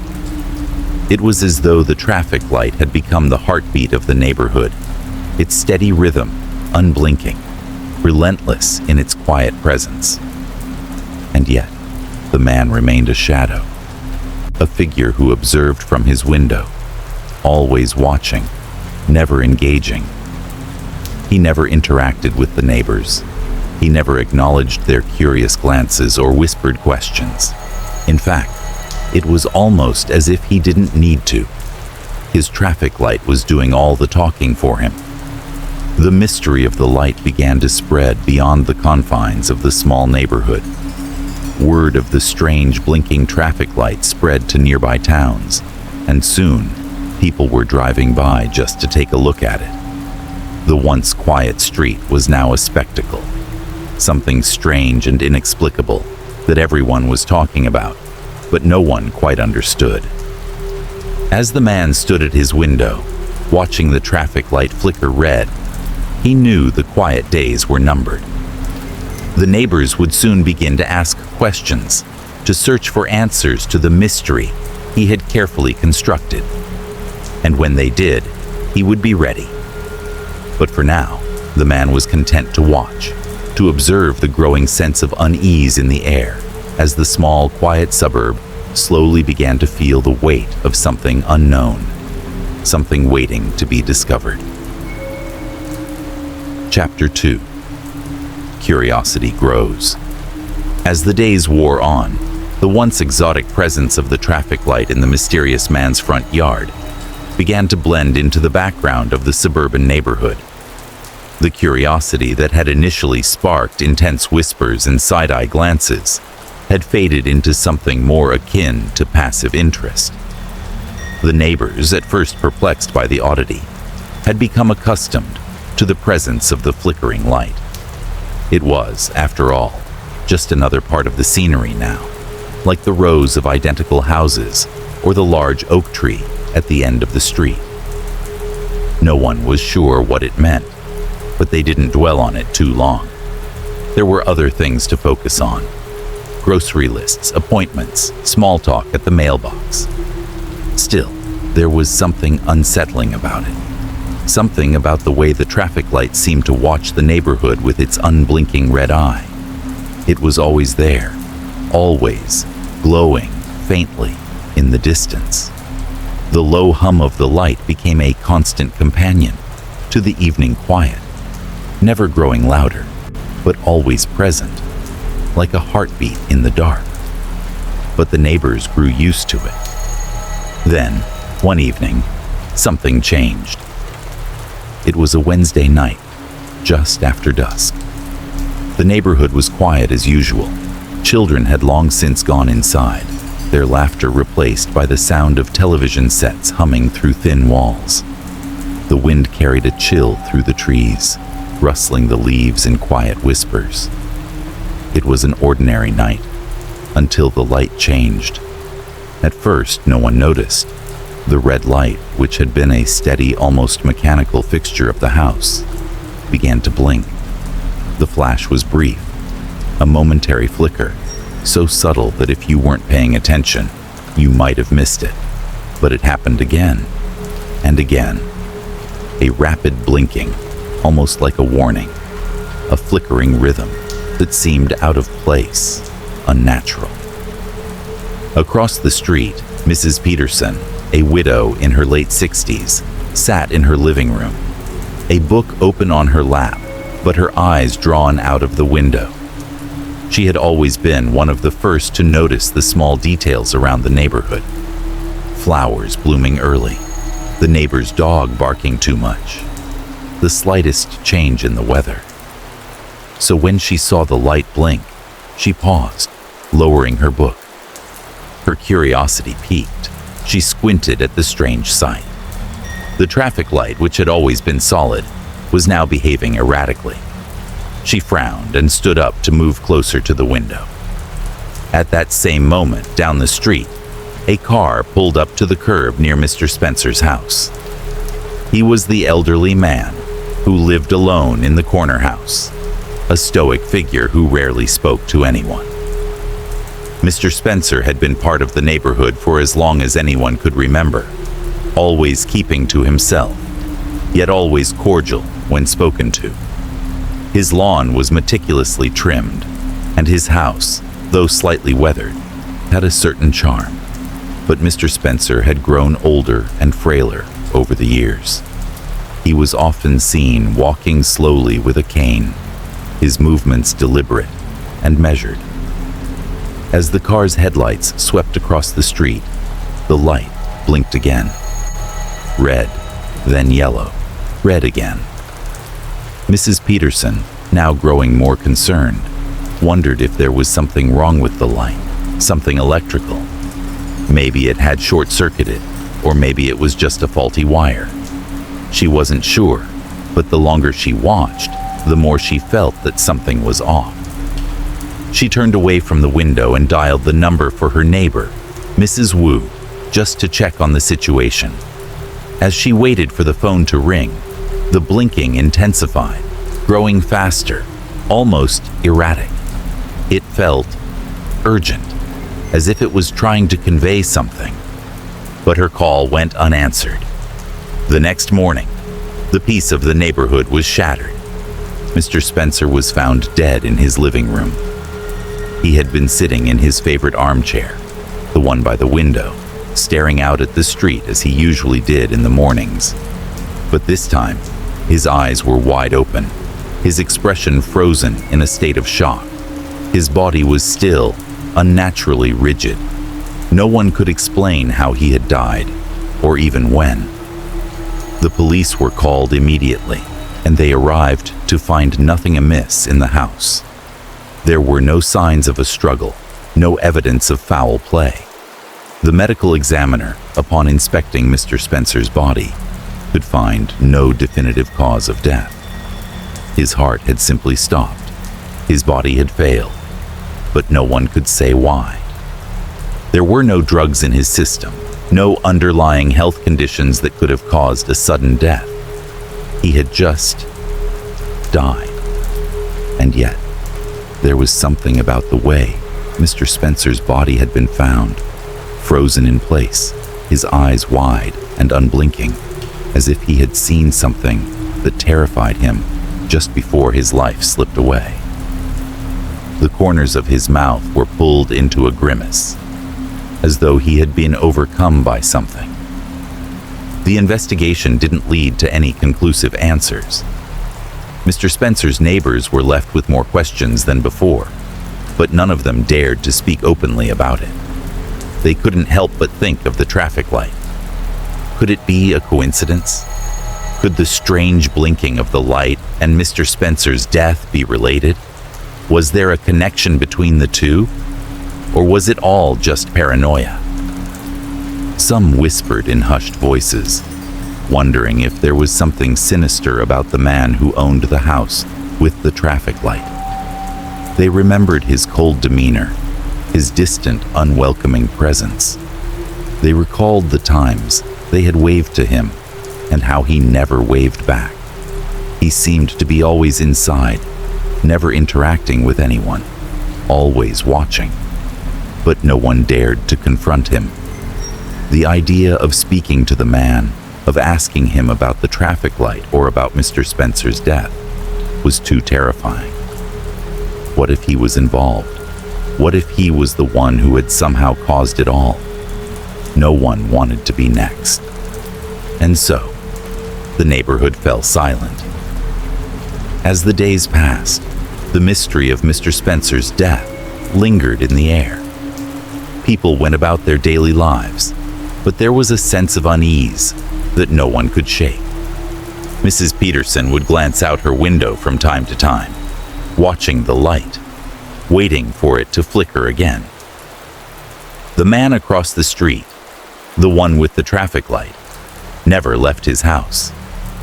The red light continued to flash at night, as if keeping time with the very pulse of the neighborhood, and as it blinked, the unease grew. No one wanted to acknowledge the connection, but deep down, everyone knew that something had changed. Something had happened, and it wasn't a coincidence. But no one was ready to admit it, not yet.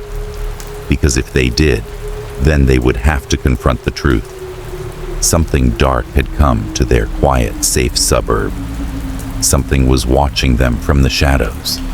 And worse still, it might be just a matter of time before the next light blinked red. Chapter 3. The First Rumor. The quiet suburban streets, once the backdrop of calm and predictable routines, had grown heavy with whispers. The death of Mr. Spencer had unsettled the neighborhood, casting a long shadow over what was once a peaceful community. The tragedy of the elderly man's sudden passing, so inexplicable and chilling, had begun to fester in the minds of the people. But more than that, there was the light, the strange blinking traffic light in the yard of the mysterious man's house. No one had yet dared to draw any direct connections between Mr. Spencer's death and the flashing red light, but a seed of doubt had been planted. Something had changed. Among the residents, there was a group of teenagers who spent their days wandering the neighborhood, driven by a mixture of curiosity, boredom, and the need for something more than the mundane suburban life.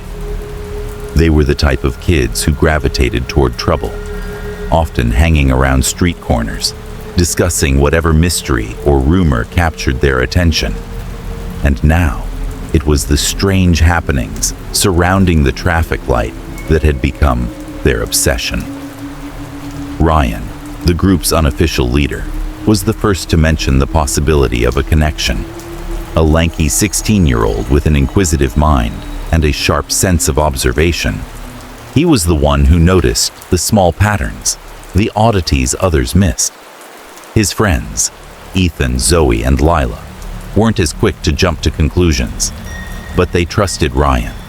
If anyone could figure out what was really going on, it was him.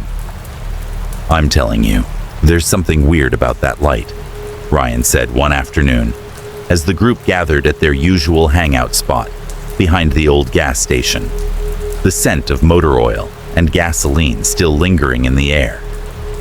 Lila, who was usually the more level-headed of the group, shot him a skeptical look. "It's just a traffic light, Ryan. You're overthinking it. It's some sort of weird art thing. People do stuff like that all the time." "No," Ryan insisted, leaning forward with an intensity in his eyes. "It's not just an art thing. The light, the way it blinks, the way it flickers, It's too coincidental. Think about it. Mr. Spencer died the night it started blinking like that. And didn't it blink right before he was found dead? And then, the weird thing with Mrs. Peterson's neighbor. She said she saw it blinking right before he passed out from a heart attack. It's too much to ignore. Ethan, who had been chewing gum and kicking a stone along the pavement, paused and looked up. Wait, you're actually serious about this? You think the traffic light is connected to these deaths? Ryan nodded. Yeah, I do. It's like it's signaling something. And it's not just a coincidence. These people are dying right after the light starts blinking. I don't believe in coincidence like that. Zoe, the quietest of the group but always the most curious, leaned in, her eyes narrowing. So, what are you saying? That the traffic light is causing these deaths? Ryan shrugged, a shadow crossing his face. I don't know if it's causing them, but I think it's linked to them. Maybe it's some sort of ritual or curse. I don't know, but it's worth looking into. The others sat in silence, digesting what Ryan had just suggested. It was absurd. It didn't make sense. And yet, something in the air felt wrong. A lingering unease that couldn't be ignored. There was something about the way Ryan spoke that made them think, just for a second, that maybe, just maybe, there was more to the blinking light than they had originally thought.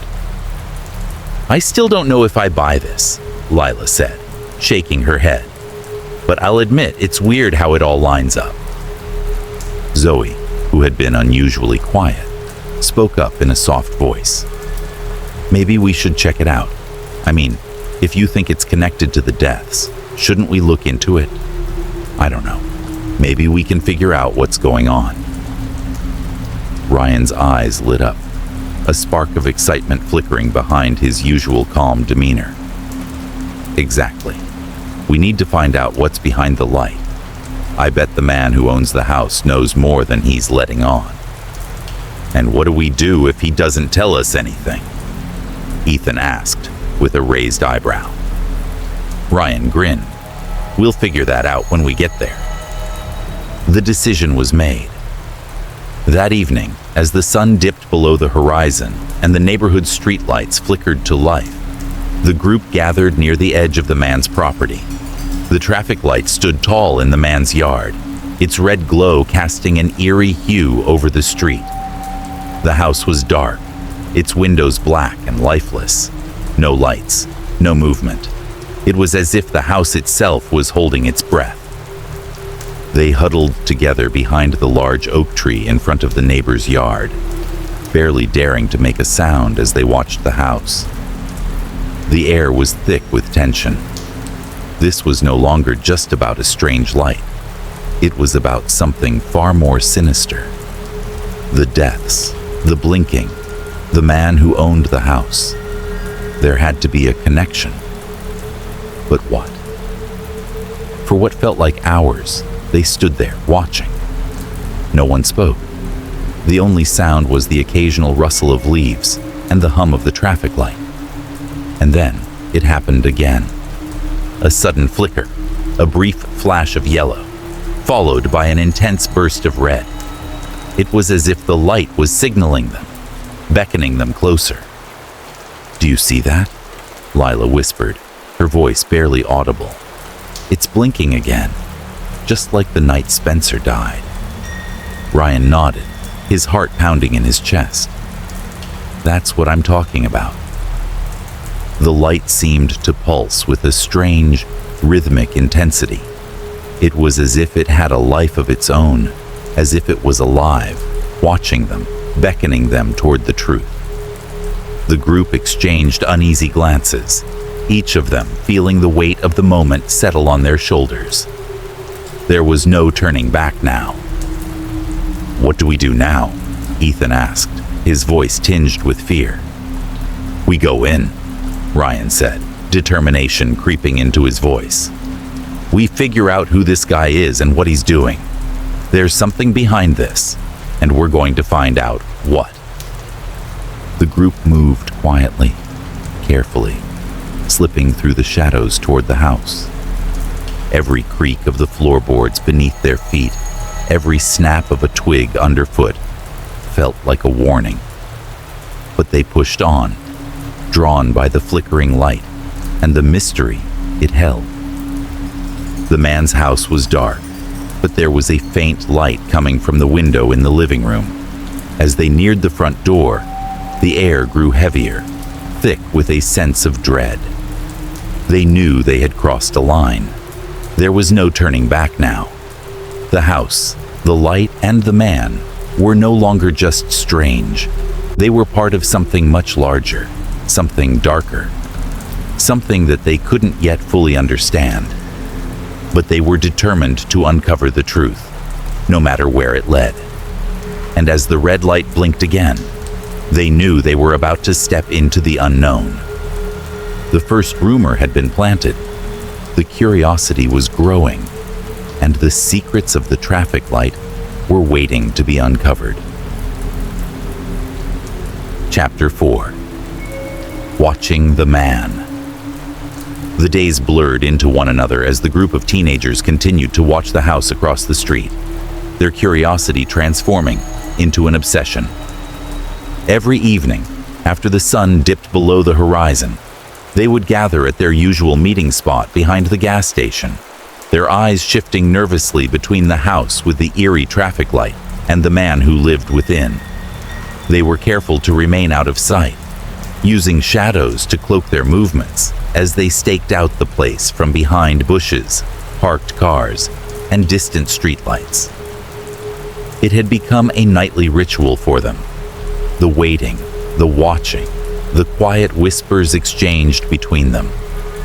Each night they returned, the sense of unease grew. The blinking of the traffic light was no longer something to ignore. It was a sign, a signal that something was happening, something unnatural. And as they watched, they began to see the first signs of a pattern, one that made their skin crawl. Ryan, always the most determined of the group, was the first to notice it. One night, as the others were distracted by their phones or staring off into the distance, he focused intently on the house. The man had been pacing back and forth inside his front room, as he often did. But tonight, something was different. The flickering of the traffic light grew more intense than usual. It was as if the light itself was summoning the man, urging him into action. "Hey," Ryan whispered, his voice low but urgent. "Look at this." The others turned toward him, their eyes narrowing in the darkness as they focused on the house. Through the dim light of the window, they saw the man step away from the window and disappear into the shadows of his home. The light above the traffic light blinked twice. First a soft yellow, then a violent red. "That's it," Ryan murmured. "It's starting again." Ethan, whose skepticism had started to waver, squinted. "What do you think he's doing in there? It looks like he's preparing for something." Zoe crossed her arms and frowned. "What do you mean preparing for something? How do you know that?" Ryan didn't answer immediately. Instead, he pulled out his phone and zoomed in on the house. They had positioned themselves far enough away to remain unseen, but close enough to see through the windows with the help of his phone's camera. The shadows of the man's movements inside the house became more deliberate. It was as if he was following some kind of routine, some ritual that to the teenagers seemed strange and unsettling. Lila, always more hesitant to jump to conclusions, shifted uneasily. "We're not supposed to be doing this, you know. What if he notices us?" Ryan shook his head. "We're not doing anything wrong. We're just watching. We have to figure this out." As the red light blinked once more, the man reappeared in the front room. He was holding something, a strange object wrapped in cloth. The figure moved deliberately toward the back of the house, disappearing from view as he passed out of sight. "What the hell is that?" Ethan muttered under his breath. The teenagers were on edge now. The eerie feeling that had begun to creep in during their earlier watches now settled heavily in their stomachs. The man was up to something, and whatever it wasn't ordinary. They decided to keep watching night after night, unable to shake the strange sensation that something terrible was unfolding right under their noses. Each time the red light blinked, the pattern became clearer. The man would move through his house, disappearing for a few minutes, only to re-emerge moments later, always with something new in his hands. It wasn't just the same object each time. It was as if he was gathering pieces for something larger, something more elaborate. One evening, as the group sat hidden in the shadows of a large oak tree, they saw something that froze them in place. The man had returned to the window, his figure illuminated by the pale light of the flickering red traffic light. But this time, something in his hands was unmistakable. A small, intricate box, its edges decorated with ancient-looking symbols. The box seemed to glow faintly in the dark, as though it contained something alive. The man turned and began to chant softly, his voice low but filled with intent, reverberating through the empty night air. "What the hell?" Lila whispered, her voice tight with fear. Is he talking to himself?" Ryan's throat went dry as he watched the scene unfold. The man's hands moved over the box with reverence, as if he were performing some kind of ritual. His muttering grew louder, and the red light blinked more rapidly, almost pulsing in rhythm with the man's movements. "I don't know what this is, but it's not normal," Ryan muttered, his eyes still fixed on the window. Zoe was pale, her gaze fixed on the box. "Do you think he's doing some kind of ritual? Like a sacrifice or something?" The thought made their skin crawl, but the idea wasn't so far-fetched. After all, what else could explain the strange blinking of the traffic light? Why did it seem to follow such a predictable pattern? And why had Mr. Spencer's death coincided with the very first time the light had begun to blink in such a peculiar way? Ryan shifted uncomfortably, but couldn't pull his eyes away from the window. Maybe. But what's he using that box for? And who's next? The thought of being the next victim hung heavily over them, but they knew they couldn't stop now. They had already crossed too far into the unknown to turn back. The man continued his ritual for what felt like hours. His movements became more fluid, and the red light flashed in tandem with his gestures. The box, now fully illuminated in the dim light, seemed to shimmer with an almost otherworldly glow. The air itself felt thick, as if the room in which he stood was charged with some kind of unseen energy. A sense of dread crept over the teenagers, but they couldn't look away. They were mesmerized, drawn deeper into the mystery of the house.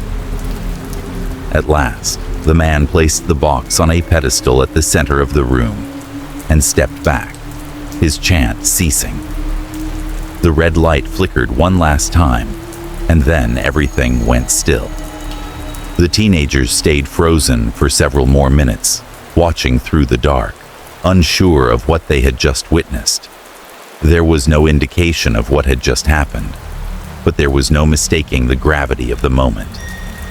Something had occurred in that house, something they didn't fully understand. But whatever it was deeply unsettling. "We have to know more," Ryan said quietly, breaking the silence. This is bigger than we thought." Zoe nodded, though her face was pale. "What do you think he's doing with that box? And why does the light do that every time whatever he's doing?" Ryan's eyes were wide, with a mixture of fear and determination. I don't know, but we're going to find out. We need to get inside that house. We need to see what's really going on." The group remained still for a few moments longer, processing everything they had just witnessed. The man's ritual, the glowing box, the way the light seemed to pulse in sync with his actions. It was too much to ignore. They had crossed into something they couldn't explain, but they couldn't back out now. They would watch again, and this time, they would be closer.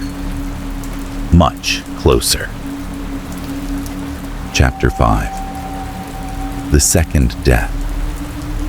The streets were quiet as usual, the peaceful hum of suburban life seemingly unchanged by the horrors that had already begun to creep through the neighborhood.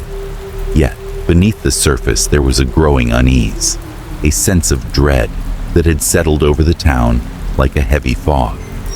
The deaths, the strange blinking of the traffic light, the rituals in the house across the street, all of it felt too connected to ignore. But the truth had not yet fully revealed itself, and the rumors continued to fester quietly in the corners of the community. That was until the second death came. It happened early one morning, just as the sun was starting to climb over the horizon. The neighborhood was just beginning to wake up, with the sounds of coffee brewing and children getting ready for school filling the homes. But the peace was shattered when the body of Richard Davis, a 34-year-old man who had lived in the neighborhood for the past 5 years, was discovered in his living room. He had been found by his wife, Laura, who had just come down from their bedroom to make breakfast. She screamed when she saw him lying on the floor, his body stiff and unnaturally still.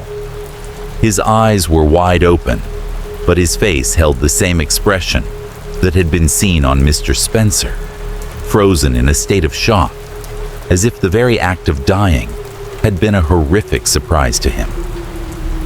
Laura immediately called the police, and soon the small street was filled with flashing lights, uniforms, and the murmur of concerned neighbors.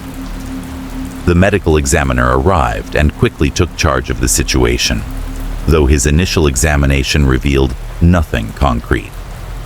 Richard had been perfectly healthy, or so it seemed.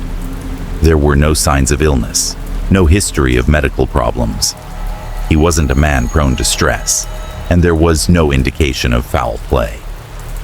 But the most chilling detail was the way his body had been positioned. Richard had fallen in such a way that his head was tilted toward the window, staring out at the street. His hand, frozen in place as if reaching toward something just beyond his grasp, lay outstretched in front of him, and just like Mr. Spencer, his face was locked in an expression of pure, unadulterated terror. The coroner's report offered little in the way of answers. Richard's heart had simply stopped beating. No medical explanation, no cause that could be traced to anything familiar. His body was healthy, his mind seemed clear, and yet he had died in a manner that could not be understood. The autopsy found nothing that could explain the cause of death, but the circumstances were eerily similar to those surrounding Mr. Spencer's death. There were no visible wounds, no external causes, just the same shock on his face, the same sudden, unexplained death. News of the second death spread quickly through the neighborhood, and it wasn't long before the whispers began to circulate once again. The death of Richard Davis seemed impossible to ignore. People couldn't stop talking about the strange similarities between it and Mr. Spencer's death. Everyone wanted answers, but no one had any. Was it just coincidence? Was the neighborhood cursed? Or was there something more sinister at play? The teenagers, still fixated on the blinking traffic light and the house across the street, couldn't shake the growing sense of dread that had settled in the pit of their stomachs. It had been a week since they had begun their surveillance, watching the strange man and his odd rituals. They had spent nights staring out from behind bushes and trees, barely moving, their eyes glued to the flickering red light, waiting for something to happen. They had seen enough by now to be convinced that there was something dark going on in that house. But the deaths were beginning to tie everything together in ways they hadn't anticipated. "I told you," Ryan said, his voice thick with tension as he paced back and forth in the group's usual meeting spot. "I knew it. I knew something was wrong with that light. First Spencer, now Richard. The timing. It's all too much." Lila sat against a nearby wall, her arms crossed tightly over her chest. Her face was pale, and her eyes had a haunted look in them. "But what does it mean? What are we supposed to do now? We've been watching that house for days, and the only thing we've learned is that we don't understand any of it." Zoe looked up from her phone, her brow furrowed. "We need to figure out what that man is doing in there. What's the deal with the light? It can't just be a coincidence. There's something else happening." Ethan, who had been unusually quiet lately, spoke up with a low voice. "But what if we're wrong? What if the light isn't connected to this at all? What if we're just seeing patterns where there aren't any?" Ryan turned sharply to Ethan, his eyes narrowing. "You really think that? You think it's just a coincidence that both men died right after the light blinked? That's insane." "I don't know," Ethan muttered, running his fingers through his hair. "But I'm starting to wonder if we're chasing something that doesn't exist. I mean, how could a traffic light be linked to people dying? It sounds crazy." Ryan looked at each of them in turn, his voice tense but full of determination. "I don't care how crazy it sounds. We've seen too much. The light flickering, the man's rituals, it's all connected. And I'm not backing down. Not now." The group fell silent, the weight of their decision hanging heavy in the air. They had come so far, and yet there were still so many unanswered questions. They had been watching the house for days, but now, with 2 unexplained deaths on their hands, the stakes had become much higher. The connection between the man and the deaths seemed more undeniable than ever. But what did it all mean? As they sat there in the dark, staring into the unknown, they all knew one thing for certain. They had to push forward. They had to find out what was happening, no matter the cost. They couldn't let the fear hold them back. They couldn't let this mystery slip away without uncovering the truth. Whatever it was that the man was doing, whatever darkness had settled over the neighborhood, it had to be stopped. Ryan turned to the group, his eyes gleaming with resolve. "We're going to the house tonight. We'll find out everything. This ends now." But deep down, as they all nodded in agreement, there was a sense of unease that none of them could shake. They were about to cross a line they might not be able to uncross. The second death had confirmed their worst fears. The connection was real, and the man was at the center of it all. What they would uncover in the coming nights would change everything. And yet, despite the dread crawling up their spines, there was no turning back. They would face the truth, or whatever darkness lay behind it, head on. Chapter 6. The Ritual Reveal. The nights had grown colder as the group of teenagers, now bound together by their shared fear and curiosity, continued to watch the strange house at the end of the street. The traffic light's red glow pulsed steadily in the distance, its flickering a constant reminder of the strange events that had begun to unfold. Despite their growing dread, the teens couldn't stop. They were too close now, too close to understanding the connection between the eerie light, the mysterious man, and the deaths that had been plaguing their neighborhood. For days, they had been watching from a safe distance, using every opportunity to peer through the gaps in the fence or hide behind trees and bushes. But the time had come for them to get closer. They needed answers. They had seen enough to convince them that the man was hiding something dark, something that none of them could fully comprehend. But they couldn't let it go. The pull of the mystery was too strong. It was on the night after Richard Davis's death that they decided to act. The group met in the shadows behind the old gas station, their faces pale, eyes wide with anxiety. Their hearts were racing, but there was no turning back. This time, they wouldn't just watch from afar. They were going inside. They would confront whatever darkness was lurking behind the man's closed door. Ryan led the group, his voice barely above a whisper as he spoke. "We can't just keep watching. We have to go in. We have to find out what he's really doing." Lila glanced nervously toward the house, her stomach in knots. "What if we get caught? What if he's waiting for us?" "We have to take the risk," Ryan said, his jaw set with determination. "It's the only way." The group moved silently across the street, creeping along the edge of the sidewalk, barely daring to make a sound. The man's house loomed ahead, dark and silent, except for the eerie red light that bathed the front yard.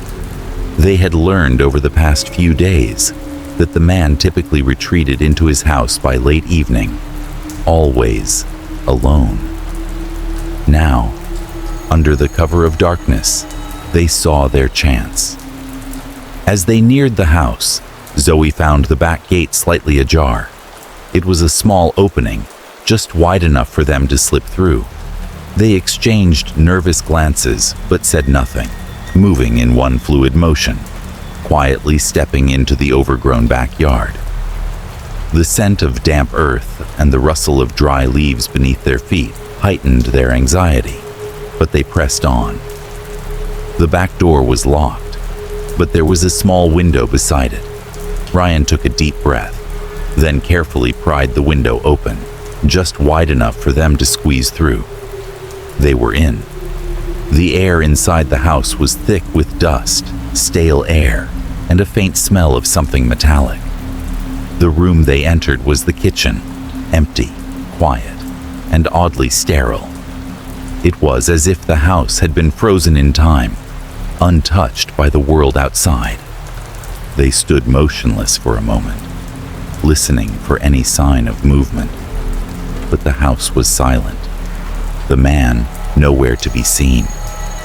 Cautiously, they began to move through the house, sticking close together, stepping lightly on the creaky floorboards. The living room was dark, only the faint glow from the traffic light outside spilling through the windows. And then, as they ventured deeper into the house, they found the first sign that something wasn't right. On the walls, strange symbols were carved into the wood. Ancient-looking runes, tangled in complex patterns, covered every surface. They appeared hastily drawn, as though someone had been in a rush to finish them.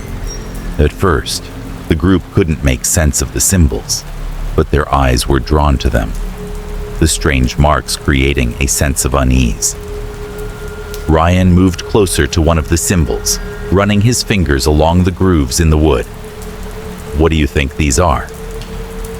Lila shuddered, her voice barely a whisper. "I don't know, but it feels wrong, like something's been here a long time." Zoe stepped forward, her eyes scanning the room. "This house, it's like it's been waiting for something." A sudden noise from upstairs made them freeze. Footsteps, soft, deliberate steps. "Quick, we need to get downstairs," Ryan whispered, his voice sharp with urgency.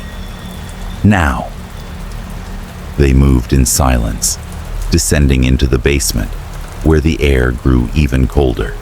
It smelled of mildew, and the light from their phones barely illuminated the dark, musty space. As they reached the bottom of the stairs, their eyes adjusted, and they saw something that made their blood run cold. At the center of the basement stood an altar, It was a crude structure, made of wood and stone, its surface covered in dark stains. A circle of candles surrounded it, their faint flames flickering in the dark. And on the walls, more symbols. The same symbols they had seen upstairs, but this time they were drawn in red. In the dim light, they could make out photographs pinned to the walls. Old photographs, yellowed with age. They showed families, familiar faces from the neighborhood, some from years ago, others more recent. People they recognized. Each photo had a red X scrawled across it, as if marking someone for death. Lila gasped, her voice shaking with fear. What is this? Ryan stepped forward, his eyes wide with realization. This isn't just some weird art project. It's a ritual, a sacrifice. He's been doing this for years. They watched in horror as their eyes fell upon the altar, and there, in the middle of the room, was the final chilling detail. A large, intricately carved box. The same box they had seen the man holding during his rituals. The box that had been glowing with an unnatural light. I knew it, Ryan muttered. It's all connected. The light, the deaths, everything. He's been using this box to summon something. To make these sacrifices, one by one, for years. Zoe stepped back, her face pale. But why? What's the purpose? Who's next? Suddenly, a sound from behind them made them spin around. The man had entered the basement, standing in the doorway, his figure silhouetted by the faint light from the basement stairs. He was holding a candle in one hand, his face shrouded in shadows. The moment he saw them, his lips curled into a cold smile. I knew you would come. You've been watching for days, but now you've seen too much. Ryan's heart raced as he stepped back, his eyes never leaving the man. What is all this? What are you doing? The man's voice was cold and calm. I am doing what must be done. I've been chosen to protect this town from something far worse than you could ever imagine. Each death, each sacrifice, is a small price to pay to keep it at bay. The traffic light, it is the signal. When it blinks, it means the ritual must begin, and when it's over, the town will be safe, at least for a time. He took a step forward, his eyes gleaming with something far darker. But you won't understand yet, not until you've seen it yourself. The price must be paid, and you've just crossed the threshold. As he spoke, the red glow from the traffic light outside seemed to intensify, casting a sickly light over the basement. The box on the altar began to tremble, as if alive, and the air grew thick with an energy that sent chills down their spines.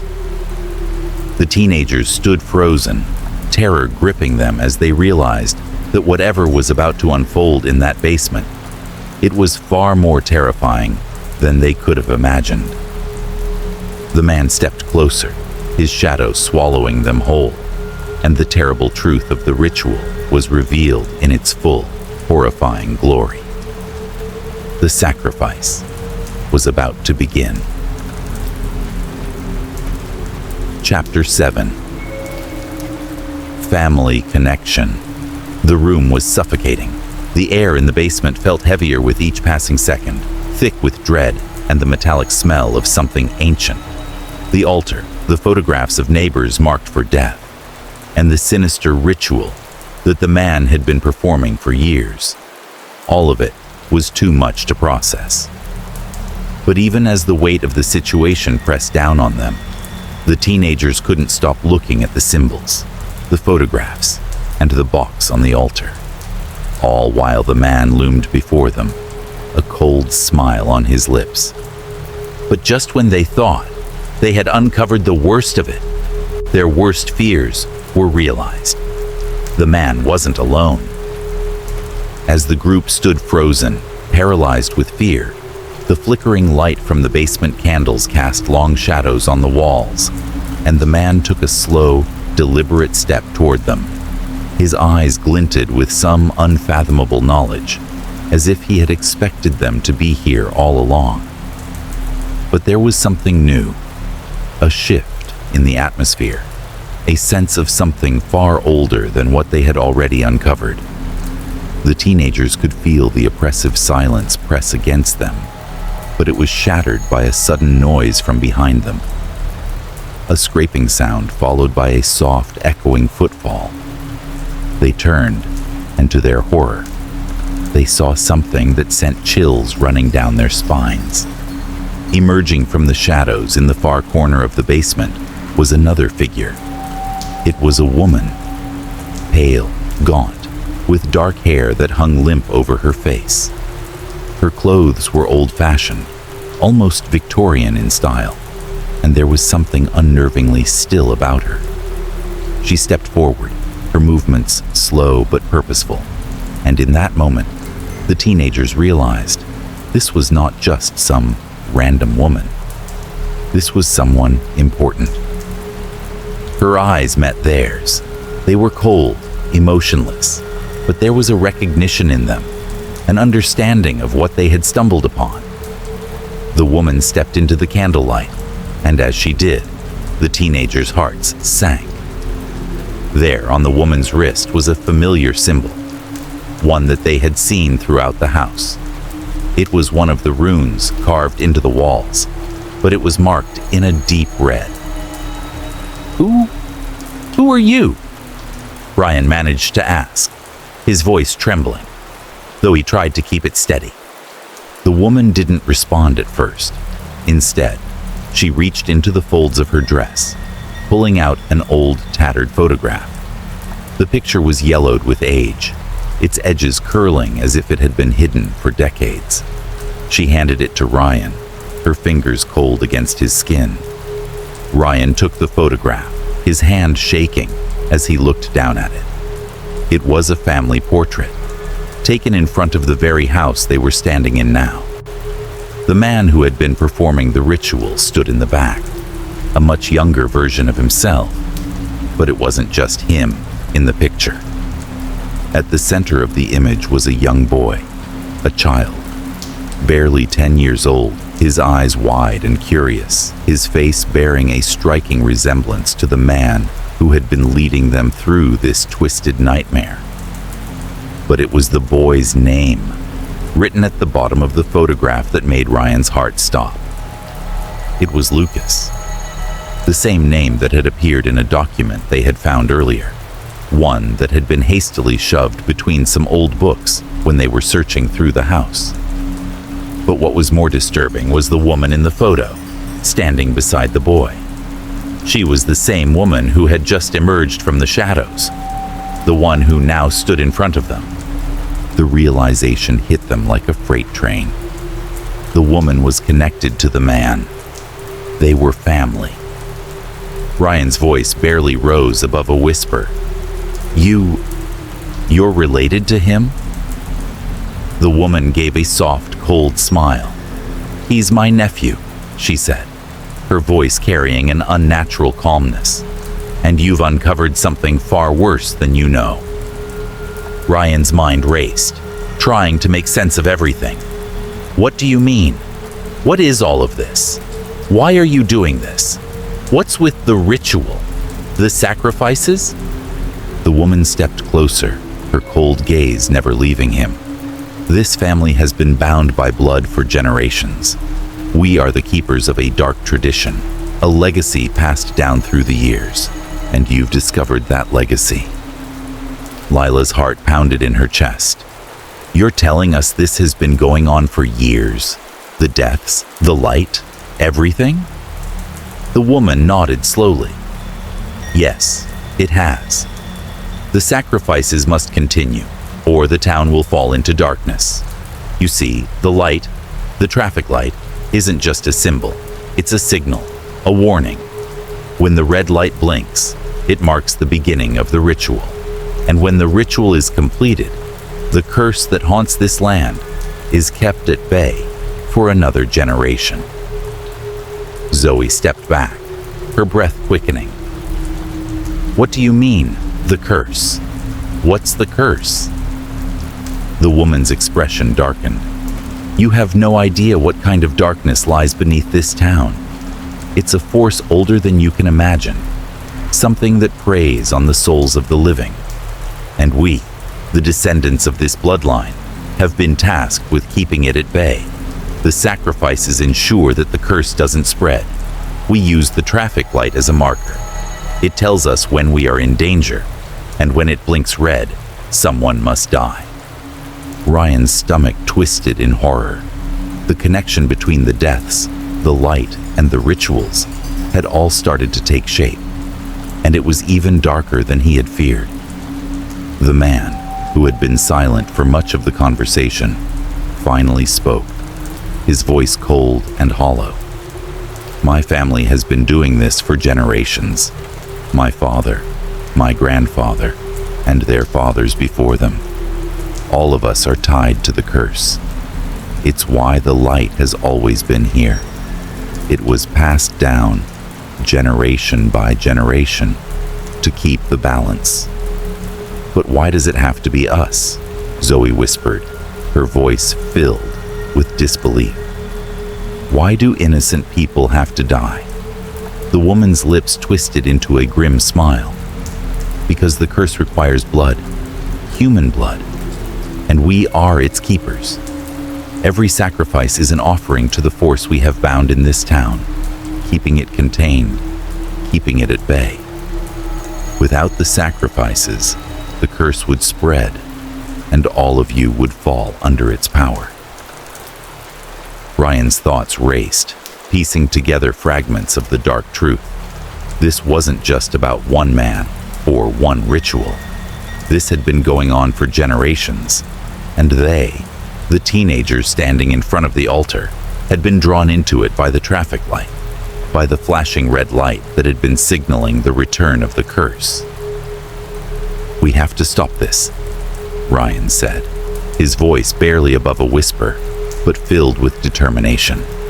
We can't let this continue. The woman's cold smile grew wider, but there was no warmth in it. You can't stop it. It has already begun. The ritual is already in motion. And now, you are part of it. Her words hung in the air like an unspoken threat. The realization settled in the pit of their stomachs. They had crossed a line. They had walked into something much darker than they could have ever imagined. And now, there was no turning back. As the candlelight flickered and shadows grew longer, the teenagers knew that they were caught in a web far beyond their understanding. The ritual had begun, and they were about to learn firsthand what it meant to be a part of this twisted, blood-bound family legacy. The curse had returned, and they were its next victims. Chapter 8. The Sacrifice. The cold sweat on Ryan's palms felt like ice. The oppressive weight of the moment settled over the group like a storm cloud, suffocating and unyielding. The basement, with its flickering candlelight and ancient symbols, seemed to warp and twist around them. The woman's chilling words echoed in his mind. The ritual has already begun, and now you are part of it. The realization hit them with a staggering force. They were no longer mere bystanders in the mystery of the traffic light. They had unwittingly stepped into a centuries-old blood ritual, one that demanded a life to be taken every time the red light blinked. The deaths of Mr. Spencer and Richard Davis had not been random.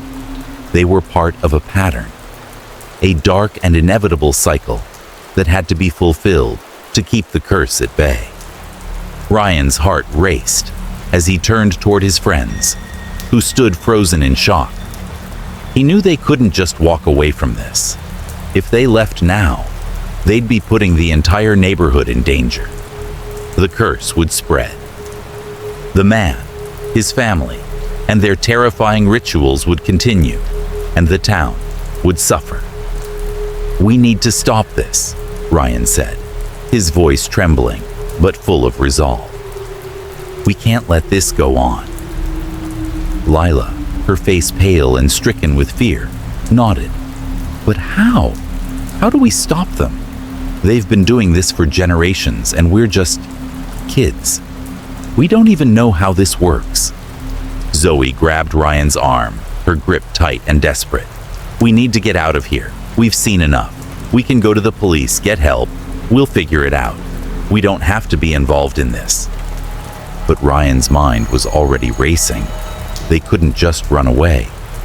The pattern was too clear, the stakes too high. It's not enough to escape. The light, the ritual, it's going to happen again. And if we don't stop it, the next person is going to die. The red light, the blinking. It was the signal, the warning that the sacrifice was about to begin. Zoe's eyes widened as she pieced together the terrifying truth. "You think we're next? That's what this is, isn't it? The light marks who's next for the ritual." Ryan nodded grimly. "It's the pattern. We've been watching for days. It's not random. Every time the light blinks, someone dies. And we saw it happen before with Spencer and Richard. It's the same thing, just a part of the cycle."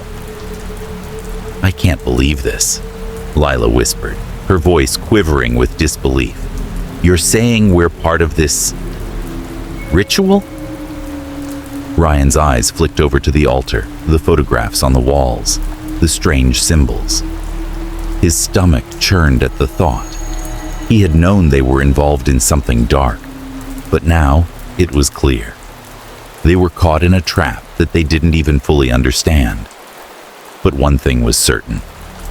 The ritual would not stop unless they did something about it. As they stood there, helpless and afraid, the man's voice broke the silence, cold and mocking. "You can't escape it. The curse has already chosen. When the red light blinks, it means someone has been marked. It's not a coincidence. It never is." Ryan turned to face him, his pulse quickening. "What are you talking about? What does the light really mean?" The man's expression twisted with amusement. "The red light is the signal. The ritual begins when it blinks. And the life that is sacrificed must be one of your choosing, or the curse will claim more. One of you must be the offering."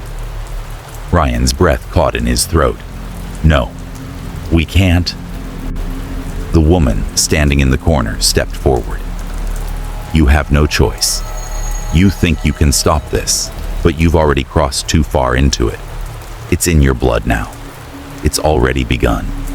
The cycle will continue, whether you like it or not."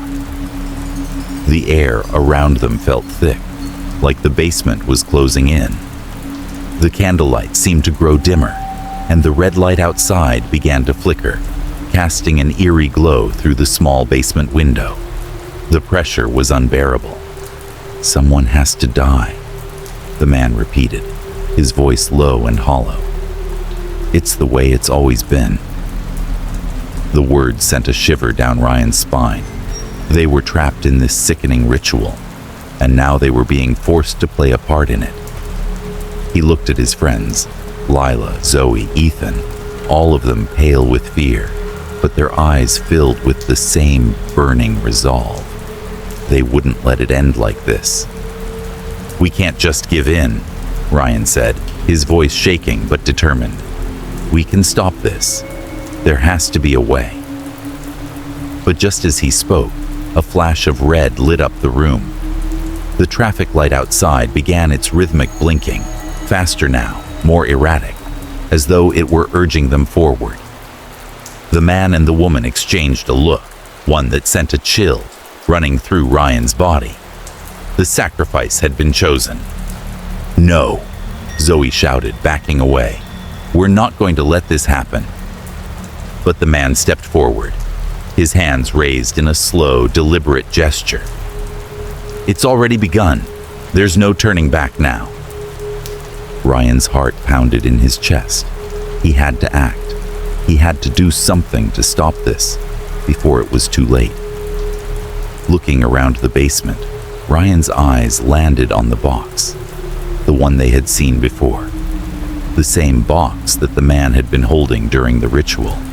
There was something about it. Something about the way it pulsed with an unnatural energy. "That box," Ryan said, his voice urgent. "We have to destroy it. It's part of the ritual. If we destroy it, maybe we can stop everything." Ethan nodded, his eyes wide with fear, but filled with a newfound resolve. "Let's do it. We can't let anyone else die." The group moved toward the altar, their hands trembling as they reached for the box. The red light flickered faster now, as though it were racing against time. The man shouted, his voice rising with panic. "You don't understand. You can't stop it. It's too late." But Ryan wasn't listening. He grabbed the box and lifted it off the altar, feeling the weight of it in his hands. For a split second, he thought he could hear whispers inside the box, low guttural sounds that sent shivers down his spine. But he didn't hesitate. With a swift motion, he threw it to the ground, shattering it against the stone floor. For a moment, nothing happened. The basement was silent, the only sound the fading hum of the red light outside. But then, a loud, deafening crack. The floor trembled beneath their feet. The red light outside flared one last time, brighter than it had ever been. The air seemed to vibrate with energy, and for a moment, it felt like the entire house was alive, pulsing with something far older and darker than they could understand. Then, just as suddenly as it had begun, the light stopped. The basement went completely still. Ryan stood frozen, his heart pounding in his chest. They had done it. The box was destroyed. The ritual was over. But as the dust settled, a cold, unsettling realization gripped him. The sacrifice had already been made. Someone had been chosen, whether they knew it or not. And they had no way of knowing who it would be until the next red light blinked. Chapter 9. The Final Revelation. The silence in the basement was deafening. The shattered pieces of the box lay scattered on the cold stone floor, their jagged edges gleaming in the faint candlelight. The red light outside, which had been blinking faster and faster, had finally stopped. The air was thick with tension, and though the ritual had seemingly been interrupted, a sense of unease lingered in every corner of the house. The pulse of energy they had felt moments before seemed to have faded, but something darker had been unleashed. The man, his face twisted in a mask of rage and fear, moved toward them with slow, deliberate steps. His hand was outstretched, as if he were reaching for something that wasn't there, his eyes wide with desperation. The woman who had been standing in the corner, her gaze as cold as ever, stepped forward as well, her expression unreadable. "You fools!" the man spat, his voice low but seething with anger. "You think you've stopped it? You think you can destroy what has been binding this town for centuries?" Ryan's heart was pounding in his chest as he looked at his friends. They had destroyed the box, the heart of the ritual, but in doing so, they had unleashed something far worse. He didn't know what had happened, what they had set in motion, but he knew that the man's words were not empty threats. Something was wrong. "You've sealed your fate," the man continued, his voice rising. "The curse, the ritual, it's not just about keeping the town safe, you morons. It's about survival. If you stop the ritual, you'll unleash something far worse. And when it comes, there will be nothing left." Lila's breath caught in her throat. "What are you talking about? We've seen what you've been doing." You've been sacrificing people to keep some twisted tradition alive." The man's eyes narrowed, his lips curling into a grim smile. "That's the shallow explanation, isn't it? You think it's just about power, about money, about control. No, it's not that simple. It's about keeping us alive. Every death, every sacrifice has been for the greater good."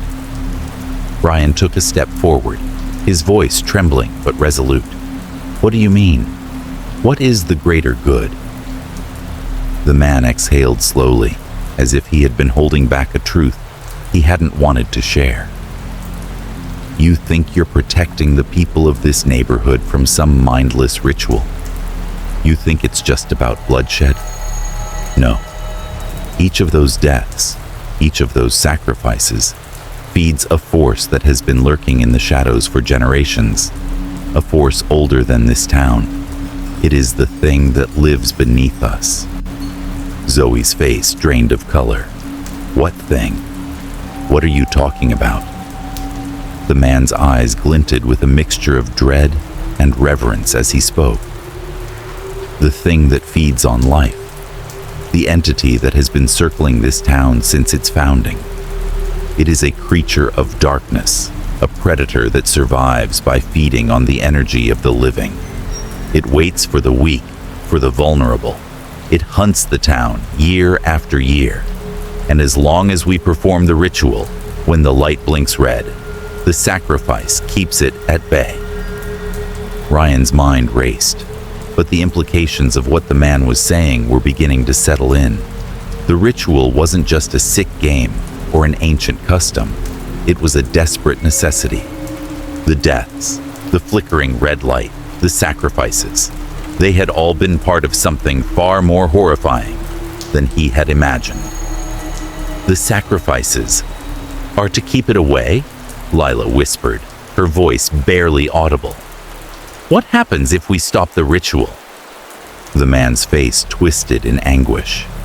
"The creature will come, and when it does, it will consume every last person in this town. It will drain the life from every living soul, until nothing is left but darkness. You can't stop it. You think you're saving the people around you, but you're wrong. Stopping the ritual would doom us all." The woman stepped forward, her expression cold and detached as ever. "You see, we are bound by this. We are the keepers of the curse, the only ones who can keep it contained. My nephew," she said, motioning toward the man, "has been performing these rituals as his father did before him, his grandfather, his great-grandfather. Each generation is chosen to carry the burden. Without it, the darkness would rise, and everything you know would be swallowed whole." Zoe took a step back, her voice shaking. "No, no, this isn't right. You can't keep killing people just to keep some thing at bay. There has to be another way." Ryan's stomach twisted as he thought of the lives that had been lost, the innocents who had been sacrificed for this twisted cause. Spencer, Richard. The list had been growing longer, and now it was clear why. The sacrifices weren't just about appeasing the ritual. They were meant to keep an ancient malevolent force from devouring the entire town. The man's expression darkened. "You don't understand. There is no other way. You can't reason with the darkness. It feeds on the living. And when it's sated, when it has enough power, it will come for everything you love. The more you resist, the stronger it grows, and you're too late to stop it." Ryan felt his legs weaken as the full scope of the situation unfolded. They had no way of knowing how to stop the ritual for good, but one thing was clear. If they stopped it now, they would be condemning the entire neighborhood. The creature that the man had described would rise, and there would be no escape. People would die. Everyone would die. But at what cost? Are we supposed to just keep sacrificing people to keep the curse at bay? Lila demanded, her voice trembling. Is that what you want? To keep feeding it forever?" The man's gaze softened for a moment, as if torn between the duty he had been born into and the reality of the horrors he had to perpetuate. "It's not just about feeding it. It's about survival. We keep the town alive. We keep the people safe from a force that would destroy everything." Ryan's thoughts were racing, each passing second feeling like an eternity. If they let the ritual continue, more lives would be lost, innocent lives. But if they stopped it, they would be unleashing an ancient terror on the town. Either way, people would suffer. Zoe gripped Ryan's arm, her voice barely audible. "We can't let this happen.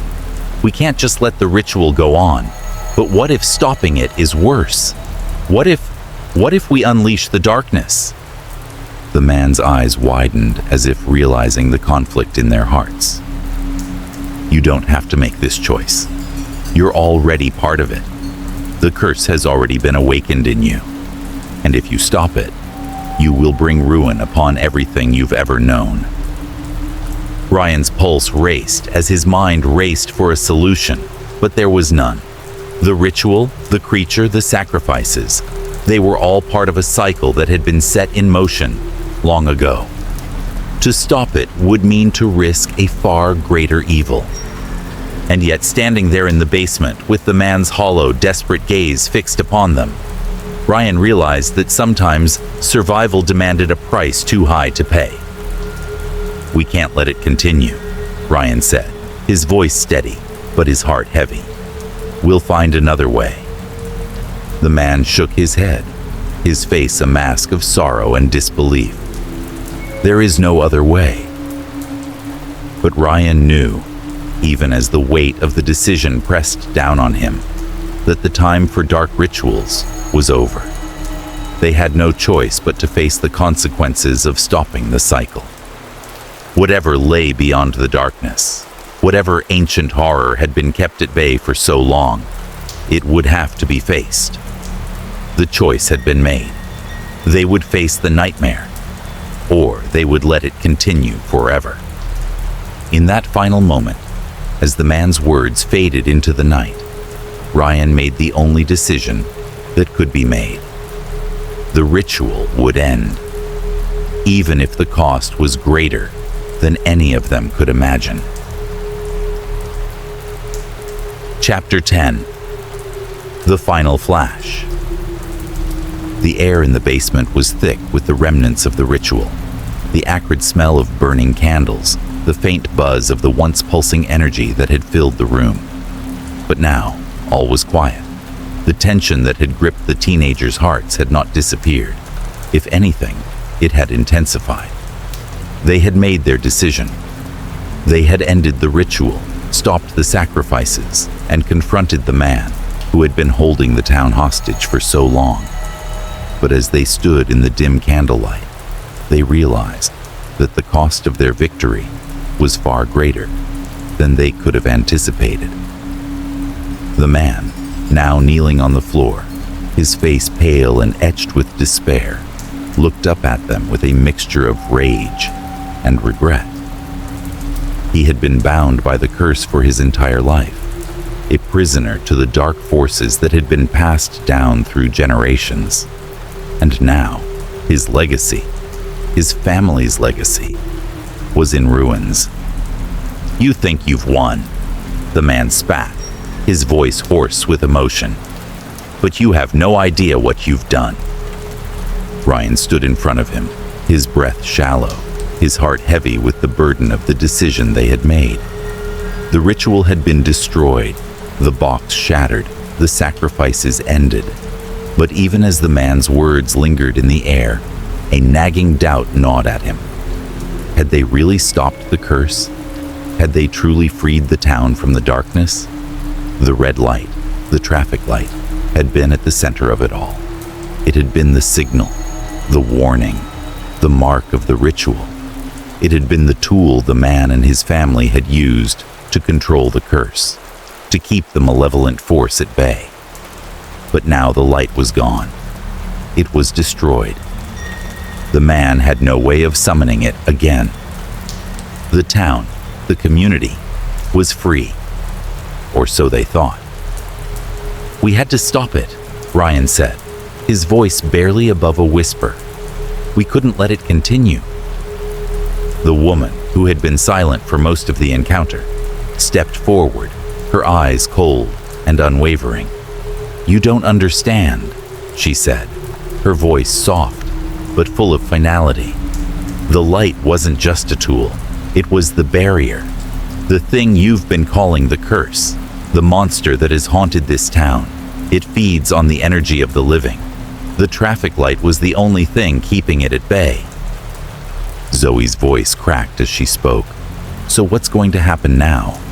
If the light is gone, if the ritual is over?" The woman's expression darkened, her lips curling into a bitter smile. "You've unleashed something worse. You've broken the chain that held it, the thing in the darkness. It will come for you. For all of you." Ryan felt his stomach tighten, a cold shiver running down his spine. "What do you mean? What is it?" The woman's eyes glinted with something almost sorrowful. "It is an ancient being, a creature that feeds on fear, on life. It was trapped here long ago, kept at bay by the ritual. The sacrifices were not just to maintain power, they were to keep the creature from waking. But now, it is free." Ryan turned to his friends, his heart sinking as the weight of her words settled in. The sacrifice, the ritual, the deaths, they had all been part of a desperate, horrific effort to keep an unspeakable evil sealed away. But now that the ritual was over, the creature, the thing that had been lurking beneath the surface for so long, would rise. The man looked up at them, his eyes filled with regret. "You've done this. You've set it free. And now you'll feel its hunger." A silence fell over them, thick and oppressive. The man, the woman, both of them were guilty of perpetuating the curse. But now, as they stood there, bound by the broken remnants of their own twisted legacy, it was clear that the true horror had only just begun. Ryan turned away from them, his eyes scanning the dark room, but he couldn't shake the feeling that something else was in the house with them. Something watching them from the shadows, waiting for the right moment to strike. The air felt colder now, as if the house itself were breathing in the darkness that was slowly creeping in. The flickering candlelight barely illuminated the room, but the feeling of dread was palpable. The red light, the signal, had been destroyed, but the feeling it had caused in the pit of their stomachs had not. It still lingered, pulsing like a shadow in their minds. "We need to get out of here," Zoe whispered urgently. "Now. We need to warn everyone. We have to stop it." The woman's voice echoed in their ears. "You can't stop it. Not anymore." The basement door creaked open, and a chill swept over them as they heard the faintest sound. A whisper, like the wind. But it wasn't the wind. It was something more. Something dark. Ryan turned toward the stairs, his pulse racing. "We need to go." They rushed out of the basement, running toward the front door, but as they crossed the threshold, they paused. The house was eerily still. No sound of wind, no hum of the usual neighborhood noise. The street outside was completely silent. The light, the traffic light, was gone. The street lamp that had been glowing faintly outside had flickered out, leaving only the darkness. Then, as if in response to their presence, the red light flickered. The sky above them seemed to twist, a deep crimson hue bleeding across the horizon. The red light, which had been destroyed moments before, flared to life.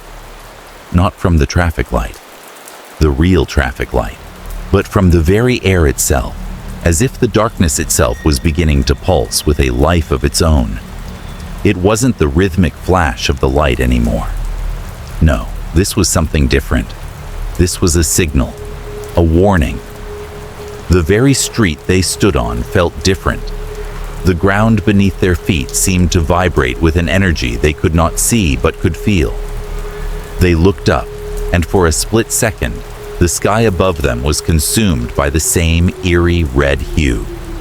It wasn't just a signal anymore.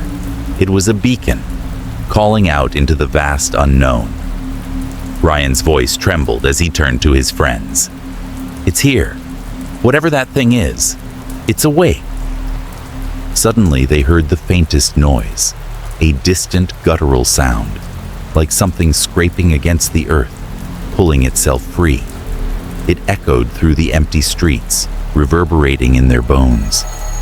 The creature, the thing that had been kept away for so long, was coming.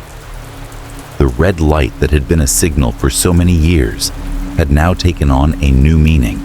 It wasn't just the end of the ritual, it was the beginning of something far worse. The light flickered one last time, and in that moment, Ryan realized the terrible truth. They had destroyed the only thing that had been keeping the darkness at bay. As the creature stirred in the distance, they understood that no matter what they did, the consequences of their actions would echo long after the light had gone out. The town was marked now, forever.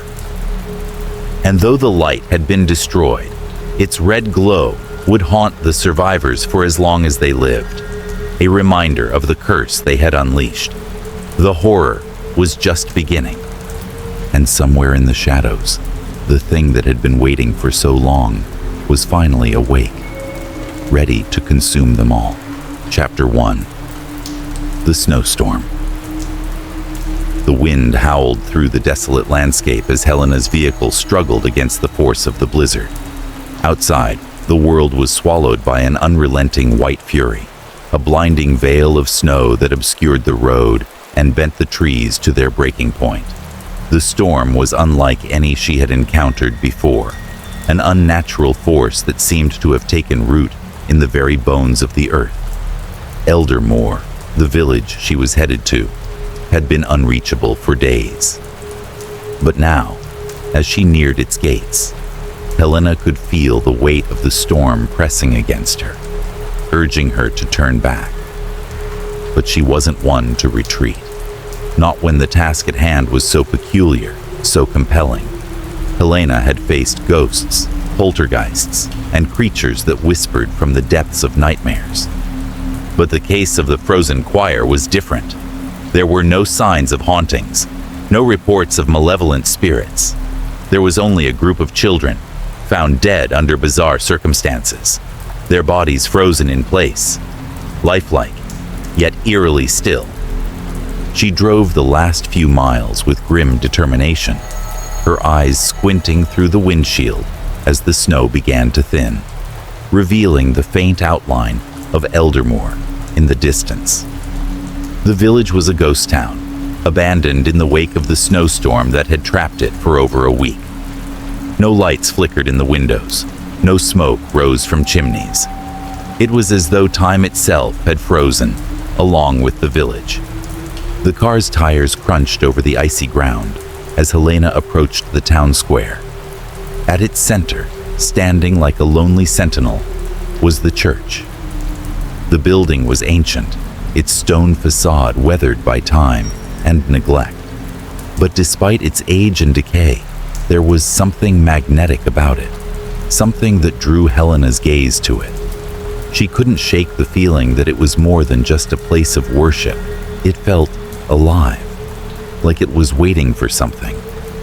Pulling her car into a snowbank just outside the church, Helena stepped out into the freezing wind, the cold biting through her thick coat. The church loomed ahead, its doors closed but not locked, a silent invitation to enter. She hesitated for only a moment before pushing open the heavy wooden door. Inside, The air was thick with the smell of old wood and damp stone. The walls of the church were covered in layers of dust, the pews empty and abandoned. Yet, there was something about the stillness that felt unsettling. There were no sounds, no echoes, no rustling, no hum of life. Just a quiet that seemed to swallow everything, the kind of silence that screamed to be broken. As Helena's eyes adjusted to the dim light, she saw the first sign of the tragedy that had unfolded here. At the front of the church, a small group of children were arranged in a circle, their bodies frozen in place. Their faces were pale, their eyes wide open with terror. Some of them were clenching their hands, others with mouths agape, as though they had screamed just before death claimed them. Helena's breath caught in her throat as she stepped closer. The temperature in the room seemed to drop with each passing second, and despite the cold already biting at her skin, she felt a chill that went deeper than the physical. These children had died here, alone, in the heart of the storm. But how? She crouched beside the first child, a little girl with a red ribbon in her hair. Her frozen hands were clasped together in prayer, but there was no peace on her face. Helena's fingers brushed lightly against the child's skin, and for a moment, she almost swore she felt a faint pulse, a heartbeat, but impossibly weak. But it was gone as quickly as it came. Helena pulled her hand back, the mystery deepening. As she stood, her eyes were drawn to something else. A pile of old, crumpled sheet music lay discarded on the ground, half buried in the snow that had drifted into the church. Helena bent down to examine it. The notes were faded, the ink smudged with age, but the title at the top of the page was clear: The Song of the Frozen Choir. Helena's pulse quickened. It was no coincidence that these children were found here, in this church, in this storm. There was a connection between them and the place, something dark and ancient that had brought them to their end. But what had happened to them? What had caused their terror? She couldn't ignore the nagging feeling that something, or someone, had been waiting for them, waiting for the right moment to strike. And now, the storm that had claimed them had only grown stronger. As she rose to her feet, Helena heard it, a faint sound, almost imperceptible over the wind. It was a whisper, soft but clear, coming from somewhere deep within the church. The voice was high-pitched, like a child's, and it carried with it a chilling sense of urgency. Helena's heart skipped a beat. She wasn't alone. The whispers grew louder, and with them came the unmistakable sensation of being watched. She turned, scanning the church, her eyes flicking over every corner. But there was nothing there. Nothing that she could see, at least. Then, as if on cue, the door of the church slammed shut behind her, trapping her inside. The coldness that had settled in her bones intensified, and for the first time since she had arrived, Helena felt the weight of the storm press in on her from all sides. Something was in the church with her. Something was watching her, and it was far older, far more dangerous than she could have ever imagined. A voice, trembling with the faintest trace of fear, echoed in her mind.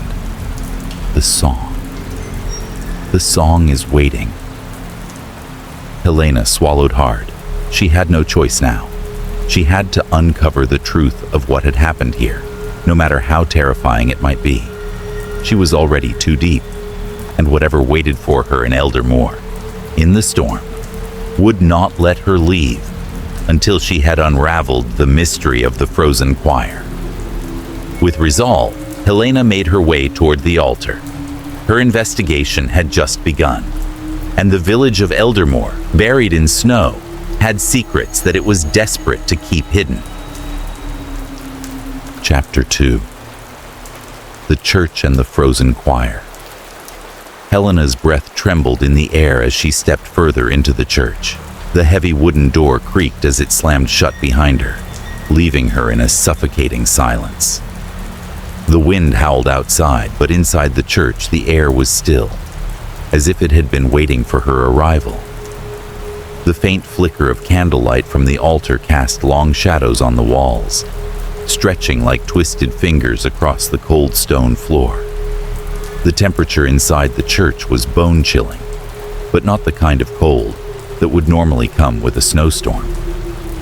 This cold felt unnatural, almost as though the atmosphere itself was frozen, as if time had stopped along with the storm. Helena pulled her coat tighter around her and took a cautious step forward. Her gaze fell upon the altar, but it was not the dusty relics or the ancient wooden crucifix that held her attention. It was what lay just beyond the altar. A group of children, frozen, their bodies positioned like macabre statues, arranged in a perfect circle, their frozen faces contorted in expressions of terror. Helena's heart skipped a beat as she moved closer, her steps slow and measured, as if the air itself might break with too much movement. She was afraid to get too close, yet something compelled her to do so. Her professional instincts, the need to understand the unknown, pushed her forward. The children were dressed in old-fashioned choir robes, the fabric stiff and crusted with ice. Their faces, once full of youthful innocence, were now masks of fear and pain. Eyes wide open, their mouths slightly parted, as if they had screamed moments before the frost claimed them. A little boy's hand was raised, frozen in mid-motion, his fingers outstretched as though reaching for something just out of his grasp. Another girl's head tilted to the side, her face frozen in a grotesque grimace, eyes unblinking, staring into the nothingness that surrounded them. Helena crouched beside the nearest child, a boy with pale skin and a mop of blonde hair. His face was so lifelike, so eerily intact, that it almost seemed as though he might wake up any moment. But the moment she touched him, she recoiled. The boy's skin was colder than ice, unnaturally cold. It wasn't the chill of a body left out in the cold for too long. This was something else entirely. The frost had somehow become a part of them, an invasive presence that had permeated their very being. She shuddered, her breath coming out in quick, visible bursts in the frozen air. Her fingers hovered over the child's face, and she studied the expression. The eyes, wide, unblinking, and filled with something more than terror, were unsettling. Helena had seen many dead bodies in her line of work, but she had never seen one like this. There was no natural decay, no signs of rigor mortis, just an unnatural stillness that defied all reason. Her mind raced. These children hadn't died from the cold. No, this was something far more sinister. She stood up and moved to the next child, a girl with auburn hair and a ribbon tied neatly at the nape of her neck. Her face, though frozen, seemed to tell a story, one of final terror. Helena inspected her hands, noticing the way the girl had gripped them tightly into fists, the nails digging into her palm as though trying to fight against something invisible. The girl's lips were faintly blue, her skin pale as marble, yet it was the expression on her face that made Helena's blood run cold. It wasn't just the horror of death that lingered in the air. It was the unmistakable sensation of something unnatural, something that had driven the children to their deaths. But what? Helena's gaze turned to the walls of the church, seeking answers. The stone was worn and weathered, the once vibrant frescoes now dulled by centuries of neglect.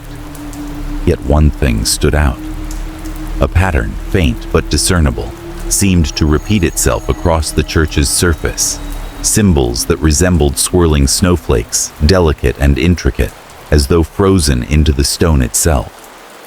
The designs were arranged in a strange, almost ritualistic manner, surrounding the children's bodies like a protective barrier, a circle of ancient power that seemed to hold them in place. But Helena wasn't sure whether the symbols were meant to protect or to trap. A sudden cold gust of wind swept through the church, though there were no open windows. It came from nowhere, and yet it was everywhere, circling around her, as if the very air inside the church was alive. She felt a creeping sensation along the back of her neck, a whisper in the wind that seemed to call her name. But when she turned, there was no one there. Only the silent, frozen bodies of the children and the oppressive atmosphere that seemed to grow thicker with every passing second. The temperature had dropped again, and Helena could feel the weight of the cold settling into her bones. But it wasn't just the physical chill.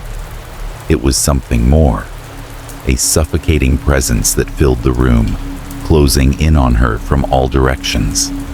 The whispers, now faint but insistent, seemed to be coming from the walls themselves. Helena stepped back, feeling her pulse quicken. She needed to focus. She couldn't let fear take hold of her. She needed to figure out what had happened here. She turned to inspect the altar more closely, hoping to find some clue that might shed light on the mystery. The candles were nearly melted, their flames flickering weakly in the frozen air. There were ancient hymnals and prayer books scattered across the wooden surface, their pages yellowed with age. Among them, one book stood out, a small leather-bound journal, its pages worn and fragile. The cover was marked with symbols similar to those on the walls, though more intricate, as if the book itself were part of the ritual. Helena's fingers trembled as she opened the book, her eyes scanning the faded writing. The ink was smudged in places, but she could still make out certain words. The Song of the Frozen Choir. The same song that had been written on the music sheets she'd found earlier. As she flipped through the pages, her heart sank. The book was a collection of ancient rites, one of which described a ritual that could summon and bind the spirit of winter itself. The ritual was meant to protect the village during the harshest of winters, ensuring the people's survival by offering up a sacrifice, something pure, something innocent. Helena's stomach churned as the realization hit her. These children hadn't been victims of an ordinary snowstorm. They had been chosen, sacrificed in some twisted ancient ritual to appease whatever malevolent force had taken root in this town. The frozen choir was no accident. It was the result of a pact made long ago, one that had been broken by time and circumstance. But now, the storm was back, and it was hungry. Helena slammed the journal shut, her mind racing. She had uncovered a terrible truth, but she had no idea how to stop it. The snowstorm had not been caused by nature. It was the wrath of the spirit, the force that had claimed these children and now threatened to consume the town once more. She had come here to investigate a strange death, but what she had found was far darker. The storm, the children, and the terrifying presence in the air, they were all connected, bound by a curse that was centuries old. And Helena realized, with a cold dread settling deep in her chest, that she might already be too late to stop it. Chapter 3. The First Encounter. Helena's mind was racing as she stepped out of the church. The weight of what she had uncovered so far hung heavily on her, pressing her chest with each breath. The children's bodies, frozen in their terror, had only scratched the surface of something far darker, something far more ancient. The unsettling truth that this town, Eldermore, had been involved in a ritual to appease an entity, La Nieve Viva, the living snow, was now etched in her mind. But as the wind howled around her, and the snow continued to fall relentlessly, Helena felt a strange sense of unease. The temperature seemed to drop further, and the storm, which had initially seemed like a natural weather pattern, now felt far more sinister. There was something unnatural about it. As she stepped away from the church and into the town square, her eyes swept over the empty streets of Eldermore. The houses were silent, their windows dark. No life stirred in the snow-covered buildings, not even an animal. The village felt abandoned, yet alive. As she walked further into the square, she began to hear faint sounds, muffled and distant, but undeniably there. It was as if something, was whispering in the wind. The voices were high-pitched, too faint to understand, but they were unmistakable. Children's voices. At first, Helena thought it was just the storm playing tricks on her, but the whispers grew louder, growing in intensity, weaving through the howling wind. Her steps slowed. Her pulse quickened. She spun around, expecting to see someone standing behind her, but there was nothing. No one. The wind began to die down, but the voices did not cease. In fact, they seemed to echo louder now, emanating from the shadows that danced across the buildings. Helena's eyes narrowed as she scanned the town, trying to pinpoint the source of the sounds. But there was no one there. The town, though seemingly empty, felt far from deserted. A flicker of light from a nearby house caught her eye. It was brief, just a flash of illumination through a window before it disappeared, only to return a moment later. Was someone inside?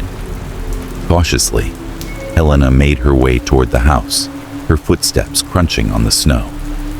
The windows were old, their panes cracked and covered with grime. She pressed her face against the glass, her breath fogging up the surface, and peered inside. The room was dark, but she could make out a faint silhouette in the far corner.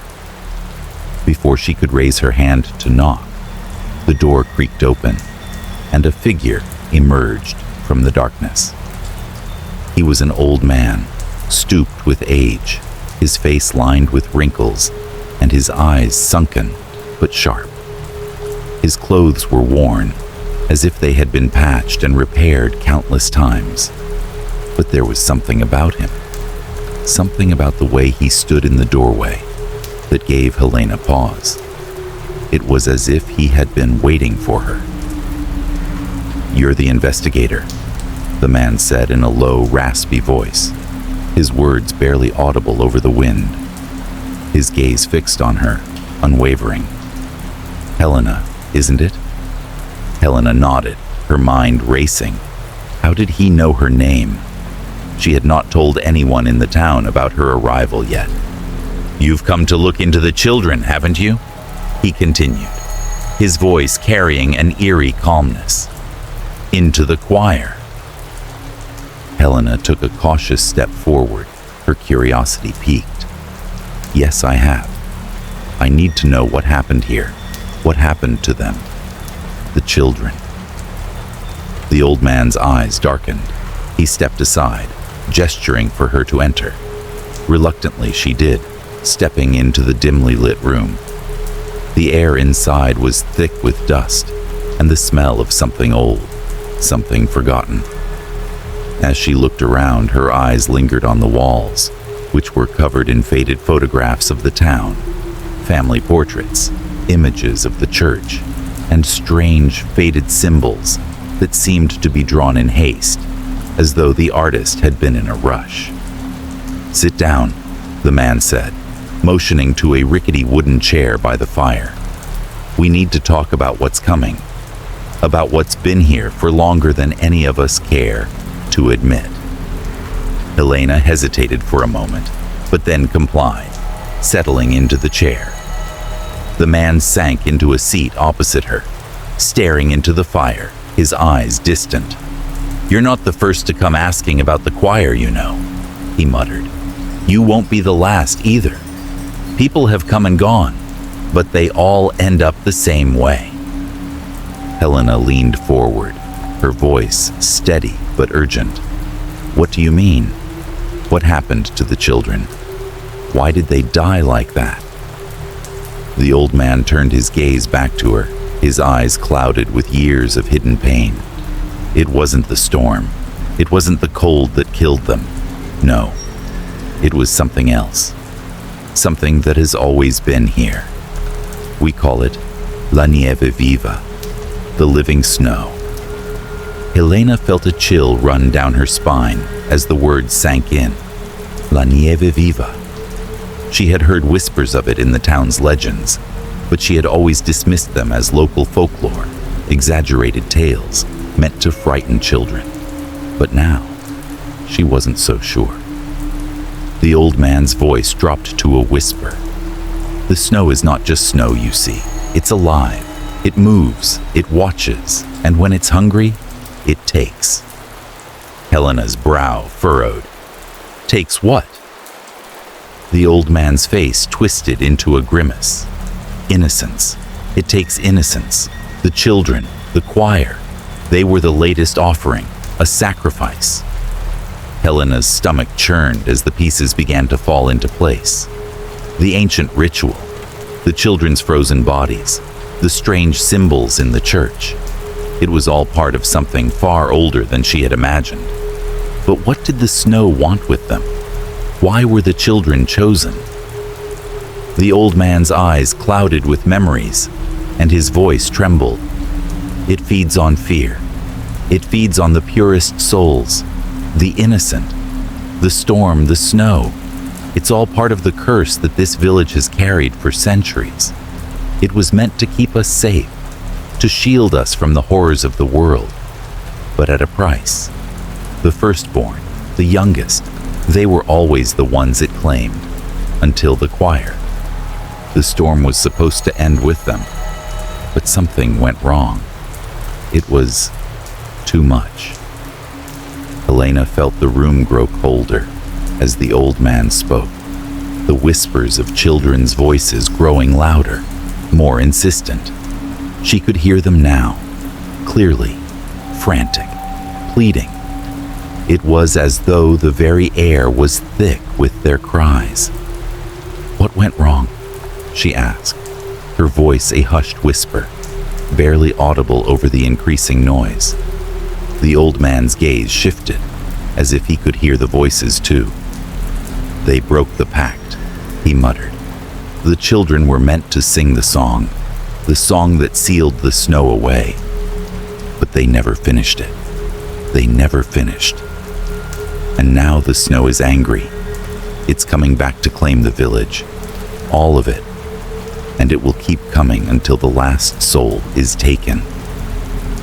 Helena's mind raced. She had to stop this. She had to stop whatever had been set into motion. But how? The old man's eyes met hers, his expression a mix of sorrow and resignation. "You're too late, investigator. It's already begun." And with those final words, the temperature in the room plummeted, the whispers escalating into a deafening cacophony of screams. Helena turned to leave, but as she reached the door, a shadow flitted past her in the corner of her vision, a flicker of movement, as if something was watching her from the darkness. The storm had already begun its return, and Helena, for all her training and preparation, was no longer sure she could escape its grip. Chapter 4. The Story of the Choir. Helena left the old man's house with a heavy heart. The stories he had shared about La Nieve Viva, the living snow, had haunted her with their darkness. It was clear that the town of Eldermore was no ordinary village, nor was its fate shaped by ordinary forces. The whispers of ancient rituals, the stories of sacrificed children, and the terrifying power of the storm had left her shaken. But one question gnawed at her. What exactly had happened to the choir? The children, frozen in terror, their faces locked in an eternal scream, were the victims of something far beyond a simple snowstorm. Helena's mind raced as she tried to piece together what she had learned. There was no doubt the children's deaths were tied to the church, but why had they been chosen? Why had their voices been silenced? As night fell over the village, the oppressive silence that had enveloped Eldermore deepened. The storm had subsided, but a new storm of questions churned in Helena's mind. She knew she couldn't uncover the truth from the present alone. She needed to look into the past, into the roots of this town and the sinister tradition that seemed to define it. And for that, she would have to find the town's records, if any existed. She made her way to the old town hall, hoping to find something, anything, that could shed light on the choir's history. The building was as decrepit as the rest of Eldermore, its wooden door creaking on rusty hinges as Helena pushed it open. Inside, the air was musty and stale, the scent of old paper and forgotten memories heavy in the air. Shelves upon shelves of dust-covered records lined the walls, and a long wooden desk sat in the center of the room, papers scattered haphazardly across its surface. With trembling hands, Helena began sifting through the stacks. Many of the documents were faded, some illegible from years of neglect. But as she flipped through a particularly old ledger, her eyes caught something, an entry that seemed out of place. It was a record of the choir's formation, dated back over a century. The children had been a central part of the church's traditions for generations, a symbol of purity and innocence. The choir had sung hymns to honor the winter solstice and to bless the town with good harvests and protection during the long, harsh winters. The page detailed how every year the children would gather in the church to sing, their voices harmonizing in a choir that rang through the village. It was said that the hymn they sang, the song of the frozen choir, was not just any song. It was an ancient hymn, passed down through generations, sung at the darkest point of winter, during the fiercest of storms. It was believed to have been a ritual of protection, a sacred rite meant to shield the villagers from the worst of the snow and ensure their survival. But as Helena read on, her blood ran cold. The hymn, as beautiful and pure as it sounded, was tied to something far darker. The records began to speak of a pact, a forbidden ritual that had been carried out centuries ago between the village elders and an ancient entity. The entity was called La Nieve Viva, the living snow. In exchange for the storm's protection, the villagers had agreed to offer up the most innocent of their youth. Each year, one child was chosen to be part of the choir, a sacred position meant to honor the ancient agreement. The children who were selected had no idea of the true price they paid, for as they sang, their voices were not just heard by the townspeople, they were heard by La Nieve Viva itself.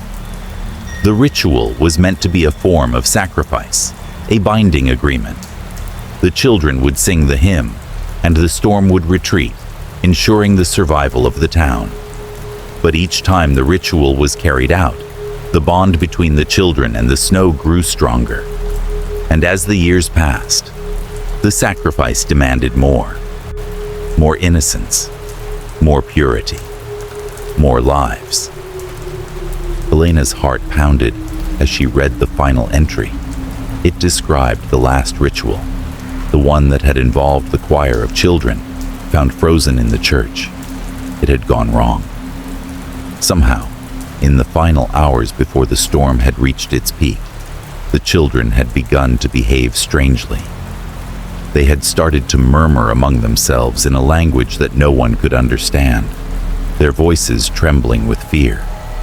Some of them had even started to scream, but no sound came from their mouths. The ritual, it seemed, had been interrupted. They had not finished the hymn. The connection between the children and La Nieve Viva had not been sealed. The storm that followed had been the most violent the village had ever seen. The winds howled with a ferocity that tore through the village, breaking windows and collapsing roofs. And when the villagers found the children, they were already frozen, their faces contorted in terror, their bodies stiff and unyielding, as if the storm itself had claimed them. But the storm did not stop. It raged for days, flooding the streets, burying the village under an avalanche of snow. And even now, the legend lived on. La Nieve Viva was not finished.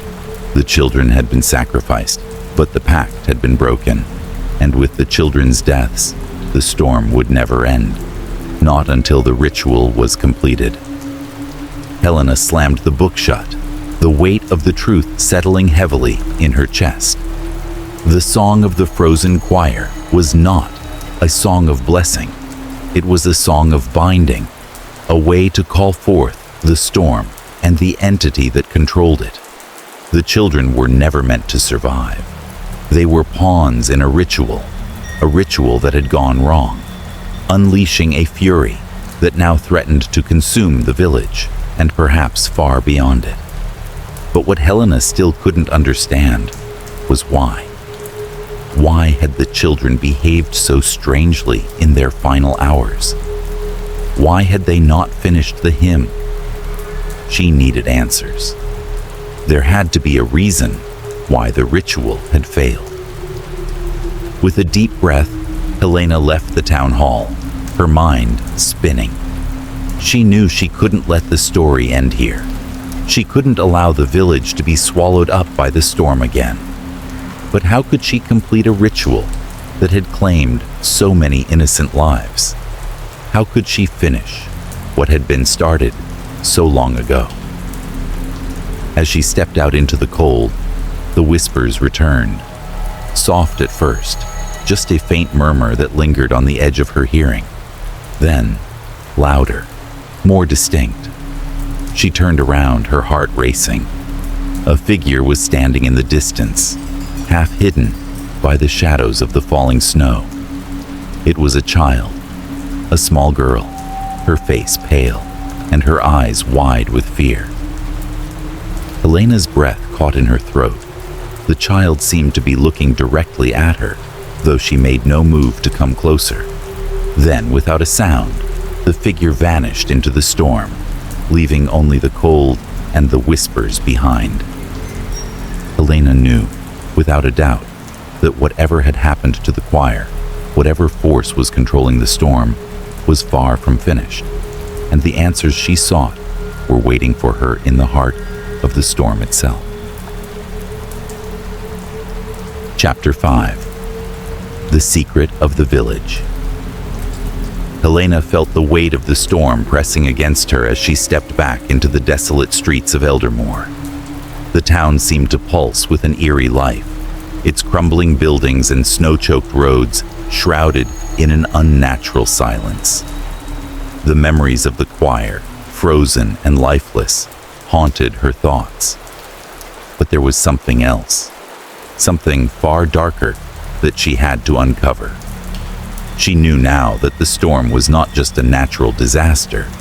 It was an ancient force, bound by a pact forged long ago. But what had driven the town to such a dire agreement? And why had the children been chosen as its sacrifices?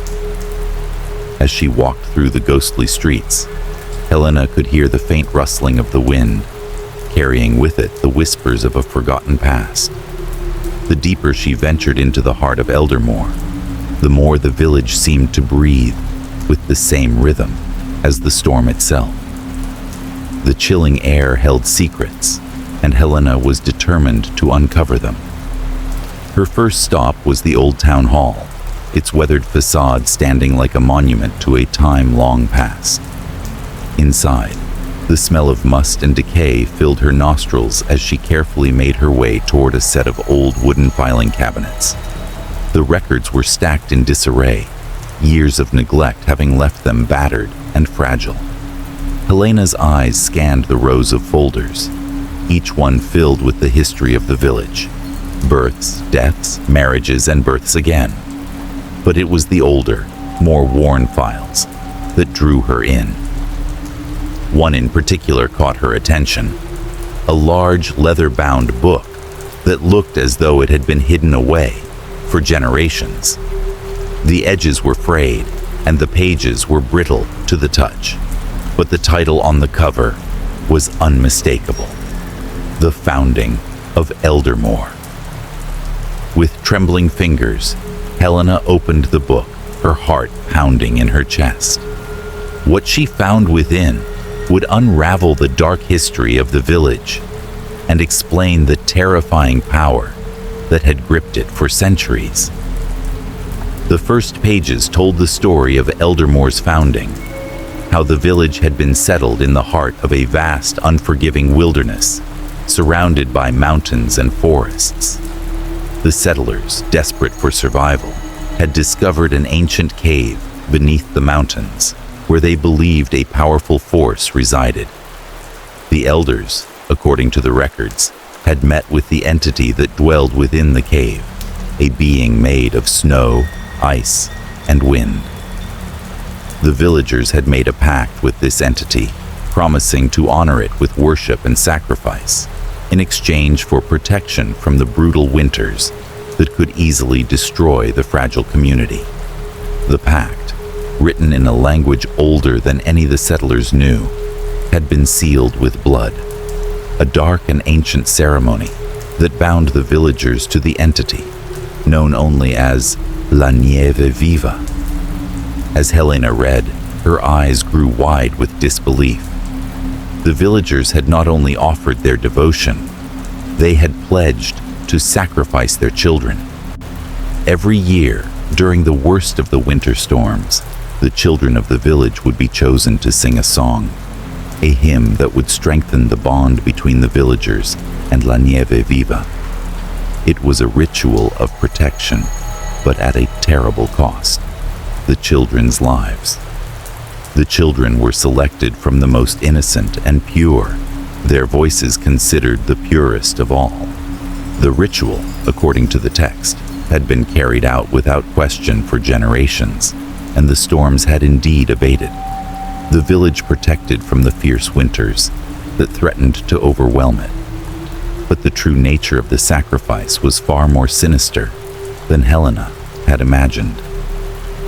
As she turned the pages, the history of the village became increasingly grim. The children were not simply chosen to sing, they were intended to die. Their souls, the records claimed, were offered to La Nieve Viva in exchange for its protection. The hymn they sang was not just a song, it was a binding chant, a way to call upon the entity and make the sacrifice complete. The storm would rage until the song was finished, and once it was, the storm would subside, leaving the village safe for another year. But there was a dark truth hidden in the pages that followed. As the years wore on, the ritual began to change. Some of the children had started to resist, refusing to sing, refusing to be sacrificed. And when the song was interrupted, when the entity's demands were not met, the storm became more violent, more dangerous. The sacrifices had to continue, but the pact was weakening, and as it weakened, the storm grew fiercer, demanding more from the village in return. Helena felt her stomach tighten as she reached the last entry in the book. The most recent entry, dated just before the current winter storm, detailed the final sacrifice: the choir. The children who had been found frozen in the church were the last in a long line of sacrifices. The records explained that the children had been chosen not only to sing the final hymn, but to ensure the completion of the ritual. But something had gone wrong. The children had begun to behave erratically. Whispers had spread that they were hearing voices, feeling something watching them. And in the final moments before the storm reached its peak, they had failed to finish the song. They had broken the pact. The storm that followed had been unlike any other. It had raged for days, burying the village in snow and ice, freezing the children in place. And the elders had feared that the storm would never stop, that the entity would take its revenge on the entire village for the broken pact. Helena slammed the book shut, her hands shaking. The town's secret was more horrifying than she had ever imagined. The children had been nothing more than pawns in a centuries-old game, sacrificed year after year to maintain the control the village had over the storm. And now, the storm was back, angrier than ever. The entity, La Nieve Viva, was no longer satisfied with the occasional sacrifice. It wanted more, and the broken pact had left the village vulnerable. Helena's breath quickened as she realized the terrifying truth. The village's survival was no longer guaranteed. The storm would continue until the ritual was completed, until the last child had been sacrificed to restore the balance. But who would take the place of the choir? Who would finish the song that had been interrupted? A shiver ran down Helena's spine as she heard the faint whispers again, this time louder than ever. The storm was closing in, and the cries of the children seemed to be carried on the wind. She had to stop it. But how? She was alone, and the ritual, with its dark roots in blood and death, was something she could never hope to control. Helena made her way out of the town hall, the book clutched tightly in her hands. She had uncovered the truth, but it had come at a cost. The village was doomed to repeat its dark cycle until the pact was fulfilled, until the storm claimed its final victims. And now, the storm was coming for her, for everyone in Eldermore. The only question was whether she could stop it in time, or if she would become part of the storm's unending hunger. As the snow began to fall once again, Helena knew one thing for certain. The village's fate was sealed, and the only way to survive was to finish what had been started so long ago. But at what cost? Chapter 6. The Night of Whispers. The storm had intensified by nightfall, a relentless fury of snow and wind that seemed to swallow the world whole. The wind screamed through the town of Eldermore, rattling the windows of the church as if trying to break through the walls that had stood for centuries. Inside the church, the air was thick with cold, but it wasn't the kind of cold that comes from nature.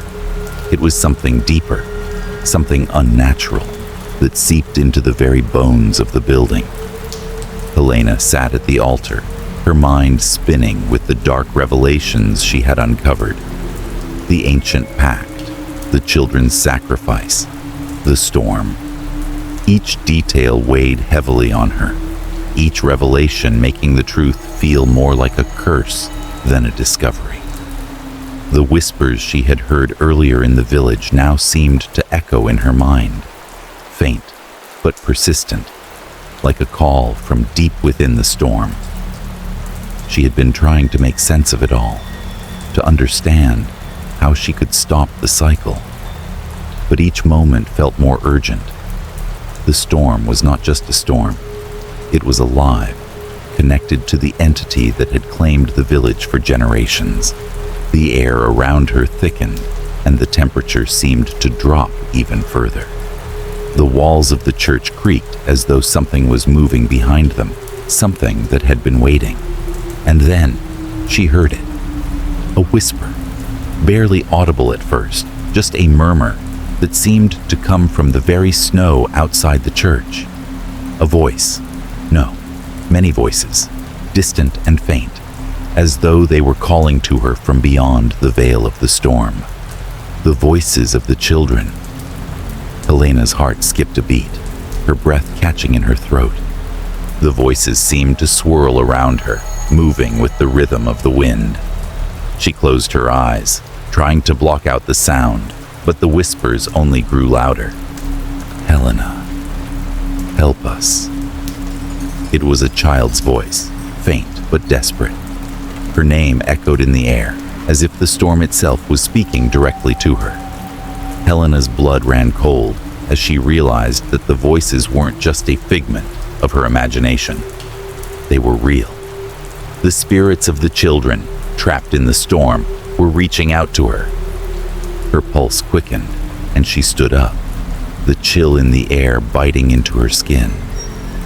She couldn't stay here any longer, not while the whispers called to her, pulling her deeper into the church, toward something she couldn't yet understand. The shadows in the corners of the room seemed to grow darker, more alive, as though the very essence of the church was twisting in response to the voices. She stepped forward, her footfalls muffled by the thick layer of snow that had accumulated inside the church. The floor creaked under her weight as she moved closer to the altar, the place where the children had once gathered. The air felt heavier here, as if the very atmosphere had been saturated with the grief and terror of the past. Help us.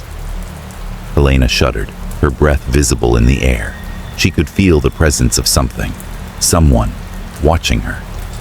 The whispers were louder now, no longer distant, but all around her, pressing in on her from all sides. She reached out, her hand trembling, as it brushed against the cold stone of the altar. It felt like ice beneath her fingers, colder than anything she had ever touched. The frost seemed to spread, creeping up her arm, moving toward her body as though it were alive. Sing.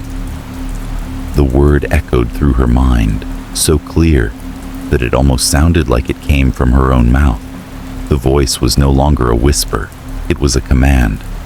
Sing the song. Helena's heart hammered in her chest.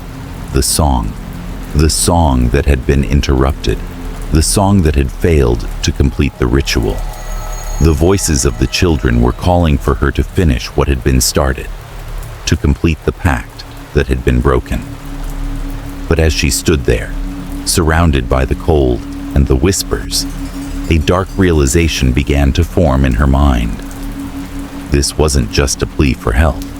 This was something else, something far darker.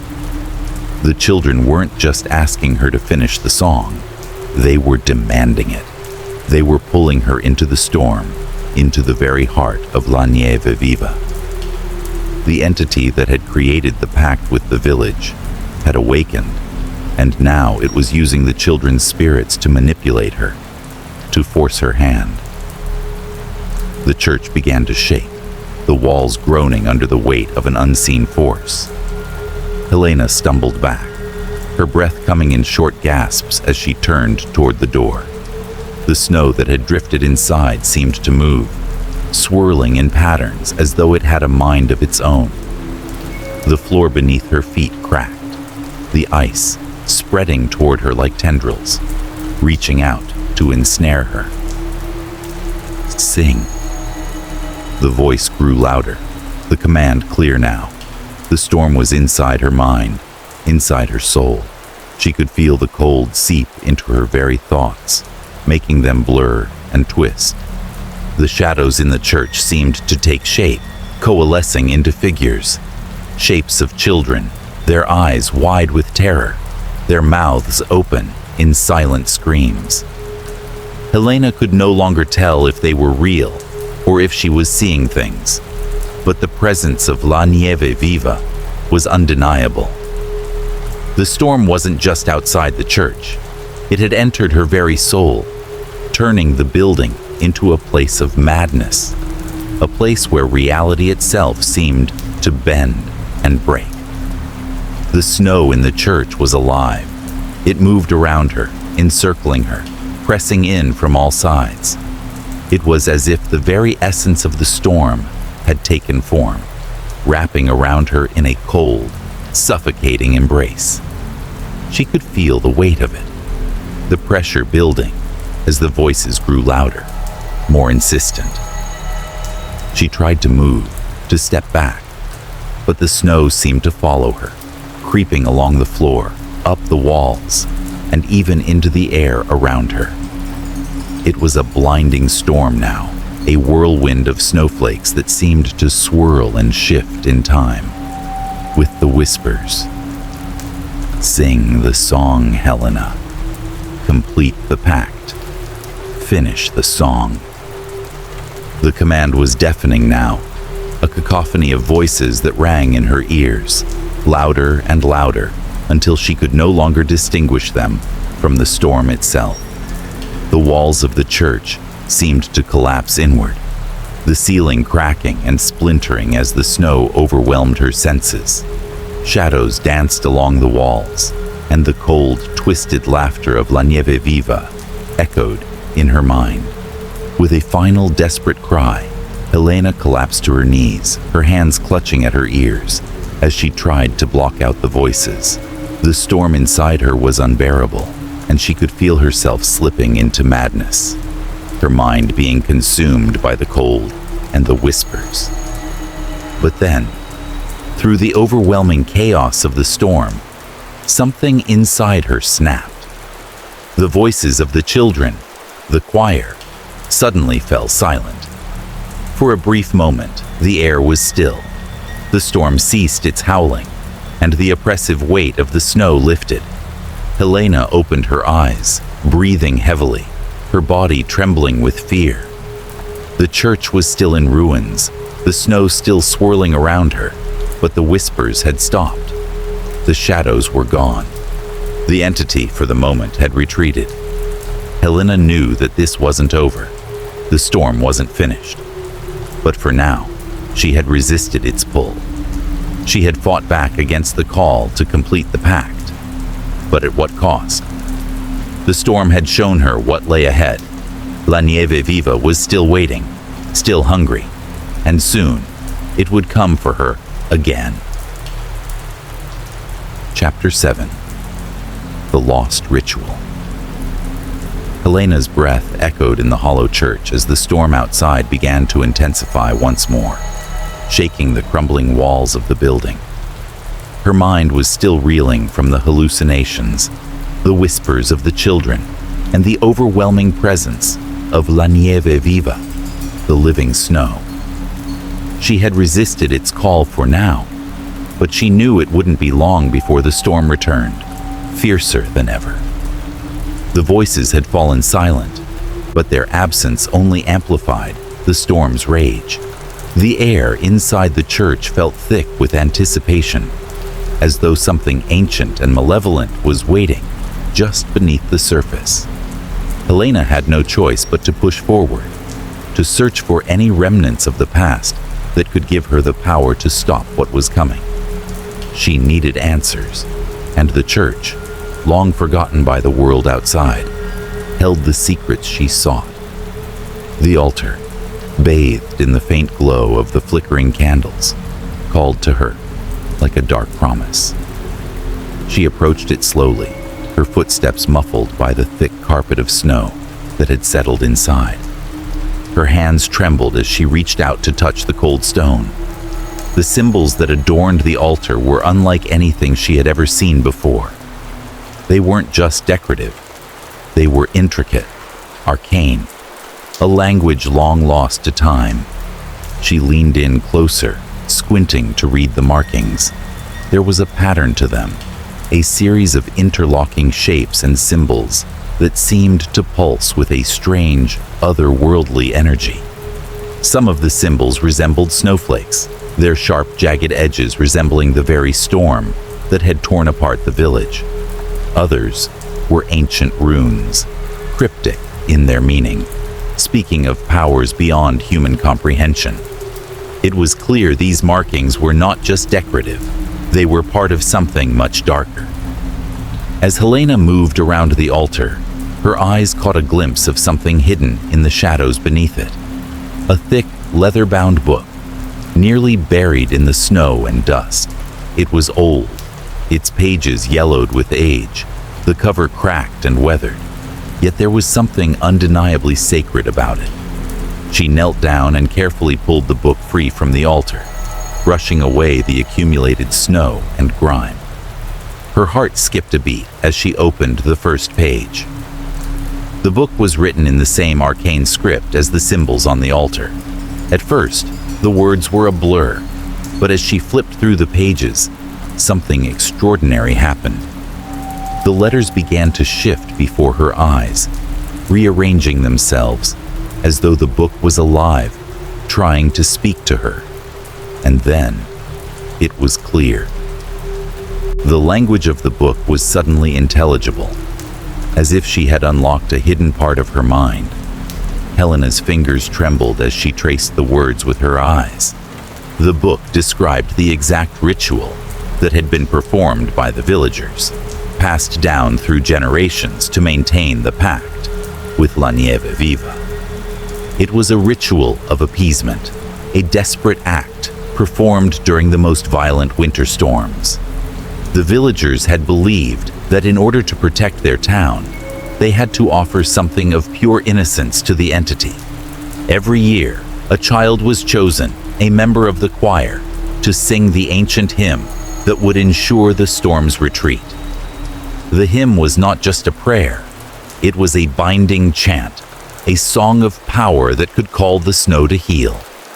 The ritual was completed by placing the child at the altar, where the hymn would reach its crescendo, and the entity would be appeased, its hunger sated for another year.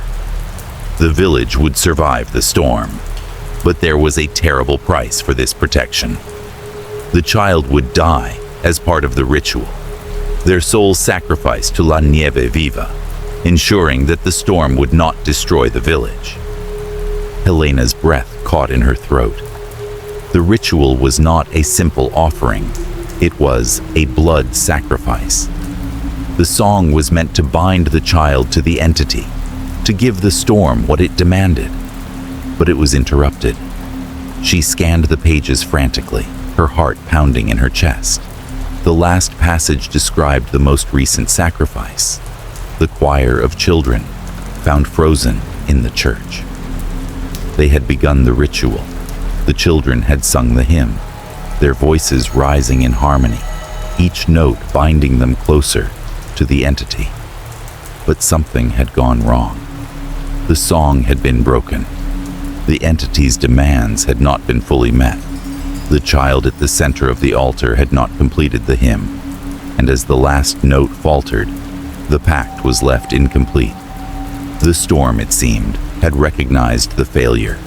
In its rage, La Nieve Viva had taken the children's lives, freezing them in place, and the storm had not stopped since. It had raged for days, and now, Helena realized, it would continue until the pact was restored, until the ritual was completed. The cold around her seemed to grow more intense as the storm outside shook the very foundation of the church. The walls trembled, and the snow beneath Helena's feet shifted, as though the storm had returned with a vengeance. The entity was coming back. Helena's mind raced. The ritual needed to be completed. The song needed to be sung. The pact had been broken, and La Nieve Viva was angry. But there was no choir left.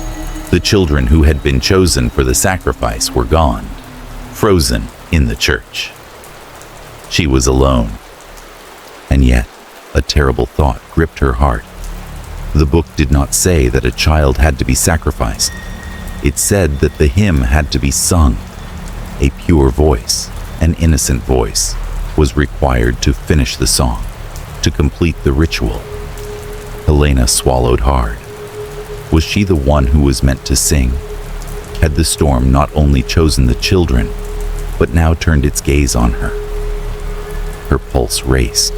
No, she couldn't sacrifice herself. But as she stared at the altar, at the symbols glowing faintly in the dim light, something inside her told her that the storm would not stop until the ritual was fulfilled. The village was doomed. There was no other choice. She picked up the book, her hands trembling, and began to search for the hymn, the song that had been interrupted. The words were written in a strange, melodic script, each line carefully crafted to evoke the power of the storm, to bind it, to tame it. As Helena read, she felt a pull inside her, as though the song was calling to her, urging her to sing it, to finish the ritual. The wind outside howled louder, and the temperature plummeted further, the church itself seeming to hum with energy. The presence of La Nieve Viva was undeniable. Helena closed her eyes, taking a deep breath. She knew what she had to do. She had to finish the song. She had to restore the pact. But the storm would not be satisfied with the song alone. The ritual demanded blood, and the final sacrifice was still required. Helena's heart pounded in her chest as the first notes slipped from her lips. The hymn began, echoing through the empty church. As her voice rang out, the storm outside seemed to respond, swirling in time with the melody. But Helena knew, deep down, that the storm would not stop until the blood was spilled. The final piece of the ritual, the cost of appeasing La Nieve Viva. The voices of the children, frozen and silent, seemed to hum in harmony with her song, their spirits whispering, urging her to continue. But as Helena sang, a dark realization settled over her. The entity, the storm, the snow, it all demanded a final price. And Helena could no longer deny the horrifying truth. The storm would not rest until it had claimed another soul. Her soul. Chapter 8. The Return of the Storm. Helena's voice trembled as the last note of the hymn echoed through the church, but it didn't bring the relief she had hoped for. The storm outside, as though it had been waiting, exploded in fury, shaking the church to its very foundations. The winds howled like a chorus of lost souls, and the snow began to fall in blinding sheets, swirling violently as if it had come to life. La Nieve Viva was not appeased, it was angry. The air inside the church turned frigid, and Helena's breath became a visible cloud in front of her face. The walls of the church groaned, and the candles flickered, casting grotesque shadows that danced across the stone floor. The presence of La Nieve Viva was palpable, its power suffocating, pressing in on all sides, closing her in like a vice. Helena staggered back from the altar, clutching the book in her hands as if it were the only thing keeping her tethered to reality.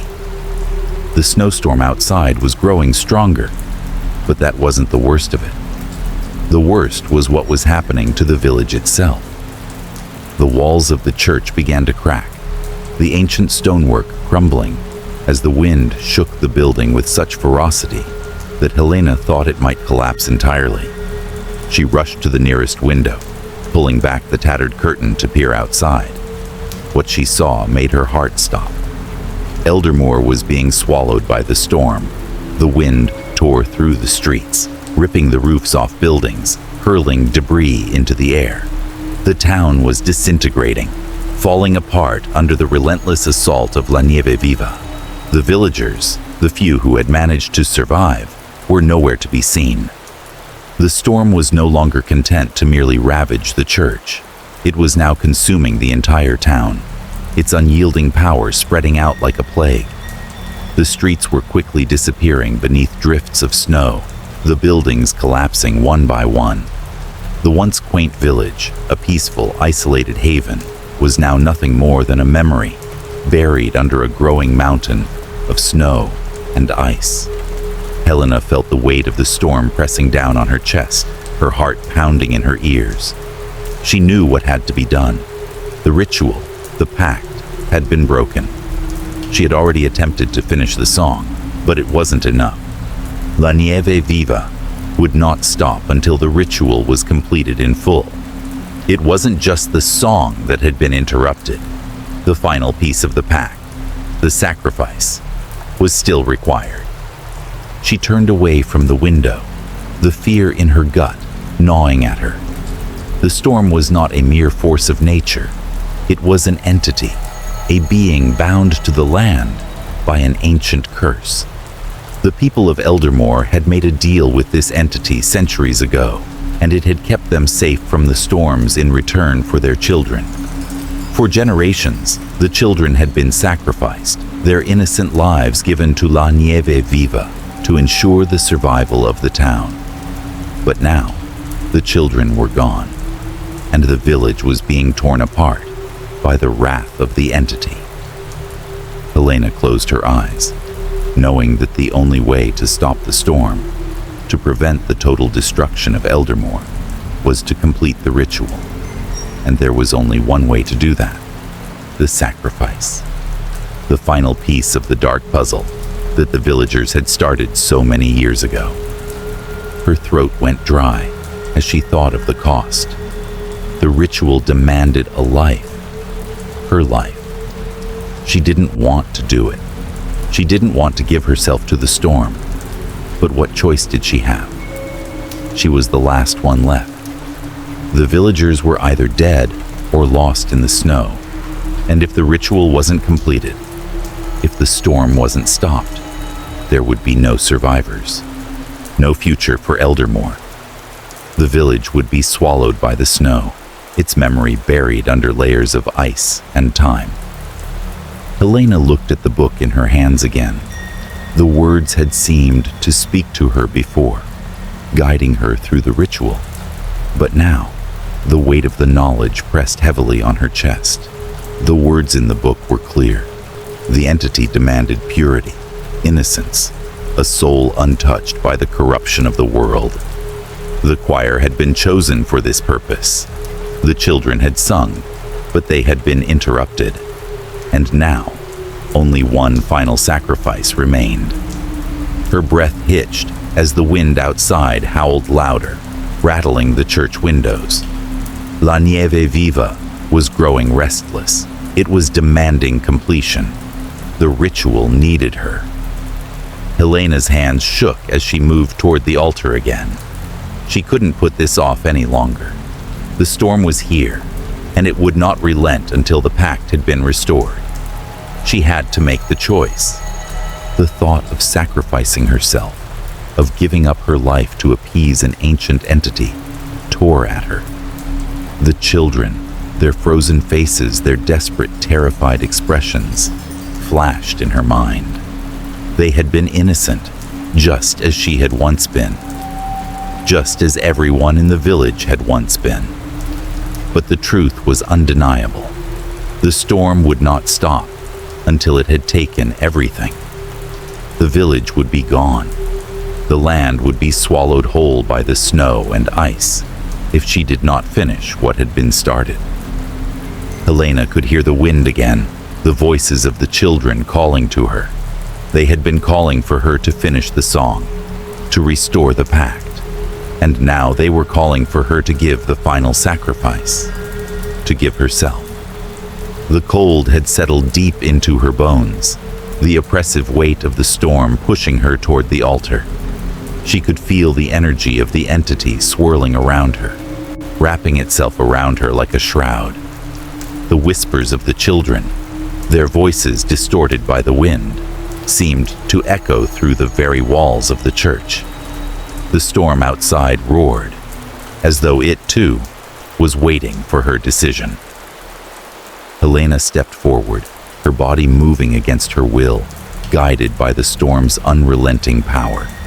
She closed her eyes and took a deep breath, knowing what had to be done. The storm would not relent. It would not stop. If she didn't act, the village, everything, would be lost. The song needed to be finished.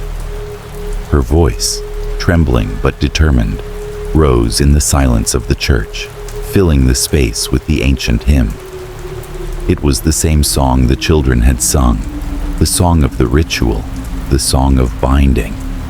Her voice was weak, but as the words flowed from her lips, the storm seemed to respond, its fury intensifying. And as she reached the final note, she knew what she had to do. The last sacrifice. Her life. Helena closed her eyes, knowing she was the only one left who could end it all. The storm, the entity, the pact, it all depended on her. The wind outside roared louder. The snow seemed to howl in response. And as she sang the final note, she could feel her body weakening, the cold seeping deeper into her flesh, claiming her.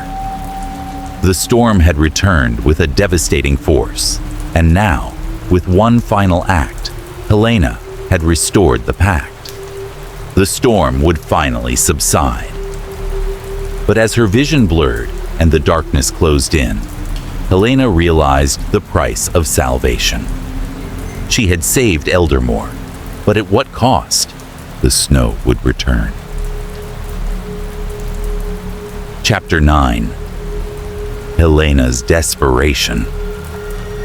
The storm outside roared with an unearthly fury, rattling the ancient walls of the church. Helena stood at the altar, her body trembling with a coldness that was not of this world. The hymn still echoed in her mind, its haunting notes reverberating like a pulse inside her head, each one more insistent than the last. It was the song she had sung to complete the pact, to calm the storm. But something had gone wrong. It wasn't enough. The air in the church was thick, suffocating, filled with an oppressive weight that seemed to press down on her chest. Her breath was shallow, her hands shaking as she gripped the edge of the altar. The snow had infiltrated the building, swirling in unnatural patterns as if it had come to life. She could feel its presence, its cold, pervasive presence, crawling under her skin, seeping into her very soul. And then, they came. The whispers. At first, they were faint, like distant murmurs on the wind. But as the storm outside intensified, the voices grew louder, more distinct. It was the choir, the frozen choir of children. Their voices, once silenced by the storm, now filled the church, their lilting, childlike tones haunting and frantic. They called to her, their cries seeping into her consciousness, dragging her further into the darkness. They spoke her name. Helena, help us. Their voices rang in her ears, relentless, suffocating. The shadows in the church seemed to respond to their cries, deepening, spreading across the walls, reaching toward her like claws. The very air around her felt alive, charged with an unnatural energy that made her skin crawl. The walls, once solid and firm, now appeared to pulse with movement. It was as if the church itself was bending, warping, and the shadows twisted in ways that defied logic. The snow outside howled, its fury escalating as the wind battered the church. Helena turned her head toward the door, but it was no use. The storm had already reached her mind, its cold grip tightening around her thoughts, pulling her deeper into the abyss. Come back to us, Helena. The voices were pleading, but beneath the desperation, there was something else. A darker tone, a mocking edge that made her blood run cold. It wasn't just the voices of the children anymore. It was La Nieve Viva, the entity itself, speaking through them. The storm, the snow, the very air was alive with its will. It had claimed the children's spirits, and now it was coming for her. Helena staggered back, her hands clutching her head as she tried to block out the voices. They were inside her mind now, echoing, screaming, relentless. The snow in the church swirled faster, closing in around her like a suffocating blanket. She felt the cold invade her thoughts, drowning her in a blizzard of terror. The entity, the storm, it wasn't just outside her, it was inside her. Sing. The command came again, loud and insistent, cutting through the cacophony of voices. The song, the last note that had been left unfinished. The ritual was not complete. The pact was still broken. Helena's heart raced as she realized what it wanted. La Nieve Viva was not done with her yet. It demanded the final piece, the ultimate sacrifice. She had given the song, but now it wanted her soul to seal the pact. Tears blurred her vision as the shadows closed in. The walls seemed to warp, distorting around her. The shadows from the corners of the church twisted and shifted, taking form. The figures of the children emerged from the darkness, pale, frozen, their eyes wide open in silent screams. Their mouths were agape, but no sound came from them. Instead, the voice of the entity itself flowed through them, whispering its demands, whispering its will. You will finish it, Helena. You will give us your soul. The ice seemed to creep closer, thickening on the ground, spreading up the walls. The cold was unbearable, but worse still was the weight on her chest, the suffocating pressure of the storm, of La Nieve Viva, invading her every thought. The voices of the children, were they real? Or was she just another victim of the storm's madness? She could feel the pull of the entity, dragging her into its cold embrace, testing her resolve. Her hands, icy and numb, clutched at the altar, her knuckles white with the force of her grip. The storm was inside her mind, the blizzard of despair blinding her. The shadows were alive, moving around her like predators, closing in on their prey. The cold was no longer just a sensation. It was a presence, a force that threatened to crush her. Helena. The voices of the children surrounded her, their whispers growing louder, more desperate. They begged, they pleaded, and then they accused. The song had not been finished. The pact had been broken. The storm was coming for them all. But Helena could not. She could not give in. She had come so far. She had resisted, fought back against the storm's pull, and now it was asking for the ultimate sacrifice. The ritual. The realization hit her like a blow to the chest. She had been caught in the very trap that the villagers had set centuries ago, a trap forged by desperation and fear. The storm, the entity, La Nieve Viva, it had claimed the children's souls, and now it sought to claim hers to restore the balance. It was the price of survival. The village's protection, the broken pact, it all hinged on this moment. But as the shadows closed in, Helena fought back against the dark thoughts pressing on her mind. She wasn't just fighting the storm, she was fighting herself.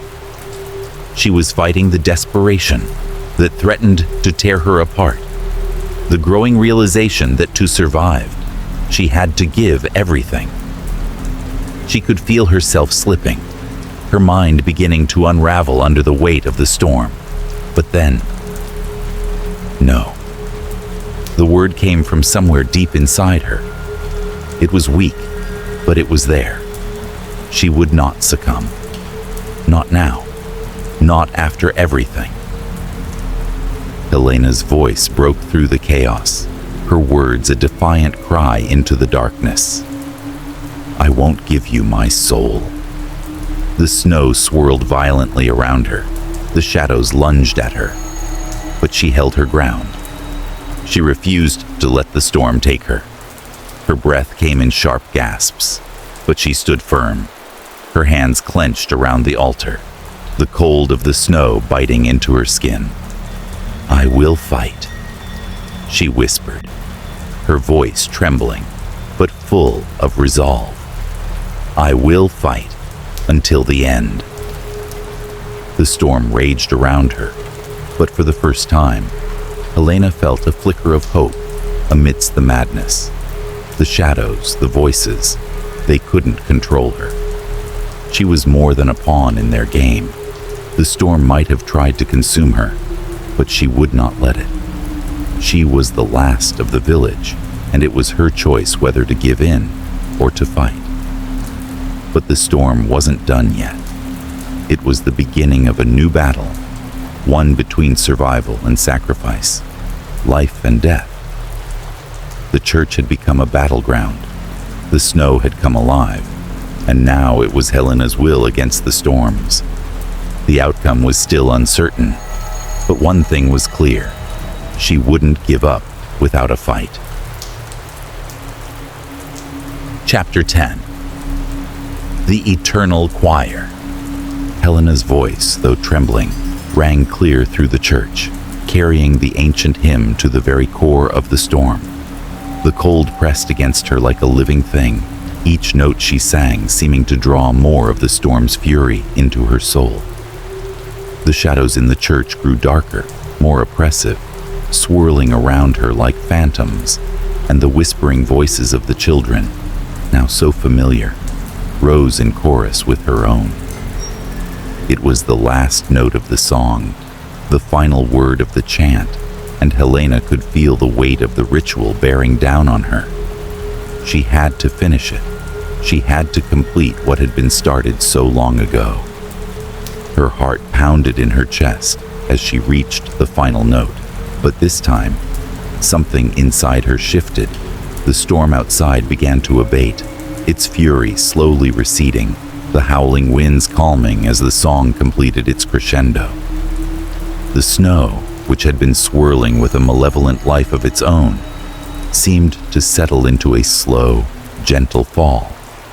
The oppressive force that had gripped the church for so long lifted just slightly, enough for Helena to feel the faintest spark of hope. But the relief was short-lived. Helena's vision blurred as the energy of the storm swirled inside her, her body trembling with the power that was now coursing through her veins. Her chest felt tight, as if the very air she breathed had turned to ice, the storm's power tightening its grip around her heart. She staggered back from the altar, gasping for breath, her arms shaking, her head spinning. It was done. The ritual was complete. The pact was sealed. But the cost, the price, had been terrible. The storm outside had calmed, yes, but Helena could already feel it. The lingering presence of La Nieve Viva, watching, waiting. The entity was not satisfied. It never truly would be. She could feel its cold fingers wrapping around her soul, claiming her as its own. She had sacrificed herself to finish the ritual, to complete the song. But the sacrifice had not been the end. It had only been the beginning. Helena's body buckled under the weight of what she had done. Her hands trembled as she clutched the altar for support, her head spinning as if she were drowning in the very snow she had tried to control. The church around her seemed to warp, the walls closing in as the last vestiges of the storm's fury passed, leaving behind a cold, suffocating silence. The whispers of the children, the frozen choir, rose again, echoing in her mind. They were no longer pleading for help, no longer begging for release. They had become part of her now, their voices woven into her very being. She could hear them. She could feel them in the very marrow of her bones. The storm, though it had receded for now, would always be there.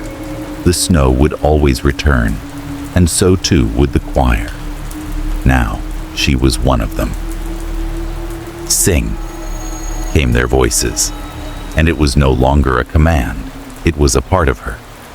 She was the last, the final member of the eternal choir. Helena sank to her knees, her eyes staring blankly ahead as the weight of her new existence settled in. She could feel the power of La Nieve Viva wrapping itself around her heart, cold and unyielding. The storm, the song, the ritual, they had all bound her to the entity, and now there was no escape. She was its guardian, its vessel, bound to sing its song for eternity. The wind had died down, but the air was still frigid. The church, once a place of sanctuary, was now a tomb. The walls, marked with the ancient symbols, pulsed with a life of their own, as if they too had become part of the storm. The snow outside had turned to a gentle fall, but Helena knew better. It wasn't peace. It was only the quiet before the next cycle began.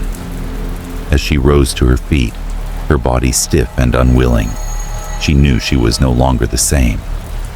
The children's voices, those once frozen in the church, were now a part of her, their souls entwined with hers. She was the last, the final member of the choir, condemned to sing its song for eternity. The storm would return, as it always had, and when it did, Helena would be there, standing at the altar, waiting for the next sacrifice, the next ritual, the next cycle to begin. She could feel it inside her, the call of the storm, the pull of La Nieve Viva, urging her to continue, to serve, to sing. And so, as the church settled into an unnatural stillness, Helena began to sing. The first note was soft, barely a whisper, but it grew louder with each passing moment, her voice rising to meet the chilling rhythm of the storm.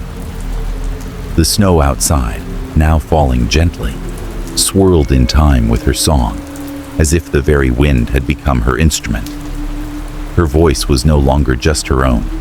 It was the choir, the spirits of the children, all of them singing together in harmony, bound by the snow, bound by the entity. The last member of the choir, now a part of the eternal song. And as Helena's voice filled the church, the village of Eldermore, and the world beyond, she knew that this was not an end.